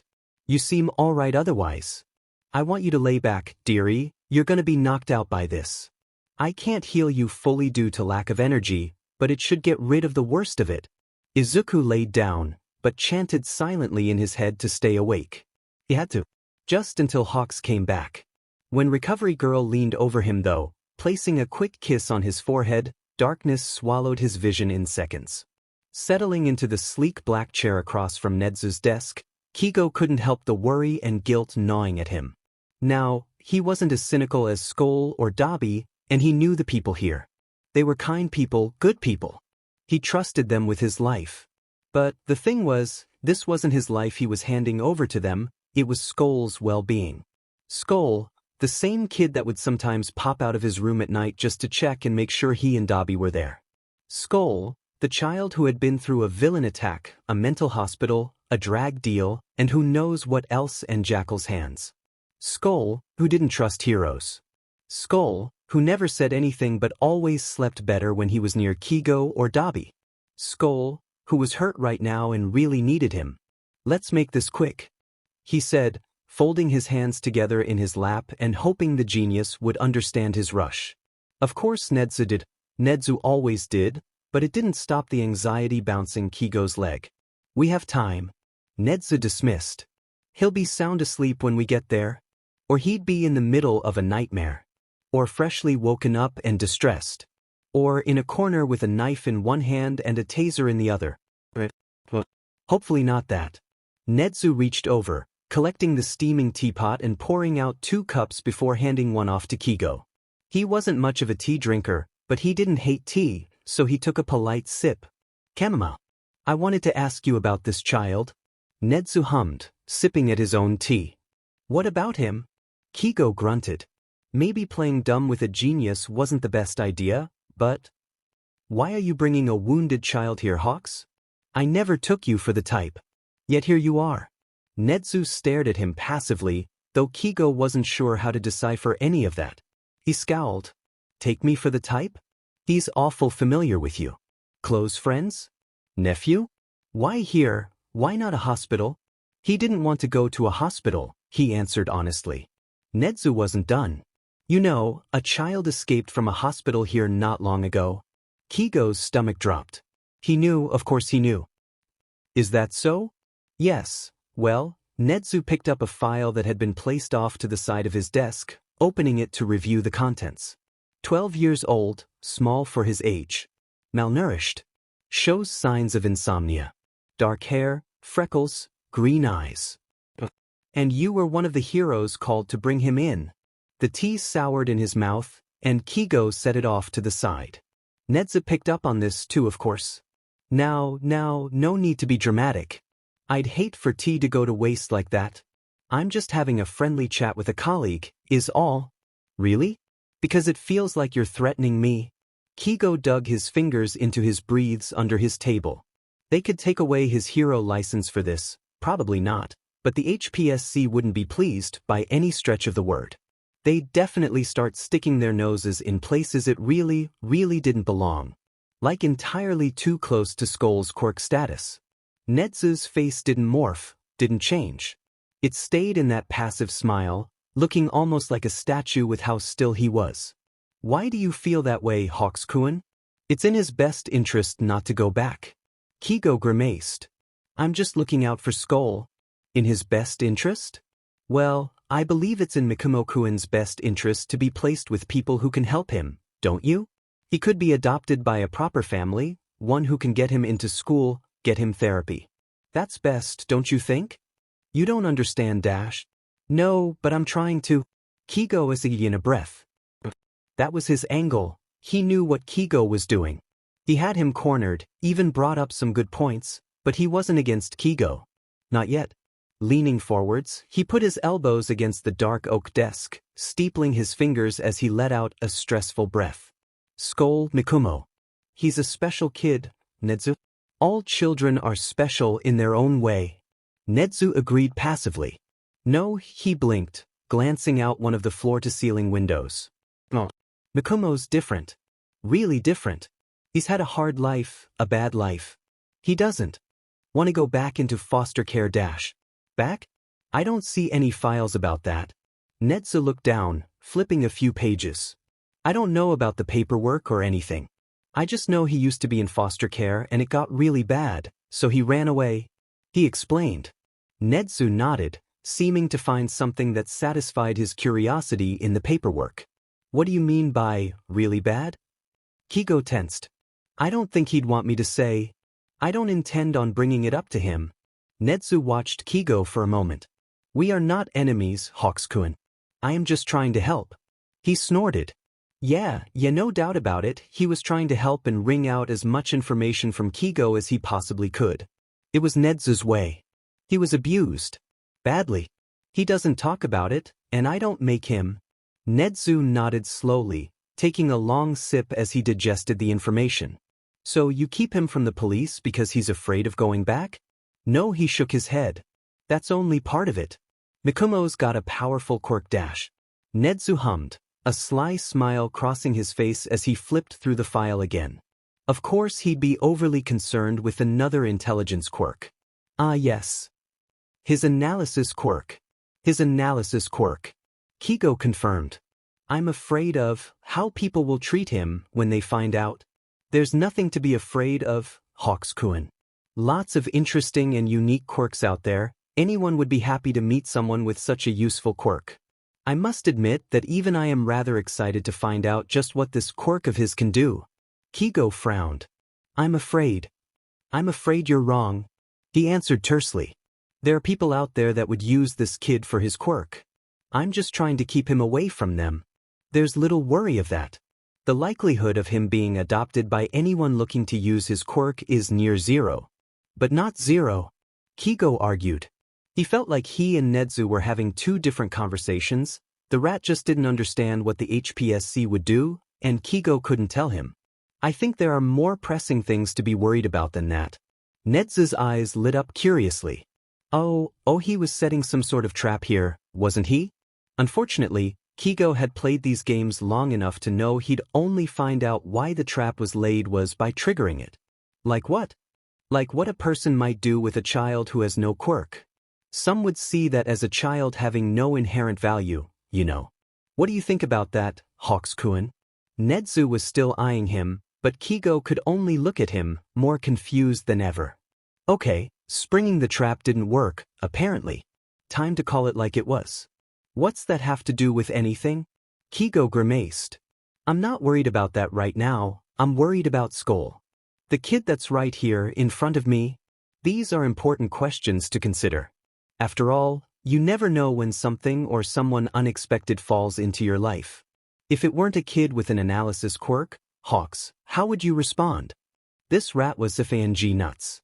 Nedzu took another sip of his tea, beady eyes boring into him like his answer was imperative. Did you know that quirkless kids are of the highest percentage of the population to be abused? He inquired. Oftentimes parents will show no signs of abuse until after they find out the kid's quirk status, though they're not the only perpetrators.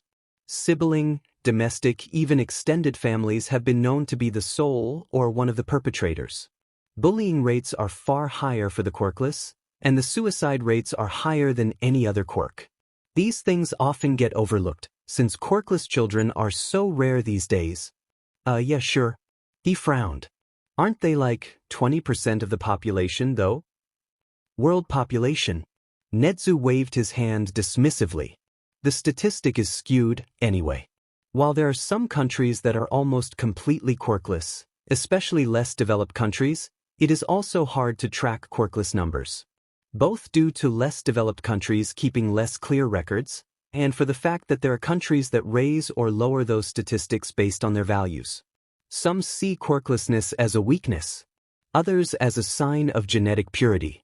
In Japan, we tend to deflate the number quite a bit, however we can estimate it is less than 1% of our current population due to past quirk marriages as well as the high mortality rates of quirkless individuals. Of that, more than 70% of our quirkless population is over the age of 50. Keigo nodded along. I don't see how this applies. It's just interesting to think about. Of FANG course it was. Nedzu twisted his teacup back and forth in his paws as he watched Keigo. About Skoll dash. If he were quirkless, what would you do? That question made Keigo pause. Mikumo-kun. If he didn't have an analysis quirk, would you still be doing this? Housing him?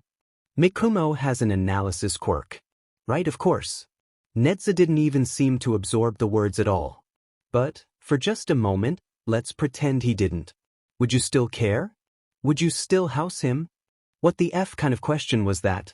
Of course I would care. He snapped. I didn't know what his quirk was for like a week after we first met, and I still housed him. I don't care about that, I'm just trying to dash. He let out a frustrated breath. I'm not doing this for what I gain, Nedzu. Nedzu nodded, seeming pleased. Are you ever afraid you cannot provide for him? Every day. We're figuring it out. Together. And if you can't figure it out fast enough? What was the rat getting at now? Please don't ask me if, hypothetically, I couldn't take care of him, what would I do? He grimaced. Mikumo's brother came to me for help. Because he didn't know what to do. They're relying on me, and I'm going to help them. We'll figure it out. Nedzu nodded. What are your plans for schooling? I don't know. He ran a hand through his hair. Kid's totally against it. I'm trying to get him to go next school year, but he doesn't want to hear it. He's so smart. He'd do great in school, if he only applied himself. It makes sense he'd be averse. Nedzu murmured. What with the bullies? The bullies? I don't think he was ever bullied. Keigo frowned. Nedzu gave him a polite smile in return. Right? Of course. This was a weird FANG conversation. Most with Nedzu were like that. He also had the sudden impression he needed to ask Skoll if he'd been bullied when he'd gone to school, and that was why he really didn't want to go back. He hoped not. Skoll had been through enough. And Nedzu didn't know everything, right? I can offer him schooling here. He can come by after school to catch him up on what he's missed, and we can get him back on track in time for high school. We'll have lunch rush prepare meals as well, so you won't have to worry about him going hungry. I can even arrange for it to be under the table, if you'd like all this to remain anonymous. I would, however, advise adoption. Nedzu reached down, pulling open his desk drawer and handing a stack of papers over to Keigo. He accepted them, giving them a quick once-over. He stopped. A twice-over. They were FING adoption papers? I've had them on hand for a while now. Nedzu smiled at him. One of my staff, present Mike Kuhn, asked me to get them around for him. Something about that kid over the radio, Deku. Have you heard of Deku? What? Mikumo's other fake name. Yeah, he was, familiar. Yeah. A little, I guess.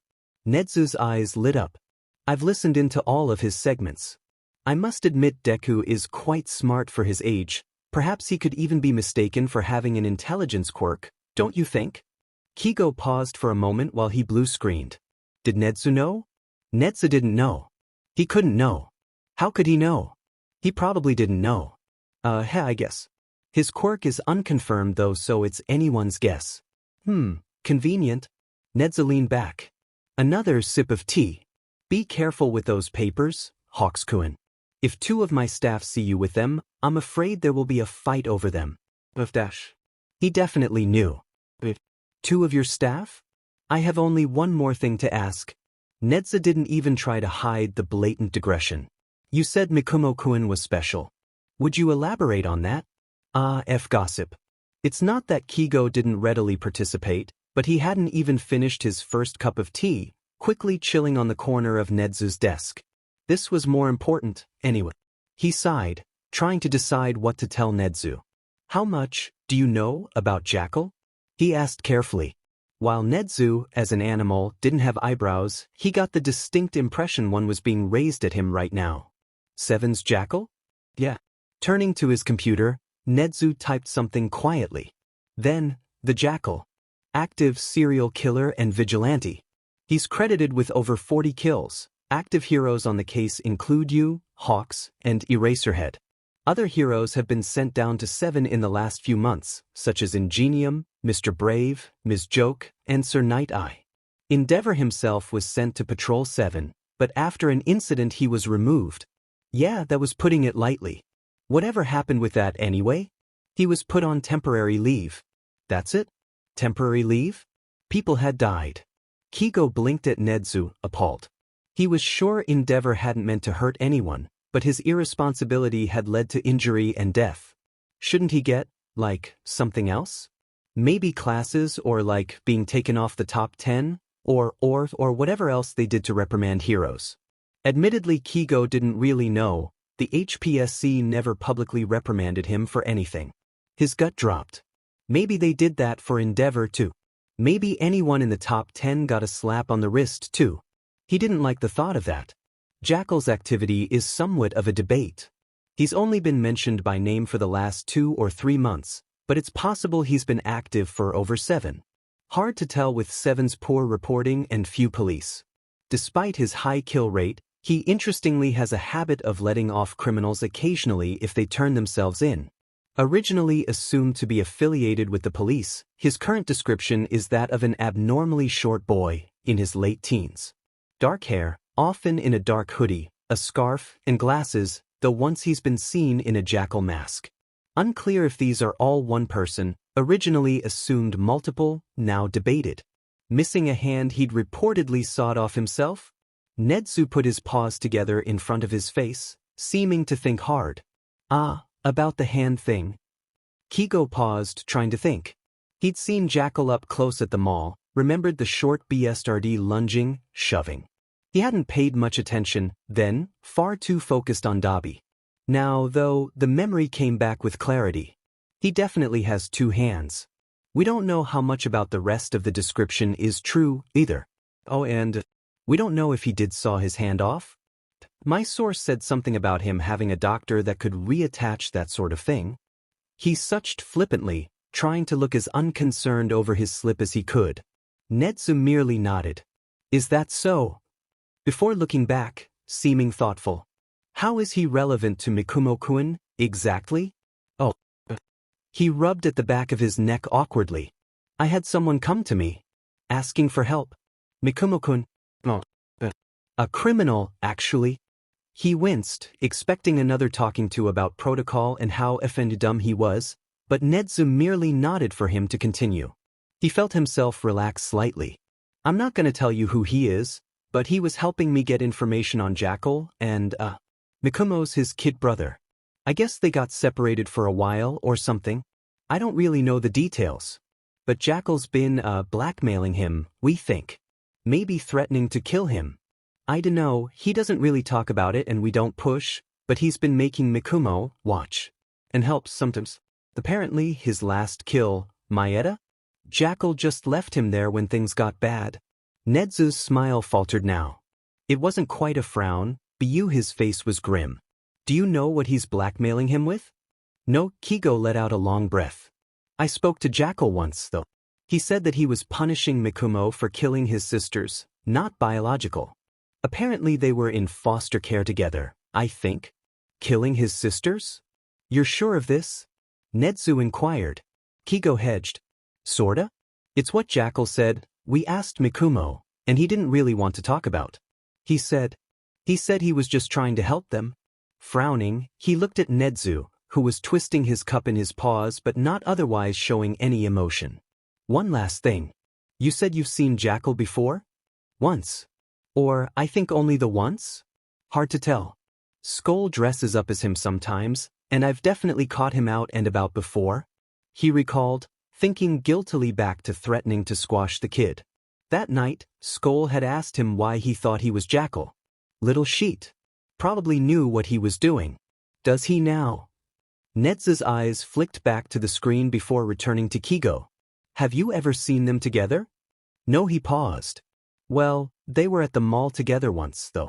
We made a deal with Jackal. We'd let him go if he led us to Skoll, and he took us to the old, abandoned mall down in 7. The one that just blew up? Yes. His stomach dropped. Was it linked, somehow? Was Jackal destroying evidence? There were bodies discovered, but it wasn't Keigo's case. He didn't know what all had been uncovered. Maybe he could get in touch with Tsukachi later? And Jackal brought you to Mikumo? Nedzu pulled his white teacup back to his mouth, the mug almost forgotten in their discussion. Keigo still hadn't touched his since he set it aside. Sort of, he hedged. He brought us to the mall where Skoll was. When Jackal got away, he tried to push my affiliate off the second floor. We tried to call him. His phone went off, but we couldn't pinpoint the sound until after he'd silenced it. Eraser thought that Jackal might have had Skoll's phone at the time, but Skoll said later he'd had it on him the whole night. Again, we haven't pressed on the whole mall incident yet. Because you're worried it will be too much for him, Nedzu didn't ask. His voice was calm and even stating a fact. Yes. Convenient. It was a mumble. More of a breath than an actual word. Keigo could almost convince himself it wasn't said at all, but he knew better than to doubt himself. Especially now, sitting across from Nedzu of all people. Animals? Whatever. Convenient? He didn't really know what to make of that. Convenient that they weren't pushing Skoll for answers after he'd been through something traumatic? Of course they weren't. Skoll was 10 seconds from falling apart on a normal day. Hell, he was probably falling apart right now, which reminded him. He really needed to be getting back. Nedzu's mouth twisted into what should have been a kind smile. It was always a bit unnerving on him, but Keigo was more than used to the rat's weird idiosyncrasies by now. I think that's all for us, no? I have nothing left to discuss. Are you ready to check on Mikumo-kun? Personally, he'd like to discuss that whole convenient thing, but he knew better than to press. He'd get no answer of substance. The convenient was probably a hint in and of itself, and now he was expected to figure it out on his own. Oh, the joys of being outsmarted by a rodent. Still, he'd rather be checking on Skoll than arguing with the omnipotent being, so he let it go again with nothing more than a nod. He stood up a bit too fast as Nedzu hopped off his chair and headed around the desk, leading the way to the door. A smile flashed in front of him. A girl about his age, maybe a year or two older. She had a bright smile and short white hair, dulled, fraying, and stringy from lack of care, but still it shone bright in the soft fluorescence. He could barely make anything out. The world was blurry around the edges, and everything but her face came out distorted, as if he were looking at it through water. But her smile was broad. Even here, it was so big it made her eyes crinkle and shut. She was ragged and worn thin, like him, but she didn't stop smiling. For once, she was smiling. What if I could take you away from here? Jolting awake, Izuku se in a few sharp, ragged breaths. The glow of lights here was much brighter, and there wasn't the soft yellowish hue or broken bulb to give the shadows weird ways to play. No, this was different, somewhere else. He wasn't there. Where the hell was he? Pucks? No, something in his gut roiled and told him no. This wasn't home, or anywhere else he recognized. He slammed his eyes shut, remembering the mall, the explosion, the motel. Someone's up early, an elderly woman called. Recovery girls. He hoped she wouldn't take offense to the way his skin crawled at the thought of falling asleep here. That's gotta be a new record. I expected him to be out for an hour, at least. What with those eye bags? Midnight's voice chimed in, not helping Izuku feel any better about this. But sking up the unpleasant feeling of waking up was nothing new. Every morning was a new game of where the FMI to get his blood pumping in the morning. It really FINGSED, but at least it meant he bypassed the whole groggy thing most mornings. Rise and shine, sun chaser. A familiar voice chirruped. Oh wait, that was a pun. Izuku snorted, rolling and opening his eyes to see Hawks. Hawks was here. He could trust Hawks for now. Beside him was an unwelcome white animal with a smile that belonged on one of those robots that came just a bit too close to being human. He decided to ignore it. Time to go home? He asked, pushing himself up. Hey now, shouldn't recovery look you over or something before we go? Hawks cut his eyes towards the doctor, who seemed unconcerned as she walked over with what looked like a Pez dispenser. Make sure you're okay or something? I already did that, she responded curtly. He's not fully healed, but he should be fine to walk around and stuff. Nothing too strenuous. If any activity hurts, don't do it, you're still healing. Now, take a gummy, they're energizers. Should keep you awake until you get home, but after that, sleep child. He held his hand out and she popped a gummy onto his hand, which he ate graciously. Anything to keep sleep at bay. She turned to point one bony finger at Hawks who, funnily enough, looked properly chastised by that one act alone. And you, make sure he rests. Young boys need sleep and proper nutrition, healing or not, I'll not be finding out you're feeding him nothing but takeout, alright? Izuku barely kept from laughing at that, passing Hawks a humored look over her shoulder. He was pointedly ignored. Yes ma'am. 8 hours and a warm meal. Got it? Good. You're free to go then. Recovery girl waved them off as Midnight came around the bed, presumably to ST them out. Before she could, unfortunately, Nedzu spoke up. Before that, I'd like to have a word with Skoll, if that's all right? The hairs on the back of Izuku's neck jumped up. This was a trap. He was asking, and looking at Izuku like he was waiting for permission, but he wasn't. This was a trap, he was sure of it. Why? He frowned. Nedzu waved dismissively. Just a few quick questions. How you got injured, and so on? Actually, I'd like to know that too. Hawks cut a suspicious look Izuku's way. What happened? You don't know? Midnight asked, giving him a weird look. I wasn't there. He and his brother snuck out. Hawks griped. His brother? Now Midnight's eyes were shot straight up. There's 2 kids you're looking after? No. Before Hawks could flounder any more, Izuku decided to step in, especially since Hawks would make it sound more convoluted than it was. Ichi's older. And Hawks' boyfriend. Oh, Midnight looked interested now, blue eyes bright and teasing as Hawks' face went bright red. I see now. All this? Starting to make a lot more sense. She made a circle with her hand between Hawks and Izuku. No. We're not OF-, Skoll, stop telling people that. We're not dating. Hawks sputtered. No, yeah, that's true. Izuku conceded. Midnight looked disappointed, but Hawks brightened. See, they haven't been on dates or anything yet. Still be boyfriends though. Hawks squawked indignantly, recovery girl shaking her head as she got back to work. Nedzu was still watching the exchange, passive as ever. We're not boyfriends. We're just friends. You know, Hawks, in my experience you don't really have to specify when you're friends with someone, Midnight purred teasingly. That's only what people do when they've got something to hide. I'm only saying it because he keeps telling people we're a couple. SCKS when the little brother exposes your secrets, doesn't it? It's not a secret. Oh, shut up. Poor Hawks looked mortified. You don't even know what you're talking about. Skoll's brother hates me. Izuku snorted again, getting both to turn to look at him. Shucks. He hates you. Alright. He does. Rolling his eyes, he started counting on his fingers, trying to get it through the idiot's head. When Hattie needed help, who did he go to?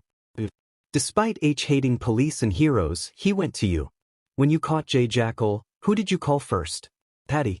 Not Eraserhead, your partner. Hattie. When Hattie needed a new place to stay, where did we go? Why you've broken the law for us, Hawks? That's not, you don't do that for a friend. Midnight's brows shot up. Hey, maybe don't readily admit that he's breaking the law in a room full of heroes? Yeah, but she'd broken the law for him too, if to a lesser degree. He couldn't tell her that, but he could and would blackmail her if she threatened Hawks. That said, no one in the room actually seemed all that concerned with Hawks' less than law-abiding activities. Hawks himself looked like the gears in his head were churning. But he's always, really mean. For no reason. Izuku scowled. He's mean to me too? Not that mean. A scoff. We're from 7. We're all like that in 7. It's just 'cause you're new and an easy target. You know what happens if we meet as someone new? They're the new Hawks. Still, Hawks looked resistant. He literally told me he was using me and he'd walk out the second he got a chance. Did you see a cage, Hawks? Izuku asked, waving his arms. The blonde frowned. No. A leash? Are W wearing leashes? No. We're not here because we have to be. If IW was going to leave, I'd have skipped town after the hospital. If Hattie was going to leave, we'd have our run after you guys found me the first time. The only thing keeping us here is you, Dedams. Now Hawks looked like his entire world had been flipped upside down. It was sad how long it took Feathers for Brains to get it. Oh. Midnight was snickering now. How do you date someone without realizing it? We're not dating. Hawks snapped immediately. Still, there wasn't so much vehemence in his voice now. If anything, he sounded a little confused. Sure. We're not. His frown grew. I dunno. He's always saying I'm dumb and stuff. Sounds like a kanka. Midnight, Nedzu chastised immediately, and she cast an apologetic smile Izuku's way. Not like he cared, he's heard worse. Hell, he's heard worse from Toya alone. Do you know what cuteness aggression is, Hawks? Izuku wrapped his arms around himself, uncomfortable with the amount of strangers, but not quite desperate enough to ask Hawks if they could leave again. Hawks frowned at him. Being mean to cute things? Sorta. It's like when you look at a puppy and you think, that's so cute, I just want to squeeze until it pops. That's how Hattie thinks about you. He wasn't sure that explanation had the intended effect, since now Hawks was looking rather uneasy. So stay away from Hattie. Got it? No. He won't do it. Izuku rolled his eyes again. It's just like, when you think something's so cute, and you don't know how to handle it. So you're mean? He huffed. If you're done, Nedzu put in. Izuku had half a mind to petulantly tell him they weren't, actually, but as much as he wished it would, aggression wouldn't get him out of this. Midnight, would you show Hawks-kun around while I talk to Skoll-kun? Skoll-kun. That was a new one. It sounded weird. Most people kinda just addressed him as Skoll or Jackal. Yeah, okay, he didn't really have many nicknames. Hawks and Dabi called him Sun Chaser, of course, but that was different. It was special somehow. I don't need a tour or anything, Hawks dismissed. I can just wait for Skoll. Nedzu nodded. Take him to one of the staff rooms, then. I'll call for you when we're done. Sure thing, Midnight agreed amiably, moving to pull open the door for them. Hawks left first, and Izuku immediately dropped his gaze to Nedzu, not ready to put him at his back. He was barely willing to put Midnight there, and only because he couldn't think of a good excuse to make her go first when she was holding the door open for him. Nedzu waved Izuku through after a second, smile unwavering. With a churning gut, he made his way through, quick to turn around and watch the others exit after him. Hawks gave him a concerned look that he pretended he didn't see. This way then. Nedzu beamed that unnatural smile up at Izuku, taking the lead now. Midnight waved Hawks along down another hall, and Izuku looked up, meeting concerned gold eyes. Text me if you need anything, he fretted. They both knew that texting him probably wasn't going to be an option, and Izuku would just have to SCK it up for whatever happened next. And you're gonna tell me what happened when we get home, alright? Yeah, Izuku agreed, because talking to Hawks was a walk in the park compared to talking to Nedzu. I'll see you soon. Hawks nodded before turning around, Izuku watching him go. The tan jacket had become oddly comforting, And he hated the separation. It felt like he was alone in enemy territory, stuck in no man's land with no idea which side was his anymore. And Nedzu was probably going to start firing soon. It was a long moment before Nedzu cleared his throat, smiling at Izuku again. This isn't meant to be an unpleasant conversation. Izuku couldn't think of any way this conversation would go that could be considered pleasant, personally. Instead of saying this, he gave a small nod, following Nedzu down the hall. It's a bit of a shame, though. Hizashi whined, leaning against the table across from his husband. I thought they'd make such cute brothers. They're the same person. Shoyuta rubbed at his forehead as he read through his class's worksheets. It was cute when he was being a responsible adult. Hizashi had a whole stack of papers to do, which he wasn't really putting off. He just wasn't rushing to start them until he got home, and his husband was at work, so he didn't have anyone to talk to. And we don't need 2 kids. We have 5 jobs between the 2 of us. But Deku has a brother. So we gotta get 2, Hizashi rambled, looking off. Besides, with 5 jobs, they need each other. For company. His brother is older, he doesn't need to be adopted, Shoyuta scoffed. But maybe he'd like to have a family? And I doubt he wants to look after his kid brother all the time for us. Doesn't he have a boyfriend? He's probably with his boyfriend all the time. We don't know how much older he is, Hizashi pouted. He could be a teenager. Then we'll house him until he's 18 and he'll probably cut and run when he can. People that old don't usually want new parents, Hizashi, especially ones barely a decade older than them. You ruin all my fun, Hizashi sighed, dropping dramatically against Shuta's desk and, conveniently, over his papers. It'd do him some good to get a break from work, anyway. Hizashi dashed before they could continue. The door to the staff room opened. Lounge Gamma's closest to Nedzu's office, Namuri was explaining. So we can hang out here until they're done. Cool, a familiar voice drawled. I hope it's quick. Skoll doesn't like strangers much. I'm sure Nedzu will take that into account. Namuri was leading a blonde in, one that Hizashi knew. Hawks. He greeted, sitting up. Behind him, his husband gave the most long-suffering sigh he could, because as much as he denied it, he was just as dramatic as Hizashi. I heard you were in town. How's working with Sho? Do you think you could spare some time to come on my show while you're here? Maruko's coming on in a week. Maybe we can do a double thing? Oh shit, really? Hawks blinked owlishly. I didn't know Miruko was coming into town. Weird she didn't tell me. Rumor has it you'll both be top 10 next quarter, Hizashi grinned. But you knew that. We got your flowers. Congrats. If he actually breaks top 10, Sho put in. Bah? He was still upset over the age comment. Hizashi didn't know why. He'd howled with laughter when he'd seen the tag. I'm sure he will. Big year for you, isn't it? Hizashi smiled, trying to cover up Shuta's constant grumpiness. Well, I'll say, Namuri put in, elbowing the other hero with a conspiratorial look. Lots of positive additions to your life, eh? Hawk's face fell, looking like he absolutely did not want to have this conversation. Please. Not again. Not again. Hizashi asked, and his friend came wandering over, eyes alight. You'll never guess what I just found out, Zashi. Hawks has a boyfriend. No. Hizashi gasped. He could hear a long drawn-out groan from his husband, and Hawk's entire face was screwed up. We're not dating. They're raising a kid together, though. No. Hizashi gasped, louder. I didn't take you for the type, Hawks. Not like that. Hawks sounded defeated. Namuri, what are you doing here? Shoyuta put in, unfortunately saving the avian from the absolute grilling Hizashi was preparing. Well, maybe he could grill him later, he'd asked to do it on air, but he tried to keep heroes' personal lives out of it. It was just better for everyone. Shouldn't you be teaching a class? It's my planning PRD. No, it's not. Shoyuta deadpanned. A sly grin cracked across her face. It is today. I won a bet with Snipe. Now I've got 2 planning PRDs. Today. You traded him for your worst class? Hizashi cracked because this was her least favorite PRD.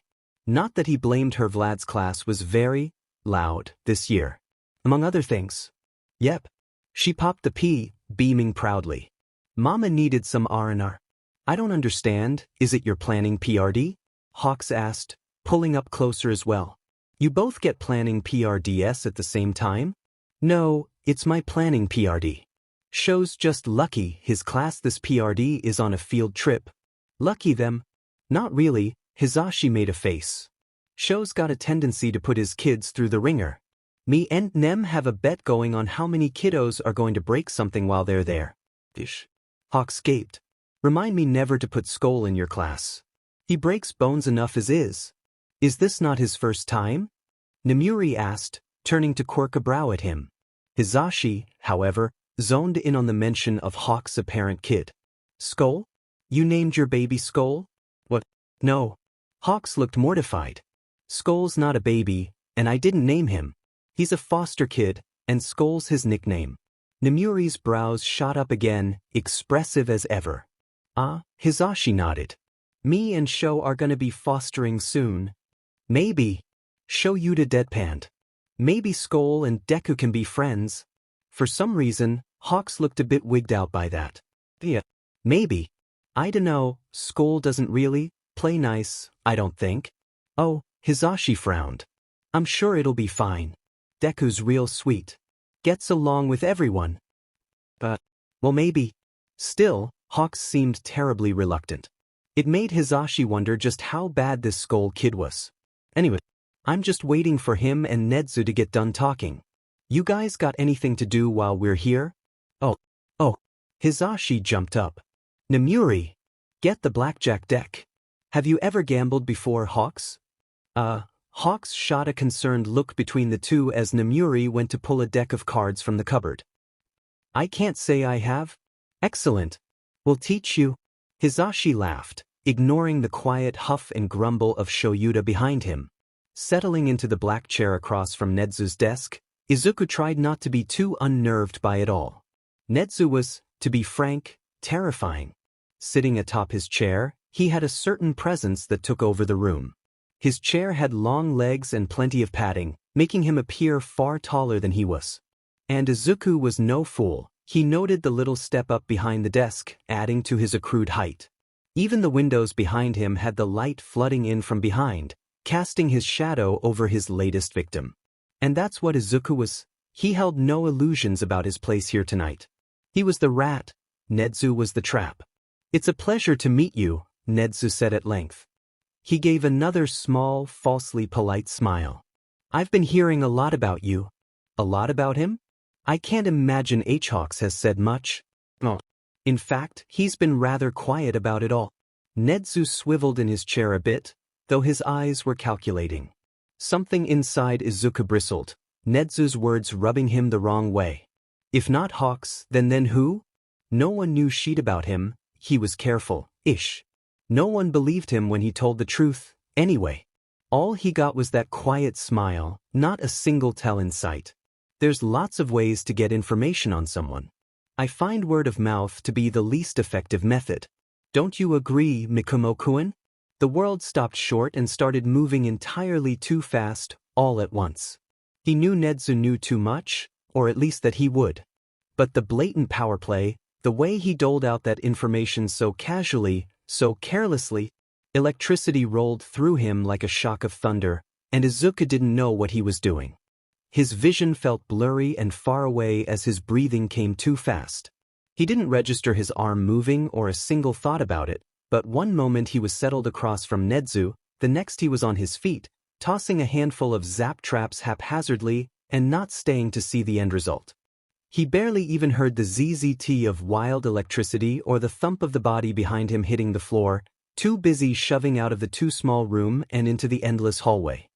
He forced his feet to move, to run, fast as he could. He couldn't breathe, the world was moving, shifting around him, but his legs were stuck. It was as though he were caught in an invisible molasses, legs churning through it as he tried to escape. Izuku couldn't think, couldn't plan. He didn't remember where the elevator was as his mind screamed at him that Hawks knew, that Nedzu told him and he hated him now and he was just pretending everything was fine earlier and he slammed into another, much larger body, falling back ungracefully onto his butt. Oh. Hold on there, a gruff voice greeted him, deep but not aggressive. In fact, there was something a bit soothing about it. You're breathing kind of fast. You alright, kid? Blinking through his terror, he took in the angular face of the hunting dog hero, Hound Dog. His form was massive and bulky and terrifying, but his face was open with apparent concern. Some animal mutant quirks made it hard for people to express emotion, he thought distantly. Hound Dog seemed to have found a way around this issue, his eyes showing kindness and caring to make up for the stiffness of his mouth. Breathe with me, kid. In for 5, out for 3. The gold-maned hero said. It was almost mesmerizing watching how the school lights played off his massive head of hair. Or was it fur? Fur was much more dense than human hair, and had some interesting strategic advantages with insulation. It also didn't grow out like human hair did, instead maintaining a certain length and shedding seasonally. Hair, on the other hand, seemed mostly fashion-oriented. Without realizing, Izuku started following the pro's ministrations. It felt oddly calming and safe, reminding him of the time he sat in the back of the police cruiser with Eraserhead. That had Isekidi, and he'd been so scared he'd never see Toya or Hawks again, but he'd gotten out of it. Hawks had been waiting for him outside the hospital. Maybe Hawks was waiting for him outside now, too. Maybe he was worried but unable to help against Nedzu. Maybe he didn't care that Izuku was liar, or that he'd attacked them and made them chase him and hurt people and… No, they hated Jackal. If Nedzu knew he was Jackal, so did Hawks. If Nedzu knew, the police were already en route. If Nedzu knew, then he had planned for Izuku to try to escape, and posted pro-heroes outside his office to keep him from leaving. Green eyes darted to Hound Dog as that sank in. Of course, of course. He was being trapped, caged, like the animal he was. And this time, there was no hand to chew off to escape. It was far too late to cut out Hawks and Dobby and skip town. Why had he agreed to come here? It had seemed simplest back then. Nedzu was a busy man who wouldn't give a sheet about some scraped-up kid. They'd be in and out, none the wiser. But of course, Nedzu wasn't like that. He needed to know everything, all the time. When some random kid stopped by, he had to know everything from their social security to their mother's maiden name. Of course he, the smartest being of all, would be able to pin Izuku down for exactly what he was in less than an hour since Hawk's initial phone call. What are you doing here? Hound Dog asked, looking concerned and confused. Didn't he know? Didn't Nedzu tell him he was a dangerous criminal? But the pro seemed none the wiser, looking off behind him. Are your parents around? He fumbled, his tongue too big for his mouth. And then there was a sharp, tritone trill as a phone went off, and Izuku jumped Demon near a foot in the air. Oh. Calm down there, Hound Dog pulled it out, the sleek black design comically small in his hands. And there, on the back, Izuku could just barely make out cat stickers on the back of his phone. A little gray one playing with a pall of yarn. A little orange tabby sleeping beside an aloe plant. They were all simple cartoonish doodles and they were really cute. Izuku stared, mesmerized, as Hound Dog brought the phone up to his ear and gave Izuku a reassuring smile. Boss? A light, high-pitched voice trilled over the line. Izuku cringed. Nedzu. He just tasered Nedzu. He tossed Nedzu, the smartest multi-billionaire in all of Japan. Nedzu, who had a paw in heroics and another in the government. Nedzu, the principal of UA. Guess he better tell Hawks and Present Mike not to get their hopes up. His childhood dream definitely wasn't coming true now. It kind of figured that it'd finally die its last death via tasering. Izuku was many things, but inconsistent was not one of them. Hound Dog nodded, glancing back at Izuku. Hawks? I didn't expect him to well know. If you think he's ready, it's not really my place. The hero kept pausing to let Nedzu get in the occasional word or sentence. He's fine, just a little startled. What did you do to him in there? Another pause before he gave Izuku a weird look. Yes, understood. I'll send him back. The second the phone clicked off, Hound Dog was turning back to him, slipping the thing into his pocket with some difficulty. His hands were just too big for his much smaller pockets. You're the kid Hawks took in? Unwillingly, 'cause Izuku lied to him and Toya. Mutely he nodded. Nedzu says he'd like for you to come back, if that's all right. He didn't mean to startle you. Izuku stared blankly into Hound Dog's face. Didn't mean to startle him? That had been a blatant attack, a threat. What, did he think he was crazy? He wasn't going back in there. Then again, he really didn't have anywhere else to go. Nedzu hadn't locked his office door, and Izuku still wasn't quite sure why he hadn't, but he could easily lock down the whole of UA campus if it suited him. As many pro-heroes were at his beck and call, anything he asked Izuku literally couldn't refuse. This was Nedzu's territory, and he had the home team advantage. Izuku would have to play along. But if he were to ever come across Nedzu in 7 no Ho-Ho, how the turns would table. Reluctantly, Izuku nodded again, knowing by the way Hound Dog's brow furrowed that his face showed exactly how distasteful this scenario was to him. But Izuku was used to shoveling garbage down his throat and trying to swallow before he could taste it. Food had always been a privilege in his world, and much like this shitty scenario, he'd have to treat it like an opportunity he might not see again for a long time and get as much out of it as he could. Hound Dog took the lead, technically, but Izuku noted that he was barely half a step in front of him. Like he were walking beside him as an equal. Or a threat. Izuku ignored the clawing at the back of his neck. The way Jackal nodded him to strike first so he wasn't left striking back. Jackal couldn't help him here, as much as he struggled and writhed and demanded to. The BSTRD had done so much more harm than good, Izuku saw that now. Instead, he called on another old friend, pulling Icarus mask to him and trying to see the world through his eyes. As soon as the mask was on, Izuku's mind started worrying, calculating. If he planned fast enough, his emotions couldn't drag him down. So, what's it like living with hawks? That's gotta be a dream for you or something? Hound Dog started, amicably. He even cast a curious, friendly look Izuku's way. Izuku frowned, barely hearing him. He frowned. I guess. Izuku struggled to come up with a word to describe hawks. Yesterday, Hawks had sat them down for dinner, insisting they eat together in the kitchen instead of their rooms. Toya protested, like always, saying that he'd seen the takeout bags in Hawk's room when they first came here, but Hawks insisted that they eat together. They'd sat, Izuku pushing food around his plate, Toya being grumpy beside him, and Hawks desperately trying to encourage Izuku to eat. When it didn't work, he'd asked Izuku to ask him questions, and vice versa. They didn't have to answer, but if he didn't want to answer a question, they'd have to take a bite of food. Reluctantly, Izuku agreed. Or more like Hawks took his silence as assent.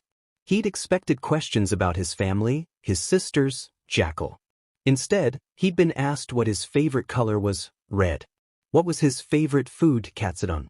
When his birthday was. He was glad he didn't have to hesitate answering this time. Hawks went back and forth with him, answering the same questions. He likes black, and is boggled to find out birds see color differently to humans. Izuku going off on a rant when Hawks made an offhand comment about liking all the different colors mashed in one.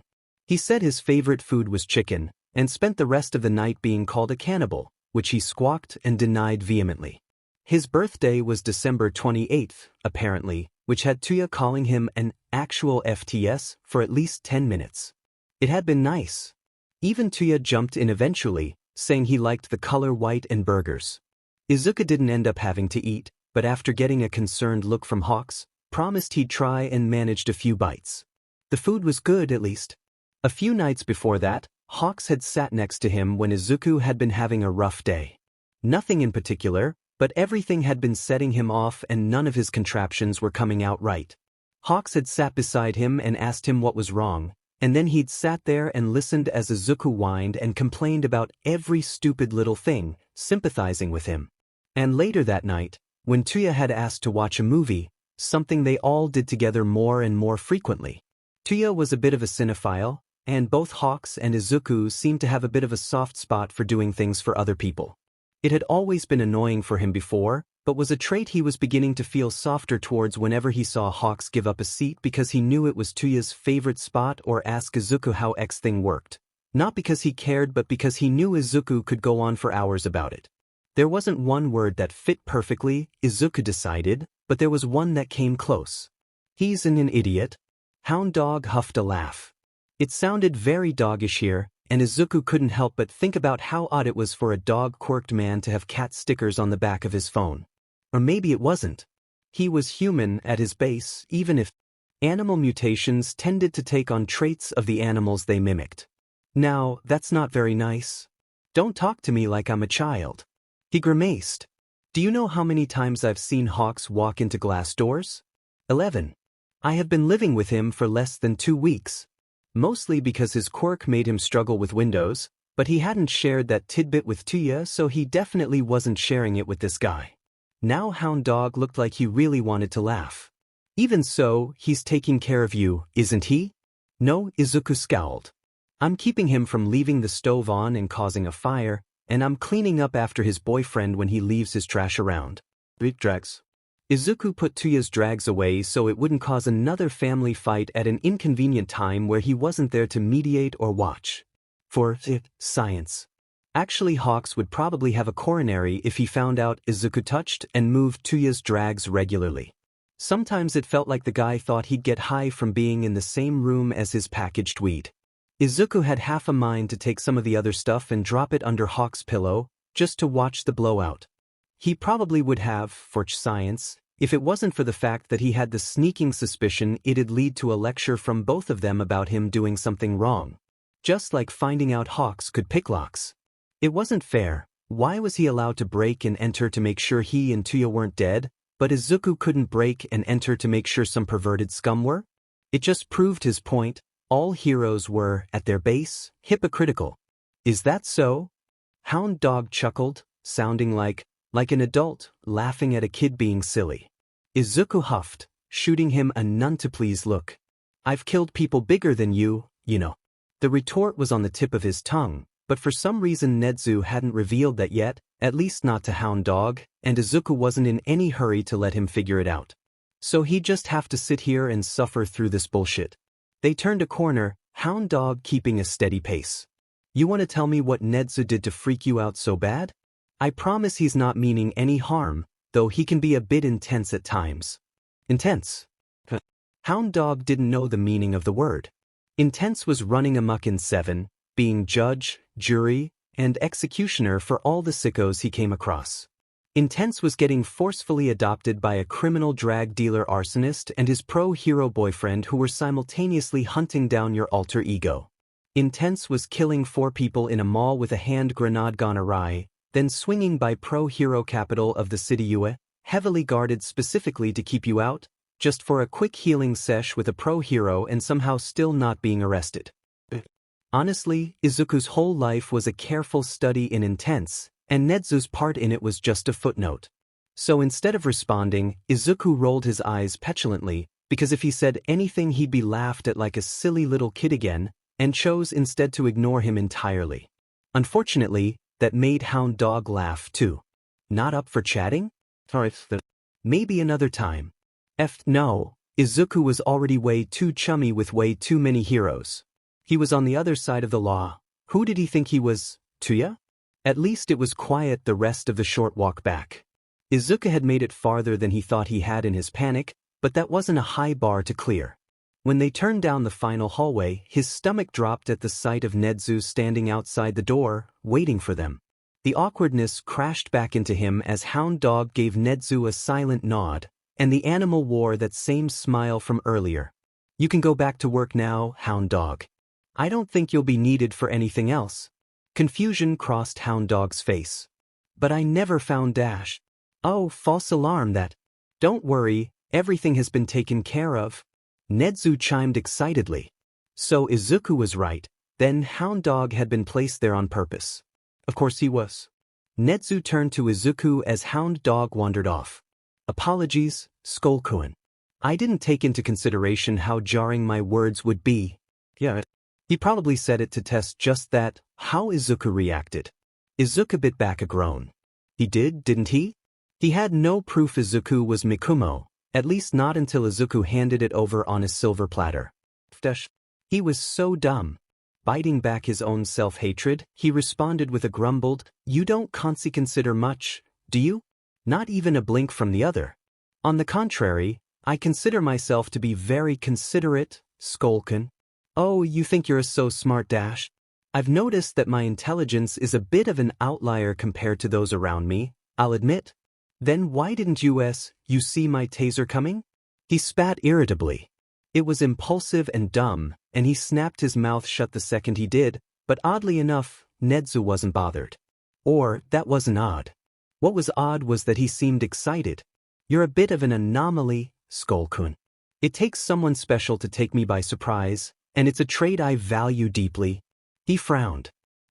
It is? What the F was happening now? Was he getting adopted again? Nedzu nodded sagely. Indeed. Take UA for example. Everyone here was handpicked by me, not the best of the best when it comes to heroics from a technical standpoint, yet each and every one of them has taken me by surprise at least once. He was. Izuku could feel his face sour. Honestly, he had no idea how this kept happening to him. What about him screamed, "Adopt me, I kill more people a year than vending machines do?" And honestly, why did it work so well? These people were FING crazy. Please come back inside. Nedzu invited, stepping aside so Izuku could enter. And he did, slowly, like a cat would have, and even let Nedzu bring them back to the desk to sit down again. Rather embarrassingly, Nedzu had laid out Izuku's traps across the desk. These are excellently designed. A little crude in material and specifics, but very efficient. He mused, turning one over in his hand. The little pyramids looked kinda like a weird version of metallic dice covered in tetanus, but overall unassuming. You create an open circuit between them, sparking electricity to flow between. Anything caught between the traps gets shocked. But how do you force the electricity up and out instead of grounding itself as soon as it's free? Part of him really didn't want to make small talk about this, but honestly he'd probably just take the traps and figure it out anyway. The electricity is shot out of the tips and jumps to the next. They're just highly conductive, nothing fancy. But you already knew that? Nedzu nodded sagely. And how do you keep them from starting a circuit with the ones still on you? Of course Nedzu knew he had more. Izuku always kept as many as he could on his persons, for safety. Especially now that his favorite knife and taser were gone. It's a short-range thing. That's why I throw so many. Make sure they hit and connect. And how do you activate them? I assumed the movement, but that can't be right. You could set them off running around 7.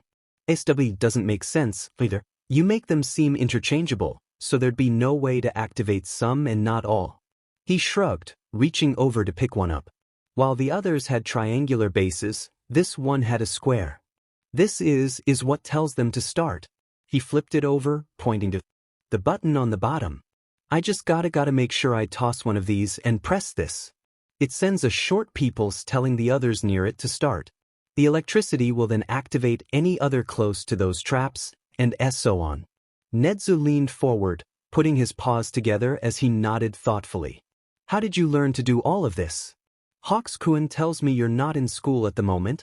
This again. Library. Trial and error. Stealing, when he'd been really depraved and desperate.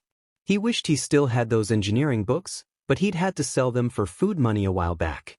Again, Nedzu nodded. He leaned back, looking appeased. As much as I'd like to keep talking about this, there is something else I'd like to discuss, if that's all right with you. His eyes held a question where his voice didn't. Still, Izuku stared back, desperately trying not to give him anything. The corner of the rodent's lip twitched at this. Not in irritation, but some form of amusement or mirth. Alright, have you ever played chess before, Skoll-kun? Slowly, Izuku shook his head, trying to figure out what the guy's game was. Aside from chess. In the end, Nedzu didn't wait for him, sliding out a checkered board from who knows where and setting up little figures along it. White on his side, black on Izuku's. It's a simple game really. All about strategy and sacrificing for the greater good. I'm sure you'll pick it up quick, Nedzu said, before picking up each piece in turn and giving a general rundown of them. Pawns who could move forward only once, or twice on their first move. They took diagonally, and if they jumped twice, surpassing an opportunity to be taken, they could be crossed over and taken anyway. Rooks who moved in a cross and could go any distance but not turn. Knights, with their horse heads, who could move in an L shape and were the only ones able to jump other pieces. Then the bishops, who moved diagonally, and the queen, the powerhouse, who moved in a cross or diagonally, and then the meek little king. It could only move one square in any direction, and was the only piece that needed to be taken to win or lose. Then he talked about the general rules as well. White pieces always started, according to him, and you couldn't move your piece into check.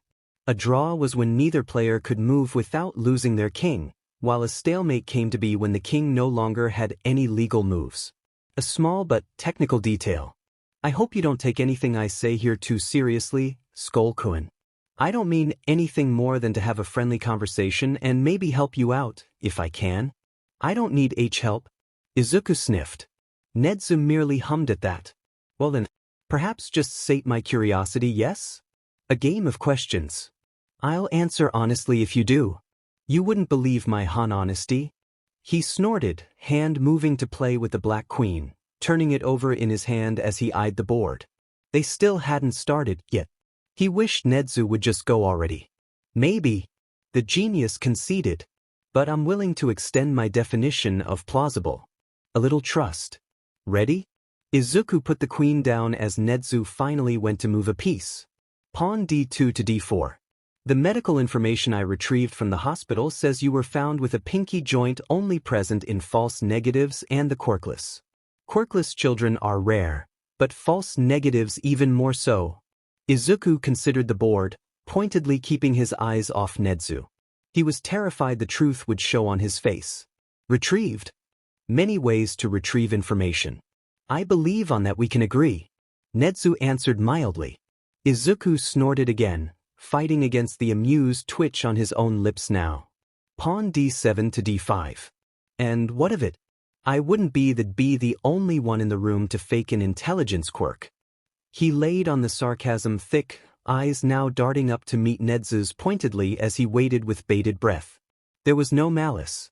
No scorn or disgust. There wasn't even sympathy or the like. Just a soft laugh from the rodent who looked like he was thoroughly enjoying himself. You are a surprising one. Well then, have you figured out what my quirk actually is? I'm not wasting my chew question on that, Izuku insisted. I want to use it for something. Nedzu waved him off. I'd like to use a question. You can have two afterwards. Alright. And you'll tell me if I'm right? Something tells me you won't be wrong, and you already know that. Nedzu responded. He had to concede that was a good point, but it had more been a test of Nedzu's honesty than anything. He hummed a second, glancing down at the board as if he could anticipate Nedzu's next move. It's a mutation quirk. Human. Human? None of those have been documented before. Nedzu was just pushing him to see what he knew. Reluctantly, Izuku allowed it. Animals don't have mutations of themselves. Humans are the most common species with Q quirks. There seems to be a link with intelligence, as we've yet to find a quirked sea slug, and smarter animals tend to develop quirks more. You're what, a stoat? Those are pretty intelligent and inquisitive animals. Maybe not the most, but they are smart. He answered. Nedzu leaned forwards a bit. You sure know a lot about quirks. And animals? Quirks mostly. He admitted. Always found them interesting. I only know about some animals, cause of quirks. Looked into you a bit as a kid, but am more often in the last few months. Same with birds for H-hawks, and even rabbits for Miruko. He paused. Why do we call her the rabbit hero, anyway? Isn't she a hare, actually? Mutant discrimination. Mutation types are already hard to sell. Many will face all sorts of scorn and discrimination for any little perceived misstep. It's possible Miruko isn't aware she's a hare due to a misdiagnosis, as is common in mutation types. It's also likely she knows but has chosen to go with rabbit as her moniker as it's an easier sell. People would call her one, anyway, and if she tries to point out the difference, she'd only be scorned worse. Nedzu explained. Izuku scoffed. I don't know why quirks are so important. The stoat put his paws together over his desk. How can I have mutation quirk? There's very clearly an intelligence buff. I find it hard to believe I'm as smart as the average stoat. He rolled his eyes because Nedzu knew what he was doing. An intelligence buff, not Q-Quirk.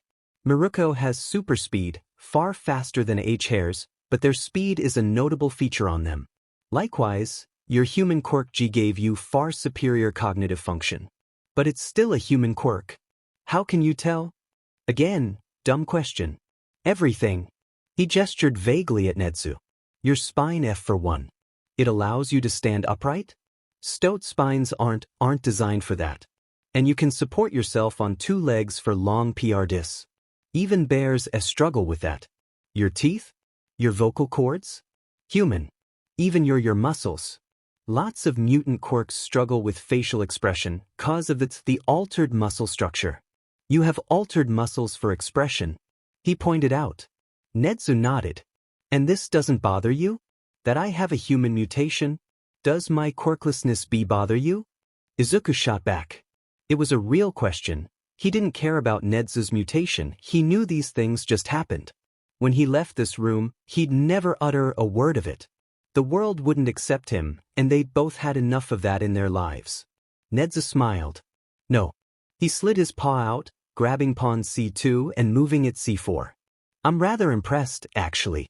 You've accomplished far more in 12 years than many have in twice that, with a quirk. Quirks aren't of everything.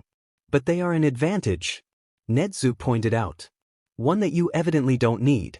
He couldn't help it. Izuku felt himself sit a bit straighter at that. He wasn't usually one for flattery, or at least he usually never got flattered, unless it was Toya or Hawks telling him he had such a strong quirk or how brave he was surviving Jackal. And it wasn't even something he didn't know. He'd always said he'd worked thrice as hard as everyone else only to get half as far, but he had been going leaps and bounds above and beyond lately. Now, for the first time, someone was looking at him and saying that it was impressive. That Izuku was impressive. It was such a nice thing to hear. Usually the modifier attached to his name was useless, worthless, hopeless, always less. But now it wasn't. Now it was impressive. Izuku moved his pawn d4 to take c3. Almost immediately pawn f2 was moved to f4, but Izuku wasn't really paying attention. They kept exchanging moves as they spoke now. Is Akatani Mikumo your BRH name? Nedzu asked. No, he answered honestly. How'd you figure out it was me? Eraserhead and Present Mike talk about you a lot. Especially now. I've listened to all his broadcasts, you know. I've been well aware of Deku for a while, and even more so now that he's escaped a hospital. When Hawks said he was bringing in a 12-year-old refusing to go to the hospital, it wasn't a large leap. Hawks confirmed it for me. Hawks did what now? He knows? Izuku tried to pretend his voice didn't come out higher than usual. At least Nedzu didn't comment. He gave a nod. They would have kept him in the loop, I imagine. Having you show up at the same time Mikumo-kun escaped the hospital was probably telling. Of course. He knew Hawks knew what happened and where he'd been, but he hadn't realized they'd have told him his name. But it made sense, unfortunately. Does he know about my status? Izuku stuttered the world, feeling entirely too small all of a sudden. Him and his 7 identities just wouldn't all fit. Your quirk status? Izuku nodded. Nedzu moved another piece. I imagine not. He seemed rather convinced you had an analysis quirk, and the hospital would only give out necessary information. Likely they told the police your quirk was non-combative, and left it at that. They don't give out the IQ of every runaway patient, nor would they say whether or not you have an analysis quirk. For all intents and purposes, it would line up with what Hawks-kun believes. Letting out a ragged, relieved breath, he thanked whoever the hell was out there looking after him on that front. So you can know about Deku. And Mikumo. And Jackal. Izuku's heart dropped like lead. WW. Nedzu gave him an even look. You are Jackal, correct? He stared, his heart roaring in his ears. It took everything in him just to force down the urge to go for his zap traps again. But Nedzu seemed oddly calm about it all. I haven't told anyone about your quirk, Skoll-kun. I won't be doing so with any of your identities either. His eyes dropped to the chessboard again. It's your move. And I find it fascinating, actually. After all this time and direct contact, several heroes have yet to figure you out. I'm rather intrigued to see how long before they put the pieces together themselves. You don't dash she in a breath. You're not mad? You're not arresting me? Arresting you? I became a hero to put away criminals, Mikumo-kun. Can I call you Mikumo-ku, or is there another name you'd prefer? Deku-kun? Jackal-kun? I'm not dash, he grimaced. I'm not Jackal right now. Or Mikumo. He grimaced. I don't know what you mean. I'm a criminal. You're a 12-year-old.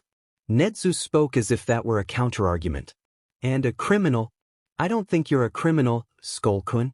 I murder people. Yes, I am aware. Many people. Almost 2 a week before I moved in W with Hawks. Pedophiles, murderers, RPSDs. Nedzu listed off. There's still people. Again, the principal seemed completely irreverent. A distinction only humanity cares for. Were it any other species, these individuals would have been killed off for it. Anyone who weakens the group, anyone who turns against the pack, must be dealt with. Humanity is the only species so self-sabotaging as to apply morality to an amoral concept. Killing is not always murder. You don't kill indiscriminately, in fact you've even let several survive should they turn themselves in. I find that rather fitting. You may not be a hero by law, but you've done well to clean up the streets of 7. Crime there is at an all-time low, you know. Both from your work as well as the heroes that have moved into the area because of you. Crime being at an all-time low didn't mean much. They might just be down to 24 robberies a night as opposed to 3. 7 was kind of a shitty place, that's why Izuku loved it. Why he understood it. Slowly, Izuku moved a piece, not really acknowledging what it was or what he was doing. As expected, it was taken immediately, losing him a bishop to Nedzu's queen. I'm a criminal, he asserted. It should be in prison. Nedzu considered him a moment. Do you want to go to prison, Skoll-kun? Yes. He didn't even have to think about it. While he didn't technically want to, he really needed to, and in this case he thought it counted. Nedzu only stared a moment longer. Regardless of your moral dilemma, it seems we've come to an impasse. You see, I do not consider you evil. Rather the opposite, I see you as someone trying to do good when the whole world will not allow it. He hated to admit it, but he was kind of shocked by how right Nedzu was. He did start doing this to try to do some form of good, twisted and sickly as it was. Jackal was, in his own way, a protector. He protected the world from monsters the only way he knew how, and he protected Izuku from himself. Kinda. Mostly just his erratic emotions. He and his masks all worked in tandem, a unit that couldn't stand alone. Like how heroes were the pillars that held up society, Izuku's masks were the pillars that held him up out of the dirt and muck. Just the same as there could not be one singular symbol of peace, there couldn't just be one mask. He would crack and crumble around it eventually. Nedzu kept going, heedless of his ruminations. Now, as a hero, I try to propagate these convictions wherever I can, and as a teacher, I try to cultivate the tools and skills necessary for it. As such, I would like to offer you a place here, studying directly under me. It will keep you from having to go into the public's eye and will ensure that you are safe and educated. It will also allow you to catch up to your grade level and not have to worry about being behind your peers or missing out on any high school opportunities. How do you feel about this? Izuku paused. A study? Under you? He got a nod. But you don't take students anymore. A smile. This time it felt much more genuine and kind to him. I rarely ever take personal students, but I meant what I said when I told you I wanted to help you. Perhaps with some schooling I can convince you to try for the heroics track. I firmly believe you would excel in it. He went rigid. Heroics doesn't accept quirkless kids. Not yet. Nedzu blinked. But I have 3 years to change that. Frowning, he couldn't seem to make heads or tails of the stoat, so instead he moved another piece. Again it was taken immediately. That's it? You want me to become a hero? I'd like for you to, though I'll admit I wouldn't be disappointed to see you try for something else if you'd prefer to. Why then? Izuku scowled. Why invest in me like that? Nedzu waved off at nothing. Look around you, Skoll-kun. This whole building is filled with investments. People who I believe in when others have written them off. People who have surprised me. His smile stretched a bit wider. And you keep surprising me. That was a lie, at least partially. He surprised Nedzu once, maybe twice, but he didn't keep surprising him. Unless he surprised him before as Deku? Or maybe as Jackal. Maybe it wasn't so much that he kept surprising Nedzu, but that Nedzu expected him to continue surprising him. Izuku blinked down at his hands. It's your move. The steady timbre of his voice was somehow very soothing in that moment, telling him in more ways than one that he had control here. He decided what happened next. Izuku moved his queen, one of his 3 remaining pieces, to chase down Nedzu's rook. Excellent. He slid his bishop. And I believe that's checkmate, Skoll-kun. Wonderful game. We'll have to work on your strategy, but you did well for your first time. I expect to see you here Monday through Friday from 4 to 8. It'll be a short school week, but it's the only way I can assure you're not running into any of the staff unexpectedly while not interfering with any of your extracurriculars. Extracurriculars, huh? Was that what they were calling it now? I can come on the weekends if you need me, Izuku offered. Nedzu waved him off. Perhaps in the future, but I doubt you'll need it. I take a bit of an atypical approach to teaching, anyway. Now, I have to ask while we're here, you don't happen to know about an apophis, do you? Silence. I probably should have figured you knew about that too. With a smile, the rodent responded. I had little evidence, however it fit. Are there any other identities you'd like to tell me about? Dancer. Izuku admitted tentatively. He probably shouldn't be trusting Nedzu so readily, but he felt like this would be an odd way to get a confession out of someone. H's dash. Another vigilante in 7. Nedzu confirmed. Weird.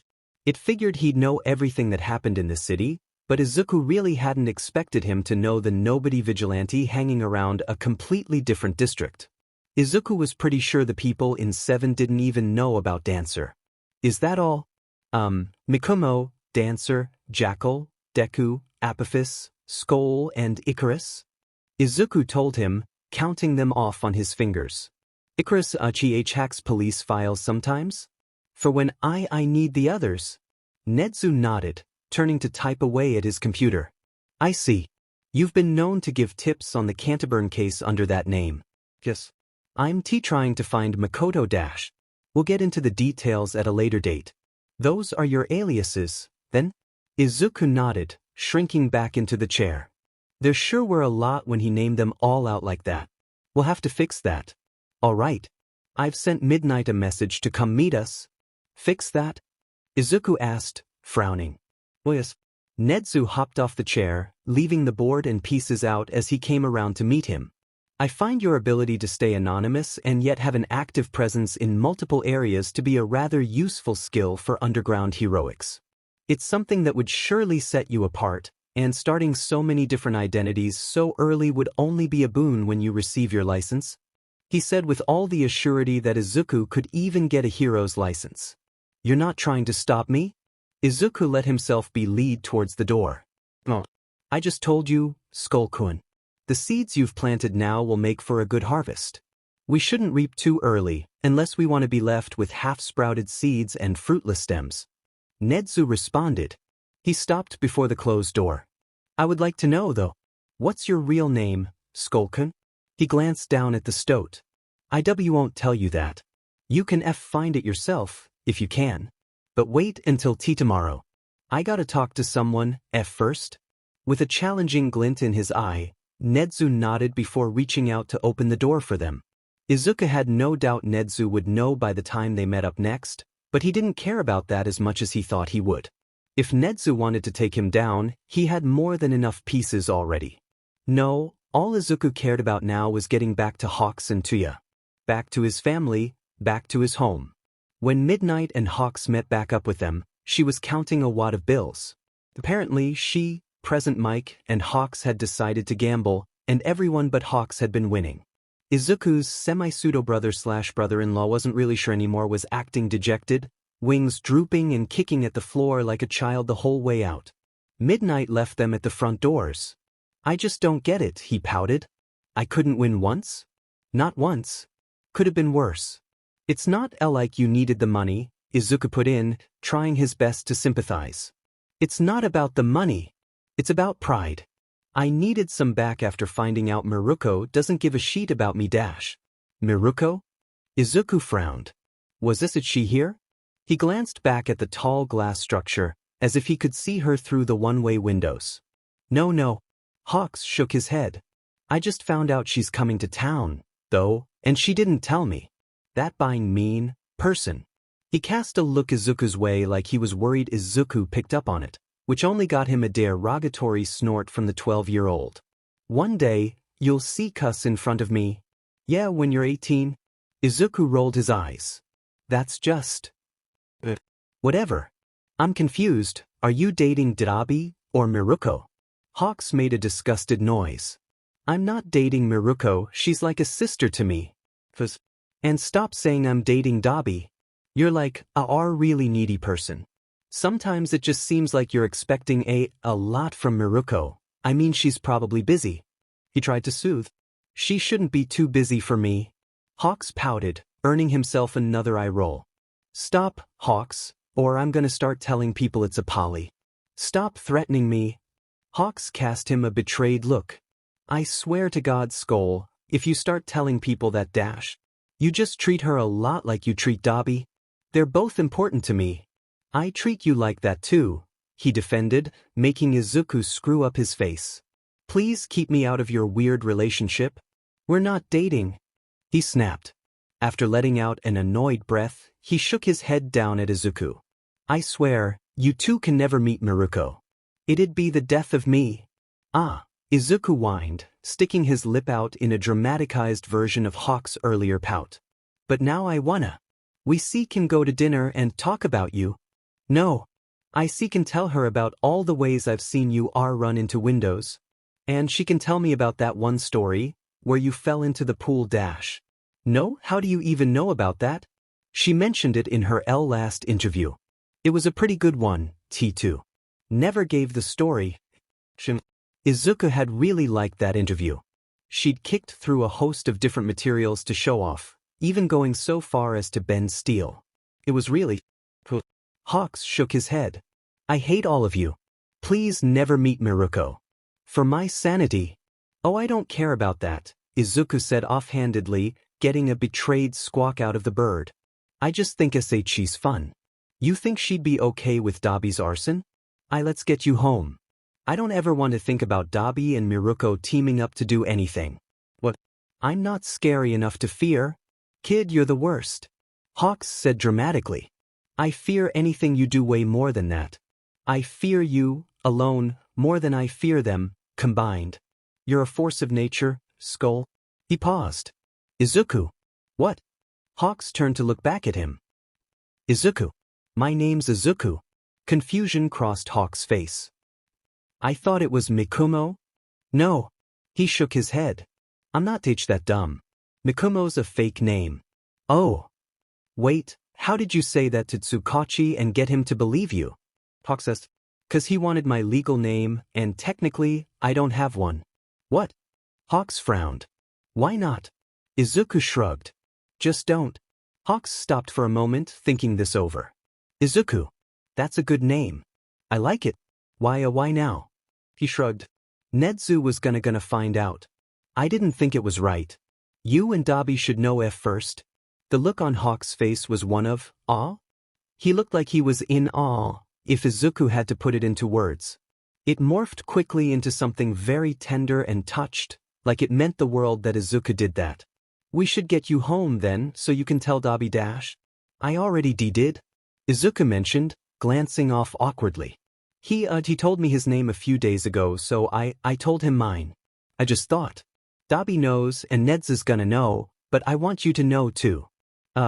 Sorry, I didn't tell you before dash. No, it's fine. It's totally fine. Hawks beamed. I'm so happy you're telling me now. Do you prefer Skoll or Izuku? He shrugged. Either. Skoll's kinda like a nickname now, anyway. Just don't call me Izuku in public, okay? Gotcha. He leaned forwards, ruffling Izuku's hair as the smaller protested vocally. Then, with a joyous laugh, he said, I'm Keigo, by the way. It's nice to meet you. He snorted. What a dork. It's nice to meet you, Keigo. Izuku. Izuku, Izuku, Izuku. It was kind of surreal, actually. Sure, he'd thought he'd known Skoll's his name before, but it was very different now. This time Izuku had told him. This time it had been out of trust, and not his position as a hero that gave him information he shouldn't have. This time it was his real name, and it might not include his last name, but that was fine. It was a name only he, Dabi, and probably Nedzu as soon as the clock struck midnight. He felt good about that. About being the second person Izuku had told. Weird he had to tell Dabi though, now that Keigo thought about it. They were brothers, even if they'd been apparently separated. How did they even know they were brothers if Dabi didn't know Izuku's name until a couple of days ago? Something smelled fishy there. Lighting down on his balcony, he let go of the dark-haired kid whose name he knew. Izuku grunted a bit, still no doubt sore as he headed for the door. I know you're tired, but please don't go to bed yet. Keigo called, following after him. I want you to try to eat first. Of course, Izuku screwed up his face. He gave Keigo a look that said exactly how he felt about that request. I'm tired. I know. He caught up to the kid, reaching out to grab the door for him. But please, just a snack? You need energy, and you haven't eaten since last night. How do you dash? I know you haven't eaten, kid. Don't even try it. He paused for a second. That doesn't feel right. Should I have said Skoll? Izuku? Zuzu? That made Izuku's face really screw up. If you call me Zuzu, I will start calling you K? He said that like it was a threat. Keigo brightened. Zuzu. The scoff of absolute distaste left Keigo laughing as Izuku went into the apartment, looking bitter as all hell. When they came in, Dabi was on the couch, flipping mindlessly through TV channels. Dabi, we're back. Miss me? He flashed his most winning grin at the arsonist, barely getting a pair of rolled eyes in return as he looked up. I miss Skoll. You can call him Izuku, Keigo said, not trying to hide his good mood. He told me his name earlier. Said he already told you. Mine's Keigo, by the way. Dabi gave him a blank look. Okay. He faltered, glancing over at Izuku. The kid had said that Dabi was just being a BSRD because he was putting up a front, more or less, but he wasn't willing to really consider the implications of what Izuku had actually said, especially since he really doubted that any part of Dabi's rotting, probably meth-addicted brain lit up with any sort of overly positive emotion for anything other than Izuku or Drags. But it really didn't seem like that now. No, it seemed more like Dabi actually barely tolerated him. Izuku rolled his eyes too, looking exasperated as he walked to the far side of the couch, picked up one of the throw pillows that typically ended up on the floor strewn across the room more often than it was actually on the couch, and tossed it at Dabi's head. The arsonist hissed. Biasudi, what's that for? What's your name, Dabi? Izuku said slowly, like talking to a child. Dabi did not seem to appreciate it. The F does it matter? Dabi griped. I don't FING use it. I don't know why this has to be a whole thing. I'm still Dabi and you're still Skoll as far as I'm aware. It's not like we changed our names for fun. He cut his eyes towards Keigo, looking annoyed. I don't even know why you'd be dumb enough to tell your real name to a criminal, by the way. Seems a little stupid to me, but I guess I'm always overestimating you. Keigo bit back a grimace at that, but Izuku picked up another pillow to weaponize, tossing it at Dabi's head again with a bit more force this time. Shithead, stop dash. No UST stop. Izuku frowned. He paused, thinking a moment. Do you not want us to use your name? Of course not. He scoffed. As far as I'm concerned, he's dead. Dabi is my real name. You don't have to share it with me, Keigo put in, feeling a lot more tired than he had been a second ago. He honestly just wanted to get Skoll, Izuku? Something to eat and go to bed at this point. The kid held up one finger towards him, still eyeing Dabi. If you'd rather we call you Dabi, then fine. But Keigo's trusting you, butthole. And that's not an easy thing to do when you've got the personality of a rotting potato. What kind of analogy is that? Dabi grimaced up at his brother, but he didn't seem all that perturbed. It isn't pleasant. Be glad I didn't say corpse? Keigo shot a worried look the kid's way. Honestly, that was an analogy he just didn't like at all. Dabi still seemed unfazed, however. I don't know him sheet. Kid, it's fine. Keigo tried to put in to save them all from this, only to be bulldozed completely as Izuku shot him a heated look that was surprisingly effective for a 12-year-old. No, you don't. And he doesn't owe you anything either. Huffing, Izuku crossed his arms. He could turn you in, any second. He's a hero. It's literally his job. You know what he does instead? He opened his house to us. He listened to you when you needed help finding me. He's even hiding us from the law right now, and got me to a doctor when I wouldn't go to the hospital and you didn't want me to go back to Haruko. You don't have to. Be best friends, okay? But just be nice. Keigo's one of us now, whether you like it or an. Keigo cut his eyes to Dabi, who was looking annoyed as ever. Still, he grunted and annoyed. Toya? If you use it, I'll kill you. Izuku and Toya. He marked those into his memory, even if Dabi didn't want him to use it. It was still nice. It was great being able to be Keigo and Izuku and Toya, instead of Hawks and Skoll and Dabi. He smiled, perking up a bit. I can still call you Izuku though, right? The look he got was surprisingly guarded. Izuku is fine. What? No Zuzu? But you said I could. I did not. Dabi started laughing on the couch. Zuzu. I swear to G-God. Keep that up and it'll be Dabi and I. The kid sounded so exasperated, but by the look in Dabi's eyes, Keigo knew he'd made the wrong move again. That's not a punishment for me, Zuzu. Keigo burst out laughing as Izuku looked between the two of them, blatantly betrayed. Shoulda learned the first time. He told Izuku, whose face dropped to a bitter, if reluctantly accepting, expression. Whatever. I'm going to bed. He turned off the couch, heading for the elevator only for Keigo to throw out a few feathers to cut him off. Not so fast. The first.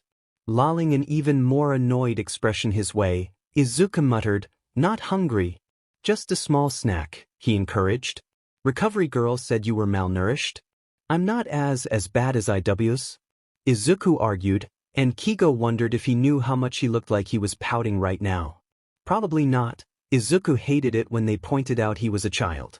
And I'm proud of you for that, but you still gotta eat. I know you don't usually get snacks, but I have high-energy protein bars. They're usually made for speed types and flyers and stuff, but I'm sure malnourished children count. He thought. Izuku cast him a smug look. You want to give me Riri feeding syndrome? He stared blankly. Sure. The look only got worse. It's when you introduce too much food or too many calories at once. It can lead to seizures, comas, or death. Oh, if dash. Definitely no protein bars then. What? Well, let's see what else I have then. Why don't you write down a list of foods you like when you wake up, and I can pick up some snacks and stuff. His eyes darted over to Dabi. That goes for you too. I've got a stash in my room. Dabi informed him, turning to Izuku. If you want normal human food, I have chocolate sticks, melon pans, Pocky. Keigo squawked indignantly. I am a normal human. Besides, at least I don't eat nothing but junk food. Off, it's called having taste buds. After the brains and feathers in it, I'm 50% sure you don't have a tongue, just a beak in there. He doesn't have brains in his feathers. Izuku threw his hands up, looking very done with them. Then they're still not all that different from his skull. Biasudi. Keigo snapped. Stop calling me dumb, it's not like you're the pinnacle of intellect, either. What the F is that supposed to mean dash? That's the melon pan. Just stop fighting. Izuku shouted and they stopped. He huffed, looking between them. I'll eat the effing melon pan. Language. Keigo said automatically, only to earn a laugh from Dabi. Language? Really? You're still on that? He shot Dabi a look. He's too young to be cussing. FFU. Was Izuku's immediate response, because of course it was. Keigo gave him a long look. Oh, go eat your melon pan. I'm tired too. Need I remind you I just came off an 8-hour shift when you all disappeared? Make sure he eats? Keigo commanded, pointing at Dabi. The arsonist shrugged, pulling himself up. Whatever. Continue Zuzu. Wouldn't want you to starve. I'll literally kill you. You have no idea what I'm capable of. Izuku shot them both scathing looks, trying to look more intimidating than he was. Keigo cracked a grin while Dabi's eyes danced with amusement, turning to coo at his brother. Ah, you're so cute when you're angry, Zuzu dash. No. Izuku hissed. I'm a BSTRD. I could kill you. Stop it. Blue eyes met gold as the two stifled their laughter. Oh, I know you could, Dabi answered, the humor not leaving his voice. I could. Izuku huffed. I'm serious. Why don't you two ever listen to me? Keigo shook his head. Kiddo, I'm a pro hero. And I've been in 7 a long time, dealing with some shitty motherfuckers. You're pint-sized. Tiny. Like a toy poodle. Came Dabi's less than consoling response. Izuku only bristled worse. I've killed bigger than you. I got Maeda, didn't I? The temperature dropped several degrees in the room, both Dabi and Keigo losing their grins. Ah yeah? Kid had survived a near murder. Keigo shifted uncomfortably. I think it's time for bed. We're all pretty tired. Ready for that melon pan? Dabi tried to guide Izuku off that course, but of course the little tyke wasn't having it. What? You just call me small and weak, and when I prove I'm not, now you wanna change the subject? Izuku grimaced. You that is scared of me? He sounded so brave saying that, but Keigo's heart broke knowing how terrified the kid probably was, thinking they were actually afraid of him. His voice softened immediately, trying to damage control. Of course he'd bring this up, it probably weighed on him constantly. No one's afraid of you. You did what you had to. I'm really sorry you were put in that position, Izuku. You never should have been. Izuku frowned. It's not like he was the only one dash. Dabi essayed in a sharp breath, glancing at Keigo. There were others? The kid put his hands in his pockets, his eyes finally darkening with the emotion Keigo knew was there. He glanced down at his shoes, scuffing them against the floors. I mean, you didn't think that it was just Kameda, did you? Keigo worried his bottom lip, glancing over to Dabi, who wouldn't look at him. He hadn't even thought of that, but the miserable way Izuku spoke. He turned back to the kid, trying to give him the most reassuring look he could. It's all right, Izuku. We'll get him. I promise. A conflicted look crossed Izuku's face. He stopped. I'm tired. We all are. We'll talk in the morning, okay? Keigo waited for Izuku to give a tired nod, running a hand through his hair. I'm going to bed. Make sure he eats, Dabi. Piss us off. Came Dabi's immediate reply, earning a pair of rolled eyes and not much else. I'll see you tomorrow, Izuku. See you, Izuku called, Keigo leaving the two behind him as he went, limbs dragging tiredly. He'd been awake way too long. The door had barely shut behind Keigo before Dabi was turning to Skoll. Come on. Let's get you some food so we can all go to bed. How was Hero Central? Skoll rolled his eyes. Fine. Just nosy. Were you expecting them not to be? He snorted, his little brother shaking his head as he seemed to lose himself in thought. His voice took a faraway tone. Honestly, I was expecting worse. I mean, it was bad. Nedzu was doing too much. But I expected him to be, I dunno, judgmental? That had his eyebrows up. He wasn't? I definitely expected them to feed into your tragic villain complex. It's not Skoll shot him an annoyed look. Shut up. He was actually really understanding. Kinda weird about it, though. Like I got the impression he was encouraging me. It was weird. Encouraging you to do what? Dabi hummed. Stab people? And tase them. And lie. And that sort of thing. Just to keep doing bad things to get good results? Skoll frowned. Or, I guess what he'd call good results. Dabi screwed up his face. Really? I didn't expect him to be so liberal. I don't think that counts as liberal. He shook his head. Sure it does. Hey, Skoll, you know I can talk to Hawks if you want? He doesn't have to keep using your name like that. Skoll's brows furrowed as he looked up at him, clearly confused. I don't mind.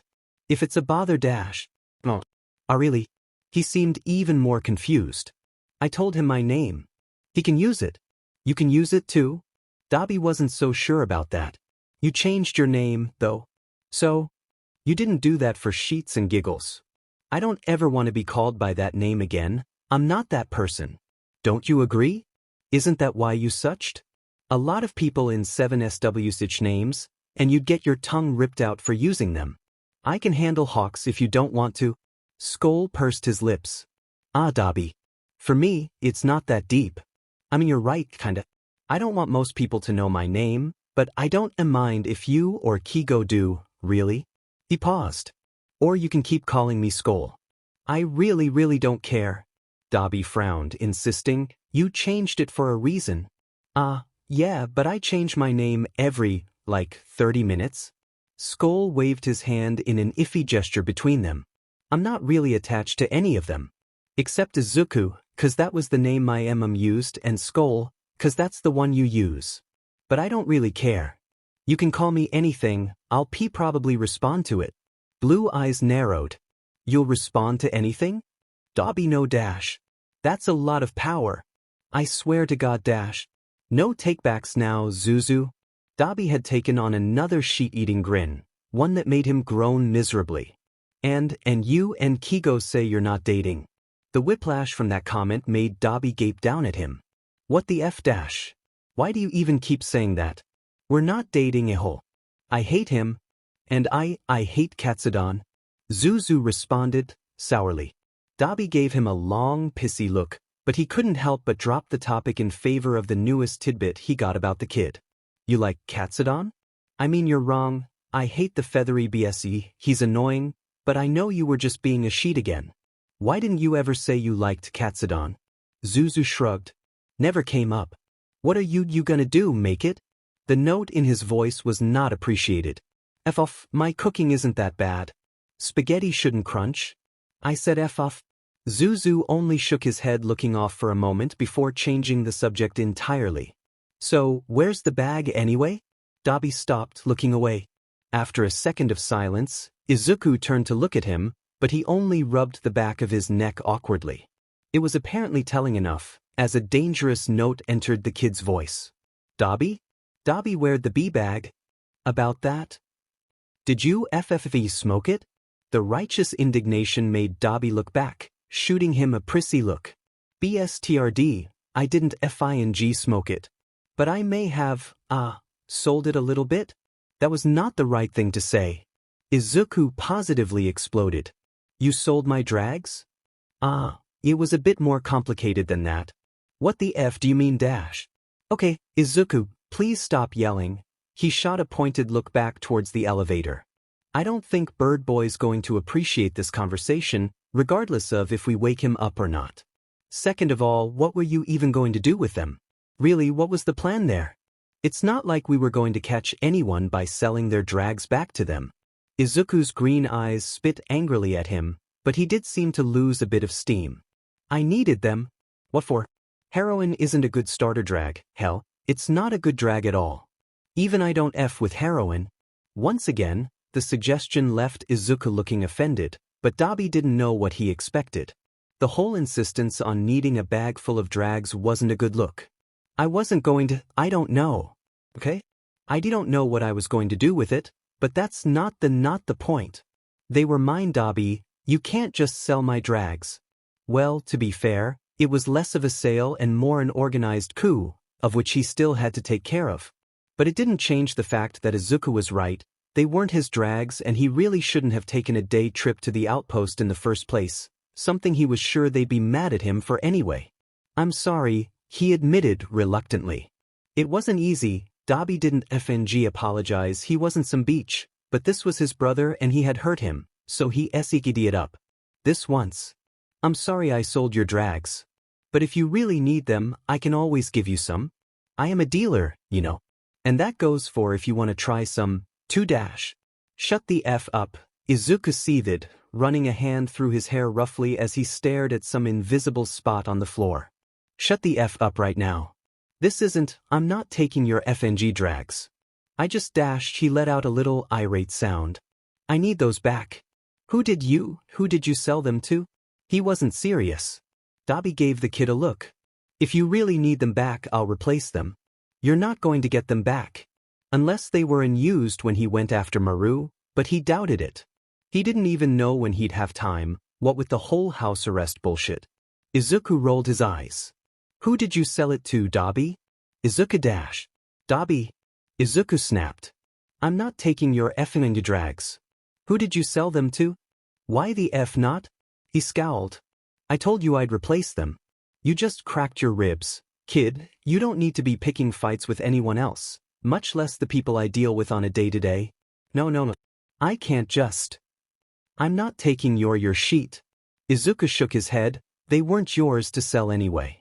Just tell me who you sold them to, I won't even mention you. Like that was what Dabi gave a sheet about. No, what Dabi cared about was the dumbass kid who was trying to pick a fight with drag dealers. Honestly, it was his second time in less than a day, and Skoll insisted he wasn't a vigilante. The kid was awful law-abiding or law-enforcing? For him to not be. It'd be funny if he wasn't constantly trying to get himself killed. Dabi moved to walk in front of Izuku, looking him dead in the eye as he put a hand on the kid's shoulder. Izuku, I cannot send you after a drag dealer. You get that, right? You get that you were hurt, what, an hour ago? Are you even fully healed? I'm fine. That's not reassuring, Dabi scowled, looking the kid over. He wasn't hunching over or grabbing at his ribs, but he didn't trust it.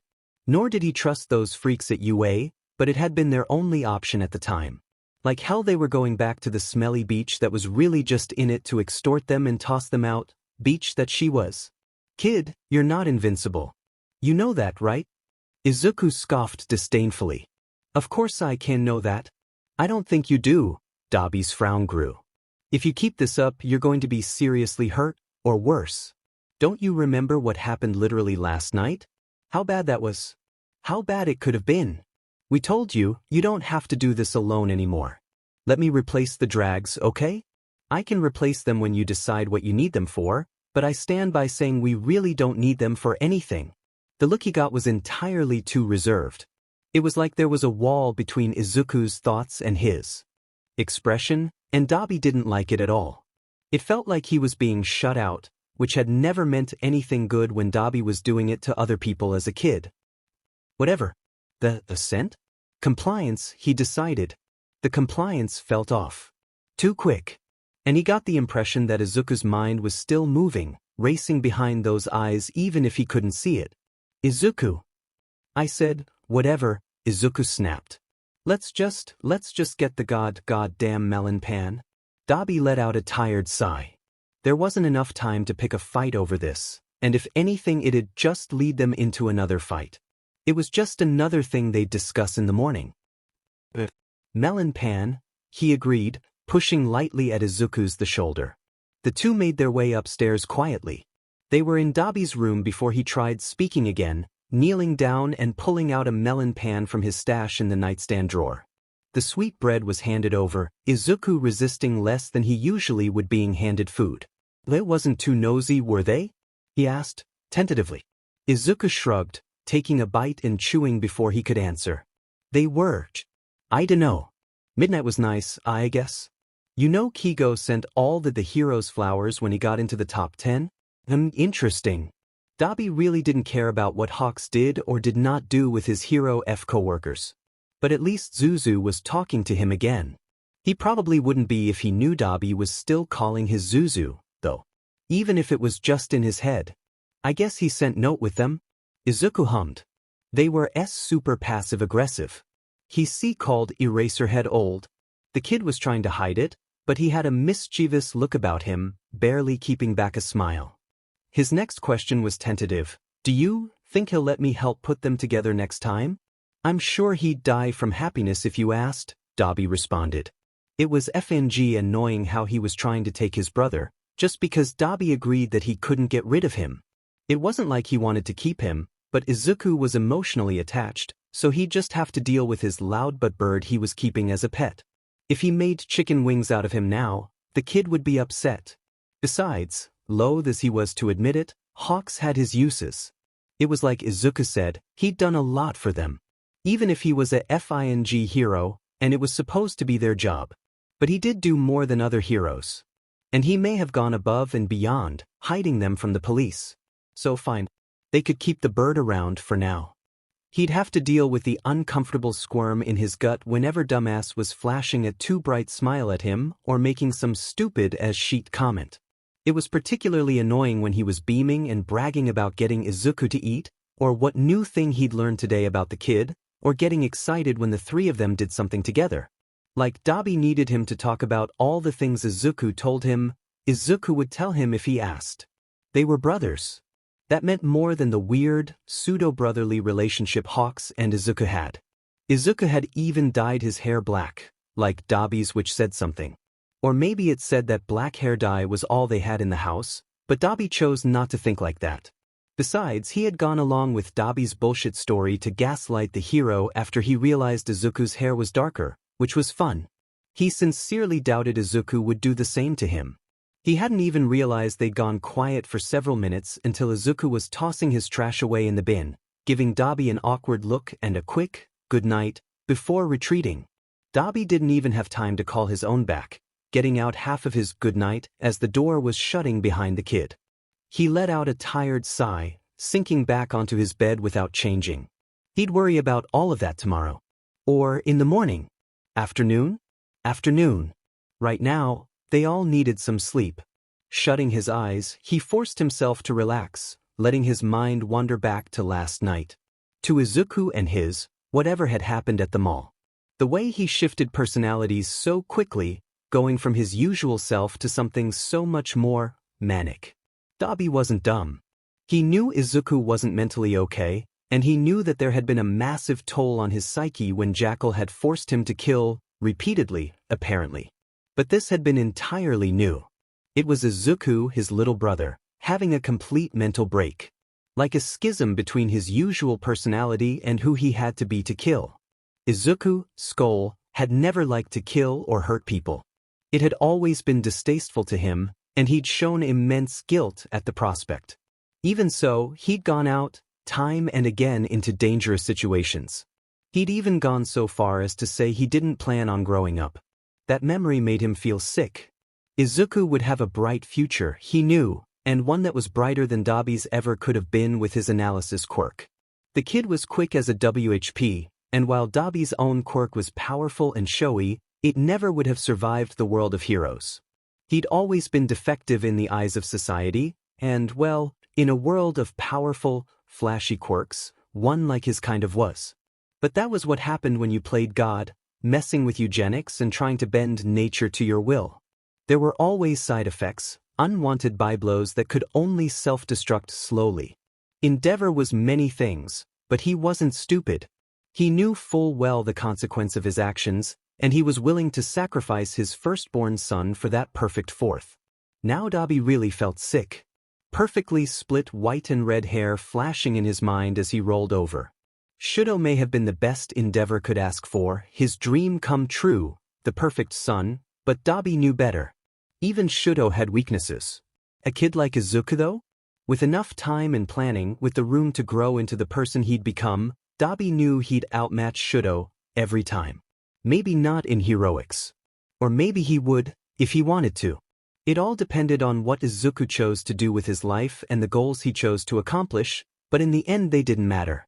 He would always beat out Shouta for one reason, and one reason only. Dabi was going to teach Izuku how to be happy. With a father like Endeavor, the two were going to make each other miserable for the rest of eternity. Endeavor only wanted a son that would outrank All Might, but that was unrealistic. No child he produced would ever outmatch the number one hero, and if he did, it would only be through age advantage. Endeavor would look at the statistics of All Might when he was Shouto's age, and he would always come out lacking. Much the same, Dabi imagined Shouto was no different than him. He could barely remember the kid now, since they'd grown up so separate, but he bet anything Shouto would spend the rest of his life striving to meet his father's expectations and bitter to be coming up short. It would be a cruel life for the little sheet, but it was what he got for always being Daddy's favorite. His thoughts were interrupted abruptly as he heard the next door room open, quiet footsteps moving slowly out. Izuku's room. Heaving another, tired sigh, Dabi pulled himself up. He'd gotten all riled up now, so it wasn't like he was sleeping anyway. Maybe Izuku was struggling to sleep again. He could offer to put on another movie like the kid liked, sit with him until he felt better. Izuku always seemed to like company when he was having trouble sleeping. Crossing the room, he tried to keep his own feet as quiet as possible as he slipped the door open and closed behind him, following Izuku to the elevator. Of course, it was in use when he got there, so he waited patiently to call it back up, giving the little pointless robot inside the command to send him back down. Rich people were ridiculous, he thought, watching the robot poke the down button. He didn't realize anything was off at first. Sometimes when Izuku got up like this, he'd go grab a drink of water and Dobby would catch him on the way back through and ask if he wanted to watch a movie, so the empty living room really wasn't out of the ordinary. He pulled the curtains shut tight, blocking out the sun and searching valiantly for the remote that he'd managed to lose in the couch cushions at some point, flipping through Netflix until he found something worthwhile to watch and queued it up. The first minute or so he spent get appropriately comfortable in his favorite lounging spot on the couch, tucking the blanket they kept over the couch around himself as he waited. Minute 2 through 4 were spent being bored out of his FNG mind. It wasn't until minute 5 that he started to wonder where the hell Izuku was. It was minute 8 before he tossed the blanket off, going to make sure he wasn't choking or cooking or something equally as terrible. For all he complained about Dobby's cooking, the kid wasn't exactly Chef Boyardee himself. He pushed into the kitchen, ready to make an excuse or ask the kid if he was okay or something, only to be met with an empty room. Not a thing was out of place, so much so that even the box of takeout they'd eaten last night before Hawks went on patrol was still sitting out on the counter. Grabbing it, he tossed it in the trash mindlessly. Okay, so Izuku wasn't in here. Then where was he? Bathroom? No, he'd have used the upstairs one. Hell, there was probably one attached to his room. There was definitely one attached to Dobby's. So then, Dobby didn't know. Because if Izuku went anywhere, he should have passed Dobby, unless he went into Hawk's office, for the first time ever. But even then he was fairly confident he would have heard him or something. Maybe not. He decided to check. But, just to cover all his bases, he took a peek over at the door as he came back out into the living room. Izuku's shoes were gone. Izuku's shoes were gone. Izuku had left the apartment. Alone. And he was going to track down those FING drags. That effing super genius. Dumbass kid had a good guess, at least. He'd probably been plotting his escape since Dobby made it clear he wasn't going to tell him shit, and instead of, trying to argue like a normal FING kid, he decided instead to get involved with another drag deal, completely alone, because his last one had gone just swimmingly. To say Dobby was said was an understatement. To say Dobby was worried was even more so. He grabbed his shoes, dropping down on the couch to unlace them as he silently cursed the kid out. Dumb motherfucker. Stupid shithead with a FANG death wish. This was the real reason Dobby's hair went white all those years ago, preparation for the amount of stress with dealing with this 3-foot-tall menace of a gnome. He just hoped Izuku hadn't thought to turn his location off yet. God owed him this one, for all the other shit he put him through via Izuku's chaos gremlin energy. Oh ho ho, he was going to beat the kid bloody when he found him. The outpost was an obvious guess. Okay, Izuku and Dobby didn't talk about his drag dealing business much, sure, but he had seen Dobby dealing drags here or doing some kind of business. And the outpost was literally the place to go to sell drags, put a hit out on someone, or exchange less than legal information. Rumor had it they even sold drags over the counter, but Izuku had never tried to buy any, for obvious reasons, nor had he seen anyone else buy any. If they weren't here, he was still at least semi-confident he could track them down. All he had to do was throw out Dobby's name and, okay, he didn't know, but he'd figure it out. He was the Jackal for crying out loud. People trembled at just the mention of him. He was well versed in throwing his weight around and pulling a knife if it didn't go his way.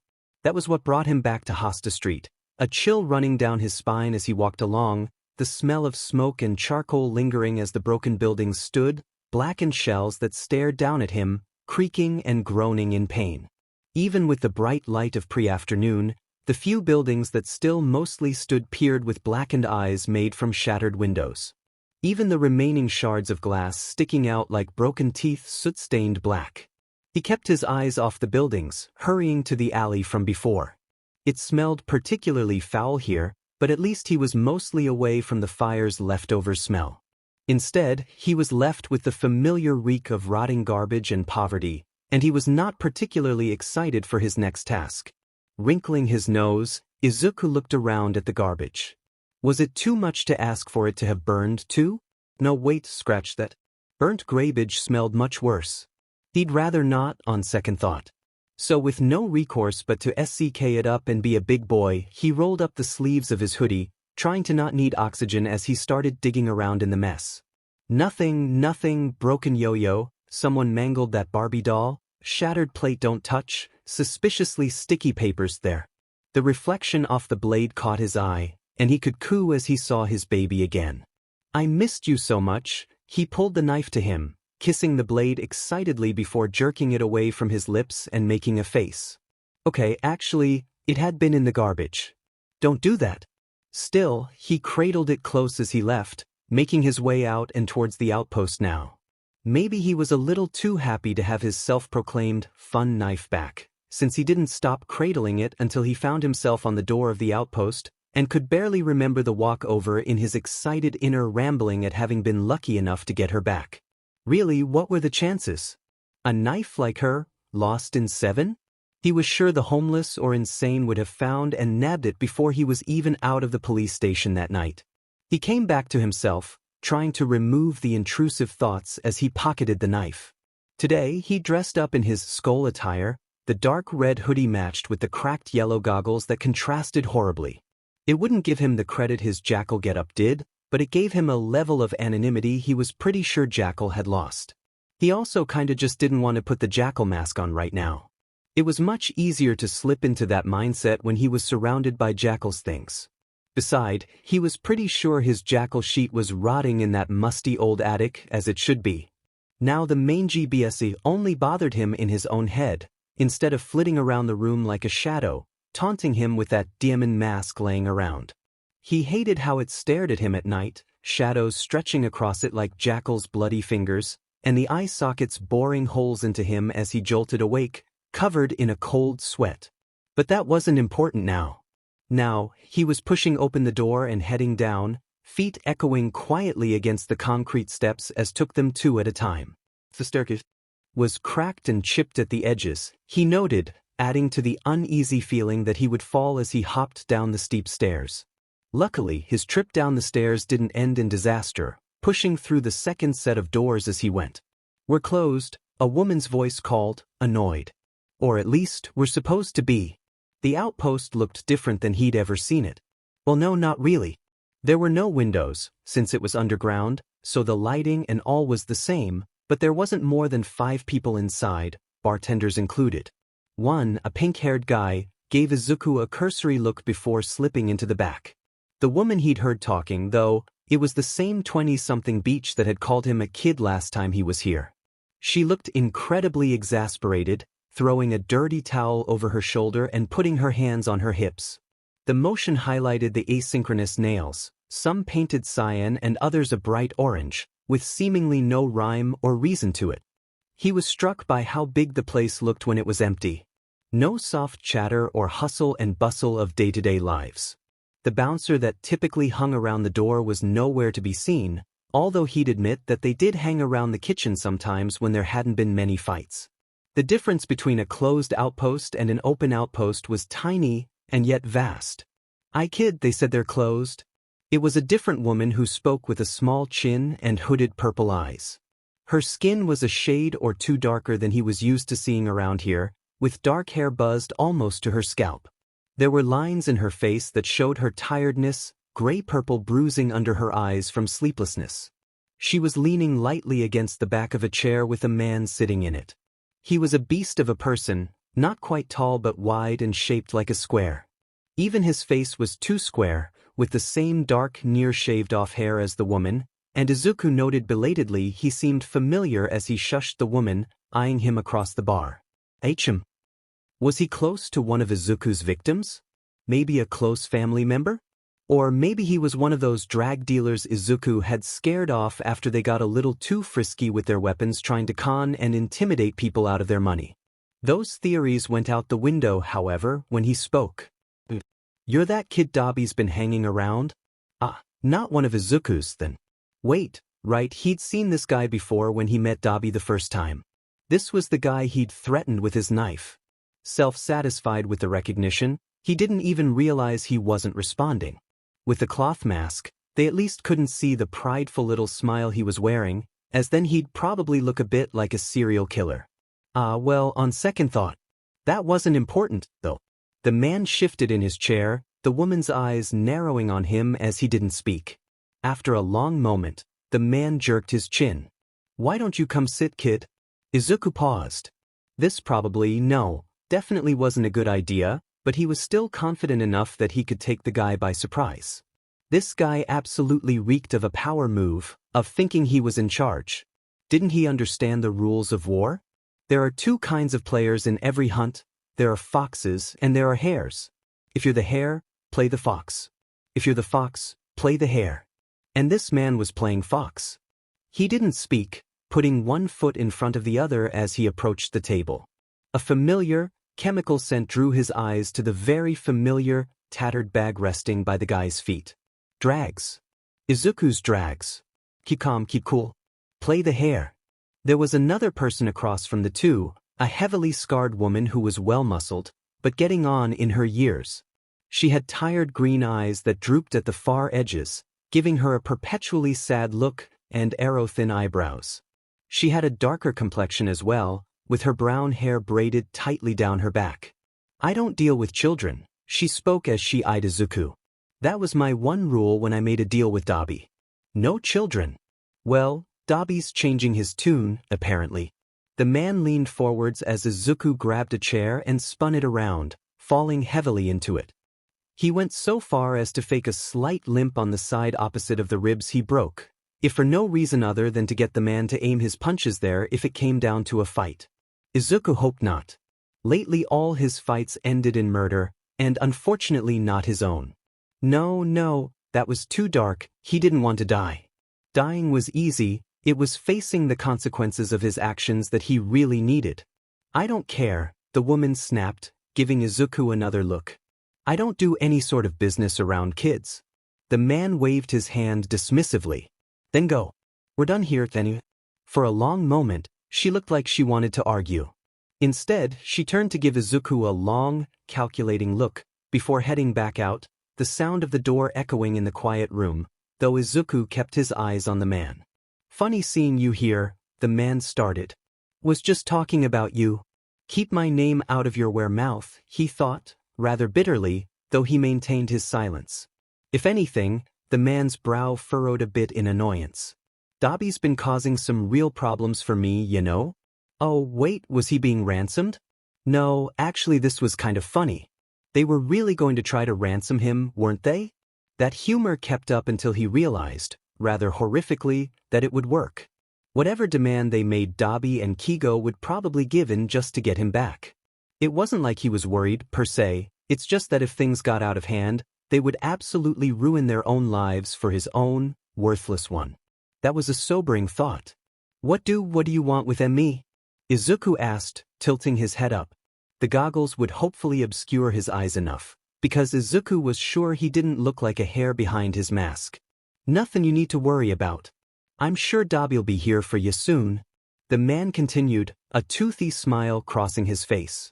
Izuku noted that they were all stained yellow, and one was broken. Now you can call me Maru. Why don't you just sit still for me, okay? And then he made one fatal mistake. Maru reached over and grabbed Izuku by the wrist. Before his brain caught up to him, Izuku's other hand flashed out, blackened knife blade sinking straight through the man's own wrist.